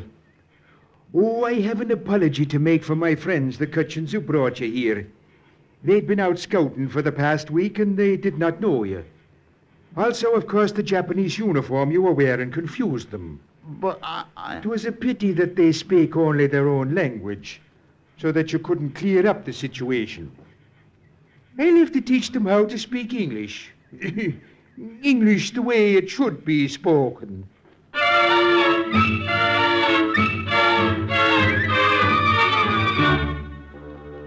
Lieutenants Haruyoshi Nabura and Peter Barno were returned to India by plane from the rescue camp at Assam. And a few weeks later, a special dispatch informed OSS headquarters that the strategic city of Bhamo had been taken.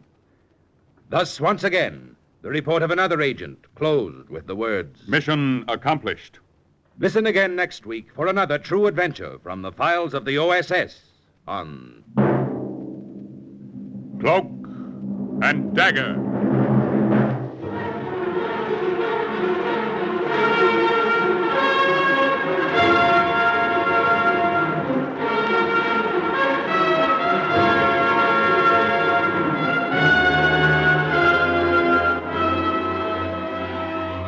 Heard in tonight's Cloak and Dagger adventure as Pete was Chuck Webster. Harry was played by Ralph Bell. Father O'Toole by Eric Dressler. Others were Joan Allison, Raymond Edward Johnson, Carl Weber, Jerry Jarrett, Maurice Tarplin, and Guy Rep. The script for Cloak and Dagger was written by Winifred Wolfe and Jack Gordon, and the music was under the direction of John Gart. Sound effects by Wes Conant, Manny Siegel, and Norman Gruenfelder. Tonight's true OSS adventure was based on the book Cloak and Dagger by Corey Ford and Alistair McBain. This program was produced by Louis G. Cowan and Alfred Hollander under the direction and supervision of Sherman Marks. Are you willing to undertake a dangerous mission behind the enemy lines, knowing you may never return alive?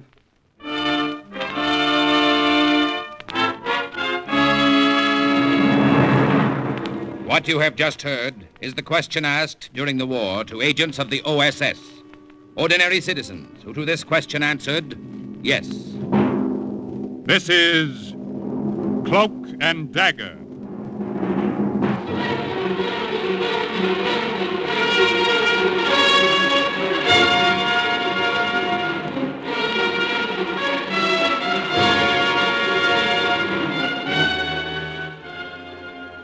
Black warfare, espionage, international intrigue. These are the weapons of the OSS. Today's story, recommendation from Rummel, about an American OSS agent in Italy who almost outsmarted himself, is suggested by actual incidents recorded in the Washington files of the Office of Strategic Services. A story that can now be told.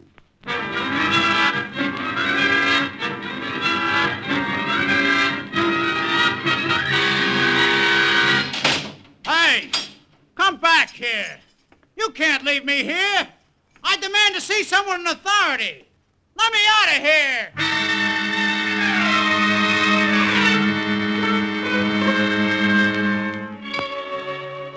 Brother, that was some spot to be in.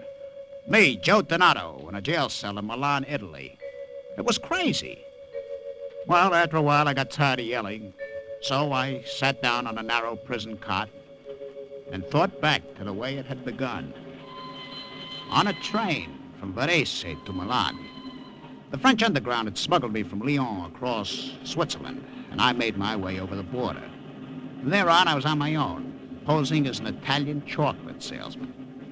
So I sat back in my compartment, lit a European cigarette, and blew smoke rings over my head to the rack, where my shortwave radio was hidden in one of the suitcases. All of a sudden, the train gave a lurch. One of my suitcases took a flying dive to the floor. It was a suitcase with a penknife scar across the leather handle, the one with the radio.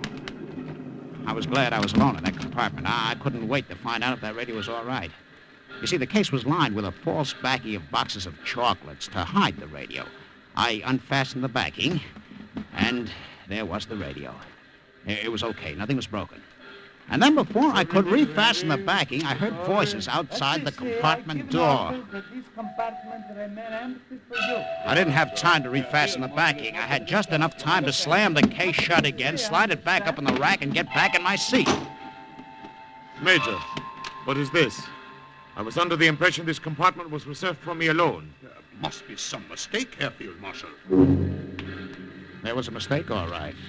My mistake in picking the one compartment on the train that had been chosen for Field Marshal Rommel. Dummkopf, what is the meaning of this? I do not know, Senor Major. There has been a mistake, a grave mistake. Do not tell me of mistakes. This is your stupidity.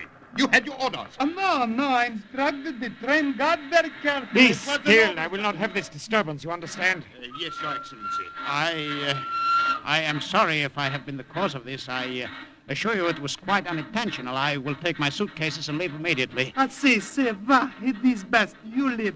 I will find you another compartment. No, wait. It is unnecessary, conductor. The gentleman is already here. There's room for both of us. We Germans and Italians must share, is it not so?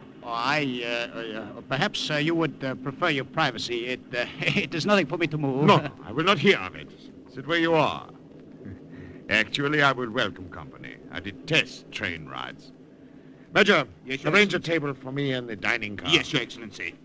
You are stupid, conductor. Next time, pay attention to orders. I do not know how this happened. Such a fuss over nothing. Tell me your name. Oh, my name is Donato, Giuseppe Donato, Your Excellency. Where are you headed for, Signor Donato? Oh, I am getting off at Milano. Oh, I see. Well, we should have time to get acquainted. Be at your ease. Time to get acquainted. Great. What are we going to talk about? Maybe I could get the conversation started by saying, Herr Field Marshal Rommel. Yes. It might interest you to know that I am an OSS spy. I am in Italy to radio back information on your northern supply concentrations. You say you're a chocolate salesman? Si, my office is in Verona. Here is my card. Well, I'm not in the market for chocolates. You may put the card back. Oh, here. You drop this. Your medical classification in the Fascisti army? Grazie. That was a great disappointment to me, Your Excellency, but you see, an old back injury kept me out of the army. You must not blame yourself for something you cannot help. Still, it is a great disappointment. Yes, I understand. Your Excellency. Yes, Major. Your table in the dining room, it is ready. Ah, yeah. Okay. I will return soon, Signor Donato. We will continue our conversation. We had talked 10 minutes, and I aged 10 years. I wondered if I should change compartments before he came back. No, that might seem suspicious. I looked out of the window. The green rolling hills of citrus and olive trees didn't tell me anything. I just crossed my fingers and hoped we were coming into Milan soon. You, Donato. What do you want with me? I do not want anything with you. The Field Marshal wants to see you, and you'd better be quick about it. Oh, see. No, leave your suitcases. Just come with me, quickly.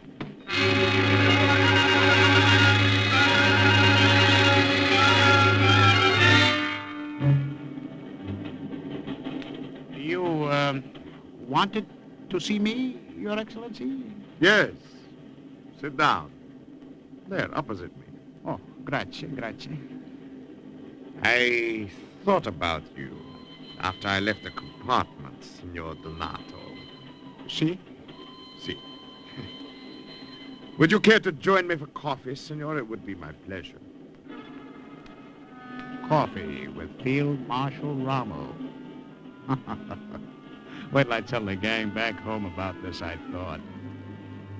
There was a man across the aisle. A dapper little guy with a waxed mustache.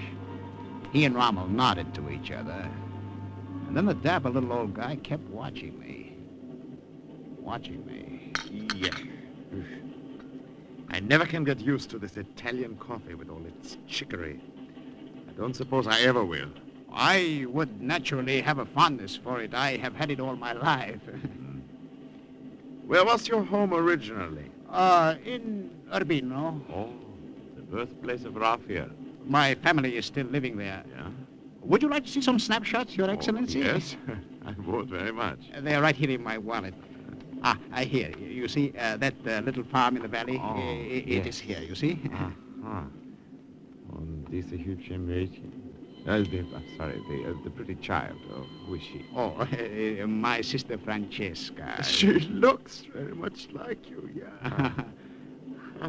It was interesting Very that Rommel thought the kid in the picture looked Very like much me. like you indeed. The snapshots had been made by OSS photographers, and an early picture of me had been superimposed over the negative. Very attractive family group. You know, Senor Donato, I've taken quite a fancy to you. Tell me, these chocolates you sell, are they any good? Oh, see, they're very good. Not desserts? Oh, no. Well, surely, one or two of them would not be missed, huh? Is it all right with you if I send my adjutant to get one of the suitcases? Yes? We Germans and Italians must share. No. It's perfectly all right. Only I will get them myself for you. No, I will. There's no need. Major, Yes. Go to the compartment and bring one of the senors' cases. No. It is foolish to send him. I can easily go myself, you see. No, I insist. We will have so little time for talking before the train stops at Milano. I had no choice. I had to sit there and sweat it out. Just pray that the adjutant brought back the right case. I felt as if there were a band of steel around my head that kept getting tighter and tighter. What is it, my friend? Are you not feeling well? Oh, it is very hot in here, is it not? Oh, yes, it is. Unfortunately, yes. Perhaps I should call the conductor and have it... Oh, here. The Major returns with your sample case. The first thing I looked at when the Major put the case in my lap was the handle. There was a long scar in the leather. It was the one with the radio. You know, I've always had a fondness for chocolates. Well, come, open it. Well? The catch, it seems to be stuck. Well, surely you can fix it. Oh, see, of course. That is, I will try. Give it to me. What? I have an excellent little penknife. Perhaps I can adjust the lock. No. I will get it in a moment. I'm Look, sure. I can do it. This station is Milano. Oh, Milano. That is my stop, Your Excellency. Oh, so soon. What a pity. Well, if you wish, I will stay on till the next station. Open this for you. Take a bus back. No. I would not think of it. It is too kind of you to suggest it. But we must say, auf Wiedersehen. Arrivederci, Field Marshal Rommel. It has been a great honor.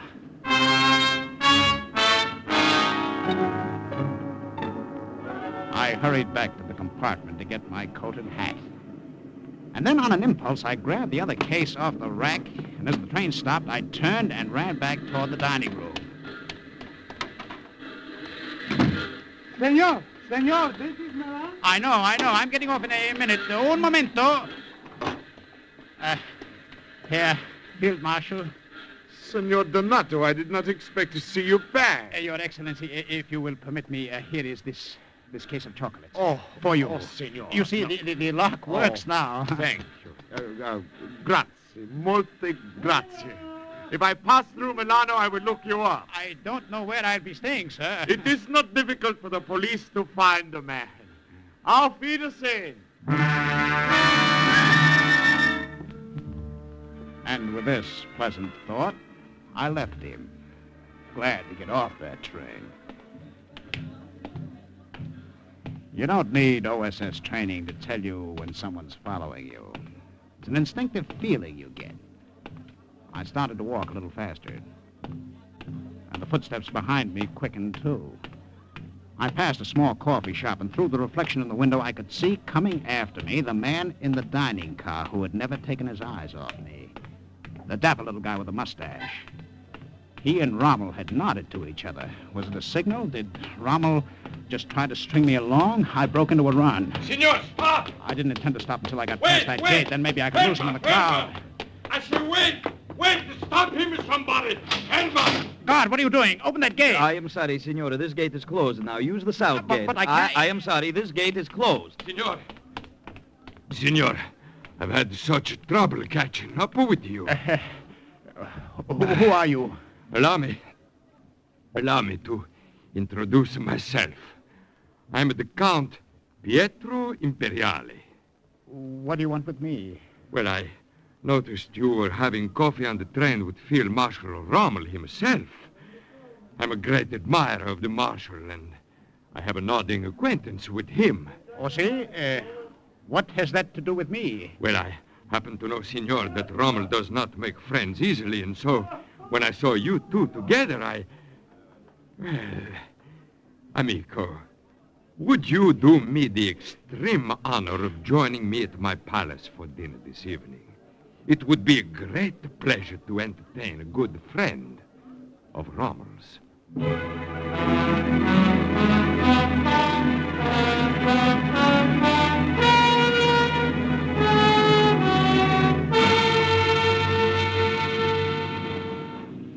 As the long black limousine drove up to the palace, I felt like a visitor of the Middle Ages. The gray stone steps were hollowed with age. This way, Signor. The lower windows were blazing with light, and two torches set in brackets flanked the doors. Quiet, Bobo, quiet. The floors were made of colored marble. On the walls hung ancient tapestries with scenes from the Old Testament. I walked through, past a line of servants. My mouth was open at all this grandeur, and I walked right into a suit of armor. Excuse me. Come, amico mio. Dinner is waiting.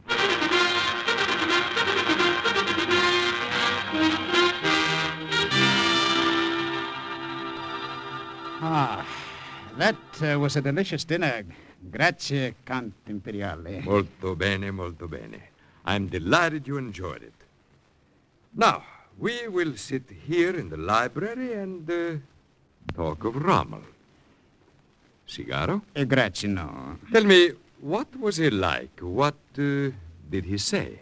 Oh, we merely exchanged pleasantries. Great leader, great chief. Once when he was in Milano, I planned a reception for him. Kept looking around the huge library. He was unable to attend. What a setup for a basketball game. However, well, this was being introduced to Milan in a royal way. What was that? A little brandy? Oh, no, grazie. What is it, Bobo? What's the matter? Good evening, Count Imperiale.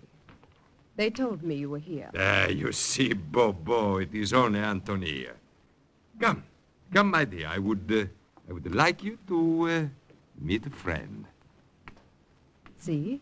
Signor Giuseppe Donato, great friend of Rommel's. My, I am impressed. Piacere. The pleasure is mine. Che bella questa ragazza, no? My secretary is very pretty, non è vero? Your Lordship, there is a call on your private phone in the small library. Oh, see. I will return. It will give you two a chance to get acquainted, huh? Quiet, Bobo. Molto bella, signorina. You are very pretty. Count Imperiale was right.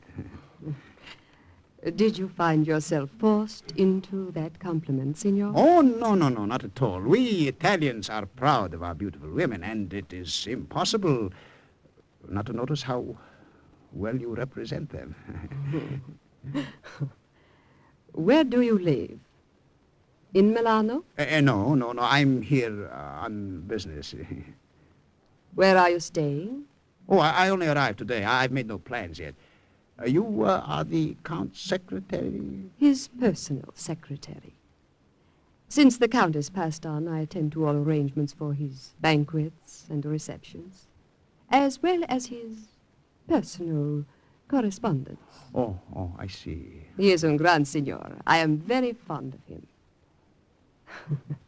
I remember how disappointed he was when Field Marshal Rommel failed to attend a reception he planned for him. Oh, I know. He told me that. He is a great admirer of Rommel. So am I. Tell me about him, Signor. Does he intend to come to Milano soon? Perhaps we can plan something else in his honor. I don't know his intentions. Perhaps he is returning to Africa immediately. I don't know that either. Well, I see you two have become acquainted, huh? Molto bene. Your lordship, since the signor is staying in Milano, shall I give him the name of a good hotel? Hotel? With 40 rooms here, most of them empty? I should say not. You will stay here, amico mio, as long as you want. Grazie. Molto gentile. I'm very grateful. They gave me a suite to myself, with a tremendous canopied bed and a sculptured rug on the floor. Through the casement window, I could see the Piazza Sundial, the narrow streets of Milan, and off in the distance, the church of Santa Maria della Grazia. Who was going to look for an American spy in a setup like that, huh? It was made to order. Every night I patted the radio in the suitcase and hoped I'd have a message to send back soon. A few days later, Count Imperiale asked me to walk to his office with him. Ah, this Italian summer makes me feel 10 years younger. You know, if I were 20 years younger, I would be more attentive to that dark-eyed secretary of mine. I don't blame you.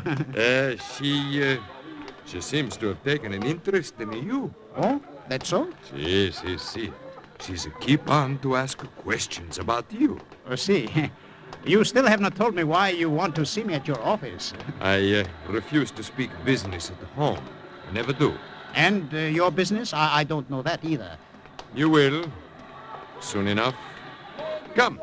My office is in the municipal building across the square. I followed him across the square, over the fat, pink cobblestones. Everywhere around me were black-shirted fascisti. I wondered if my good luck so far had made me too sure of myself. I followed him up the stairs of the municipal building, down the narrow corridor, and we stopped at a door third from the end. And then I knew what his business was. Superintendent of Police. Prego. I beg of you. Please, go in. Count Imperiale, I don't understand. Now you know my business. I am superintendent of police, often an unpleasant occupation. Come in.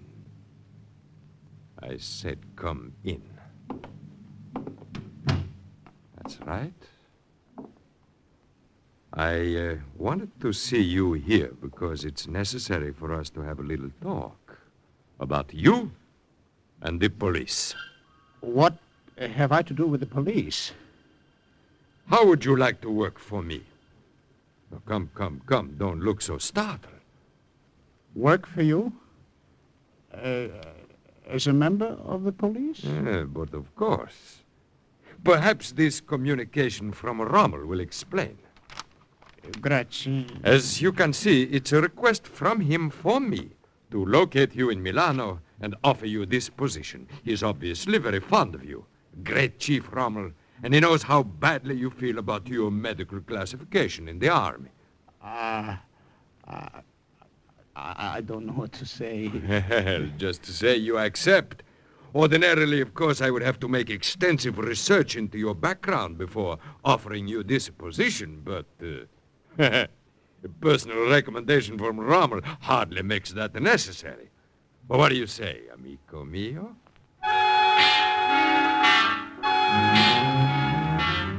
What do you think I said? I said yes in a hurry. And when I left the office later, I had a badge and everything. Ever since I boarded the train at Varese, I had one bad scare after another. But so far, nothing had happened.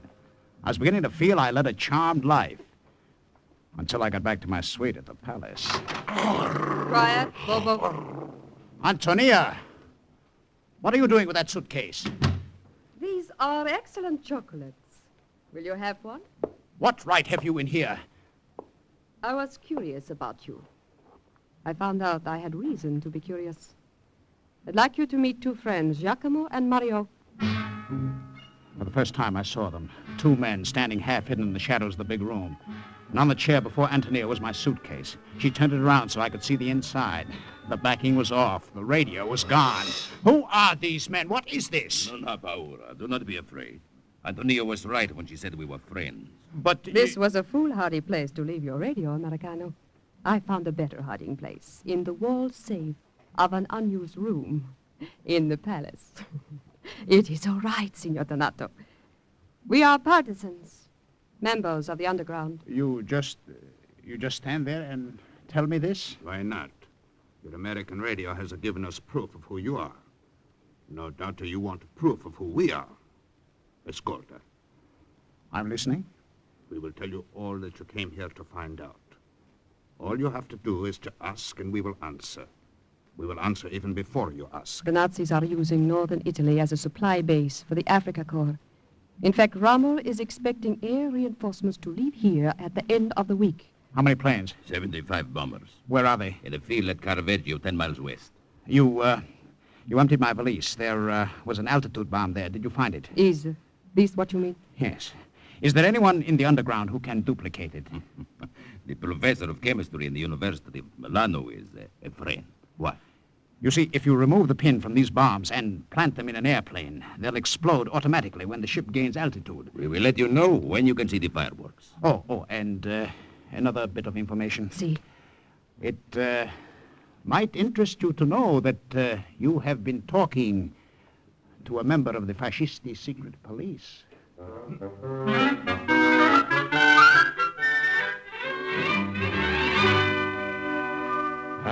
Antonia, you look more lovely than ever this evening. Buenos Aires, my lord. And grazie. And you, amico, where are you going? For a drive, sir. How wonderful it must be to be young again, especially in the summer. Well, go. Enjoy yourselves. Oh, we will. We are sure we will.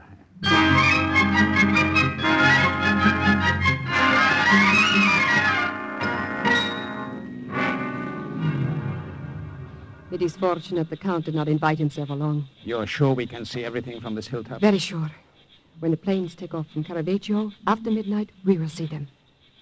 It's cool up here on this hill. Not cool enough to offer you an excuse to put your arm around me. Oh, you remember what the Count said. We are young. It is summer. Signor, this is business. Ascolta. Listen. The planes. They are taking off. Any minute now. Any minute. What if something happened? What if they weren't able to plant those bombs? What if... What if, eh? Although this seems a poor way to repay Rommel for his hospitality. Rommel didn't get his 75 Luftwaffe bombers. No sky protection, and that played a part when he was thrown back from El Alamein a short month later. The OSS continued to get total information on northern Italy, supply concentrations, troop movements, and underground activities. Each time police triangulation detected my radio antenna, I, as a member of the secret police, would lead a raid. Having first, as a member of the underground, moved it to another spot. And then one day, the Americans took over Milan. I walked into G2 headquarters to give them a personal welcome. What do you mean, just walking into my office like this? Sergeant, who is this guy? I'm sorry, Major, I couldn't stop him. By the black shirt he's wearing, whoever he is, I don't like him. Now, wait a minute. You boys got me wrong. What I came to What's tell you... your name? Donato. Lieutenant Giuseppe, Joe Donato. Look, you don't understand. I'm a member of the OSS. Yeah, sure, he's a member. Look, Mac. That's enough, Sergeant. Donato, according to our list, you're a high-ranking member of the Fascisti police. Thanks for giving yourself up. I'm not giving myself up. That's what you think, Mac. I tell you, I'm a member of the OSS. We have your full record, Donato. In his own reports to Fascisti headquarters, Count Imperiale thought very highly of you. I don't care what he thought. And in the files, we found a personal recommendation from Rommel about you. A personal recommendation from Rommel, and you expect us to believe you're a member of the OSS? But you Take him away, Sergeant. Throw him in jail. You can't do this to me. I'll write to my congressman.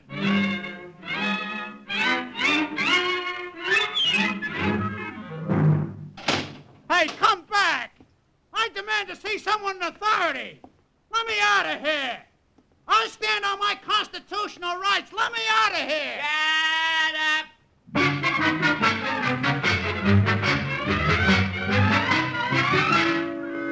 A week later, OSS in London sent verification on Lieutenant Joseph Donato, and an embarrassed G2 headquarters released him from jail. Thus, once again, the report of another agent closed with the words, "Mission accomplished." Listen again next week for another true adventure from the files of OSS on Cloak and Dagger.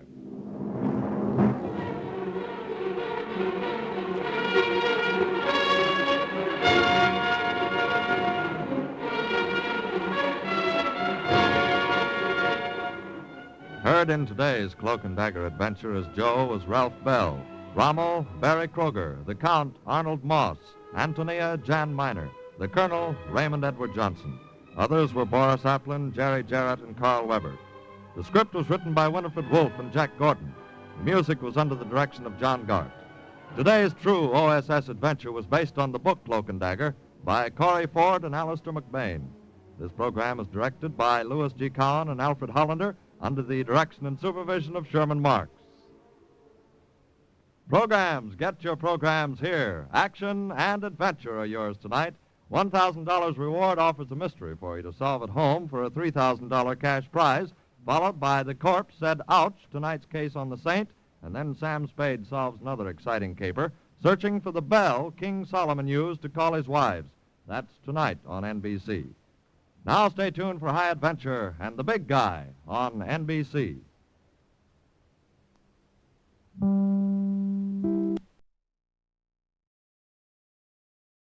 Are you willing to undertake a dangerous mission behind the enemy lines, knowing you may never return alive?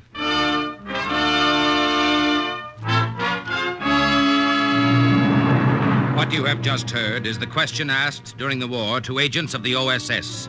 Ordinary citizens who to this question answered, yes. This is Cloak and Dagger.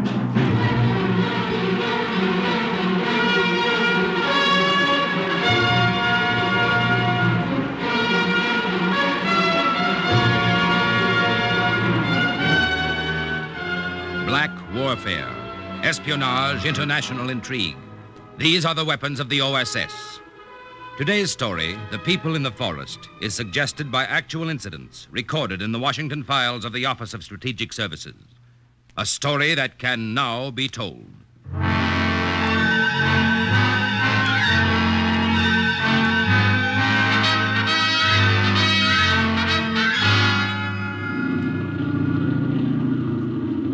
The plane began to slow down, and then it circled slowly.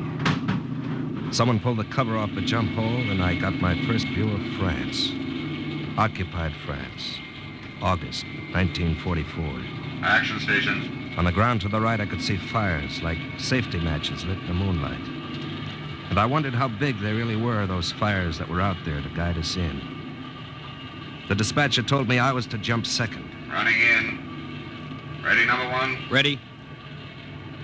And then it happened. The first bad break of that mission. Only it didn't happen to me, it happened to Chris Fowler. See you in France, Capella. Okay, Fowler. Number one. Good luck. Go! Geronimo! I just stood there looking down, watching him go. And then my heart started to pound all over me. My breath caught, and I nearly choked on it. Chris fell and fell and fell. The chute didn't work. It came out of the bag and streamed unopened behind him. Paratroopers call that a Roman candle. Tough break. Want to turn back, Scarpella? Huh? No, I'll jump it. Okay, then. Ready, number two? Number two. Ready? Ready? Jump! The wind came up and hit me in a rush. I felt myself falling. I think I died a few times until I heard the crack of the chute. Beautiful. Beautiful, beautiful. The most beautiful sight in the whole world, that big white umbrella over me. The little safety matches on the ground got bigger and bigger. I realized they were torches. And then I saw a figure of a man waving. He started to get bigger, too. And then the torches were put out. I was about to get my first introduction to the French underground. Are you all right? Yeah, I'm all right. I saw what happened to your friend. It was too bad. Yeah. You had courage to jump after that. Maybe if I'd stopped to think about it, I never would have. Maybe I was afraid I'd never jump again if I didn't then. Well, anyway, here I am. My name is Captain Robert Scarpella. Captain Robert Scarpella, American. Welcome. Welcome to France. I'm ecstatic to make your acquaintance, Captain. The little guy threw his arms around me and friend. kissed me.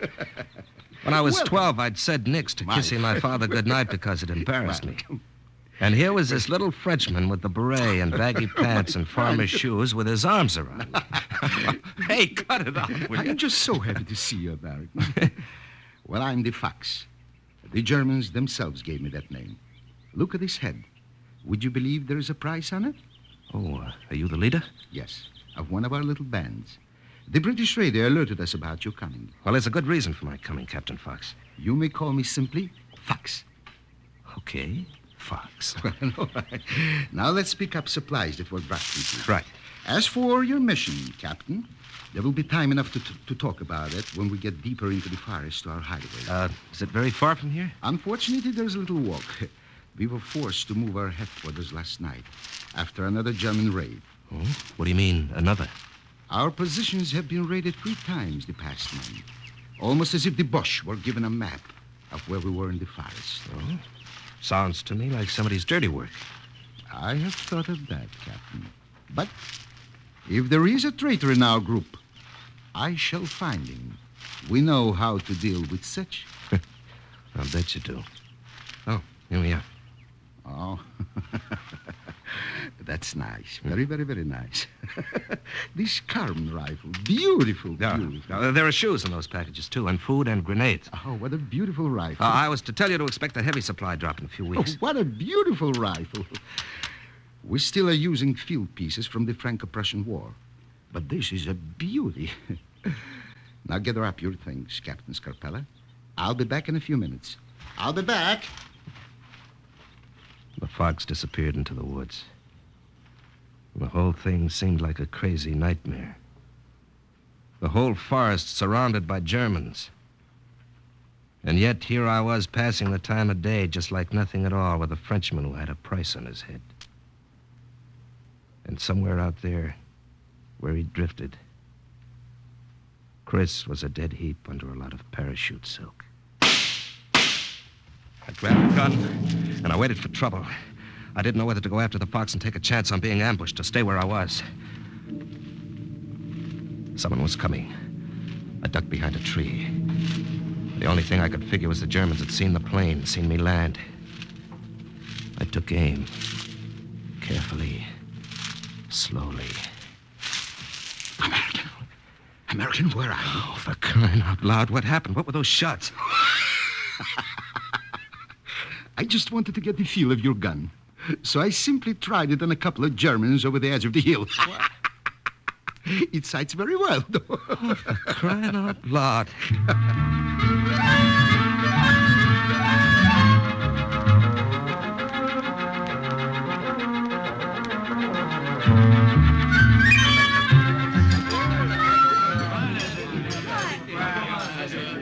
This little dinner party's in your honor, Captain Scarpella. Oh? I regret we have nothing better than wild rabbits to offer you. Well, this is swell. Quite a welcome.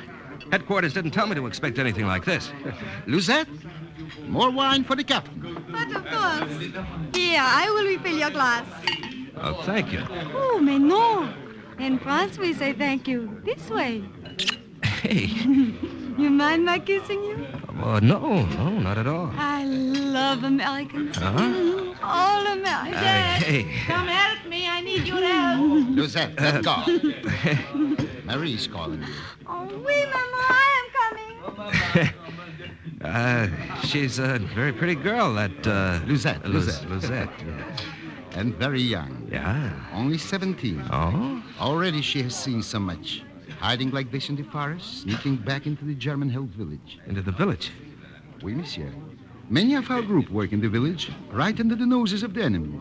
And the Germans do not know that they are members of the Maquis. Oh, but they know you're here. Oh, they know that we're here, but they do not dare come near the forest, except in big raiding parties. They know very well that to one dead of ours, there will be 12 dead of theirs. Well, Captain, now about your mission. Its purpose, tell me more, please. Well, I was sent here to find out the German defense plans for the port of Saint Nazaire and the entire coastal area around here. Now, I know those plans are in German headquarters in the village. And you request our help? I've got to have those plans, and in a matter of days. I've got to deliver them personally to 8th Corps headquarters. Now, put your mind at ease, Captain Scarpella. The Fox will help you. Now, the first thing I will do is put you in contact with... Attention! Captain Scarpella, I'm Marie. Ah, she's the mother cat of that little kitten who kissed you before. Oh, well, happy to meet you. And we are all enchanted to meet you, American. In your honor, we have a special surprise. Listen. Attention. 1, 2, 3. Take me out to the ball game. Well, Take me out to the for crying out loud. You're pleased, Captain Scarpella? Well, this is something to write home about. Write home about? Yeah. Yeah, nice, cozy evening with friends. Oh, you'd never know there was a war going on. Libos! Libos! Where's the lookout? There are 2 German trucks about a kilometer from here, Captain Fox. I see. What else? There are 2 divisions at least of German soldiers surrounding us. Captain Scarpella, I regret very much to have interrupted your welcome party in this manner. Renner? Oui, Le Fox. Renner? Oui. The new machine our American friend brought with him. Oui. Now, what is it called, Captain Scarpella? A bazooka. Oh, yes, this bazooka. Now, take it to an advantageous position. You understand? Oh, oui, Fox. Now, listen. Yes, now, my friend. Now is the best time for him and some of the others to learn how to use it. Oh, for crying out loud.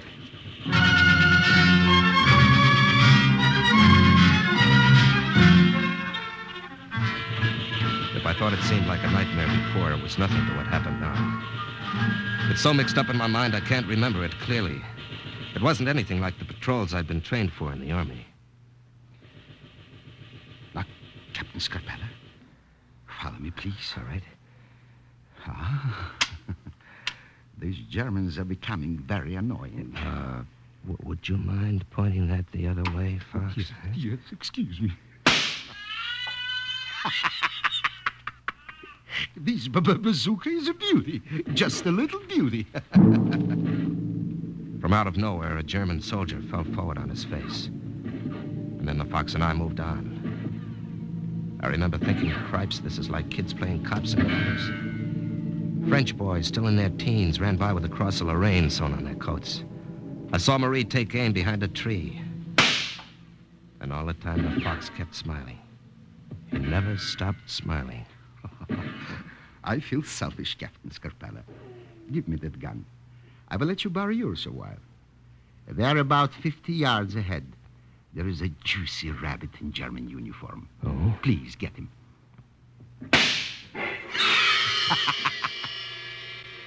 Captain LaFox was right.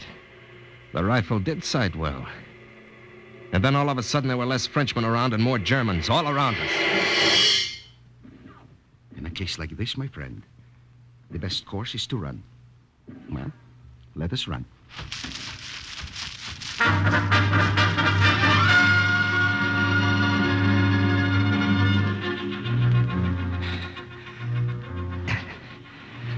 This forest is like a jigsaw puzzle to me. You know it backwards. It is from necessity, of course. I regret exceedingly that I must ask you to join me here in this swamp. We will stay here till it is safe to leave. Shh, the bush. Under the water. Leave only your nose above it to breathe. They are ghosts. How can one fight what one cannot see? I think we have them this time, Herr Hauptmann. They are scattered and disorganized. Perhaps this is the end of our trouble with them. Relaxed. They have retreated. But those arrogant devils may return again. Well, we'll find out from our informant later how good a job we have done this time. Yeah. I'm going up ahead. Shall I stay here as guard? No. It is not necessary. There's nothing here. Come better with me. Ja, Herr Hauptmann.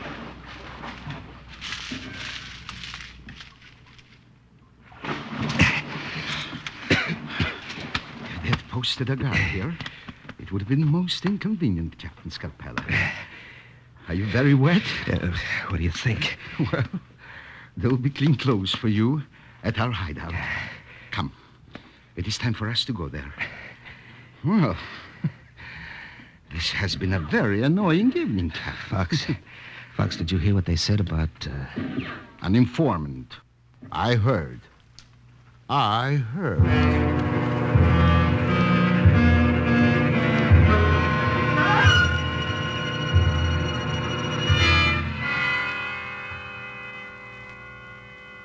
Captain Scarpella, Marie is employed as charwoman in German headquarters in the village. She is the contact of whom I spoke. What can I do to help you? Just tell me. There are plans for the defense of Saint-Lazare. What do you think the chances are that they may be in the files of the office where you work, Marie? Very good, I would say. Marie, tell me, what are my chances of getting into those files? Also very good. The door of the Hauptmann's office is left open for me, so I may wash the floors. I see. It will be easy to enter. As for the files, I have a key. A key? Wait. I will give it to you. Well, this is better than I hoped for. When can we go, tomorrow? Tomorrow? Why not now? The Germans are still out searching the forest, and the coast will be clear. Let us leave now. Well, I'll say it for you, Captain Scarpella. For crying out loud.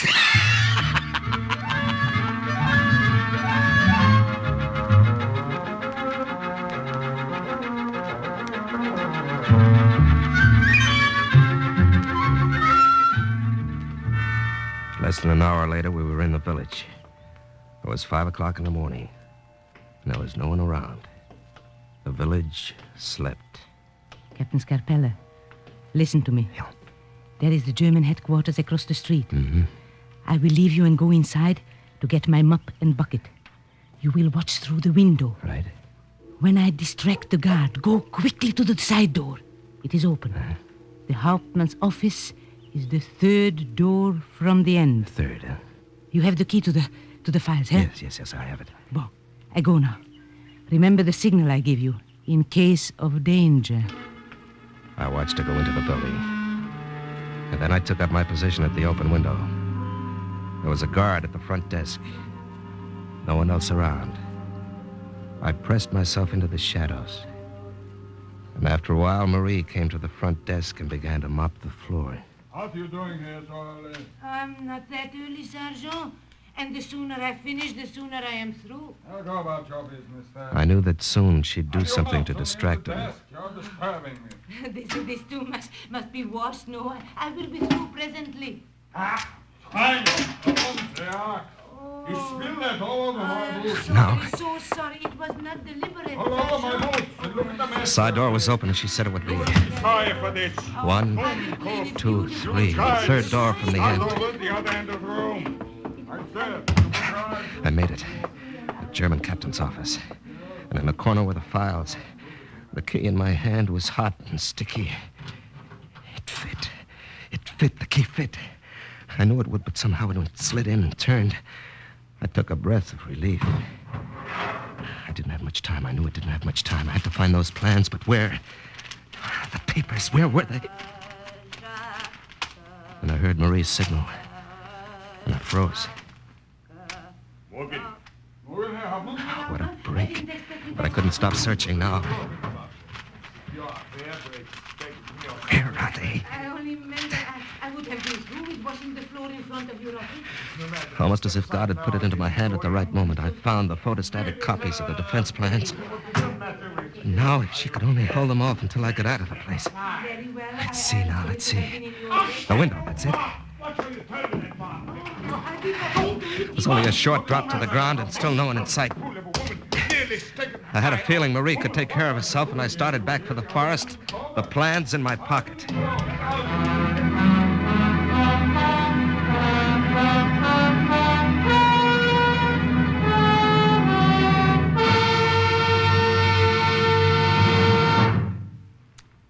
See here, Captain Scarpella. I'm the map. You see? You come out of the forest 3 miles north at this point. Right. Is that a clear road, Fox? You will have no difficulty, Captain. There has never been any reason for the Boche to post guards at this exit. Now pay attention, Captain. I must talk to you, both of you. Marie, what are you doing back at the farmhouse? Why are you not in the village? Marie, was there trouble after I left through that window? Do they know about the papers? They know, because they were told by a dirty little spy from our own ranks. What? Now, please, quiet. This is my business, Captain. Speak, Marie. I overheard the spy. One of us. I blush with shame to think of it. The spy was telling the Boche captain about the papers and the Americans' mission. Fortunately for you, Captain Scarpella, the spy was not able to warn him early enough. Go on, Marie, go on. The road is blocked, however. You are trapped here, American. You may have the plans, but there is no way for you to leave and deliver them. The road north is swarming with red ants of Germans. The traitor. His name. Give me his name, Marie. I will do better. I will give you the traitor. René, bring her in here. No, please. Throw her on the floor. Get me Peter once. I said throw her on the floor. No. Listen to her sob, my own daughter, torn from my own flesh. Cry, daughter, not for what is going to be done to you, but for what you have done, spy, traitor. This girl, my daughter. I spit on her. I did not know. I waited for her outside. What I was doing. After I heard her with her captain, her German captain. I waited for her and dragged her back here. Fox, do what you want with her. No. Losette. No. Losette, look at me. No. Was it you? You who gave away our positions each time? Answer. Yes, I told them. It has been so hard. I have known war for so long now. All my life, it seems. I have known 2 wars. Would I turn on my own? I'm glad your father is dead, so he does not see this. They promised me so much. I did not think it so bad. I only gave them small bits of information. Small bits of information? Except for this last about the American. You call giving away our hideout small, Luzette? We are so much smarter than they. and it always gave us a chance to kill so many of them. Your excuses disgust me. Say the word, Fox. Let me throw her to the rest. No, Mama. Pity. I am your mother no longer. Do not call me that. Now, wait a minute. Listen to me. Fox, this may be your affair, but I've got a stake in it. Now, what do you wish to say, Captain? There's only one way out of this forest. It's blocked right now. Thanks to her. Now, let's forget that. All that matters to me is that I get through with these plans. Now, Lizette, do you want a chance to prove yourself? Oh, I will do anything. Do not listen to her, Marie, Captain. Marie. 2 faces she has. Now, quiet. Go on, Captain. Now, at German headquarters before, Marie distracted the guard because she knew him. Now, who knows the Germans at the exit to the forest to distract them? I do. I will. Let me, please. They trust me. I will give you a chance to slip by. It is too great a risk, my friend. I have no choice. I can't stay trapped here. The plans are no good in my pocket. Very well. On one condition.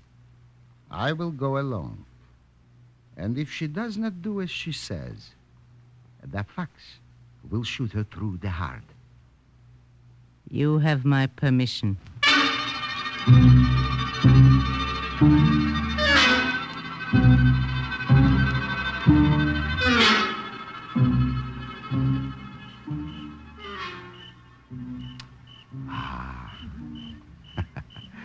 There are many clouds out tonight to hide the moon. The darker the better.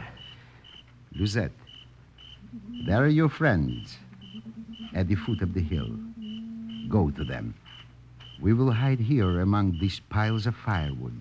Oui, I will go. And remember, Luzette, this gun is aimed at you. Go. We hid behind towering cords of tree trunks and branches piled in the woodlot for the village's firewood. We watched. A few minutes later, we saw them. The soldiers and the girl, silhouetted against the moon. We couldn't hear what they were saying, but every once in a while we heard them laugh. They swarm about her like bees about a flower. Come this way. We will sneak past them and into the brush. Quietly now. She's doing a good job trying to redeem herself. Stupid American is completely trapped with no way out. You're a sly one, Lucille. Du bist sehr klug. Slime 22, the Hauptmann don't make a mistake with you, no? There are advantages to being an officer, eh? Halt! Was soll? Oh, we're caught. They see you, American! Run! Captain, this way, into the brush. Halt! Get back, Lucille! Halt! Get back, let go of the gun!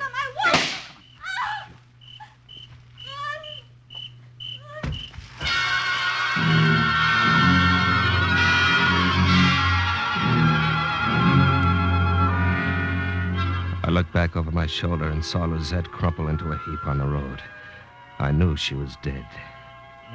Do not grieve for her, my friend. It is best this way. It is easier than living with herself. How do we get out of this? We're surrounded. You're surrounded, American. Surrender. Surrender. What means that word? We know you're in that wood lot. We have you cornered. Come out. Perhaps this will help your Mincho. Hopper, over there. Step out of the bush. Come Come on, on. you do the same. Trying to burn us out. If we come out, we'll be shot down by the machine guns. American, I have an idea. Yeah. Stand here. When you hear a loud crash and I call out, you run through the fire.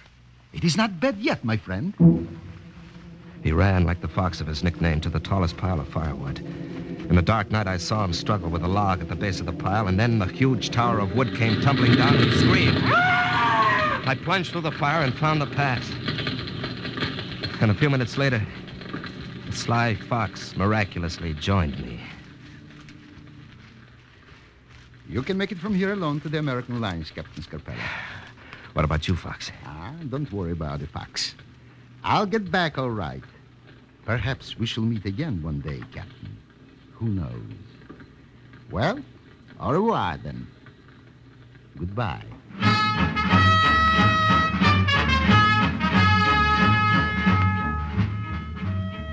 I never looked back. And I never saw him again. But when I think of him now, I think of him not with the beret, but with a green hat and a feather. A little like Robin Hood. Captain Scarpella delivered the plans personally to the Assistant G2 at 8th Corps Headquarters, and he was recommended for the Distinguished Service Cross for the American lives he had saved at the port of Saint-Nazaire.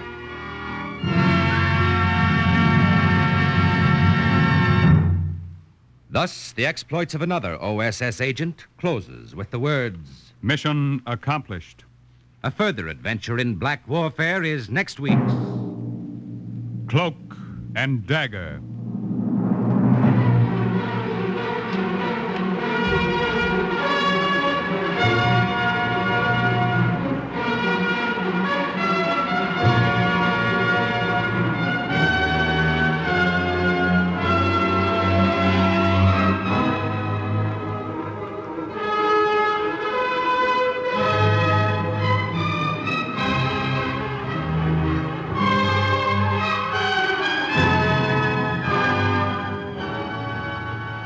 Heard in today's Cloak and Dagger adventure were Joseph Buloff, Lily Darvas, Larry Haynes, Nancy Franklin, Barry Kroger, Raymond Edward Johnson, Carl Weber, Boris Applin, and Jerry Jarrett.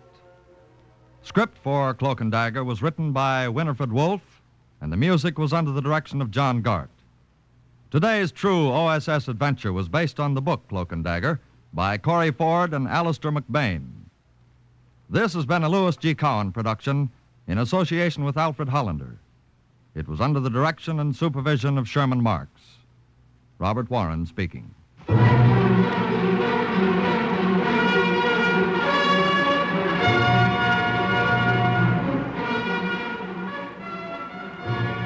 Stay tuned now for the up-to-the-minute news on the Open Golf Championship.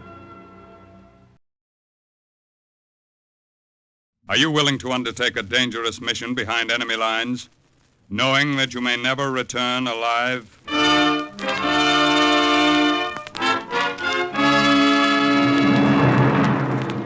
What you have just heard is the question asked during the war of agents of the OSS.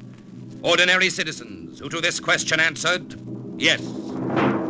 This is Cloak and Dagger.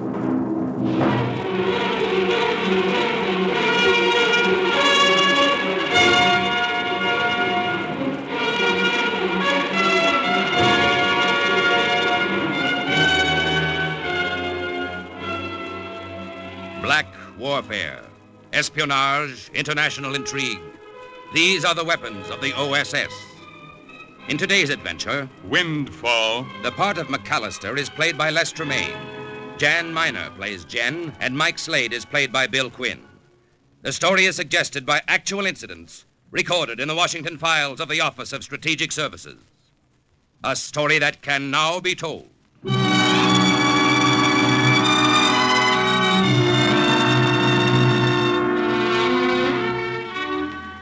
We had 3 new guests at the lodge at Noirmont that day. The first one blew in just after lunch, and I recognized him right away. At least I thought I did. I didn't know who he was, you understand, but I thought I knew what he was. A fellow American, for one thing, and probably a member of the diplomatic mission at Bern. I wish now that that was all he had been. Do you have a reservation for me? The name, monsieur? Haywood. Frederick Haywood. One moment, monsieur. I made a mental note of that name as I shuffled my cards and dealt myself another hand of solitaire. I was sitting in the lobby close to the desk, and not by accident either. I made it my business to catch the names of new arrivals. If you know a man's name, he's usually more willing to sit down at a card table with you. And if the guests at Noirmont didn't play cards with me, how could I eat? Well, clerk, do you have the reservation or not? Yes, here it is, monsieur. It was phoned in yesterday from Bern. Your room is being prepared now, sir. Let me know when it's ready. I'll be in the bar. I went to work then. I followed him into the bar. I was sure by then that I'd size him up right. A secretary or a file clerk who'd come to the lodge to ski and relax. He was ripe for picking, I figured. I found him at a table by the window, looking out over the mountains of snow and ice and down into the green valley where Switzerland became France. Nazi-occupied France. Welcome to Noirmont, Mr. Haywood. Huh? Who are you? Name's Slade, Mike Slade. I heard you ask for your reservation. I couldn't help overhearing your name. You're an American? That's right. You mind if I sit down? Thanks. Up here to do a little skiing, I suppose. Perhaps. Planning to stay long? That depends. Oh, on what? On a number of things, none of which are your business. Relax, Mr. Haywood. You don't have to be afraid to talk to me. I'm not on the enemy's side. In fact, I'm not on anybody's side. I'm just a plain, ordinary private citizen. Oh? And what are you doing in Switzerland?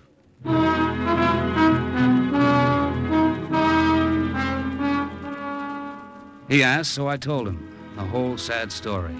How I'd shipped out of San Francisco when I was 15, how I jumped ship in Shanghai, how I'd spent the next 25 years gambling my way around the world. Till I hit it big, knocking over a roulette wheel in Paris for 1 million francs. So you're up here blowing your 1 million francs, huh, Slade? No, not exactly. Didn't last long enough to blow. A week after I won it, the Germans marched into Paris, and my money wasn't worth a thin dime. I got away and landed up here at Noirmont, and been waiting ever since. Waiting for what? Why, for someone to win this war, of course. Someone? Anyone, you mean? Oh, I'm not too particular, Mr. Haywood. Like I say, I don't play sides. I'm what they call a neutral, I guess. A neutral American, huh? Well, it's been a long time since I was in America. I just want them to get the war over with somehow, so Jen and I can get out of here. Jen? My girl, Mr. Haywood. She's one of the skiing instructors here at the lodge. And when I go, she's promised to go with me. I see. I'll go see if my room's ready. Oh, wait a minute. How about another drink? No, thanks. Well, look, if you're not doing anything tonight and you'd like a little game of stud... No, thanks, no. It's as good a way as any to pass the evening up here. Maybe, but I'm rather particular about the kind of men I gamble with, Slade. Especially the kind of Americans.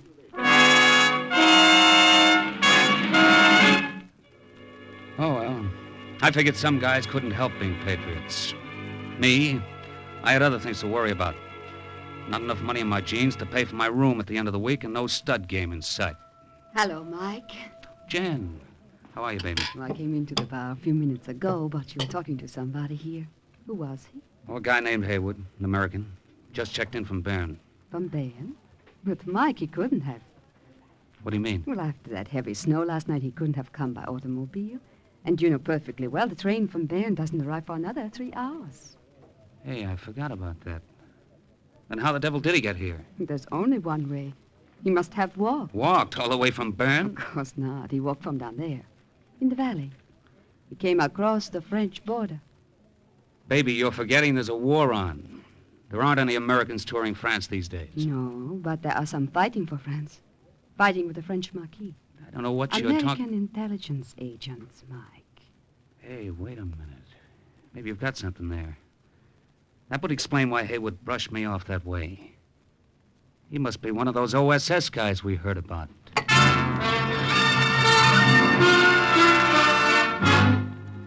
It was the only answer.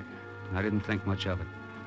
I figured an OSS agent just out of occupied France wouldn't have enough money to finance a game of studs, so I went looking for someone who would.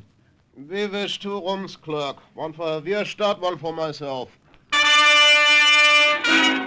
Krauts were Krauts, and you didn't have to be a patriot like Haywood not to like them. But I figured if these 2 guys at the desk were a couple of jokers on a holiday, they'd be well healed. Well, the service is ridiculous. Ridiculous, that's all I can Welcome say. to Noirmont, gentlemen. Danke. Well, clerk, what about those rooms? I don't believe I quite caught your names, gentlemen. If you please, my friend, we are trying to get accommodations. I am sorry, Herr Keitel. All I can give you and Herr Wirstadt is a double room. There are no single ones? No, sir. The American who arrived today took the last one. Oh. An American arrived today? I'm an American, too. Slade's my name, Mike Slade. But it was not you who just came. Oh, no. I've been around for nearly 3 years. The new guest is Mr. Haywood. Mr. Haywood, eh? And his room? 18. Room 18. I'm in 27 myself, gentlemen. If you'd be interested in a friendly game of stud poker this evening, I think I'd not, Herr Slade. I'm afraid we are going to be busy this evening. Nicht wahr, Keitel? Yeah, that is true. We are going to be very busy. So that took care of my last chance to put some meat on my thin bankroll. Jen and I had dinner at the lodge that night. Then I walked her back to her cottage above the hotel. The moon was bright. Dry snow squeaked under our feet. It was the same as any other night at Noirmont. It seemed the same anyway. Even the things we talked about were the same. You must be patient, Mike. We will leave Noirmont someday. Yeah, but when and how? We'll never get out until I lay my hands on some dough. Big dough, I mean. Not the kind I can win from a bunch of yokels who don't know 2 pair from a straight. Your government would send you home, maybe, Mike. Yeah, sure, and shove me in the army. Only they don't have any use for a guy my age, and that makes it mutual. Besides, they wouldn't let you go with me. But I would wait. And when the war is over... No dice, kid. When I go, you go. So the answer's still money. Oh, Mike. What? Listen. Oh, it sounds like somebody's been hurt. Come on, honey. Down this way, Mike. There's something lying in the snow. Yeah. That must be him. Mike, it's the American, Mr. Haywood.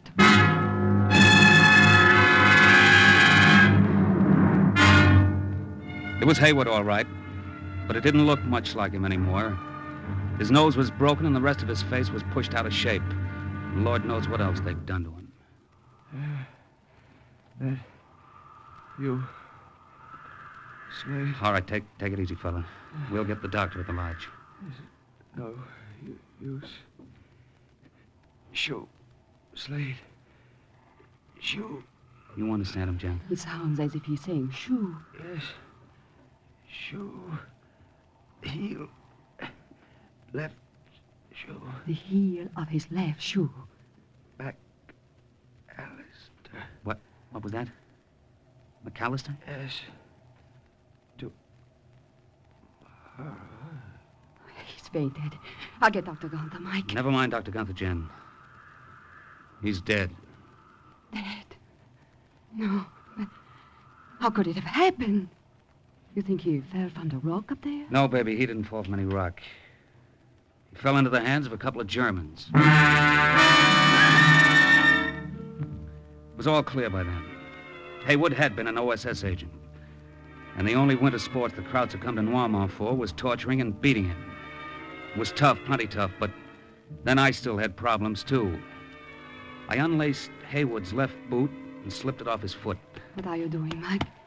Finding out what Hitler's happiness boys were after. Look, the heel slips right off the shoe. Yeah, and there's something inside it. Wait a minute. There. Mike, it's a little cylinder. It looks like a bullet. That's no bullet, baby. It's a cylinder of microfilm. Microfilm? Pictures. Of what, though? I don't know. Whatever it is, it's important. Whatever's important is valuable. What are you thinking, Mike? Huh? Me? I'm thinking about you and me, sweetheart. You mean? Never mind. Now, look, you take this film and get back to your cottage and hide it. As far as anybody's concerned, you weren't with me when I found Haywood's body. But I don't understand. You will. Get going, baby. But what are you going to do? Not a thing. Just sit around and cool my heels and wait for a guy named McAllister.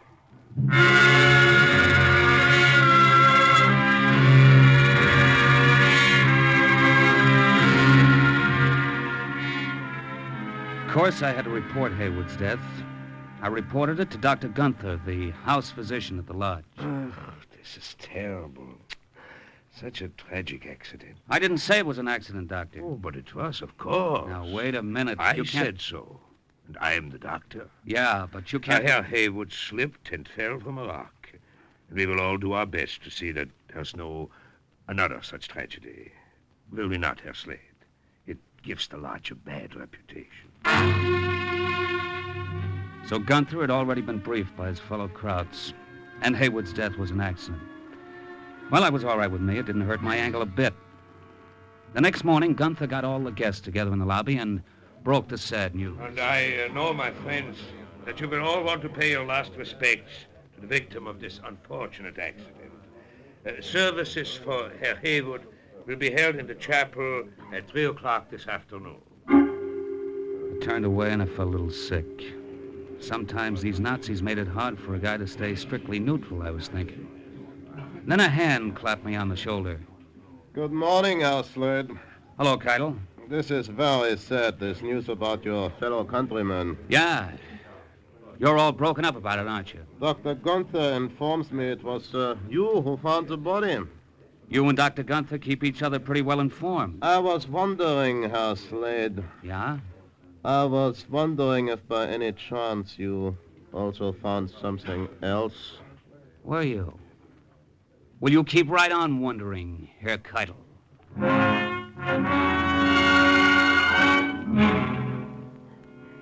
I spent most of that day playing solitaire at my favorite table near the desk. I wasn't listening for the names of poker prospects anymore. I was listening for another name, McAllister, but I didn't hear it. At 3 o'clock, I went down to the chapel. I figured I ought to pay my last respects to Haywood, too. It was the least I could do, considering how much I was going to owe him. Life is so cheap. The accidental death of a passing stranger may seem like a trivial thing. Believe me, my friend. It was almost over when a big blonde guy sat down next to me in the pew. You're Mike Slade? Yes, that's right. You found Haywood's body last night. But a few short hours ago, What was left of him? he was here with us. He was still alive, wasn't he? His spirit moving Slightly. lightly through Did the he say anything? Not much. wings of a dove. Mention a name, McAllister. maybe. I'm McAllister. Now he is gone, Okay. and we are left here alone. He gave you something for me? And Yeah. we know this Good. to be tragedy. When can I get it? When can you pay for it? Tragedy. Pay for it? That's what I said. Why, you dirty... Easy, pal. I want And into the $25,000. valley of the shadow Francs? has the Dollars. Of all the filthy double crossing. I'll watch it. Is that a way to act at your buddy's funeral?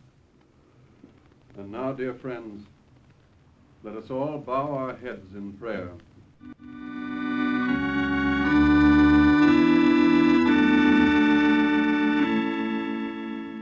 The minister's sermon wasn't the only one I heard that day. On the way back to the lodge, McAllister preached one, too. When you call your... Flag McAllister. You've got my proposition. Take it or leave it. You know what's on that microfilm? Do you realize what... Where do you think I could get that kind of money? You might try the embassy at Bern. And if they won't buy? Then maybe Berlin will. Berlin? You'd actually sell that film to the Nazis? Sell out your own country? I haven't had a country for a long time. You were born in America. Sure, but I've lived in Switzerland for quite a while. Some of its neutrality has rubbed off on me.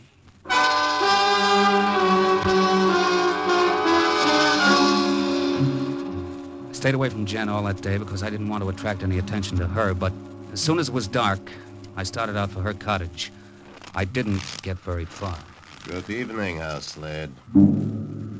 Wirstadt and I wish to talk to you. You guys pick funny places for conversation. On the contrary, this fits our needs admirably. The three of us are alone. We had another conversation last night in a similar place. We would regret to have this one end in the same way that one did. Okay, what are you after? The microfilm, of course. Please give it to us, Herr Slade. I don't know what you're talking about. Then I suppose we will have to instruct you. His arms, Wirstadt. Wirstadt pinned my arms behind me. Keitel let me have it square in the face with a fist as hard as a sledgehammer.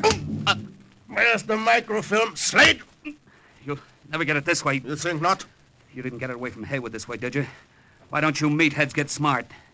Kill me and you'll never lay hands on that film. And if we don't kill you? Then you might have a chance. How much would the chance cost us, Slade? Now you're catching on. How much? Well, I would have let you have it cheap before you started to push me around. The price has gone up. I want 50,000. 50,000 marks? Dollars. Think it over, boys.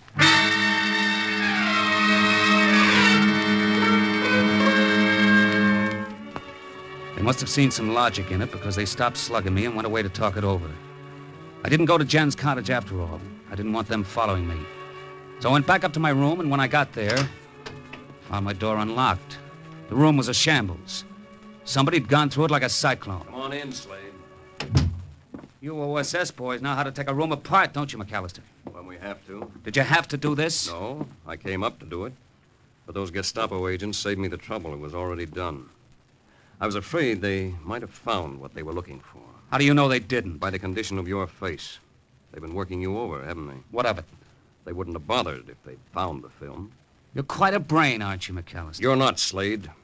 If you were, you wouldn't be playing this game. You're going to wind up just where Haywood is. I'll take my chances. You don't know what the dough means to me, you'd understand. You don't know what these films mean to the Allies, or maybe you'd understand.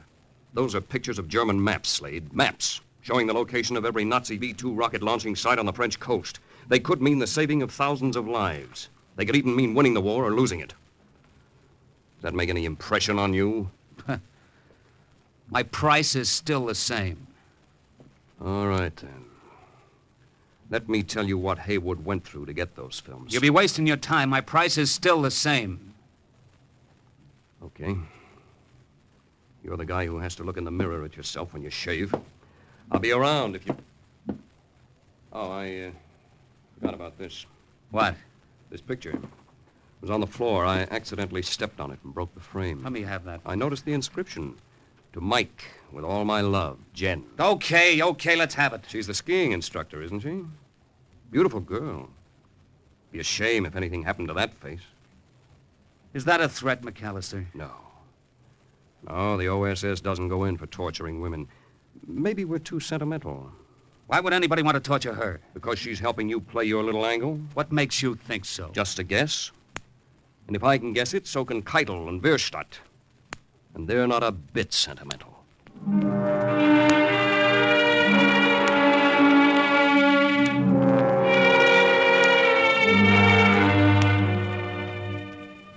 Took me a while to fall asleep after that, but I managed it finally. Couldn't have been much later when the phone beside my bed woke me up. Yeah? Mike? Jen. Baby, what's the matter? I've got to talk to you, Mike. Come to the cottage right away.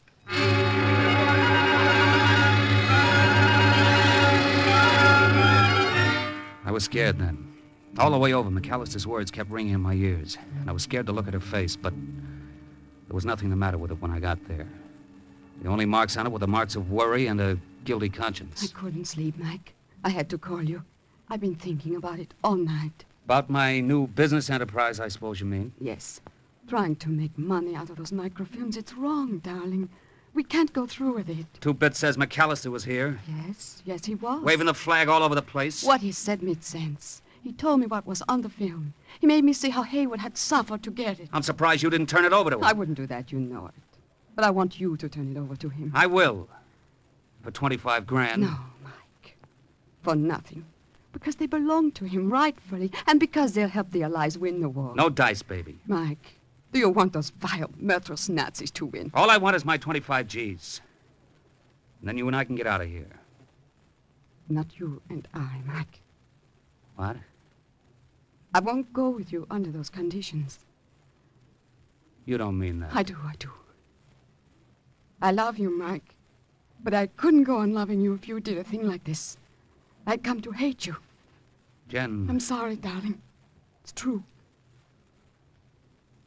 Well, Mike? I've waited 25 years for a break like this. I'm not going to let it run down the drain. Not even for you. If you don't want to go, okay, I'll be traveling alone. I don't think you'll be traveling anywhere just yet, Herr Slade. It was Keidel, and just behind him was Wehrstadt, and both of them carried Lugers. Before I could move, Wehrstadt had used his. The butt of it clipped me on the head. Oh, no! I remember hearing Jen scream and feeling myself crumbling toward the floor. When I came to, I couldn't move my arms and my legs. It took me a minute to figure out why. I was tied to a chair. Slowly, the room came back in focus, and I saw the two Gestapo agents. Then I saw Jen and what they'd been doing to me. Get your hands off her, you filthy rats. Don't touch her again. There will be no need to touch her, Herr Slade, if you will cooperate with us better than she has been doing. Where is the microfilm, Herr Slade? You still think you're going to find out for free, huh? Yeah, we think so. Where is the microfilm, Herr Slade?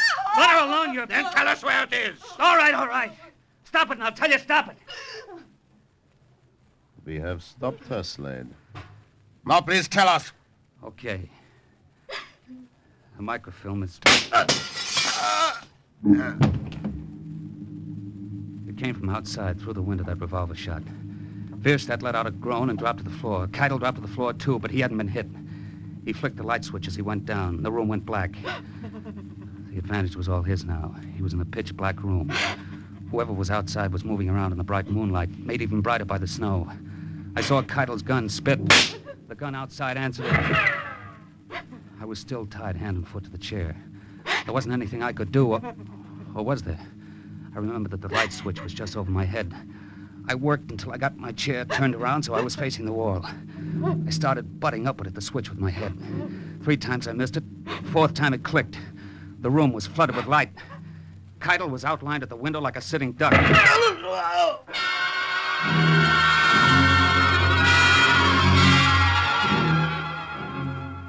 It wasn't any great surprise when a tall, blonde guy walked in a minute later and started to untie me. Looks as if you had to choose sides after all, Slade. Yeah, looks as if maybe I did, McAllister.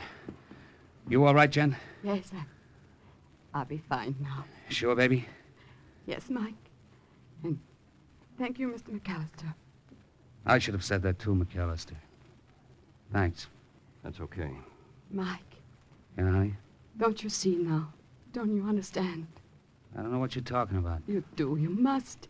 The difference between him and those horrible brutes. It's the whole point, Mike. That's why you can't hold on to that microfilm. Oh, yeah, the microfilm. I've been thinking about that. You decided to give it to me? No, I haven't, McAllister. I'm a gambler, and gamblers don't give things away. All they do give is a sporting chance. What do you mean? I'll cut cards with you for the microfilm. Double or nothing.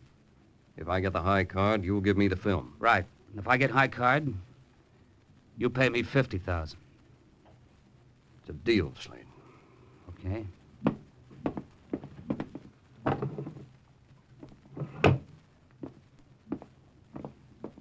Here. Shuffle, McAllister.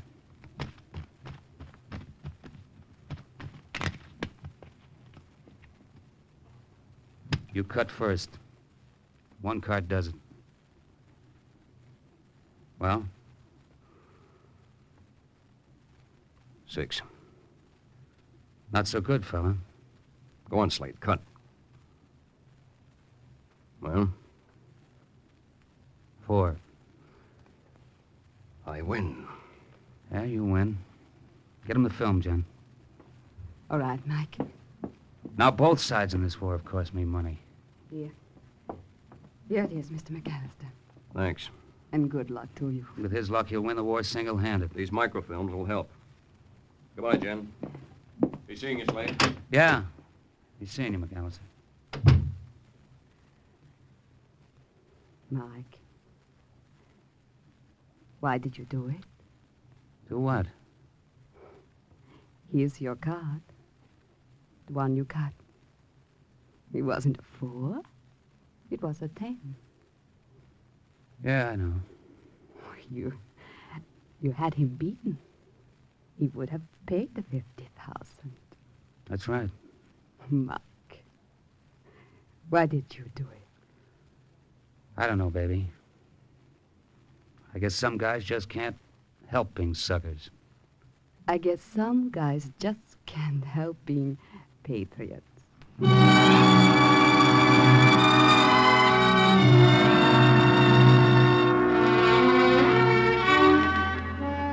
So we were stuck in Switzerland for a couple of more years, Jen and I. There were times when I could have kicked myself for being a sentimental chump. Lots of times. Until a day came after the war when I ran into McAllister again. I felt better about it then. I guess you know what the Allied air forces did to those Nazi rocket launching sites along the French coast. Couldn't have been done without the microfilm, Slade. So you can take some credit for it. You were the toughest ally the OSS ever had, brother. But you did the job. And once again, the report of another OSS agent closes with the words, "Mission accomplished." Today's story was based on actual incidents recorded in the Washington files of the OSS and was brought to you on Cloak and Dagger.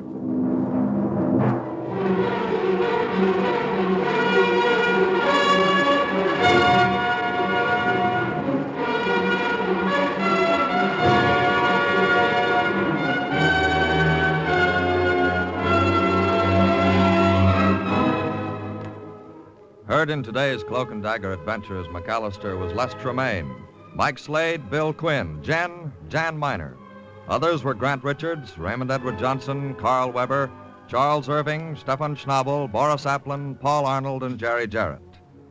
The script was written by Ken Field, and the music was under the direction of John Gart. Sound effects by Jerry McGee. Engineering by Joe Silva. Today's OSS adventure was based on the book Cloak and Dagger by Corey Ford and Alistair McBain. This program was produced by Louis G. Cowan and Alfred Hollander, and under the direction and supervision of Sherman Marks.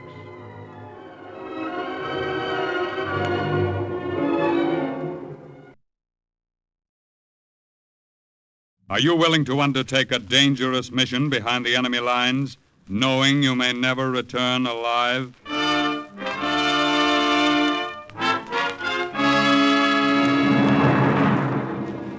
What you have just heard is the question asked during the war to agents of the OSS. Ordinary citizens who to this question answered, yes. This is Cloak and Dagger.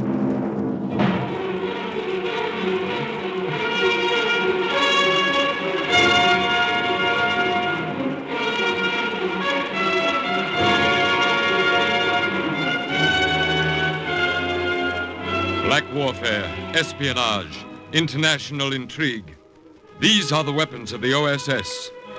Today's story, The Black Radio, concerns an OSS agent who broadcast Allied propaganda from behind the enemy lines and is suggested by actual incidents recorded in the Washington files of the Office of Strategic Services. A story that can now be told. It was one of those quiet days. The sun was splashing in through the windows, and I was marking time until lunch in the cafeteria. And a date I had with the red-headed secretary. There were just the two of us in the big gadget room of the OSS in Washington. Just me and Hank Martin. Then all of a sudden, Hank grabbed my arm. Bart, get down! Air raid, duck! Okay, what's the big idea? Oh, boy, I wish I had a camera just then. Brother, did you look scared? All right, what was that thing you just threw in a wastebasket? Just a little noisemaker. Great if you get in a tight spot and want to start a riot. All right, look, let's start from the beginning, huh? How does it work? Well, like you see. It's not very big, just about the size of a lemon. Easy to slip into your pocket.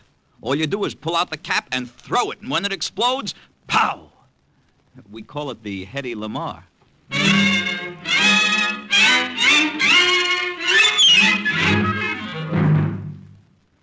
Major Langer, I have a job for you. Yes, sir? When our armies cross the Rhine into Germany, Freiburg will become a strategic city. The less resistance we get from the people when we make that advance, the less lives will be lost.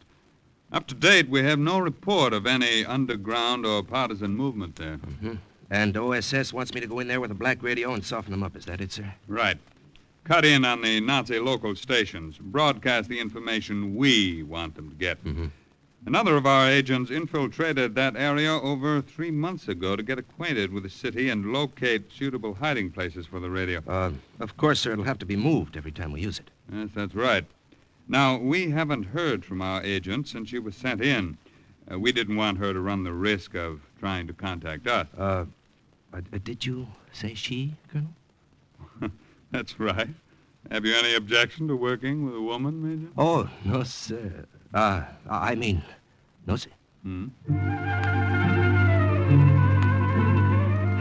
Her name was Lucille, the Colonel said. I wondered if she was anything like the redhead, Miss Lucille. Nobody had heard from her for months. Maybe she'd been caught. Maybe the Nazis had twisted out of her the reason she'd been sent to Freiburg. Maybe I'd have a reception committee of Germans waiting for me. It gave me something to think about on the plane flying over the Black Forest in Germany a few weeks later. There's your rendezvous point straight ahead, Major. Straight ahead and straight down, you mean? Running in. Ready. Ready? Go. Good luck. I tossed the radio out first, then I jumped after it. No matter how many times I jumped, it was always the first time. The feeling of falling. Sick feeling. Like a dream. I came to with a jolt. A sharp pain across my thighs from the pull of the strap and the crack of the chute. Then, air all around me.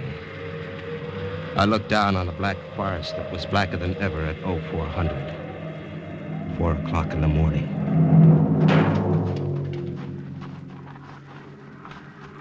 There were no Germans waiting. But no Lucille either. There was nothing but a foreign country.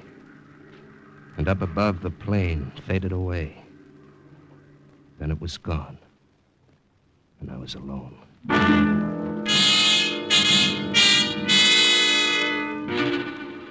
The radio had floated to Earth about 50 feet away. I checked it, made sure it was all right, buried my parachute, and wondered what to do next. There was a milk wagon coming down the road. I could hear the milk cans swaying with the movement of the cart. I could see a shadowy figure holding the reins. I dragged the radio behind a clump of bushes, and then I waited for the wagon to pass.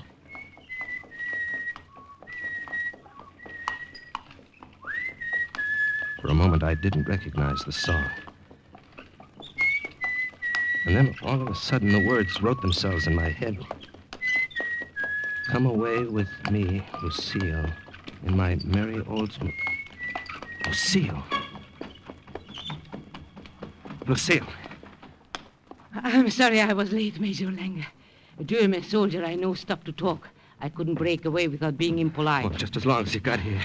Hurry, Major. Let's go. Yes. I was ever so glad to see anyone in my life. Gee. But I didn't quite expect to meet a milkmaid. What did you think I'd be like, huh? Oh, Come, Major. Well, I had no idea. No doubt you pictured a slim young thing who'd add interest to your intrigue, huh? I've been neither slim nor young for longer than I'd like to remember. Tell me, what did you do before the war, Lucille? Taught history in grade school. Mm-hmm. Now I'm helping to make it. It's a good feeling.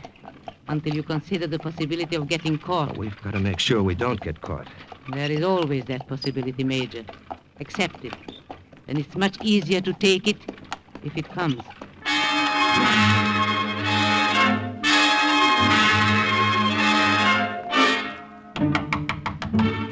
Yeah? Who is it? May I come in? Well, what do you want? It's your neighbor across the hall. I wish only to make your acquaintance. My name is Gruber. Am I disturbing you, Herr Lange? Well, you know my name, I see. As a poor old widower, alone in this world with very few interests outside of the future of the fatherland, that is, I make it my business to know everyone in this rooming house. Oh, do you? You arrived in Freiburg only a few days ago, Nein? That's right. You have a medical discharge from the army. You are wounded at Anzio. Is there anything about me you don't know? Oh, no. Do not take offense, my friend. I asked the landlady about you. It was she who told me. Your information is right, Herr Gruber. Yeah. I was wounded. Yeah. I spent 2 months in a hospital. Yeah. And I'd like to be left alone. Yeah. Oh, you are bitter. Yeah. A civilian life will not be easy, but you must mix with people, make friends. Don't keep too much to yourself. Now, here, I brought with me this bottle of schnapps and 2 small glasses. Will you not join me? Well, Yes. Here. To the future, Herr Lange. Well, I'll drink to that.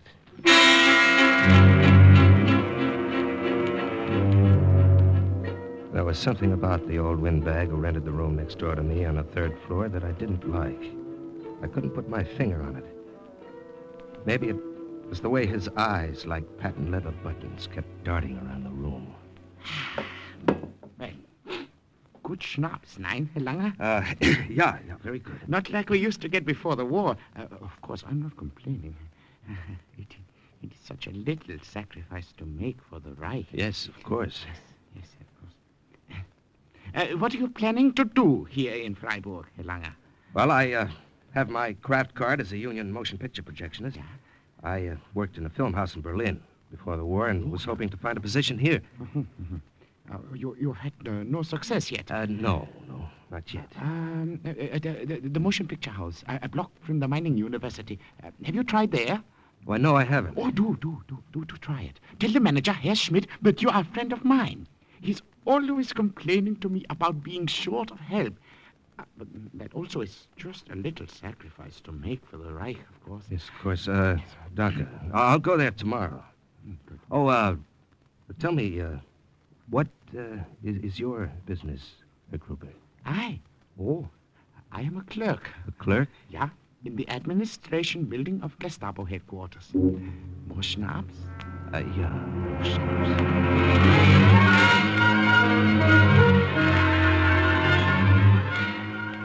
I may not have liked the old windbag, but I took his lead anyway. I went to the movie house near the university and got myself a job there on a day shift. And I counted the hours until the Thursday, when I'd meet Lucille at the deserted car barn we'd agreed on. On Wednesday, I was in the projection room running a half-hour newsreel, most of which was a close-up of Hitler making a speech in Berlin and foaming at the mouth.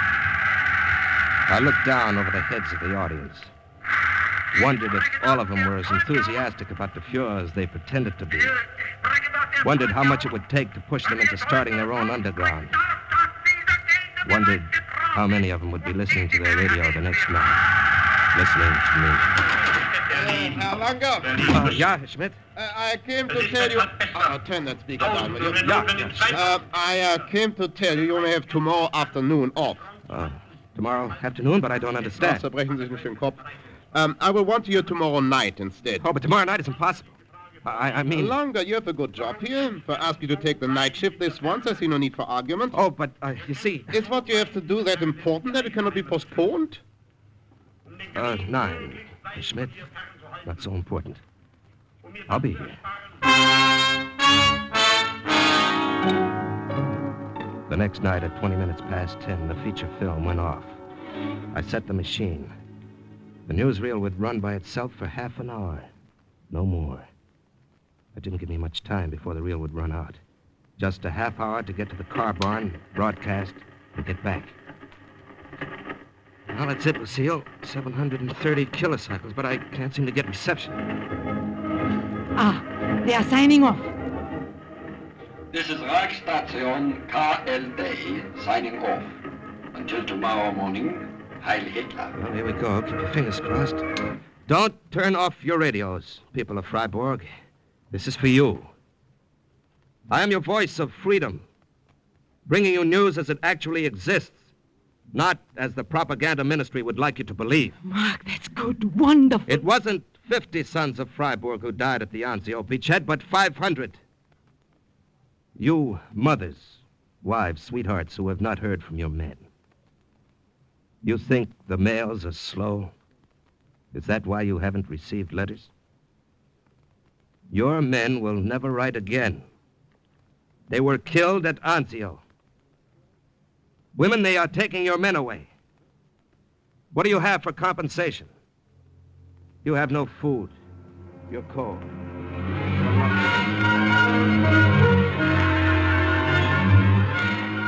And the political leaders want to sacrifice everything but themselves. Haven't you sacrificed enough? Mark, it's late. It's all right. And now, until another time soon, this is the voice of freedom. Good night. I will not say Heil Hitler. I say instead, God be with you. The first of many. God be with us both.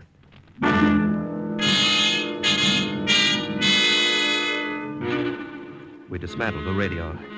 I lifted it into the back of the milk wagon, ran as fast as I could back to the theater, and slid in through the side door. And then I heard it. Hey, Langer, where were you? Oh, Herr Schmidt?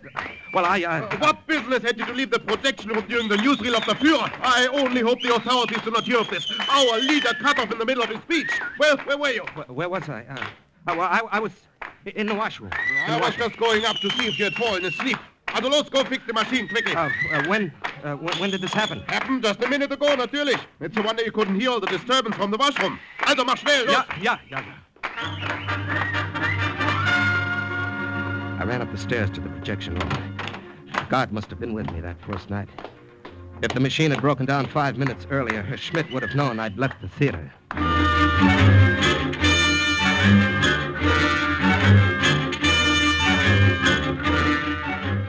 The next week, and the next, and the next, we were on the air. We moved the radio to a deserted warehouse, to a cave in the Black Forest, to a barn on the outskirts of town. As the voice of freedom, I told the people of Freiburg, you are fighting a lost cause. The losses of the Luftwaffe are 75% higher than reported. Resistance in all German-occupied territory is growing stronger.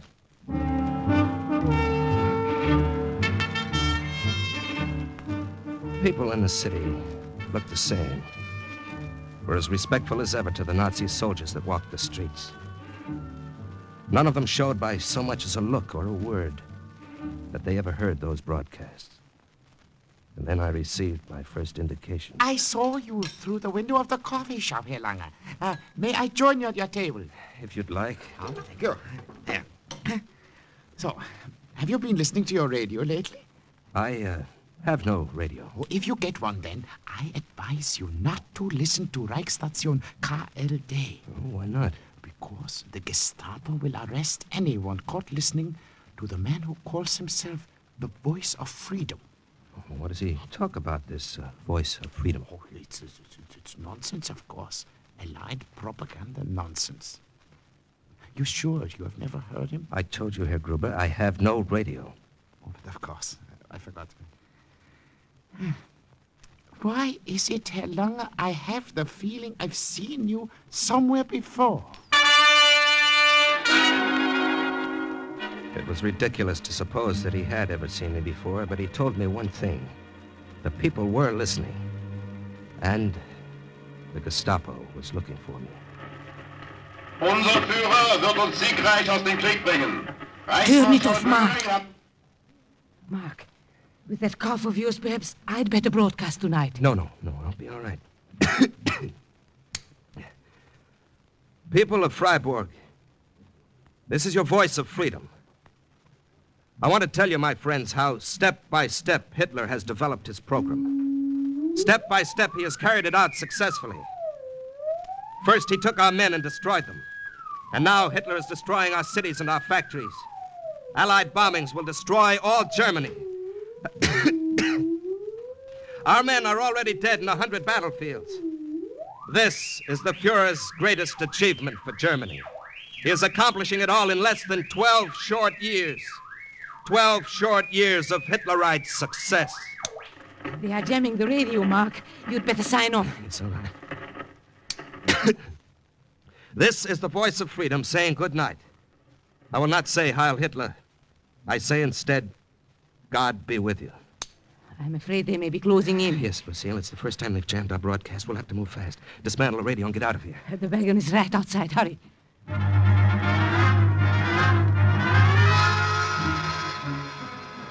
Less than 5 minutes later, we'd left the basement of the schoolhouse near the cathedral.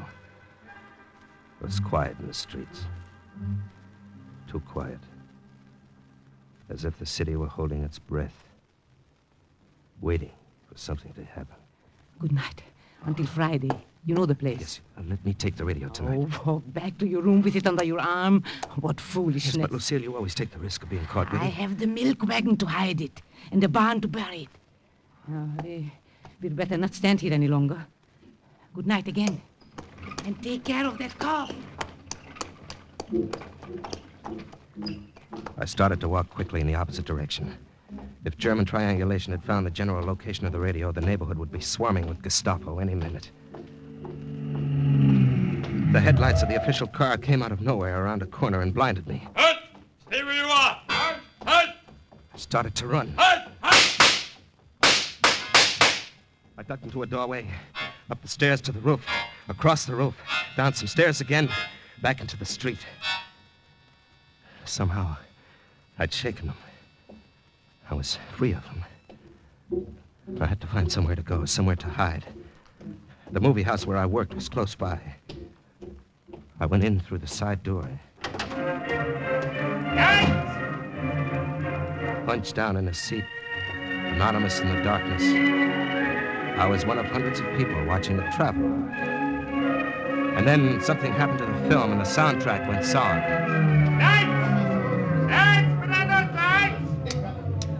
You people listen to me. There will be no more film tonight. Not until we check the identification of every man in this theater. One by one. Cut! We're looking for a man who is seen coming into this theater through the side door. A man who is wanted for questioning by the Gestapo. You will file out the exit one by one and row by row with no talking. Women to the right, men to the left. There will be no more. Maybe my forged identification would pass inspection easily. But the men who were chasing me had a general idea of my height and weight. I couldn't take the chance. I put my hand in my pocket and pulled out a round disc about the size of a lemon. The noisemaker OSS called the Hedy Lamar. I yanked out the cap and threw it.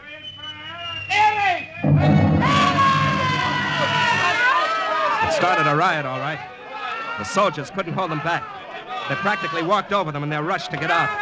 And I walked out, too, swept along in the tide of panic.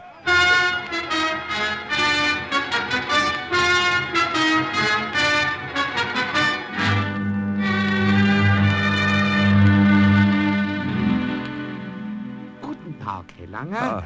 You're Gruber. just on your way to work, I see. I will walk with you part way. Well, if you'd like. Tonight, when you get home from your work, listen to your radio. I told you I have no radio. Yeah, I do keep forgetting. You're welcome to listen to mine, then. There's to be an important announcement at 7 o'clock.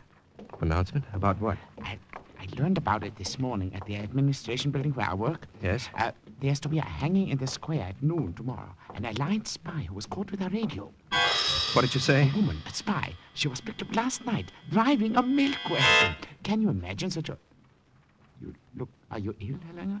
I haven't been well. Cold. They haven't caught the man yet. The one who calls himself the voice of freedom. But I have no doubt they will soon. They're offering a large reward. Are they? It's a very bad cold, Herr Langer. Tonight, when you return from work, remind me to give you some of my cough medicine. It's very... oh, I turn off here. Be the same.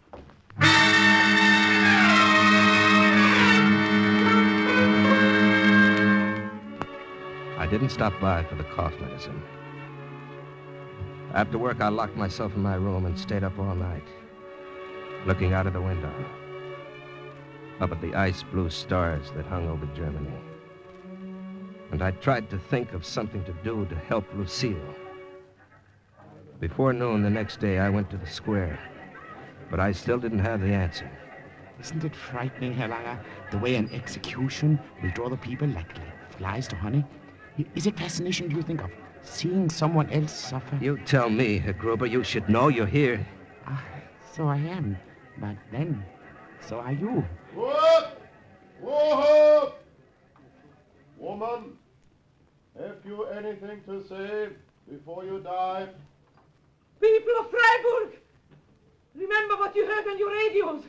Remember what the voice of freedom told you. It was the truth. The truth. Your leaders are betraying you. Goodbye, citizens of Freiburg. I will not say Heil Hitler. I say instead, God be with you. It happened quickly. It was all over. And I hadn't done a thing to stop it.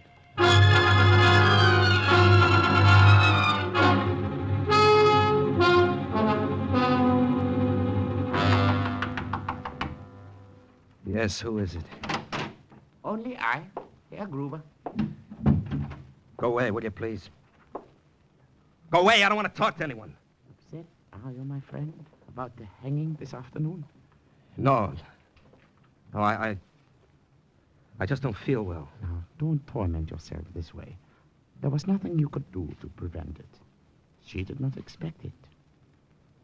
What are you talking about? Trust me. You have no one else to trust. The Gestapo is going to check and cross-check every man's papers, every man in Freiburg. Are you sure you can stand a thorough investigation, Lange? Well, you're crazy. Are you accusing me? You are the voice of freedom. I suspected it for a long time.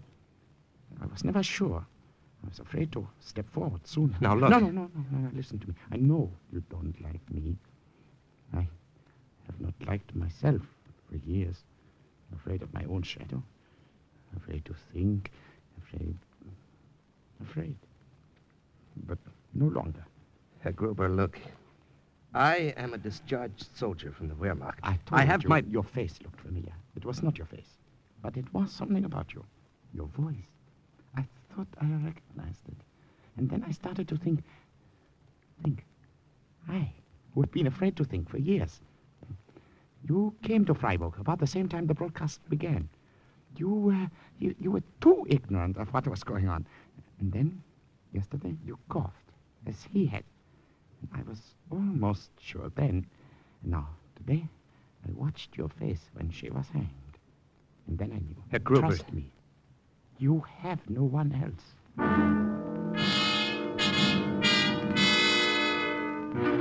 He was right. I had no one else. And I had to get out of Freiburg. Gruber offered to drive me across the bridge that night. From there, it would be only a few miles to the border of France. With his official pass from Gestapo headquarters, Gruber would be able to get past the guard. I got into the trunk of the car. It was open just enough to let me breathe. I still didn't know whether to trust him. There was a pretty big price on my head. The car slowed down when we reached the bridge. Let me see your identification. Oh, there you are. Uh-huh. What is your business outside of Freiburg? Official business for the administration. There. This looks all right. I have orders to search all cars. Well, you can see there's nothing in mine. Please, will you hurry? This is official business for the Gestapo. One moment, not so fast. What's in your trunk? The trunk? Well, go see for yourself. I have an American spy there. I'm smuggling him across the border. Don't be impudent. You understand? I'm sorry. I was just having my little joke. Well, I don't like jokes. You work as a clerk for the administration, so your head swells. You think you're Himmler. All right, pass. I'm sorry. All right, pass.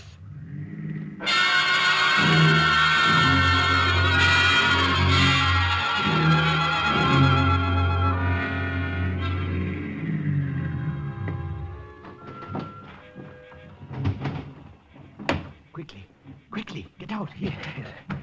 I want to apologize for the things I thought when you told the guard what you did. It was the only thing I could think of at the moment that would prevent him from searching the trunk. Well, goodbye. Yes. And thank you, my friend. No, wait. Look, don't feel the woman died for nothing. She did not.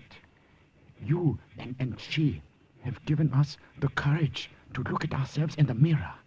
We will continue to talk in whispers, yeah, but after you have gone, there will be many of us who will no longer think in whispers. Yes, well, you go. Goodbye. Wiedersehen.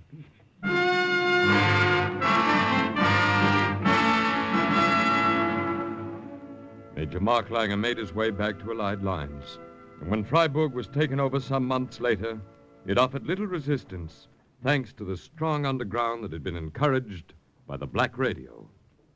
And thus, once again, the report of another OSS agent closes with the words, "Mission accomplished." Listen again next week for another true adventure from the files of the OSS on Cloak and Dagger.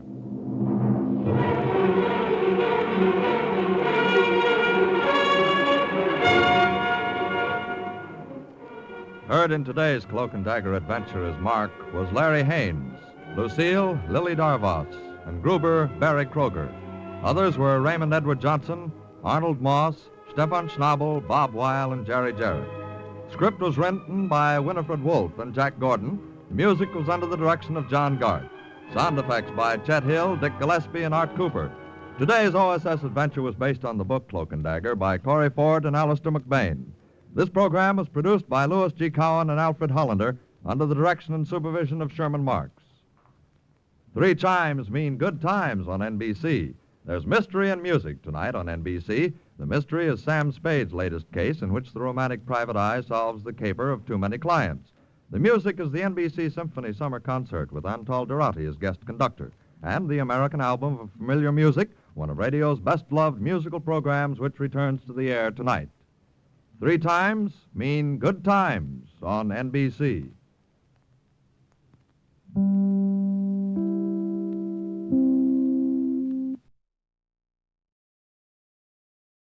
We delay the start of this program to bring you a special bulletin. From the NBC newsroom in New York, here's the latest on Korea. Seoul has been raided by American and Australian warplanes. They shot down 2 enemy planes, one of which was marked with a Russian red star. A spokesman says that we have made 142 raids against enemy targets in both South and North Korea in the past 24 hours. American officials say there is a serious threat from Red ground forces south of Seoul. Keep tuned to your NBC station for the later news.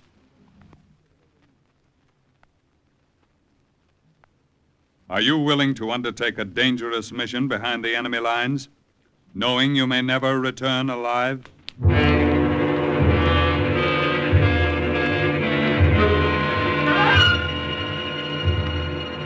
What you have just heard is the question asked during the war to agents of the OSS.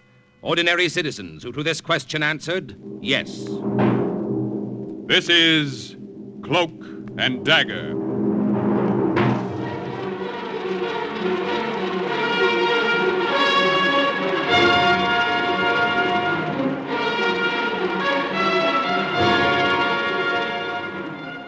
Black warfare, espionage, international intrigue.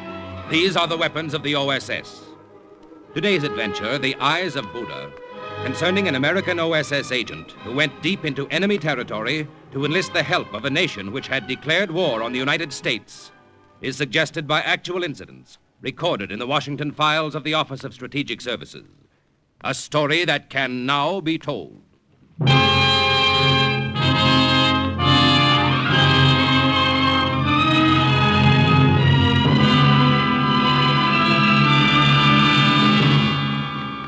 In 1944, the tiny kingdom of Siam was officially at war with the United States. So there I was in March of that year, in an official Siamese plane on my way to ask Siamese help in rescuing an American flyer from the Japanese. Sound crazy? You ain't heard nothing yet. The Siamese character beside me had received his master's degree at Yale and his PhD at Harvard. Major Laudol Prayadipak. I decided to call him Louis. Look down, Lieutenant Berman, out of your window. Yeah? What about it? In those green forests, as you may know, still roam the ancient peacocks and the sacred elephants of Siam. Louis, I may as well tell you right now, there are 4 things I know definitely about your country. What are these, my friend? The Siamese twins were named Eng and Chang. Siamese cats have blue eyes. Somebody wrote a book called Anna and the King of Siam. And what is the 4th? Tan Yak Dai Fuying Mai. The one line I know of your language, which translated means, Do you want to meet a girl? Yes. Well, rest easy. There will be no need for you to speak more of the language. Must a ghost have need of words? Once we arrive at Bangkok, you will be spirited from one place to another, my friend, as a ghost. Fasten your seatbelts. Kindly fasten your seatbelts. We are coming into the Don Muang airfield. Well, so far, this has been too easy. From Rangoon to a secret airport in Siam, where you picked me up in this plane, and here we are in Bangkok. Is this another hidden field, Louis? No, not exactly. What do you mean, not exactly? Oh, I should say there are about 800 Japs on hand about the field. Huh? Fasten your seatbelt, Lieutenant Berman.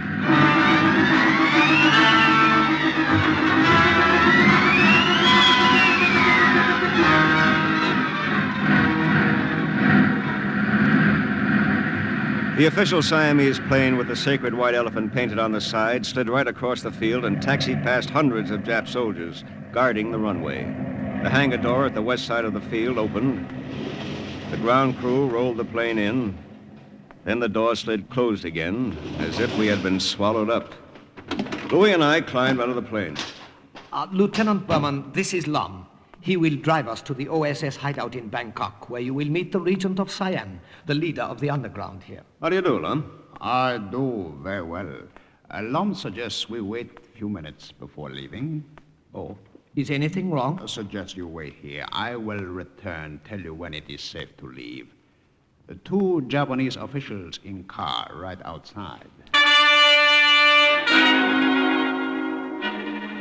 We waited. It was sweltering hot in there. And by the time Lum came back a few minutes later, my shirt was ready for the wringer. Officers gone now is safe. We will leave by side door. Come quickly, car is outside. You see, Lieutenant Berman, thus far your mission is proceeding successfully. Better not talk too soon, Louis. We haven't reached the hideout yet. Perhaps you are right. Proceed, Lum.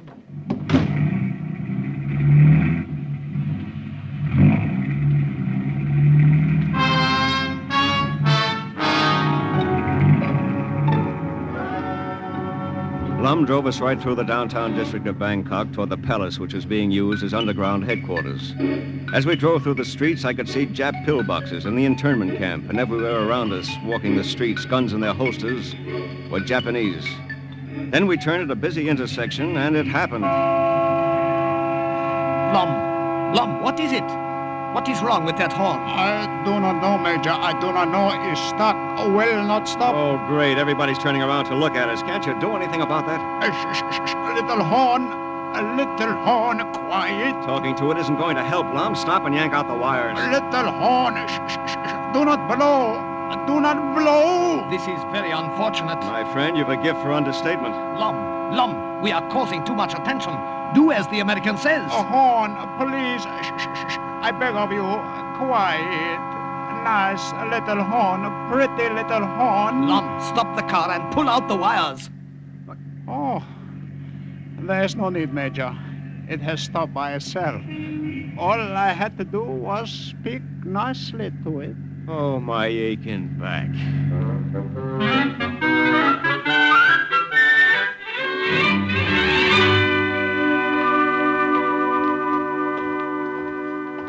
Hey, this is quite a place. Marble floors, winding staircase, just like the movies. Wait till I tell my wife about this. The palace, set back only a little way from the street, has been underground headquarters for 2 years. Huh? At all hours of the day, Japanese soldiers march up and down in front of it.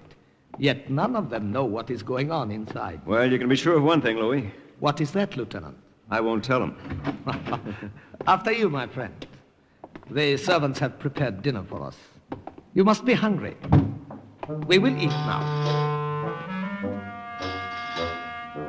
Only a couple of miles away were camps where Allied prisoners lived on little more than bread and water. Yet here I was, an American, right under the noses of the Nips, consuming a dinner that began and ended with iced beer and included roast duck and freshwater prawns, salad, curried beef, dried fish, topped off with large bowls of fresh bananas and pieces of sumo, the Siamese improvement on grapefruit.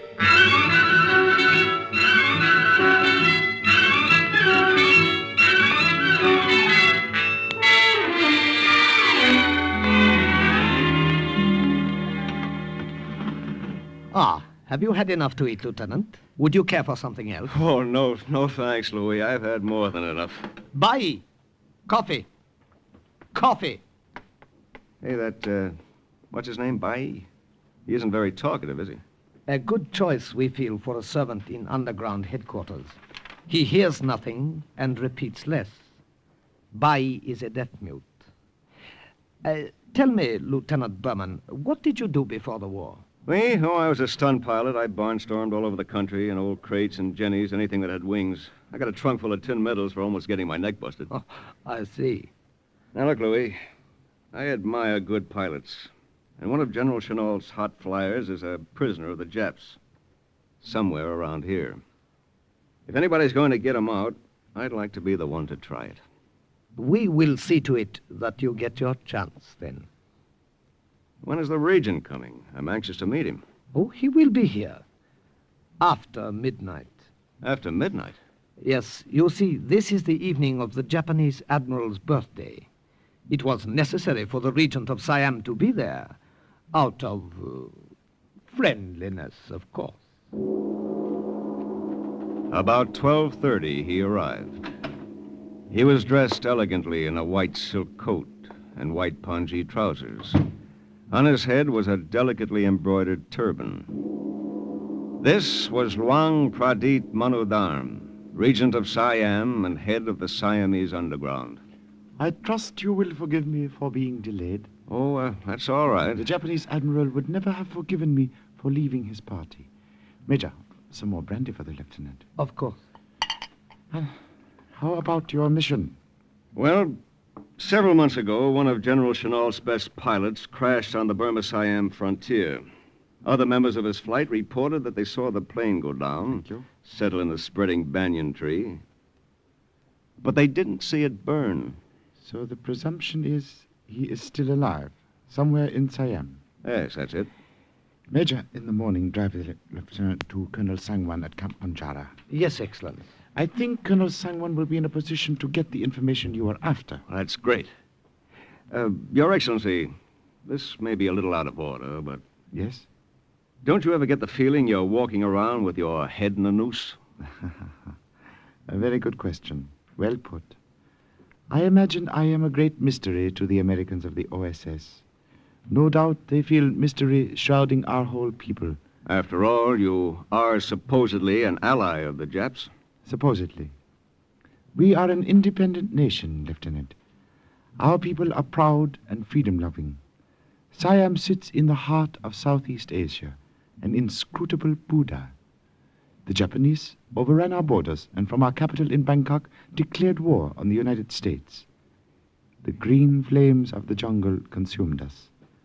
So the Buddha sits, arms folded on its bronze breast, its face expressionless. But the eyes of the Buddha wink. Is that it? The eyes wink, Lieutenant. Its ears are tuned to the enemy, and the jeweled lips whisper. There are 50,000 Japanese here in Siam, my friend. We will continue to wait and watch and listen until they are driven out. The next morning, Louis and I, with Lum driving, set out for Camp Punjara. Ever since my arrival in Bangkok, I had the feeling I was sitting on a powder keg that was liable to go off any minute. Driving through the streets in broad daylight didn't make me feel any better. But I figured the Siamese knew what they were doing. This time, nothing went wrong with the horn, but something else happened that gave me quite a turn. It sounds fantastic, and it was, but it really happened. A Jap MP directing traffic held up his hand, and the official car we were riding in stopped. I didn't like stopping. I felt better while we were on the move.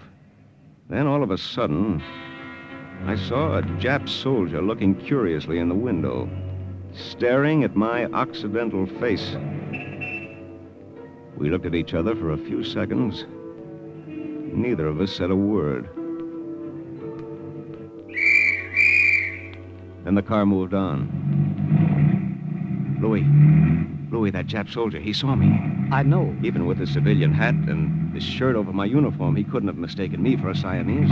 No doubt.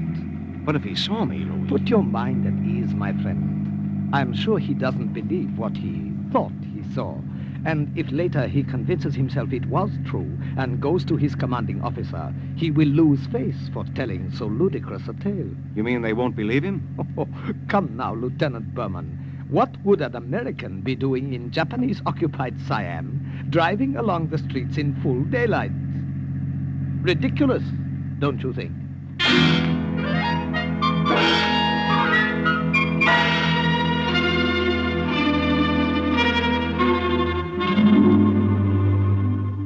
You have come to the right place, Lieutenant Berman. Well, I'm glad to hear that, Colonel Sangwan. I have heard of the flyer you seek. I know the prison camp in which he is now being held. Hey, that's great. When do we start? Not so fast, Lieutenant. We must make plans first. This is not a matter to be undertaken lightly.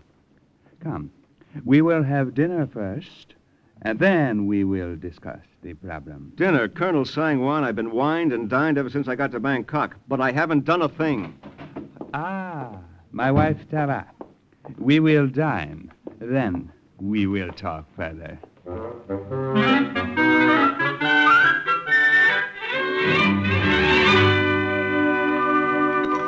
Does my English surprise you, Lieutenant Berman? I was educated in America. I am a graduate of Wellesley College. It was not your English which made the lieutenant observe you with such interest, my dear. It is your appearance. Am I not correct, Lieutenant? You're very correct, Colonel. You have an extremely attractive wife. Thank you both. My husband's lavish compliments embarrass me occasionally. I suppose they are to be expected after only 2 months of marriage. 2 months? Well, congratulations. It is I who am to be congratulated. More coffee, Lieutenant? Colonel Sangwan! Colonel Sangwan! What is it, my dear? Louis, what happened? A car, Japanese Colonel Kishinami with many soldiers. Colonel Kishinami? What could he want here? He requests an audience with you. Lieutenant, there's no time to lose. That screen, quickly. Go behind it and pray to the great Buddha he does not stay long. And you, Major, sit here in the lieutenant's place. Pretend it was your place. Quickly, quickly.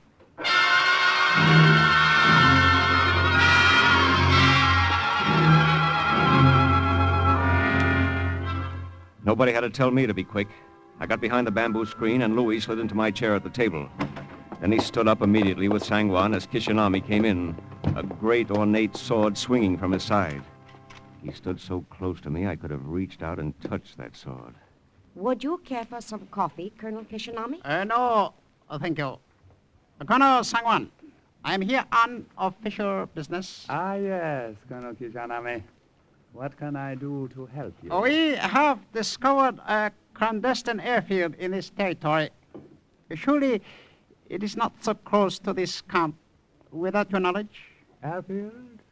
Oh, certainly, certainly. It was constructed as a temporary emergency landing field some years ago. It has been infrequently used. Our observation shows it to be in excellent condition and indicates constant activity. I cannot believe this.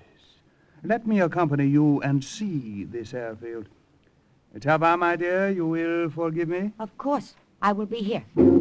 It happened so fast I couldn't believe my eyes. As the Siamese colonel turned to say goodbye to his wife, that treacherous Jap sword was whipped out, and Sangwan was very neatly decapitated.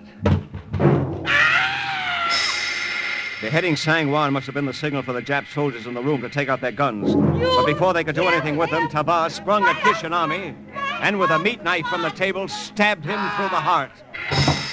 A nipped soldier tried to get at her, but Louis got him first. Then that powder keg I'd been sitting on really went off.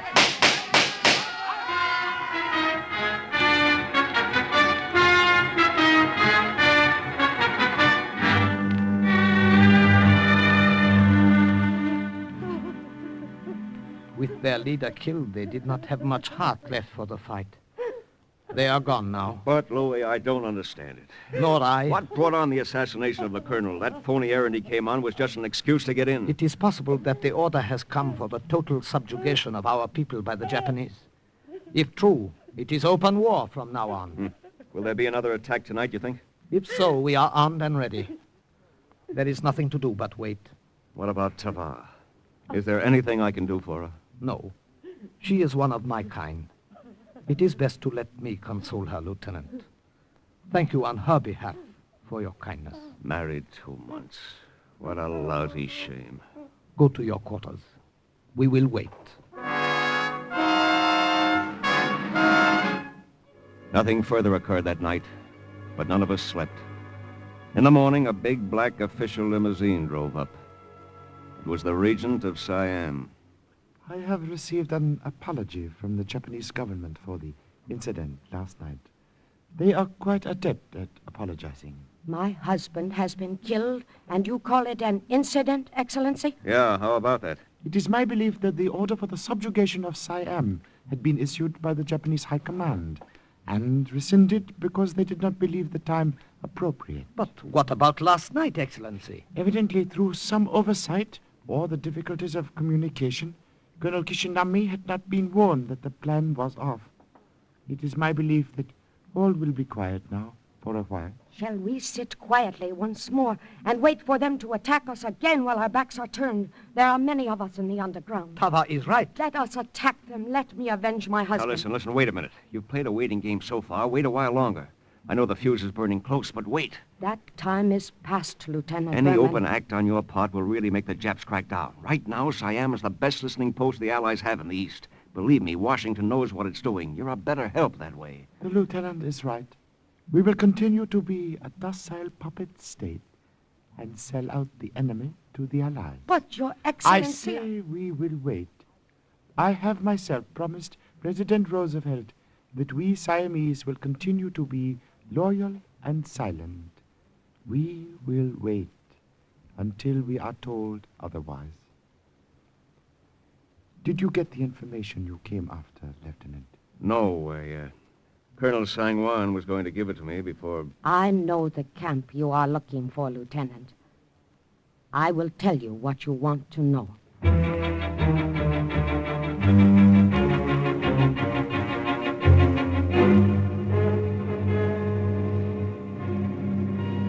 The Japanese prison camp at Korat is only about 5 minutes' drive now, Lieutenant. The object of your mission ends there. We're taking a long chance, Louis.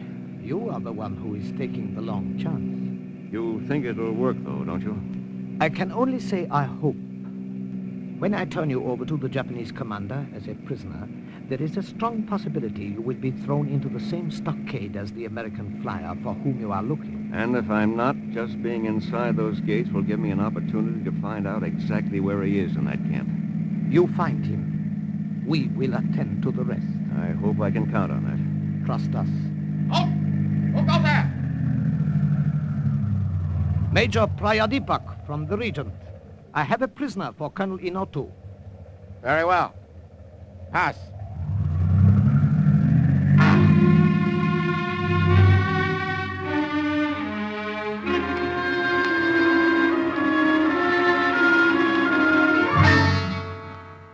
I am indeed indebted to you for bringing this prisoner to me, Major. I have brought him, Colonel Inotu, with the compliments of the Regent of Siam. Is it not to be expected, since we Siamese are the allies and the friends of the Japanese? Of course, of course. You will be cooperative and answer my questions. You understand? I don't know any answers. How did you get here? He just told you my plane crashed near the border. What was your mission? How many were with you? Were you headed for a secret airport in Siam? Which one? Where is it? Who is your contact? You're crazy. I haven't any contact. I tell you, I just crashed. This American is going to be stubborn, I fear, Major. Give him time. He will break down. They all do. Unfortunately, they do not. The American flyer we have had interned here for some months has resisted all our efforts to obtain the truth. Is it not possible he has told you all he knows? Oh, come, Major. You Siamese are too trusting. Perhaps, Colonel Inotu. Perhaps you are right. American, I will have you taken to the stockade, where I ask you, take good look at the other flyer. Look well at him. Know that our worst fate awaits you if you do not cooperate. Sergeant. Yes, Colonel Inotu. Throw this prisoner in the stockade on the west side of the camp. I will deal with him later.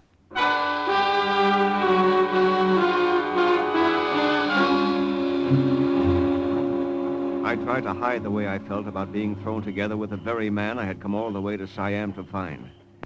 I walked past Louis without looking at him. But out of the corner of my eye, I saw that his face was coolly impassive. Get out with you, America! It took me a couple of minutes to get used to the darkness. And then the darkness took form, and I saw a figure huddled in a corner. An emaciated, bearded figure, wearing an American uniform. Lieutenant Davis. What? Who's that? Who are you? Friend. American. Are you all right? Can you hear me? Can you understand me? I've come to get you out of here. Come here, closer. Let me see you. You are an American. I don't believe it. Colonel Inotu told me to take a good look at you. I am. Now I'd like to go back and take a good swing at him. You heard that? What are you doing here? Who are you? Lieutenant Berman of the OSS. General Chenault asked me to find you. Find me? Get me out of here? Listen, don't talk. Don't talk, just listen to me.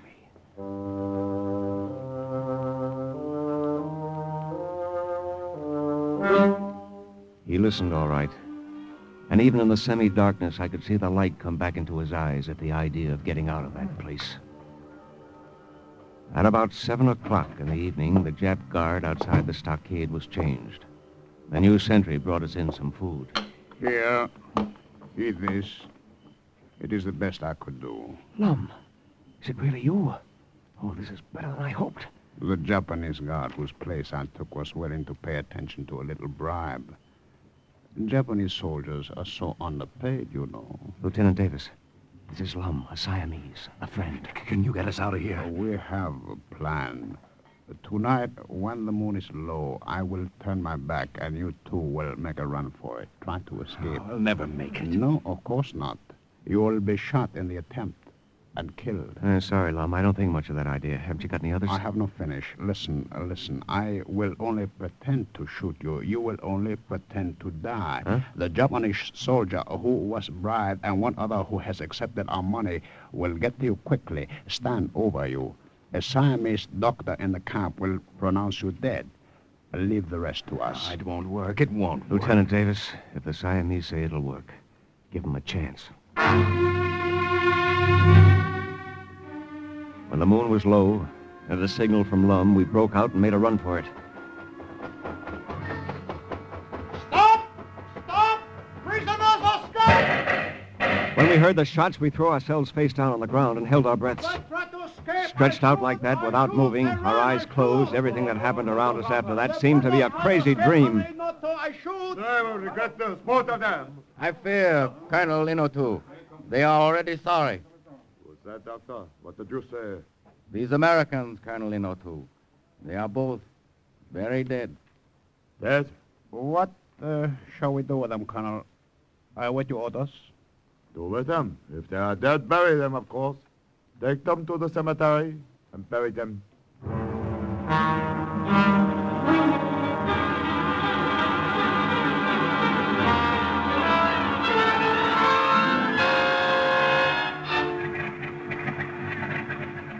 Now that our plan has worked, Lieutenant Berman, I may as well tell you I was never sure it would turn out this successfully.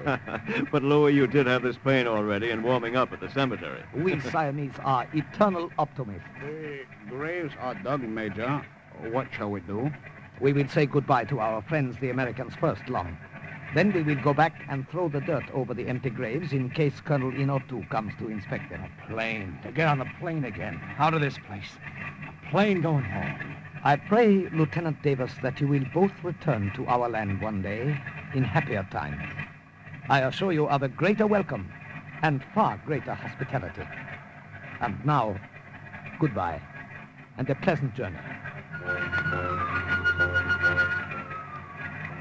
Just before we took off, Major Laudol Prayadipak presented each of us with a green velvet box. In them were cufflinks of pure gold and pounded ruby dust, with the initials AM for the boy king Ananda Mayidol, and a golden crown for the mark of the dynasty. A royal present from the king of Siam.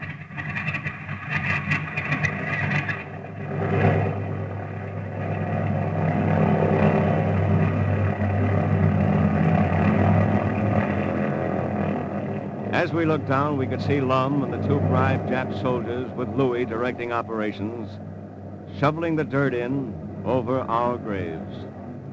Thus, on April 18th, 1944, Lieutenant Davis, the missing pilot of the Flying Tigers, was rescued from the Japanese prison camp and rejoined his unit. And once again, the report of another OSS agent closed with the words, "Mission accomplished." Listen again next week for another true adventure from the files of the OSS on Cloak and Dagger.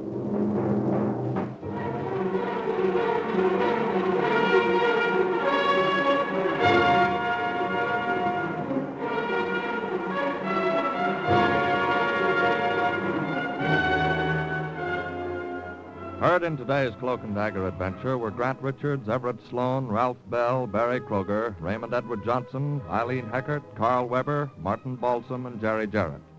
Script was written by Winifred Wolfe and Jack Gordon. Music was under the direction of John Gart.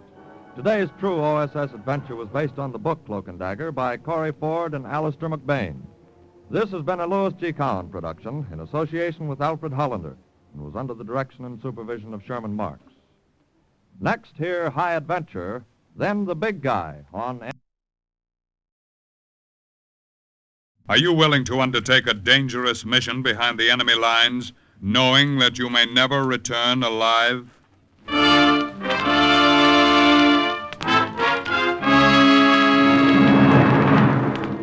What you have just heard is the question asked during the war of agents of the OSS. Ordinary citizens who to this question answered, yes. This is Cloak and Dagger.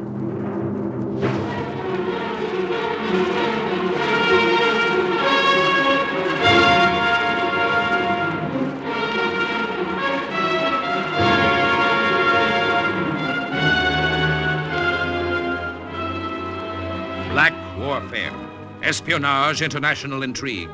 These are the weapons of the OSS. Today's adventure, Delay en route. The story of an American OSS agent who found himself between two fires in fascist-held Italy, is suggested by actual incidents recorded in the Washington files of the Office of Strategic Services. A story that can now be told.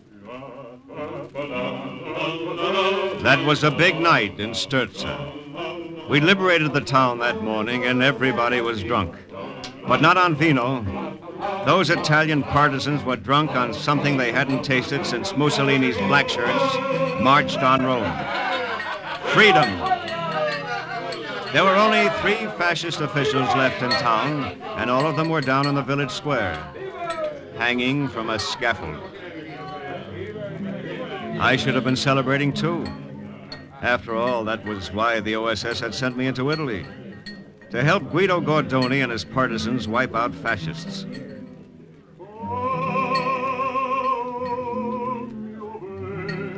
But sitting there in the tavern that night with Rosa, Guido's sister, my mind was several thousand miles away. So, Roberto, you are going to leave us tomorrow. Huh? What, Rosa? The PT boat comes for you tomorrow night, no? The night after tomorrow night, Rosa. Just 48 hours. It's going to pick me up below Savona. Oh, and you are glad? Was there ever a guy who wasn't glad to go home? Home? To America, you mean? But how can that be? The war is not over. I've got a furlough coming up. A delay en route to my next OSS assignment. Oh, I see. It is nice in America, eh, Roberto? Yeah. Yeah, it's nice, Rosa. It'll be autumn when I get back to Vermont. The trees will just be turning. I would like to see Vermont. Maybe you will someday. You know what I mean, Roberto. I would like to see it with you. Oh. Sorry, Rosa. Guido! Here's your brother. Oh, yes. Guido! Guido, over here! Ah, Rosa. Roberto. Guido. More vino, wait. Well, where have you been, Guido? Looking for a fat fascist pig, Alberto Pelizzo. Pelizzo, the big shipyard owner? Why would he be in Strzelce? He's got a summer villa just above the town. I thought he might be hiding out there. I took some of the boys up, but the place was empty. I gotta find him tonight. Why tonight? Roberto, didn't you notice? There's still room for one more on the scaffold in the square. Huh? Oh, that's right, I forgot. You haven't been to the square, have you, Roberto? No, I haven't. You don't like executions, huh? Executions are all right. It's lynchings I don't like.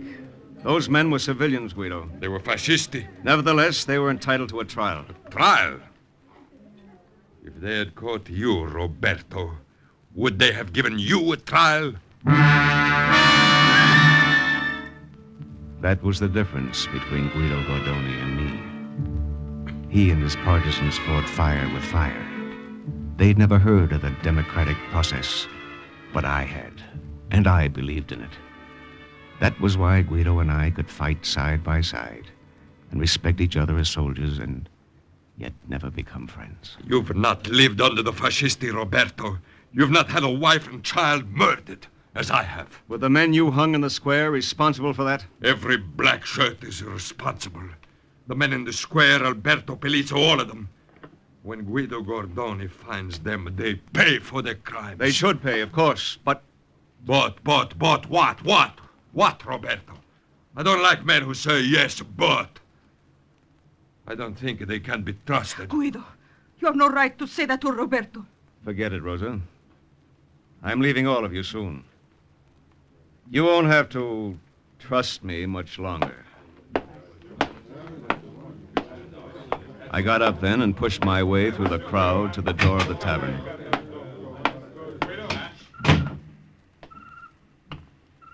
I stepped outside.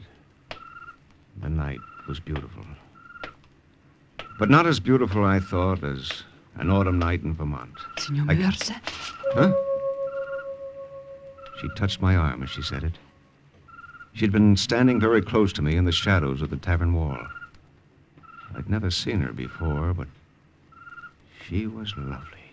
You are Signor Mercer, no? Yes, I am. I wish to talk to you, Signor. Will you be kind enough to come with me?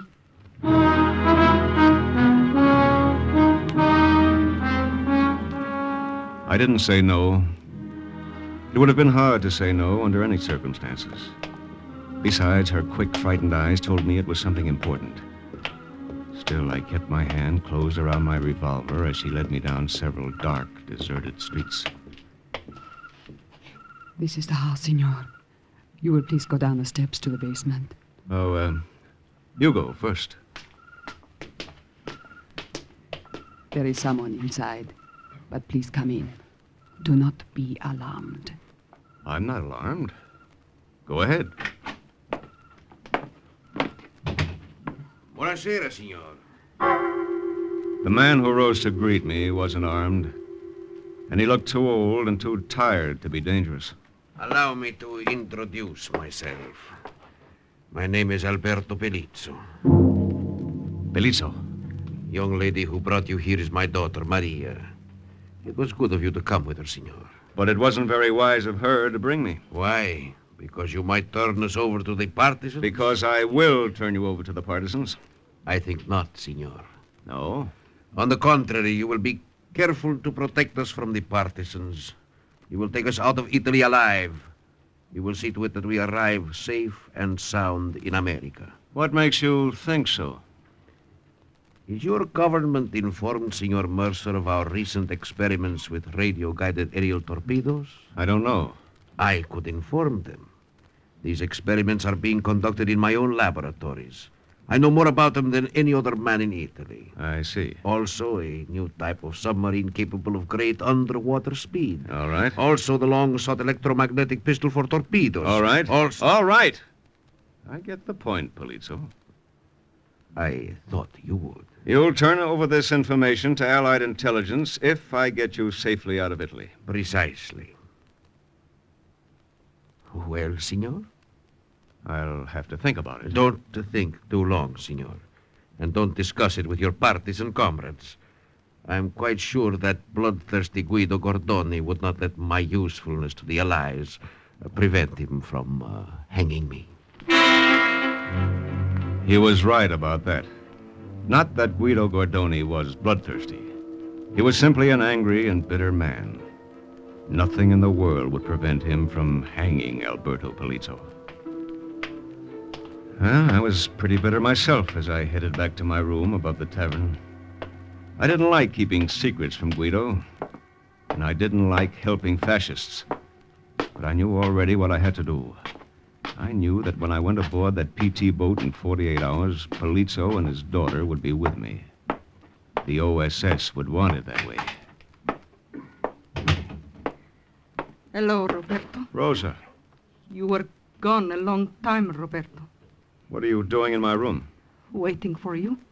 I went for a walk. Yes, I know. I saw you. What do you mean you saw me? I was watching from the window when you walked away from the tavern. Who is she, Roberto? That's none of your business, Rosa. I will make it my business. Is she the one who is going with you to America? Is that why you cannot take me? Is it with her that you will spend the autumn nights in Vermont? Rosa, you're a fool. No. You were a fool, Roberto. You cannot conceal her from me.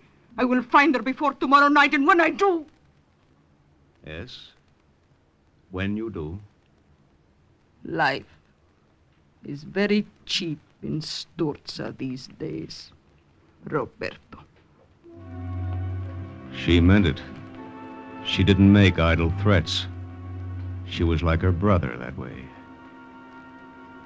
It took me a long time to fall asleep after she was gone. Getting Alberto Polizzo and his daughter safely out of Italy was beginning to look complicated. The next morning, it looked even more complicated. Rosa told me what you did last night, Roberto. It was very stupid to go alone with a strange woman. But she was a beautiful woman, Guido. Mm-hmm. She might have led you into a trap. You know, there is still fascisti in Sturza. No important ones, I'm sure. The mayor, the magistrate, and the prefect of police are all hanging in the square. Who else could there be? Alberto Polizzo. What makes you think... You said his villa was empty. It was. But I don't believe he had time to escape. I think he's hiding out somewhere in town. And I'm going to search every house, room by room, until I find him. And then you'll string him up, too? Oh, with pleasure. He might make a valuable prisoner of war. He's a big wheel in the munitions and shipping industries. He'd have a lot of information that would be useful to the Allies. And who would trust the information of a fascist? Not you, apparently. You're right, not me. His information will not save him. If I find him, Roberto, I'll kill him. And that settled that. There was no question from then on of letting Guido in on my plans. Not if I hoped to save Polizzo's neck. And I had to save it now. The information that Guido scoffed at could shorten the war by weeks, months, even years. 10 minutes later, I was knocking at the cellar door. It was opened immediately, but not by Polizzo or his daughter. Si, senor. Who are you? Dominic, senor. The owner of this building. There was a man and his daughter here last night. They are still here. Come in, senor. Good morning, senor. We have been waiting for you. We expected you somewhat earlier than this. Oh, so sorry. I'll try not to disappoint you after this. You are ready, I presume, to take us out of Italy? I'd much prefer to turn you over to my friends. Oh, of course. But unfortunately, your preference is not what matters. Unfortunately. When do we leave, Signor? You leave Sturza tonight, Italy tomorrow night. Senor, we are grateful. We knew you would not fail us. I'm not doing this for you. Naturally. We understand that, don't we, Maria? Yes, Father. Still, we will reward Senor Mercer, no? You in your way, and I in mine. Let's cut the talk, shall we? You've got to get out of here. Get out now, you mean? But you said tonight. You can't stay in this cellar till then. You'll have to find a new place to hide. Why, Signor? Because the partisans are looking for you. They're covering Sturza house by house. No, they do not know where we are. They think you might be. They're not taking any chances on letting you escape. They want to string you up where you belong. Where can we go, Signor? How can we hide? I don't know yet. I thought maybe they... Open up in there. It is there. Right. We are trapped in here. Unless there's another way out. There is no other way, senor. Please, senor, please, you must do something. Shut up. Don't let them... Shut up. Dominic, what's that iron trapdoor on the wall? The coal chute, senor. Open it. Looks just big enough. Where does it lead? To the rear of the house. But All right, let's get going. You first, Maria. You want me to climb that filthy coal chute. What about my clothes? What about your neck? She scrambled up the chute and Polizzo followed her. I went last. I didn't see what happened to Dominic, the landlord, and I didn't much care. Where now, Signor? You've got to lie low someplace where they won't find you before tonight. But there is no such place. The best bet's your villa. The villa? They've already looked there. They won't go back. Those thieves and murderers have sacked our beautiful villa. They're neither thieves nor murderers. They're loyal patriots. We have our name for them, Signor. You have yours. And while we're together, we'll use mine. Now beat it.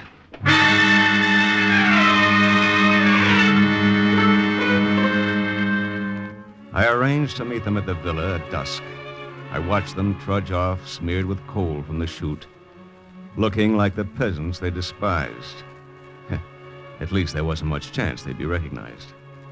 But I wasn't exactly recognizable either, so I washed off in a little stream at the edge of town. Then I went back to my room. Where have you been, Roberto? It was Guido. He was sitting at the table in the center of the room, and lying in front of him was his revolver. Where have you been, Roberto? Out. Out? Where? Just out. Oh, just out, huh? All right, Rico. Bring him in. Inside, you. Come on. Here is a friend of yours, Roberto. He appeared in the doorway, prodded by Rico's carbine. He was no friend, only an acquaintance, a very recent acquaintance. He was the landlord, Dominic. You were hiding a man in the cellar of your house, Dominic? Si. Well, who was he? Who was he? Alberto Pelizzo.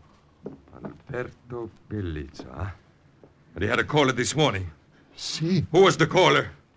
That man, Senor Mercer. All right, take out the old man, Rico. Please. Oh, out with you.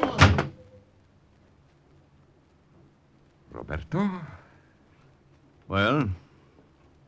I want Pelizzo. You can't have him. Where is he? I won't tell you. You are protecting a fascist, then? I'm doing more than protecting him. I'm taking him out of Italy, to America. To America? Why? Why, so he can have a fair trial? No, so he can turn over information. Information? Yes. You've seen it, this information? It's not on paper, it's in his head. And you believe him? Yes. And you believe he's going to give it up once he's got to America? It's worth the chance. How much? What? How much is it worth, Roberto, to you? Why, The whole $50,000? $50,000? That's how much he's got sewn in the lining of his overcoat, his landlord told me. I didn't know it. You're lying, Roberto. Pelizzo is paying you well. And I shall have to deal with you as I would with any other traitor. I give you one more chance, Roberto. Where is that fascist? His hand moved for his revolver on the table, but my hand moved too. My fingers caught the edge of the table and it flipped it. He went sprawling back in his chair. The gun clattered to the floor and I kicked it out of his reach. Dirty, filthy traitor! My fist caught him on the point of the chin. His head snapped back and he slumped to the floor. Out. I didn't like to do that, Guido. Sorry. You should be sorry, Roberto. Rosa. Maybe you will tell me where the fascist is, Roberto. I'm not telling anyone, Rosa. Then I will do what my brother did not have the chance to do. I don't think you will. Don't come near me, Roberto. If you try to get this gun, I swear I'll kill you. But you won't, you know, because you don't believe I'm a traitor. You are. And even you if are. I were, you wouldn't shoot me because you love me. No, not anymore. I hate you. Then why don't you pull the trigger?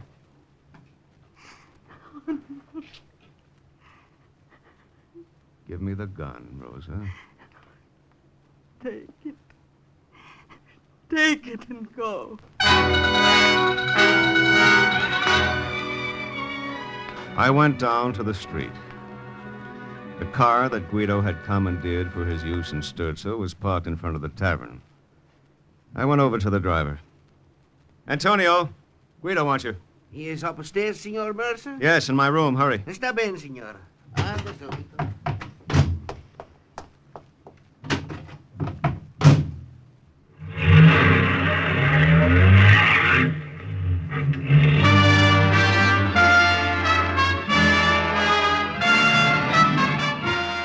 I was at Polizzo's villa 20 minutes later. Maria met me at the door. The way she was dressed, you'd have thought she was sailing for America on the Queen Mary. Signor Mercer, how nice that you have come early. Where's your father? In the library. This way. We were not expecting you until tonight. My plans have changed. Polizzo. Ah, Signor Mercer. You have arrived just in time. In time? For what? Maria and I have opened one last bottle of wine from our cellar. We shall be happy to have you share it with us. No, thanks. Maria, another glass. I said no, thanks. Come now, my dear fellow. Here, Father. Good.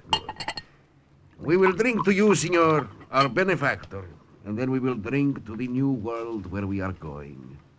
A world where these differences between us can be forgotten. A world where we can be friends. There's no such world, Polizzo. Oh, but of course there is. Your glass, Signor. I don't drink with fascists. You have consorted with rabble too long, Mercer. Your manners reflect it. My manners are likely to get worse if I consort with your kind much longer, so let's get going. You said we would leave tonight. There's been a change of plans, Father. That's right. We're starting for the coast right away. Get your things. Very well. And, Polizzo. Yes? We'll be driving through fascist-held territory most of the way. You might be tempted to make a break for it. If you do, I promise I'll bring you back and personally hang you from that scaffold.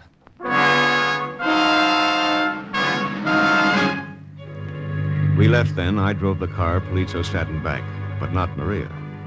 She was beside me, very close beside me. Her perfume was heavy and sweet. Your thoughts are so far away, Signor. Very far.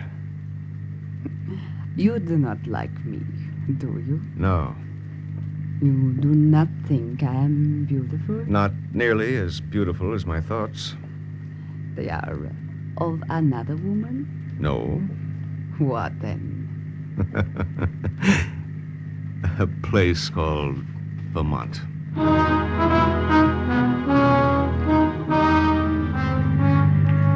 It was night when we reached the main highway to Savona.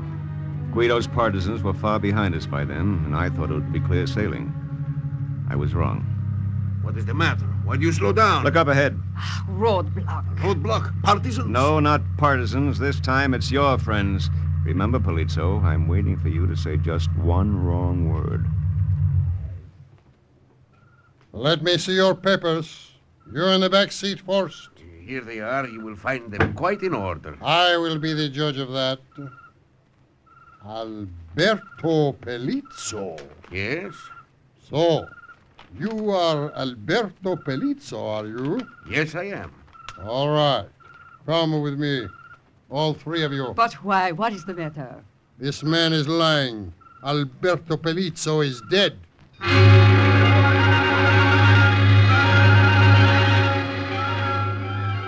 They led us to a small house down the road. The one with the rifle stayed with us while the other one disappeared into a back room. I was still watching Pelizzo. I was still waiting for him to say that word. Here is the man, Major.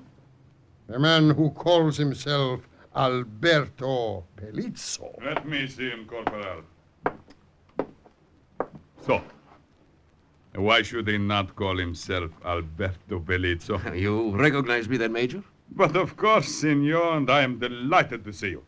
Our information was that you had been captured by partisans. I deeply apologize for the inconvenience we may have caused you. No. Apologies are necessary, Major. Now, may my daughter and I proceed to Savona? Certainly, senor. And this man who is with you? Oh, this man? Si. You wish him to accompany you, senor? Well, yes, of course. This man is my chauffeur. I didn't get it. I didn't understand why he'd done it. Not until we'd started toward the car. The major who escorted us walked ahead with Maria. I dropped back to have a little private talk with Pelizzo. You could have turned me over to them, but you didn't.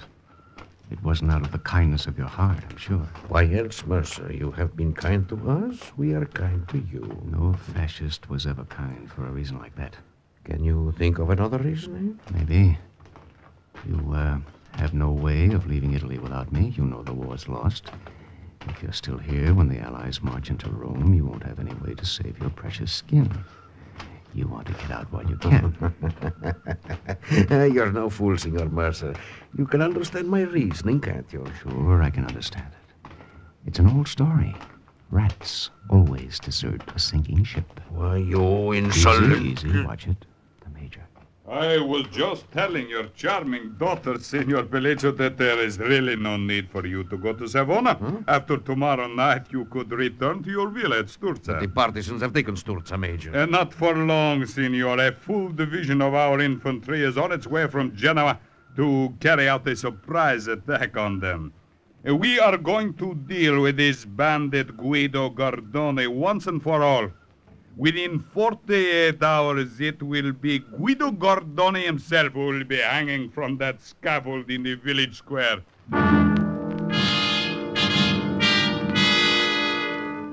That gave me something to think about the rest of the way. I kept on thinking about it all the next day, and I thought of Vermont, too. Yes, I thought a lot about Vermont and how those trees would look in the fall. To anybody who was lucky enough to see them. The roar of the surf against a lonely stretch of beach below Savona drowned the noise of the PT boat's motors. We didn't hear it, but we saw it lying offshore. The dinghy it put over its side scraped against the hard sand of the beach.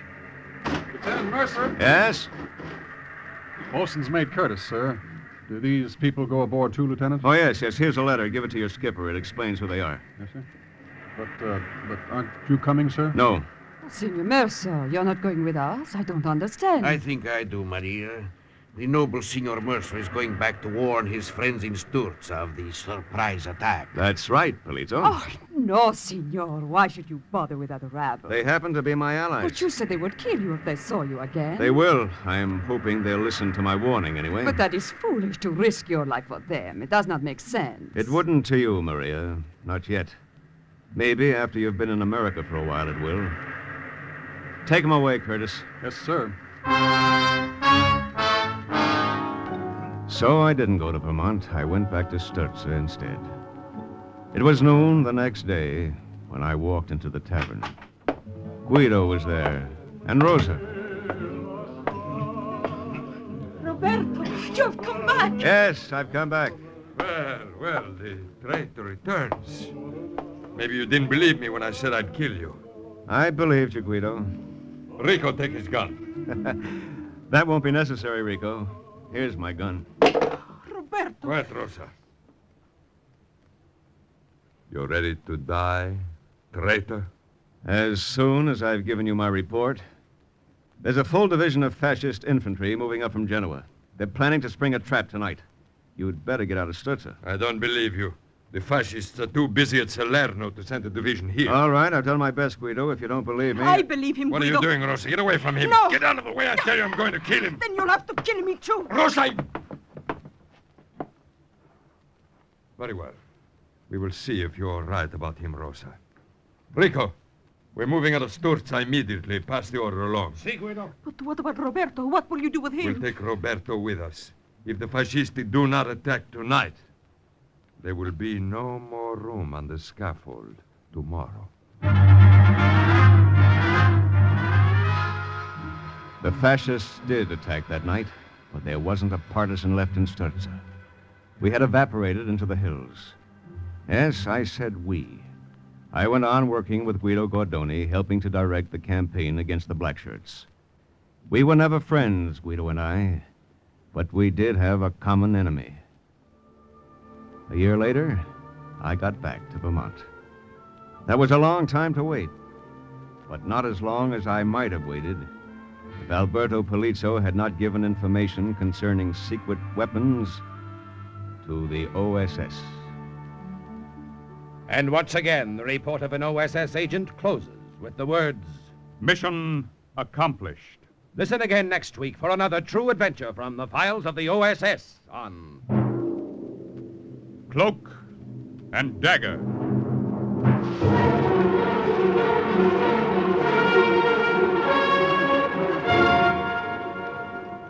Heard in today's Cloak and Dagger adventure as Robert Mercer was Grant Richards, Guido Arnold Moss, Alberto Pelizzo, Louis Van Ruten. Script was written by Ken Field and music was under the direction of John Garth. Sound effects by Max Russell and Al Finelli. Engineering, Don Abbott. Today's OSS adventure was based on the book Cloak and Dagger by Corey Ford and Alistair McBain. This program is produced by Louis G. Cowan and Alfred Hollander under the direction and supervision of Sherman Marks. 3 chimes mean good times on NBC. Sunday. Are you willing to undertake a dangerous mission behind the enemy lines, knowing you may never return alive?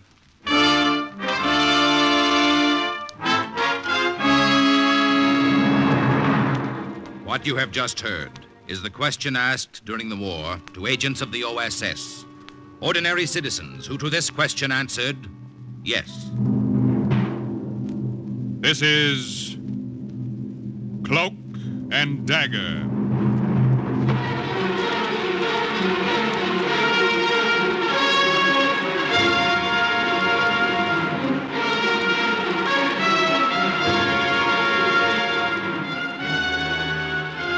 Black warfare, espionage, international intrigue.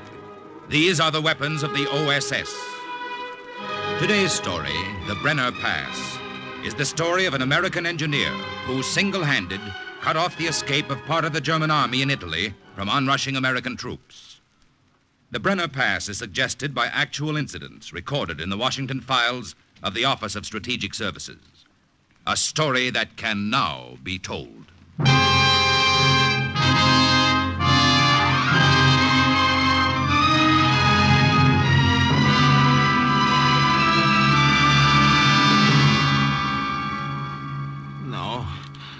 No, Padre, I don't want it. Ecco, qualche cosa a bere. Drink it. Drink this, figlio mio. It will warm your insides. I want to talk to you. I want to tell you. Drink this first. There, buona, buona.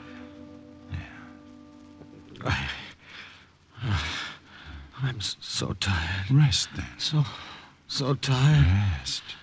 You won't give me away, will you? You'll hide me if the Germans come. Won't you, Padre?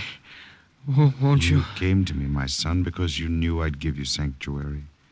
Any man has sanctuary in this house. Yes, I've taken an oath, figlio mio. Anything you tell me, only God and I will witness. And if I had not taken this oath, I still would not give you away. Thank you, Father. Now, you are an American. That much you have told me. Do you want to tell me more Or do you want to sleep first? No. It is better you sleep first. I'll sit beside you. I won't leave you. No, Padre. I want to tell you there may not be much time. I have a feeling that time is running out for me. My name was Donald Harper. I say was because somehow I don't feel as if I have a name anymore. When you're tracked down and hunted, you're not a human being. There's no past or future. There's just the present, and you run. So much has happened in a few weeks that it's hard for me to remember. Remember back from this morning when you found me unconscious on the steps of the chapel. Back to the morning I was sent on my mission. November 12th, 1944.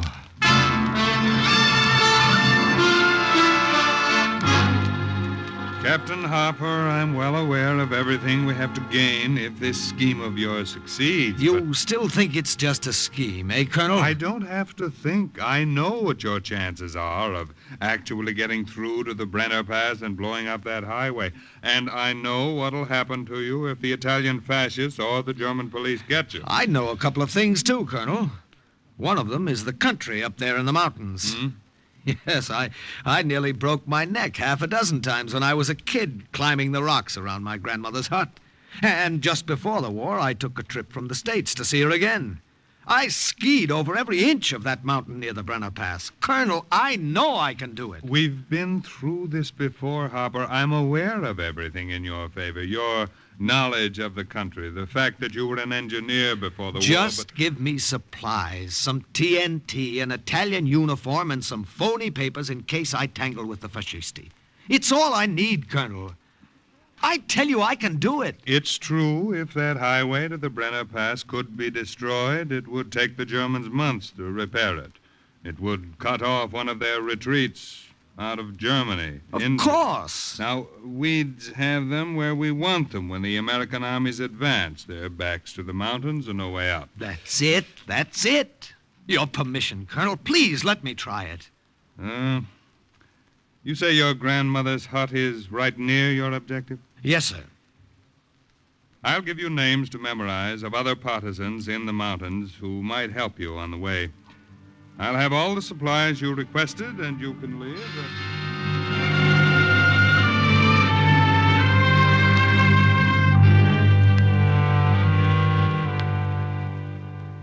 From the beginning, Padre, I had bad luck. It snowed during most of the 40-mile journey, and it was difficult for me to move quickly. And the longer it took me, the more chance I had of being discovered. Then it came.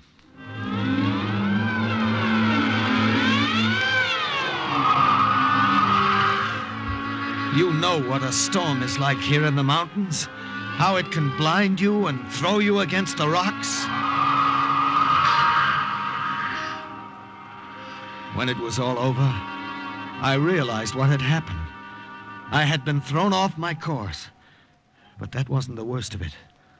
My knapsack was gone, all my supplies, and the packet with papers the OSS had forged for me.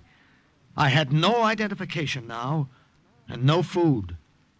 But I still had the TNT for the highway near Ampezzo.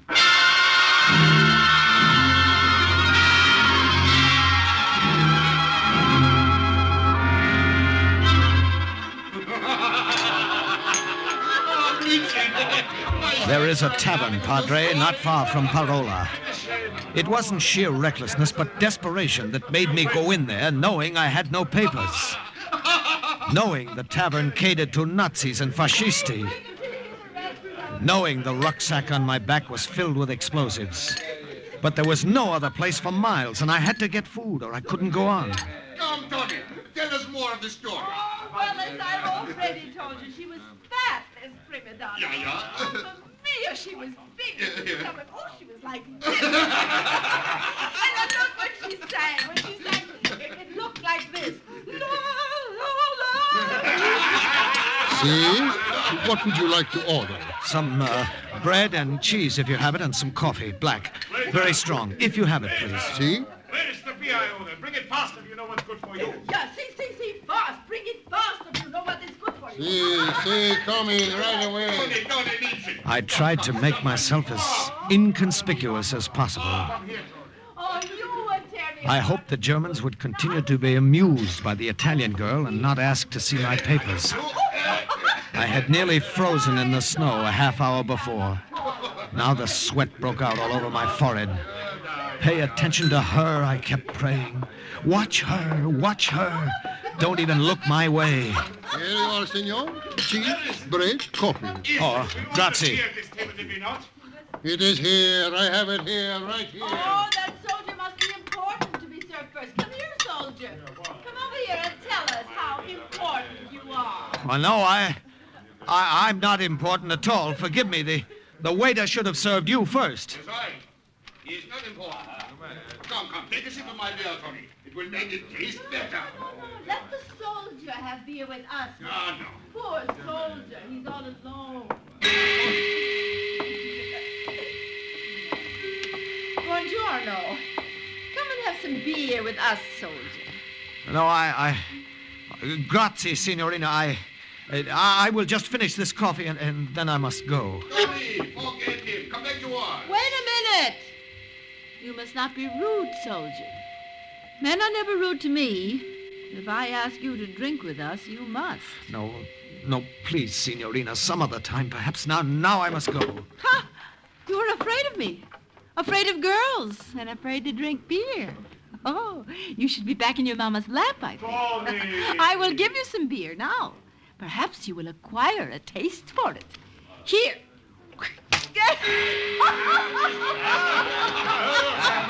She threw it in my face. I felt it start to trickle down my neck, and I could hear the Germans laughing themselves sick. I wanted to snap that small neck of hers in half for making me the center of attraction. Grazie, waiter.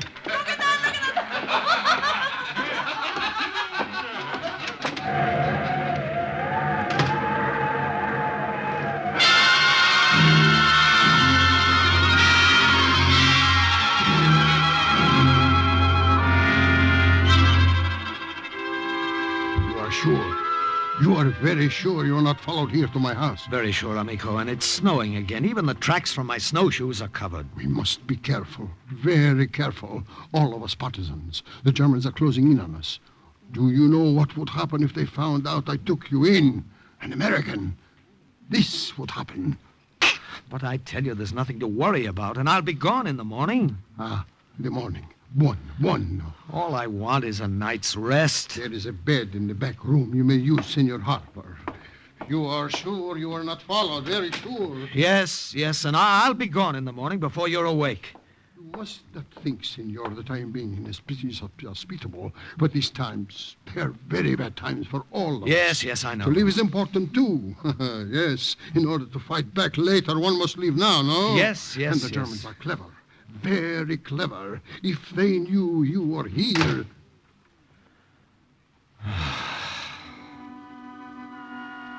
I was too tired to stand there and listen to the old man's whimpering. Too tired to watch his narrow eyes like small brown buttons dart about the room, looking first at the windows and then at the door, half expecting the Gestapo to come. All I wanted to do was sleep. I fell across the bed. But a few minutes later, I sat bolt upright, listening to the voices in the next room.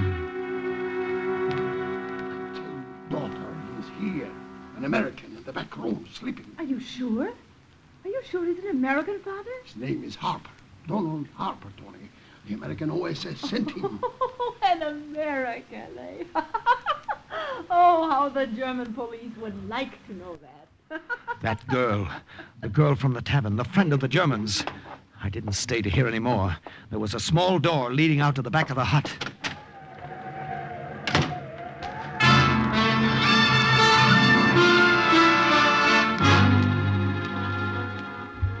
I knew, Padre, that somehow I must have come to the wrong house. I didn't dare take any more chances and stop again until I reached my grandmother's. And I was so tired, so tired.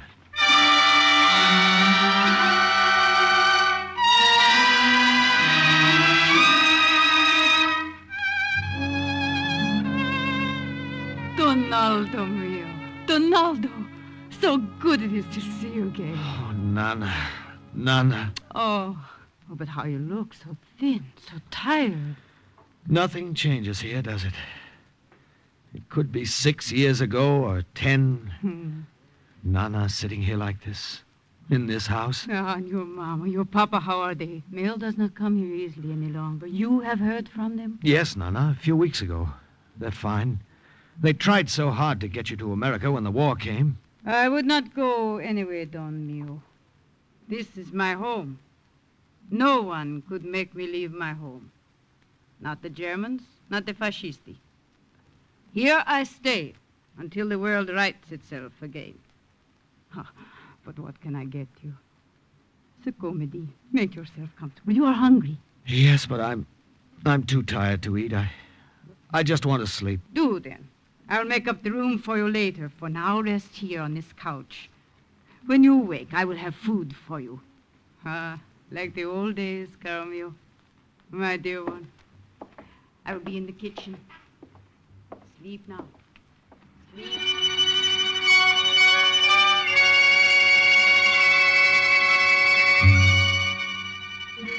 I don't know how long I slept. When I awoke, I wondered for a moment where I was.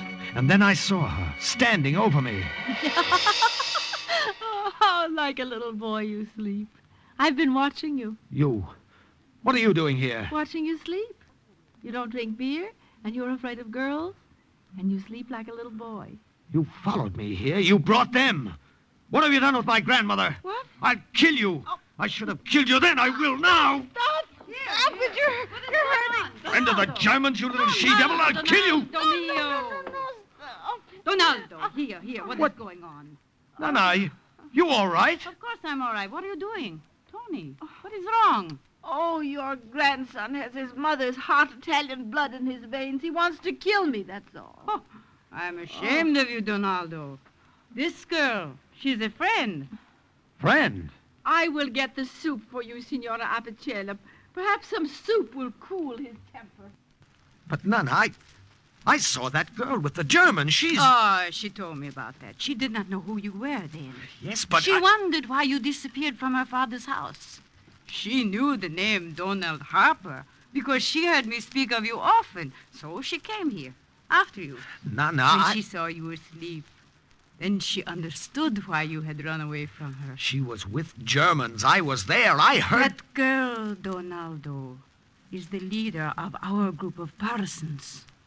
Your leader? But the Germans... Oh, the Germans. I amuse them. Porky, animali. I tell them funny stories, and they laugh at me. Here's your soup. They do not hear me laugh when I get them drunk, and they tell me things I can use to our advantage. Your soup. Drink it. Tony, I'm sorry. I understand.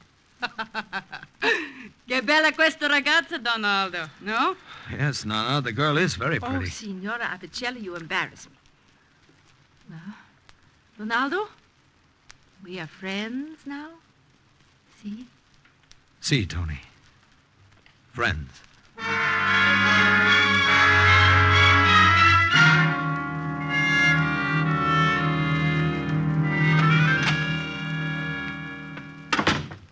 You work too hard, caro mio. What are you doing? Oh, drawing diagrams, Nana. I've got all the plans made to blow up that highway early tomorrow morning, and I want to make sure nothing goes wrong. Here. I brought you something to eat. Oh, you'll spoil me, Nana. But it was good to have you spoil me again these past few days. Ah, how good it is to be able to. Will you leave, then, tomorrow, after you do what you have to do? Yes, I must, but I'll come back to say goodbye first. Yeah. I come.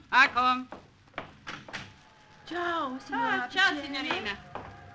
Where's Donaldo? Tony, what are you doing here? Are you displeased to see me? Where is that partisan friend you were going to send to help me? Here. What? Me. I am the friend. Oh, no. I can do as good a job as any man. Let me help you, Donaldo. No, it's crazy. Please, please, let me do it. Girl, it's crazy. It is not crazy. Think what it will mean for me after you are gone from these mountains. Listening to my fat friends, the Germans, talk about the explosion, and to know secretly that it was I who helped to make it. Please, please. Donaldo. Mio. Well, it's too late to get anyone else. That's why I waited so long.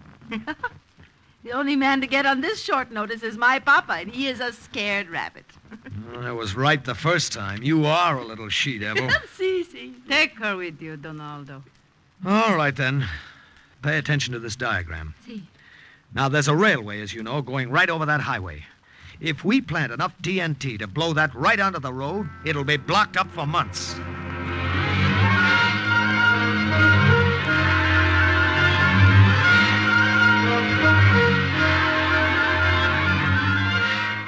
It was about 4 o'clock in the morning when we got to the highway and climbed up on the tracks of the railway. Tony stayed up above, and I made my way slowly climbing down into the framework of the trestle, feeling my way along the girders. They were icy under my hands, and 2 or 3 times I almost slipped. Careful, Donaldo. It's all right.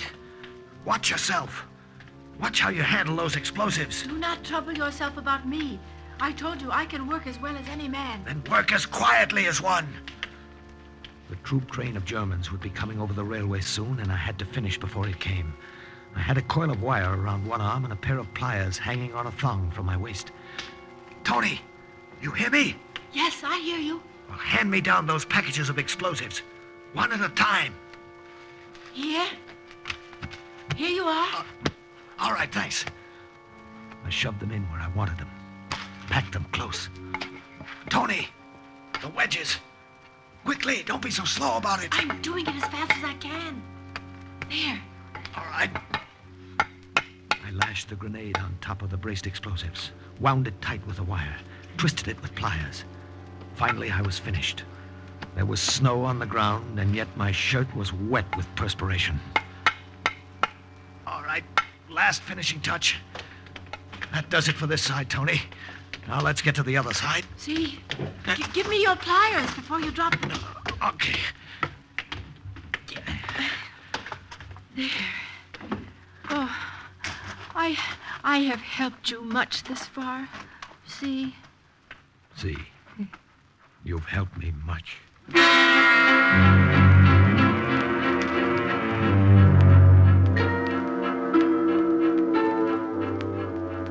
Let me do it. No, we haven't any time to argue. That train will be along any minute. Please let me set off the explosion. Let me have that pleasure. I will follow your directions. I will do it just the way you told me. No. The train, it's coming. Just tell me when to pull it. All right, you win. But heaven help you if you make a mistake. Hold it now, steady. And don't pull on the wire yet. Yes, I will pull it softly, lightly, but firm. Here she comes. Pull it!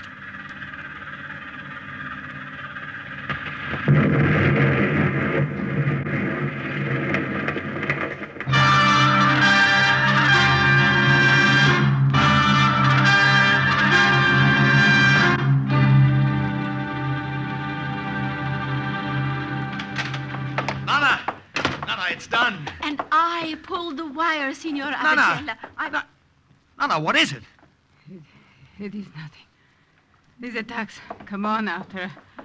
Nana!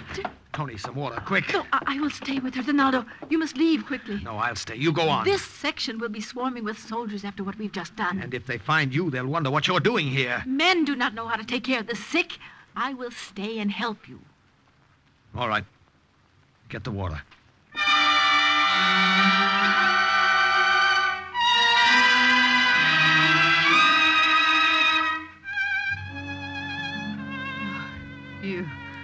You should not have stayed, Don Mio. I would have been all right. All right, don't talk. Just rest. Donaldo! What is it? Germans coming to this house. I can see from the window. Oh, no. No, you should have gone before, not waited. No, it's all right. Ronaldo, do this one thing more for me. I won't leave while you hold them off for me. Is that what you want? I know them. I am a favorite of theirs. Please, caro mio, you can escape and do more important work. And I will not be harmed if I stay behind. She is right, my son. Escape. There is still time. The girl knows them.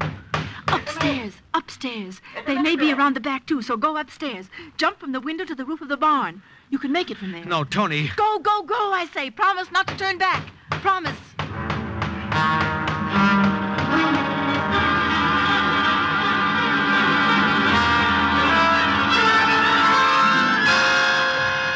I ran up the stairs to the tiny attic. I heard the door close downstairs, so I knew they had come in. I could distinguish their voices, too, although I couldn't hear a word they were saying. I opened the window and saw it was an easy jump to the roof. Then Tony screamed. And I forgot my promise to her and went back, flattened myself against the wall at the head of the staircase. No, I have done nothing, but I came here to take care of this poor old lady. Well, can you not see that she's ill? Give her another taste of the stick. Oh, please, let the girl alone, please. Perhaps another taste of the stick is what she needs, Signorina. Somehow, Tony, you are always around when there's trouble. Trouble and Tony. Asha, beat the truth out. Oh, let the girl alone, I beg of you. No, go back. What's this? What's... I surprised the first German when I jumped him, brought the butt of my gun down on his head again and again. But the other German was not so simple a matter.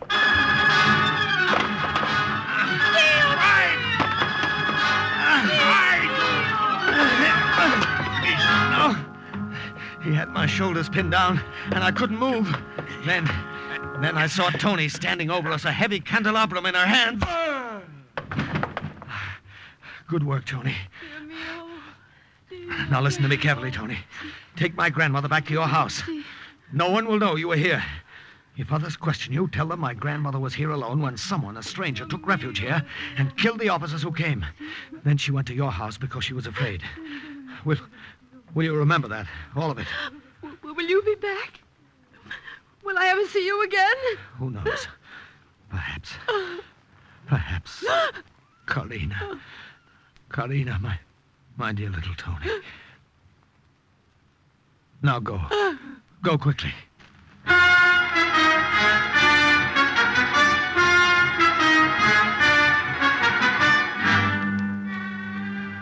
She did. I wanted to tell you, Padre, that's everything that's on my way here. You will hide me. Rest easy. If they come, you... I will do what I can for you. What's right of you coming in like this, breaking down the door? Do not make trouble, Padre, I warn you. No, this is a house of God. It's all right, Padre. It's all right.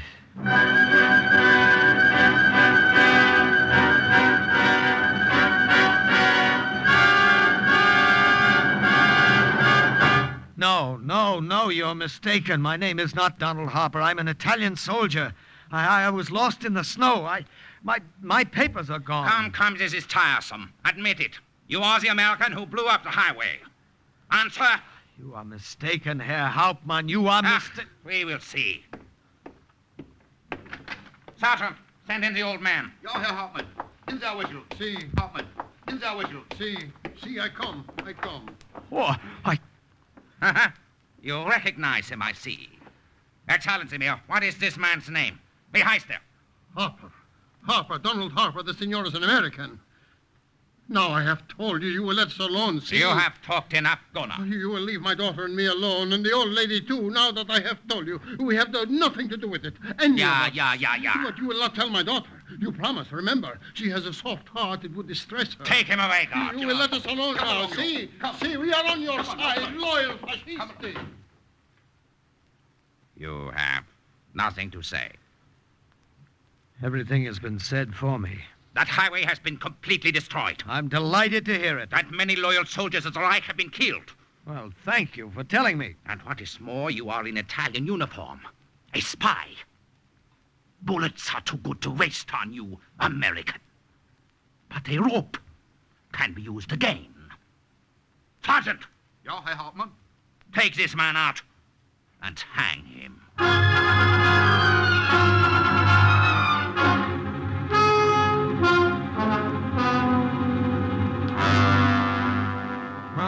cannot do this. You will do as you are told, Herr Doctor. Here is the death certificate of the American who was hanged this morning. Sign it. And the cause of death you wanted I should write. As I told you. Just as I told you. Heart failure. A pity.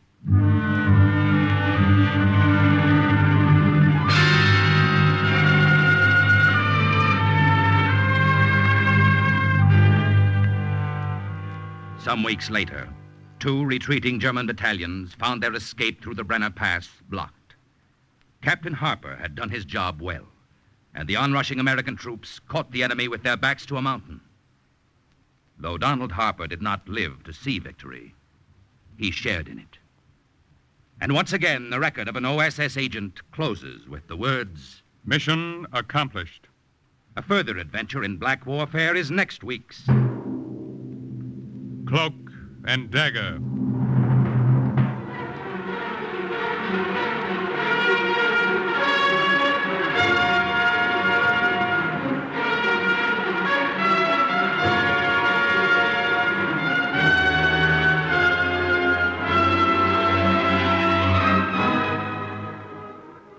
Heard in today's Cloak and Dagger adventure were Everett Sloan, Hester Sondergaard, Barry Kroger, Louis Soren, Virginia Payne, Raymond Edward Johnson, Carl Weber, and Boris Aplin. Script was by Winifred Wolfe. Music was under the direction of John Gart. Today's true OSS adventure was based on the book Cloak and Dagger by Corey Ford and Alistair McBain. This has been a Louis G. Cowan production in association with Alfred Hollander and was under the direction and supervision of Sherman Marks. Stay tuned for the second big mystery, High Adventure, on NBC. Are you willing to undertake a dangerous mission behind the enemy lines, knowing you may never return alive?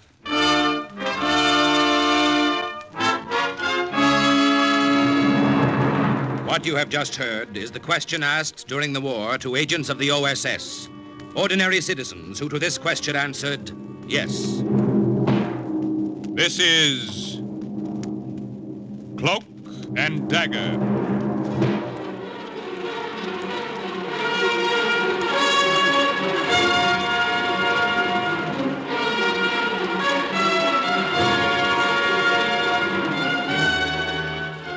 Black warfare, espionage, international intrigue. These are the weapons of the OSS.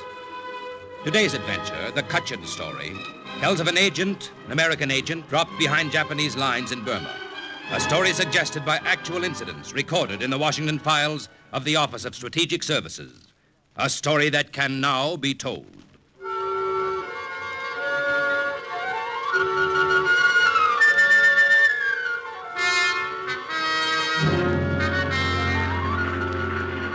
The sky hangs low over Burma.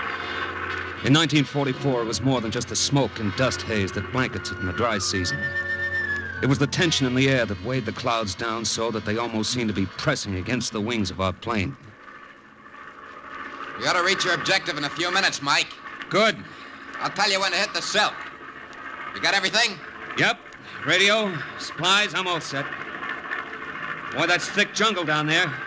Thick with Japs. That's what I mean. I looked down on the towering jungle-covered mountains of North Burma. I thought of the small band of Cutchin natives who were waiting to meet me. I thought about how pitifully outnumbered they were behind the enemy lines, and how they hated the Japs. And then, all of a sudden, I didn't have time to think anymore. Lousy Jap fighter. What cloud did he crawl out of? It's too late to run. We're in for it. Sorry, you're going to be late for your appointment. Brother, what I could do with a tail gunner now.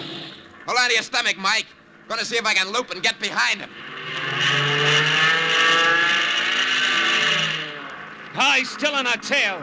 Yeah, he looped right behind me. He hit our engine. On fire. Lousy. Here. Nice work. You got him. How bad are we hit?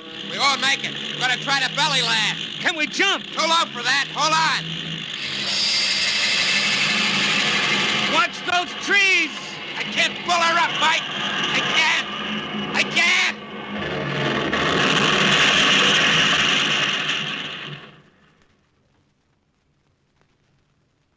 I was thrown from the plane when we crashed. I got off with nothing more than a leg that was bleeding pretty bad. When I crawled back to the wreck, I found the pilot. He wasn't so lucky.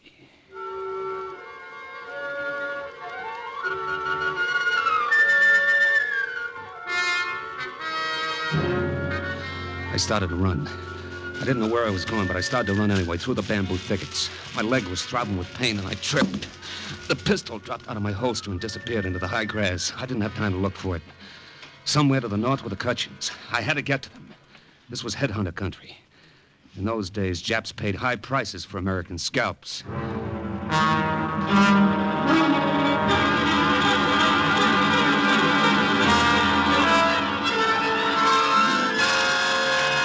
After a while, my breath gave out. I couldn't go any further.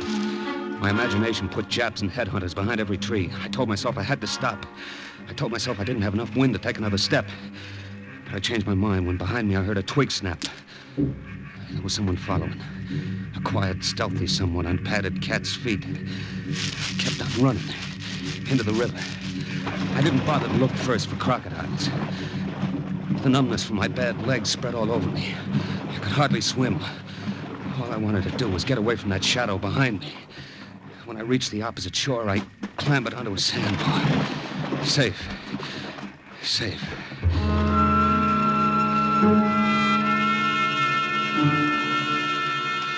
Then I looked back. I saw that tireless shadow emerge from the bushes and flit silently across the river on a fallen tree trunk. My lungs were ready to burst. I pulled myself up again and fell over some roots and waited.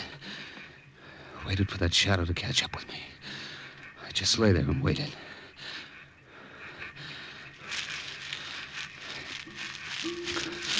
Okay. Okay, you win. Where do we go from here? Well, say something. Don't just stand there. I probably won't be able to understand you, but say something anyway. The half-naked warrior just stood there staring at me, saying nothing. I'd have given anything to have had my gun back again. And all of a sudden I did. He just reached down and handed it to me. Hey, I don't get it. What's that card you're holding? Follow this guide.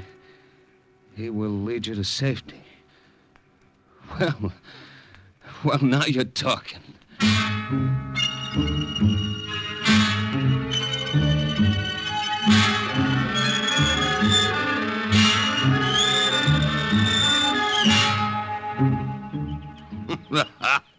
Sure, and you couldn't look more surprised, Captain, than if the tall grass parted and you came on a field of four-leaf clovers. I feel that way, Father. Like you turned over a stone, and there we were. Well, that's about it. I thought that native following me was a headhunter. I know they'd turn any American over to the Japs for a 2-pound bag of salt. Ah, you're right there. Unholy savages that they are. We saw your plane fall, and I sent Ying here after you with that message written on the card. He's the fastest runner in the Cutchin village. I'm sorry he put such a scare into you. Oh, forgive me, Captain Shea. Did I pull the bandage too tightly then? No, it's okay. I don't mind it too much. When I think of what happened to the pilot, I was lucky. Ah, yes. It was a pity about the pilot. Ying, the scissors, if you don't mind. Thank you. There. Oh, almost done now. Then we'll go out and you'll meet the villagers. The women have prepared a special banquet for you. That's very nice of them. Have you been a missionary here in Burma long, Father? Oh, for almost 12 years now. I hardly remember any other life. These good natives have all become sons and daughters to me. We've taught each other. I speak their language. They all speak English now. They do? As well as I. Almost. Then I have a question, Father. Yes? How come Ying over there took 10 years off my life, chasing me through the jungle? Why didn't he say something? Well, Ying didn't speak to you, Captain Shea, because he wasn't able to. What? He was a prisoner of the Japanese some time ago. They cut out his tongue. That other roll of bandage, please, Ying. Thank you.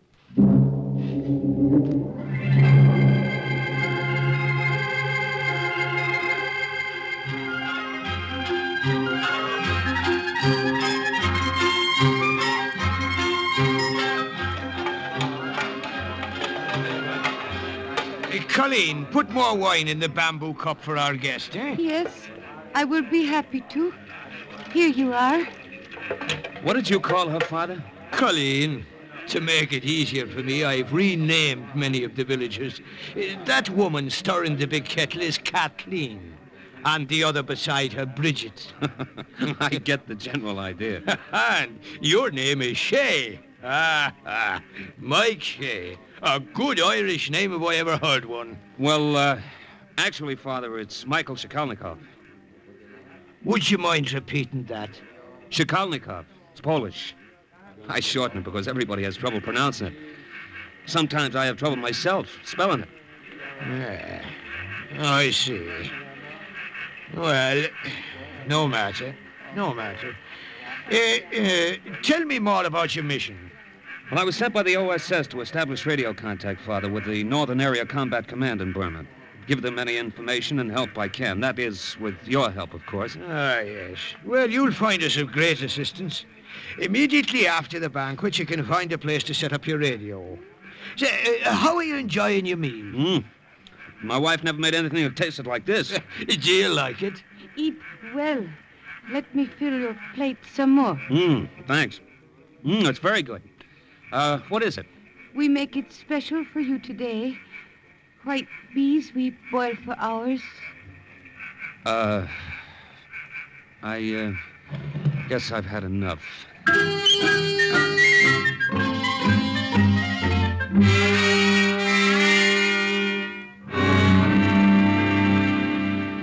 I don't feel right moving you out of your hut, Father. It's quite all right. I can easily find another basher. This is the best spot for your radio. I'll even leave you the decorations on the walls to inspire you. Ginger Rogers, huh? That's your favorite pin-up? Well, she's a fair lass, all right. She brightens up the basher. Well, with your permission, then, I'll stick a snapshot of my wife up with the rest of these pictures. Yeah, that does it. You know, when I think of my wife, I feel a little guilty. Why is that, my son? Oh, I don't know. Thought of her going blind, squeezing all the news from home into V-mail, worrying herself sick about me. And all the time, I never felt more free in my life. Yes, I know just what you mean. I love this life in the jungle, as well as the people, my people here. I don't think I could ever leave now, By the by, do you mind if I call you O'Shea? No, not at all, Father O'Toole. Not at all.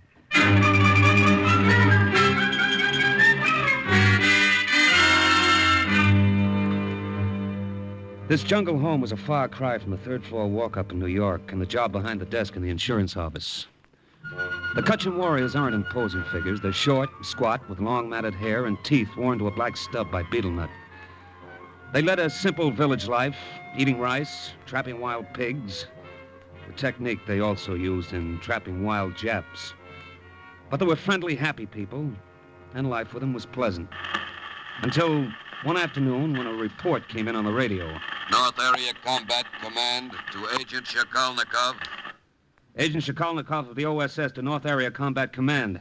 You're coming in clear, awaiting message. Come in. Over. Capture of jungle town of Michina and its airstrip is vital to aid Allied advance in Burma. Battalions of American marauders will attempt capture. They will rely on your help to get them through the jungle. Over. Agent Shikalnikov to headquarters. Have small band of Kutchins organized. We will do what we can. Awaiting further instructions. Over. Other native armies under OSS leadership have been alerted. Stand by. Stand by. This is imperative. Over and out. Well... What? Oh, Father O'Toole, I didn't see you standing there. You heard? I heard, O'Shea. This is a big push, all right. That airport at Michener could mean success or failure of the whole American campaign in Burma. I'll get our warriors ready. In the meantime, there's nothing we can do but wait for orders. That's always the worst part of it. Wait.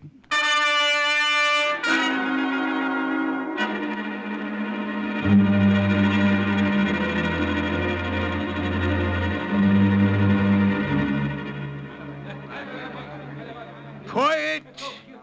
Quiet, my children, quiet! Now, it is as I have told you.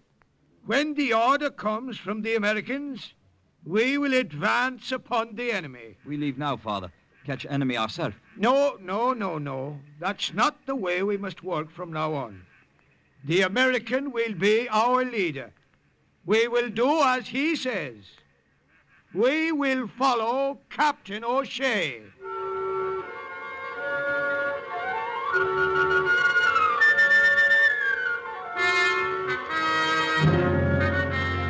North Area Combat Command to Agent Shakalnikov in Burma.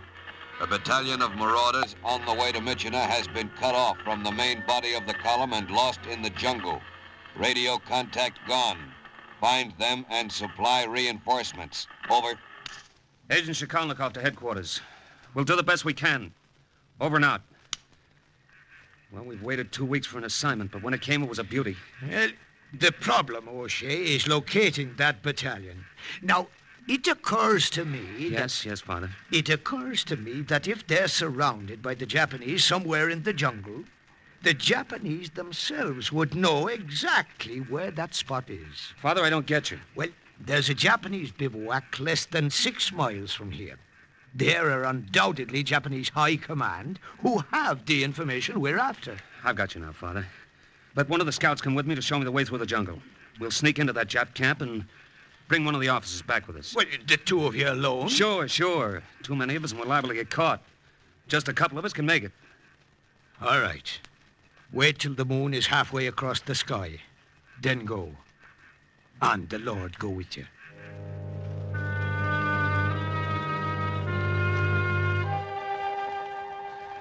When the moon was halfway across the sky, the scout and I set out. Back through the jungle I'd come from. Only this time I was a shadow, too. Slipping behind the bamboo thickets. Cutting my way through the dense jungle foliage. We didn't talk much. Only what was necessary. Jap camp close now. Good. Jap camp there, ahead. See through bushes. Yeah, I see. All those fires lit. Must be some kind of a powwow going on. Sentry there, where finger point. Yeah, I see him. We will surprise sentry. Sneak in camp from there. Right behind you. No talk. Quiet. No talk. Noise. Bring many chaps. Okay, through the bushes. Follow me. Watch for snakes. Is that all you're worried about? What about the tigers, wild boars, Komodo lizards? Watch for snakes. Snake. You move. He strike. What do we do? Can you get him with a stick? A rock? Gun best. Gun, they'll hear us. Gun best. Rock no good. Stick no good. If I miss, you die. Gun. Boom. I stood there like somebody who had been frozen dumb and stiff. My heart was pounding like a jungle tom-tom. If he killed the snake, the Japs were sure to come running. If he didn't... He raised his gun slow. Slow. The snake was swaying back and forth. Dead. Snake. Much dead. He killed him all right, but we didn't have time to escape back into the foliage. After that, nothing's clear in my mind. There were Japs all around us, yelling like crazy, and lots of guns going off. And the Cochin scout fell flat on his face, dead. Then somebody butted me from behind with a pistol.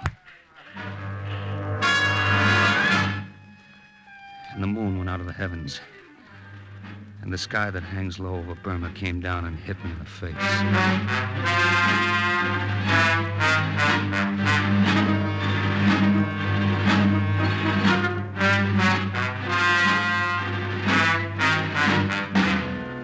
Wake up, American. Wake up. What? Huh? What happened? Oh, my head. I am Colonel Haiichi of Japanese High Command. I regret that we were forced to render you such stormy welcome. Colonel Haiichi, eh? You speak English pretty well. Massachusetts Institute of Technology, class 37. DeWitt Clinton High School, the Bronx, class of 33. We will get along well, I think, if we make a little trade. What kind of a trade? Your life for little information. I see. The American marauders. I want to know their numbers, their positions, their objective. I don't know. If I did, I wouldn't tell you. God. Oh. That whip was sample. We have much more in store for you if you do not agree to be more agreeable to our simple requests. I give you 24 hours to think it over, American.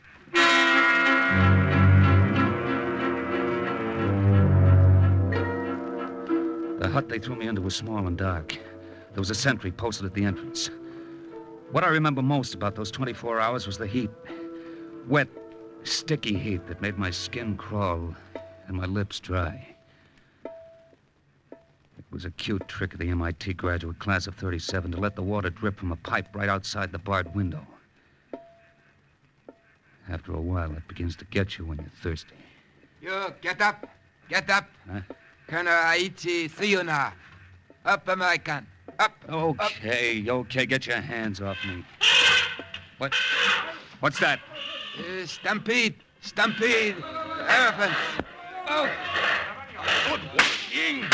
Good work. That's one less Japanese to worry us. Father O'Toole, where'd you come from? What is this? No time for long explanations now, lad.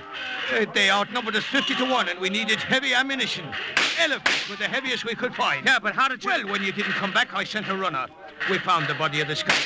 Come, we must leave now. Yeah, but the information I came to get. Oh, that. We'll take it with us.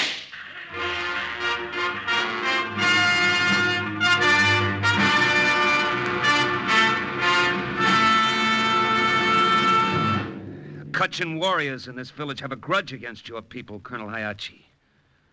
Maybe you can tell us why. You cannot frighten me, American. You get no information from me.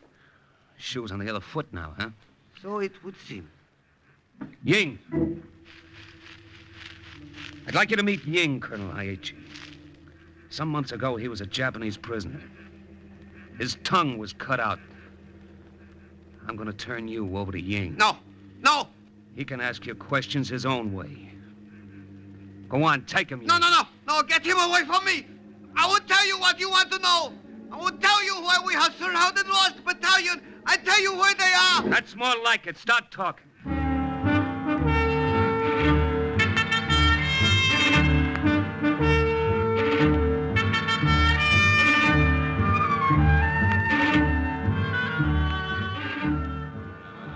The warriors got ready to attack, and a great holiday spirit took over the village. But we must come.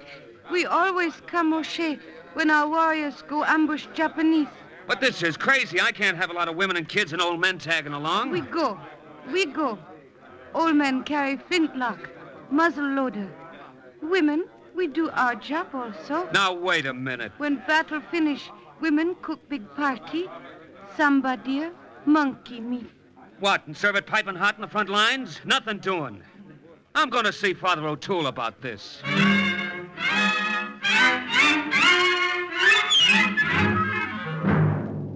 You have your troubles, I have mine, O'Shea. But we can't let that whole tribe come along. This isn't kids' play. They'll come whether you like them to or not, O'Shea. They always do.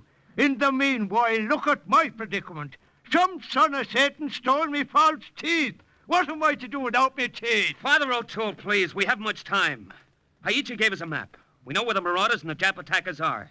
But we won't do them any good just sitting here. I'm not just sitting here, I say. I'm trying to find me teeth.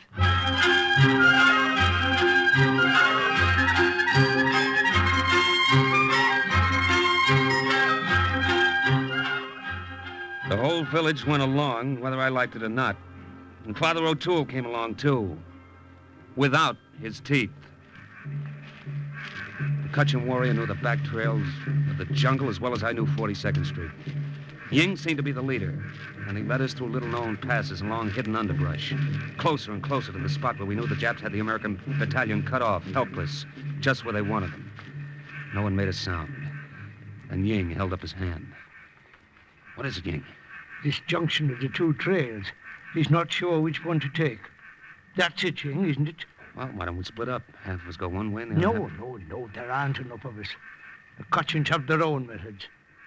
Why is Ying pointing at me? He's given you the honor of contributing a hair from your head. A what? A hair from your head. Here, let me have one. Ah, thank you. Here you are, Ying. Why is he throwing it on the ground? We'll go in the direction the hair points. It's not very scientific. No, but it always works. Ah, it points to the right. We'll go to the right.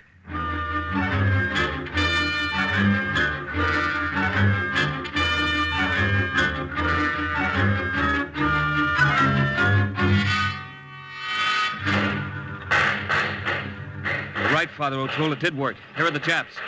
And there are the Marauders dug into those foxholes. Yeah, they're surrounded, all right, poor lads. So I wonder they held out this long. Our business, then, is to attack the enemy from the rear and give the battalion a chance to hit back. We can't attack them. There's too many of them. We'll have to ambush them. Yes, true. Aye, if only I had me teeth, I could think better. Ying, some of you others, come here. Now listen, our only chance is to draw them off from the left. There's a clearing there. It'll give the Marauders a chance to get out of that encirclement. We chase Jap soldier up here. We set trap for them. That's the idea. Panji! We make Panji! Panji? What's that? Hey, you want a trap set? Watch. You're about to witness the Cutchin's secret weapon. What are they doing? They're whittling those bamboo poles to sharp points.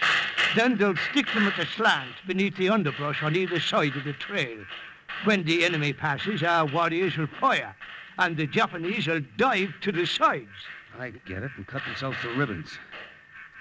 Very effective. Very pretty. The natives worked quickly, the women helping them whittle the bamboo to razor points. When everything was ready, I took a few of our men to the left flank, and we fired. And they ran right into our trap. Very effective. Not so pretty. They committed mass harikari all along the trail. That's all there was to it.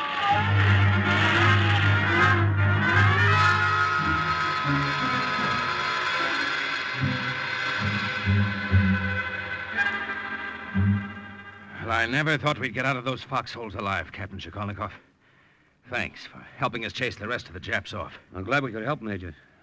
The Cutchins will lead you the rest of the way through the jungle so you can rejoin the main body of your column. Can we leave now? Oh, no, Major. The women would be insulted. I'll in the battle. They were busy preparing the victory feast. Pretty sure of themselves, weren't they? Good wives. They have confidence in their husbands. The feast is ready. They're even dressed for it. Look at that. Flowers in their hair and everything. All dressed up. One of them is overdressed. Colleen, come here. Yes, Father? Don't you yes, Father me. What do you got around your neck? Well, Pretty necklace. I bow for the victory. My false teeth. Now, you find yourself another necklace and give them back to me. No, then I have nothing. This pretty... I said... Colleen, listen to me. Here's something prettier. My sharpshooter's medal. Sharpshooter? Mm-hmm. Every American soldier has one to give to the prettiest girl he meets. Would you like it? So shiny. Ribbon pretty, too. Father O'Toole, you have back your teeth. Ha! Captain Shikolnikov, you're worthy of the name of O'Shea.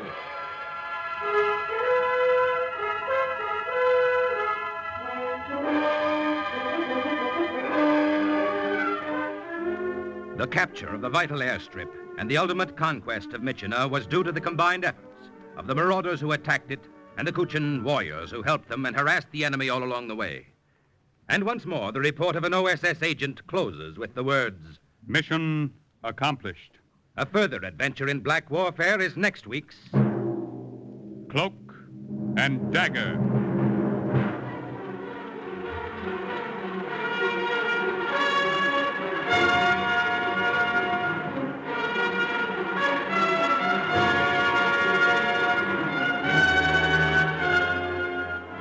Heard in today's Cloak and Dagger adventure were Raymond Edward Johnson, Carl Weber, Bill Quinn, Joe Julian, Everett Sloan, Inga Adams, Jackson Beck, and Jerry Jarrett.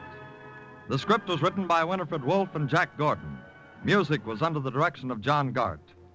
Today's true OSS adventure was based on the book Cloak and Dagger by Corey Ford and Alistair McBain. This has been a Louis G. Cowan production in association with Alfred Hollander and was under the direction and supervision of Sherman Marks. Robert Warren speaking. Do you enjoy a capricious caper or a melodramatic mystery? NBC offers 3 of the best for your pleasure later today. A Giant Among Men, the big guy leads off, with Vincent Price as the saint close behind. Topping off this list is Sam Spade, license number 137596, in the Elmer Longtail caper. So listen for 3 top mysteries on NBC.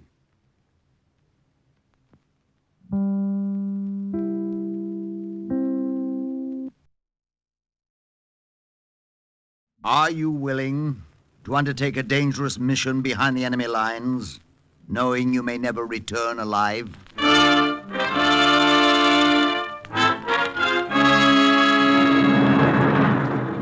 What you have just heard is the question asked during the war to agents of the OSS, ordinary citizens who to this question answered yes. This is Cloak and Dagger.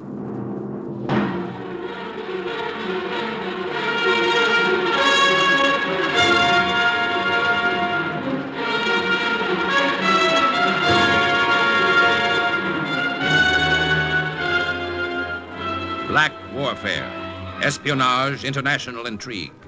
These are the weapons of the OSS. Tonight's story, Seeds of Doubt, concerning an OSS agent who tracked down Nazis in American uniforms, is suggested by actual incidents recorded in the Washington files of the Office of Strategic Services. A story that can now be told.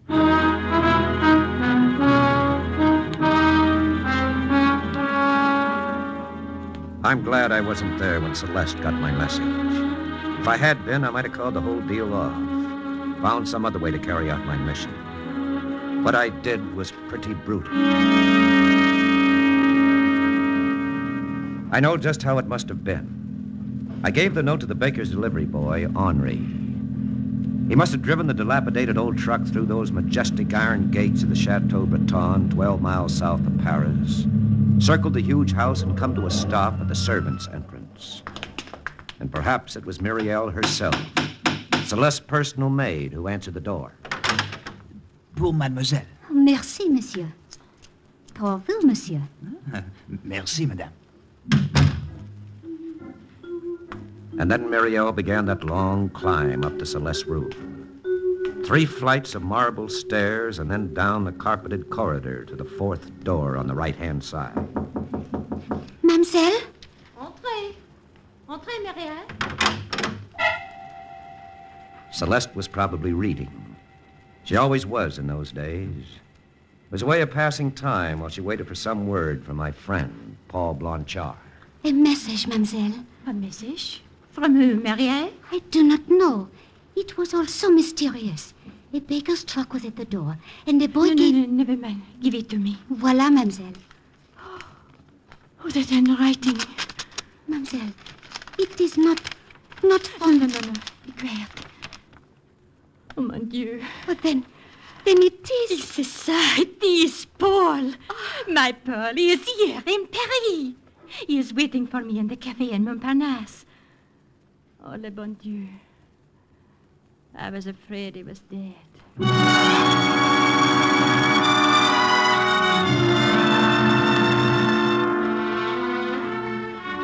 That's how it must have been. And all the while I sat in a dingy little room in the back of the Café de Trois Chars, drinking cognac, feeling like a dog, waiting. I waited about an hour, and then... Paul! Oh, Paul! Oh, Mademoiselle Breton? Oh, you are not Paul. No. Where is he? Mademoiselle, I was a friend of Paul Blanchard. But where is he? Where is Paul? Mademoiselle... Answer me. Very well. Paul is dead. Like I say, it was brutal. But is there any way of saying it that isn't brutal? She tottered toward the table and then slumped into a chair. Dead. Her face was deathly white, and yet it was still the loveliest face I'd ever seen. But this note, it is Paul's handwriting. Well, a forgery, mademoiselle. The OSS is well equipped to forge any man's handwriting. The OSS? Oh, I begin to understand. You are a... Lieutenant Martin Ingalls, Morale Office, OSS. And you deliberately told... That's right. I had to see you, but I couldn't come to the chateau. And I knew you wouldn't ignore a note like that. I see. I will aid you for this, Lieutenant, as long as I... That'll be rather awkward, considering our future relationship. We shall have no future relationship, you and I. I think we will. I've come to Paris to take Paul's place. Take his place? Yes, as your fiancé. At first, that is. And then, later, as your husband. She sat down again, slowly, and listened in stony silence as I told her how I'd met her fiancé in North Africa.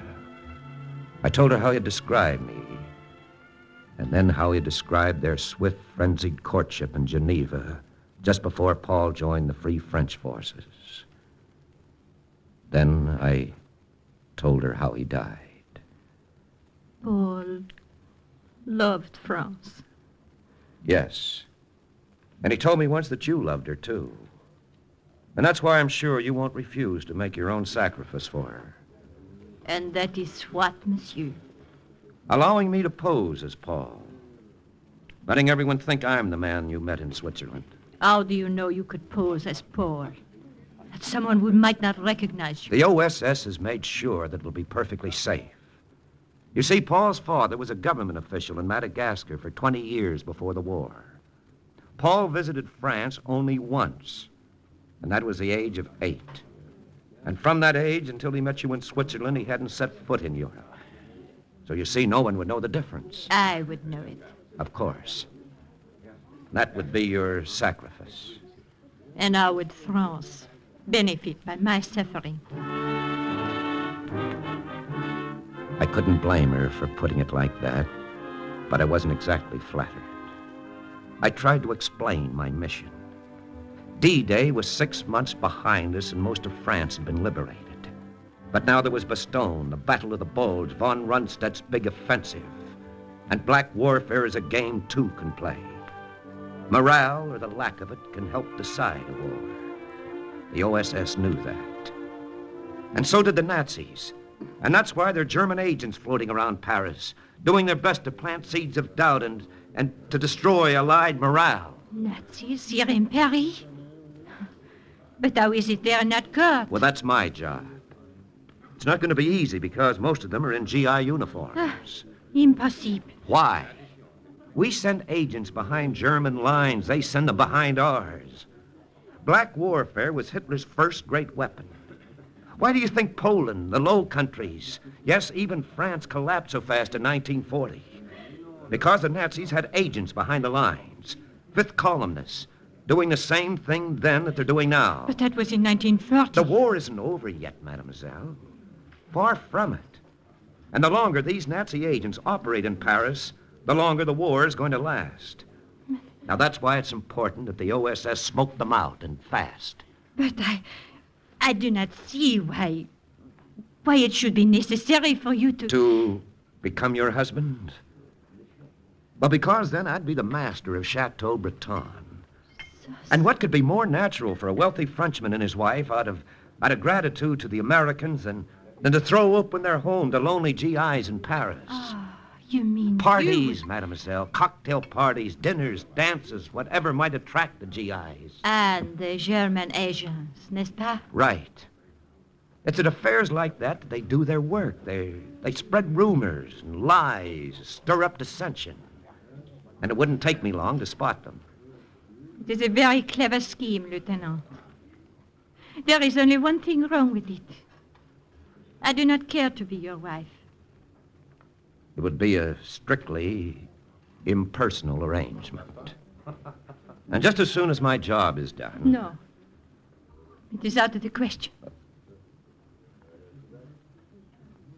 Very well, mademoiselle.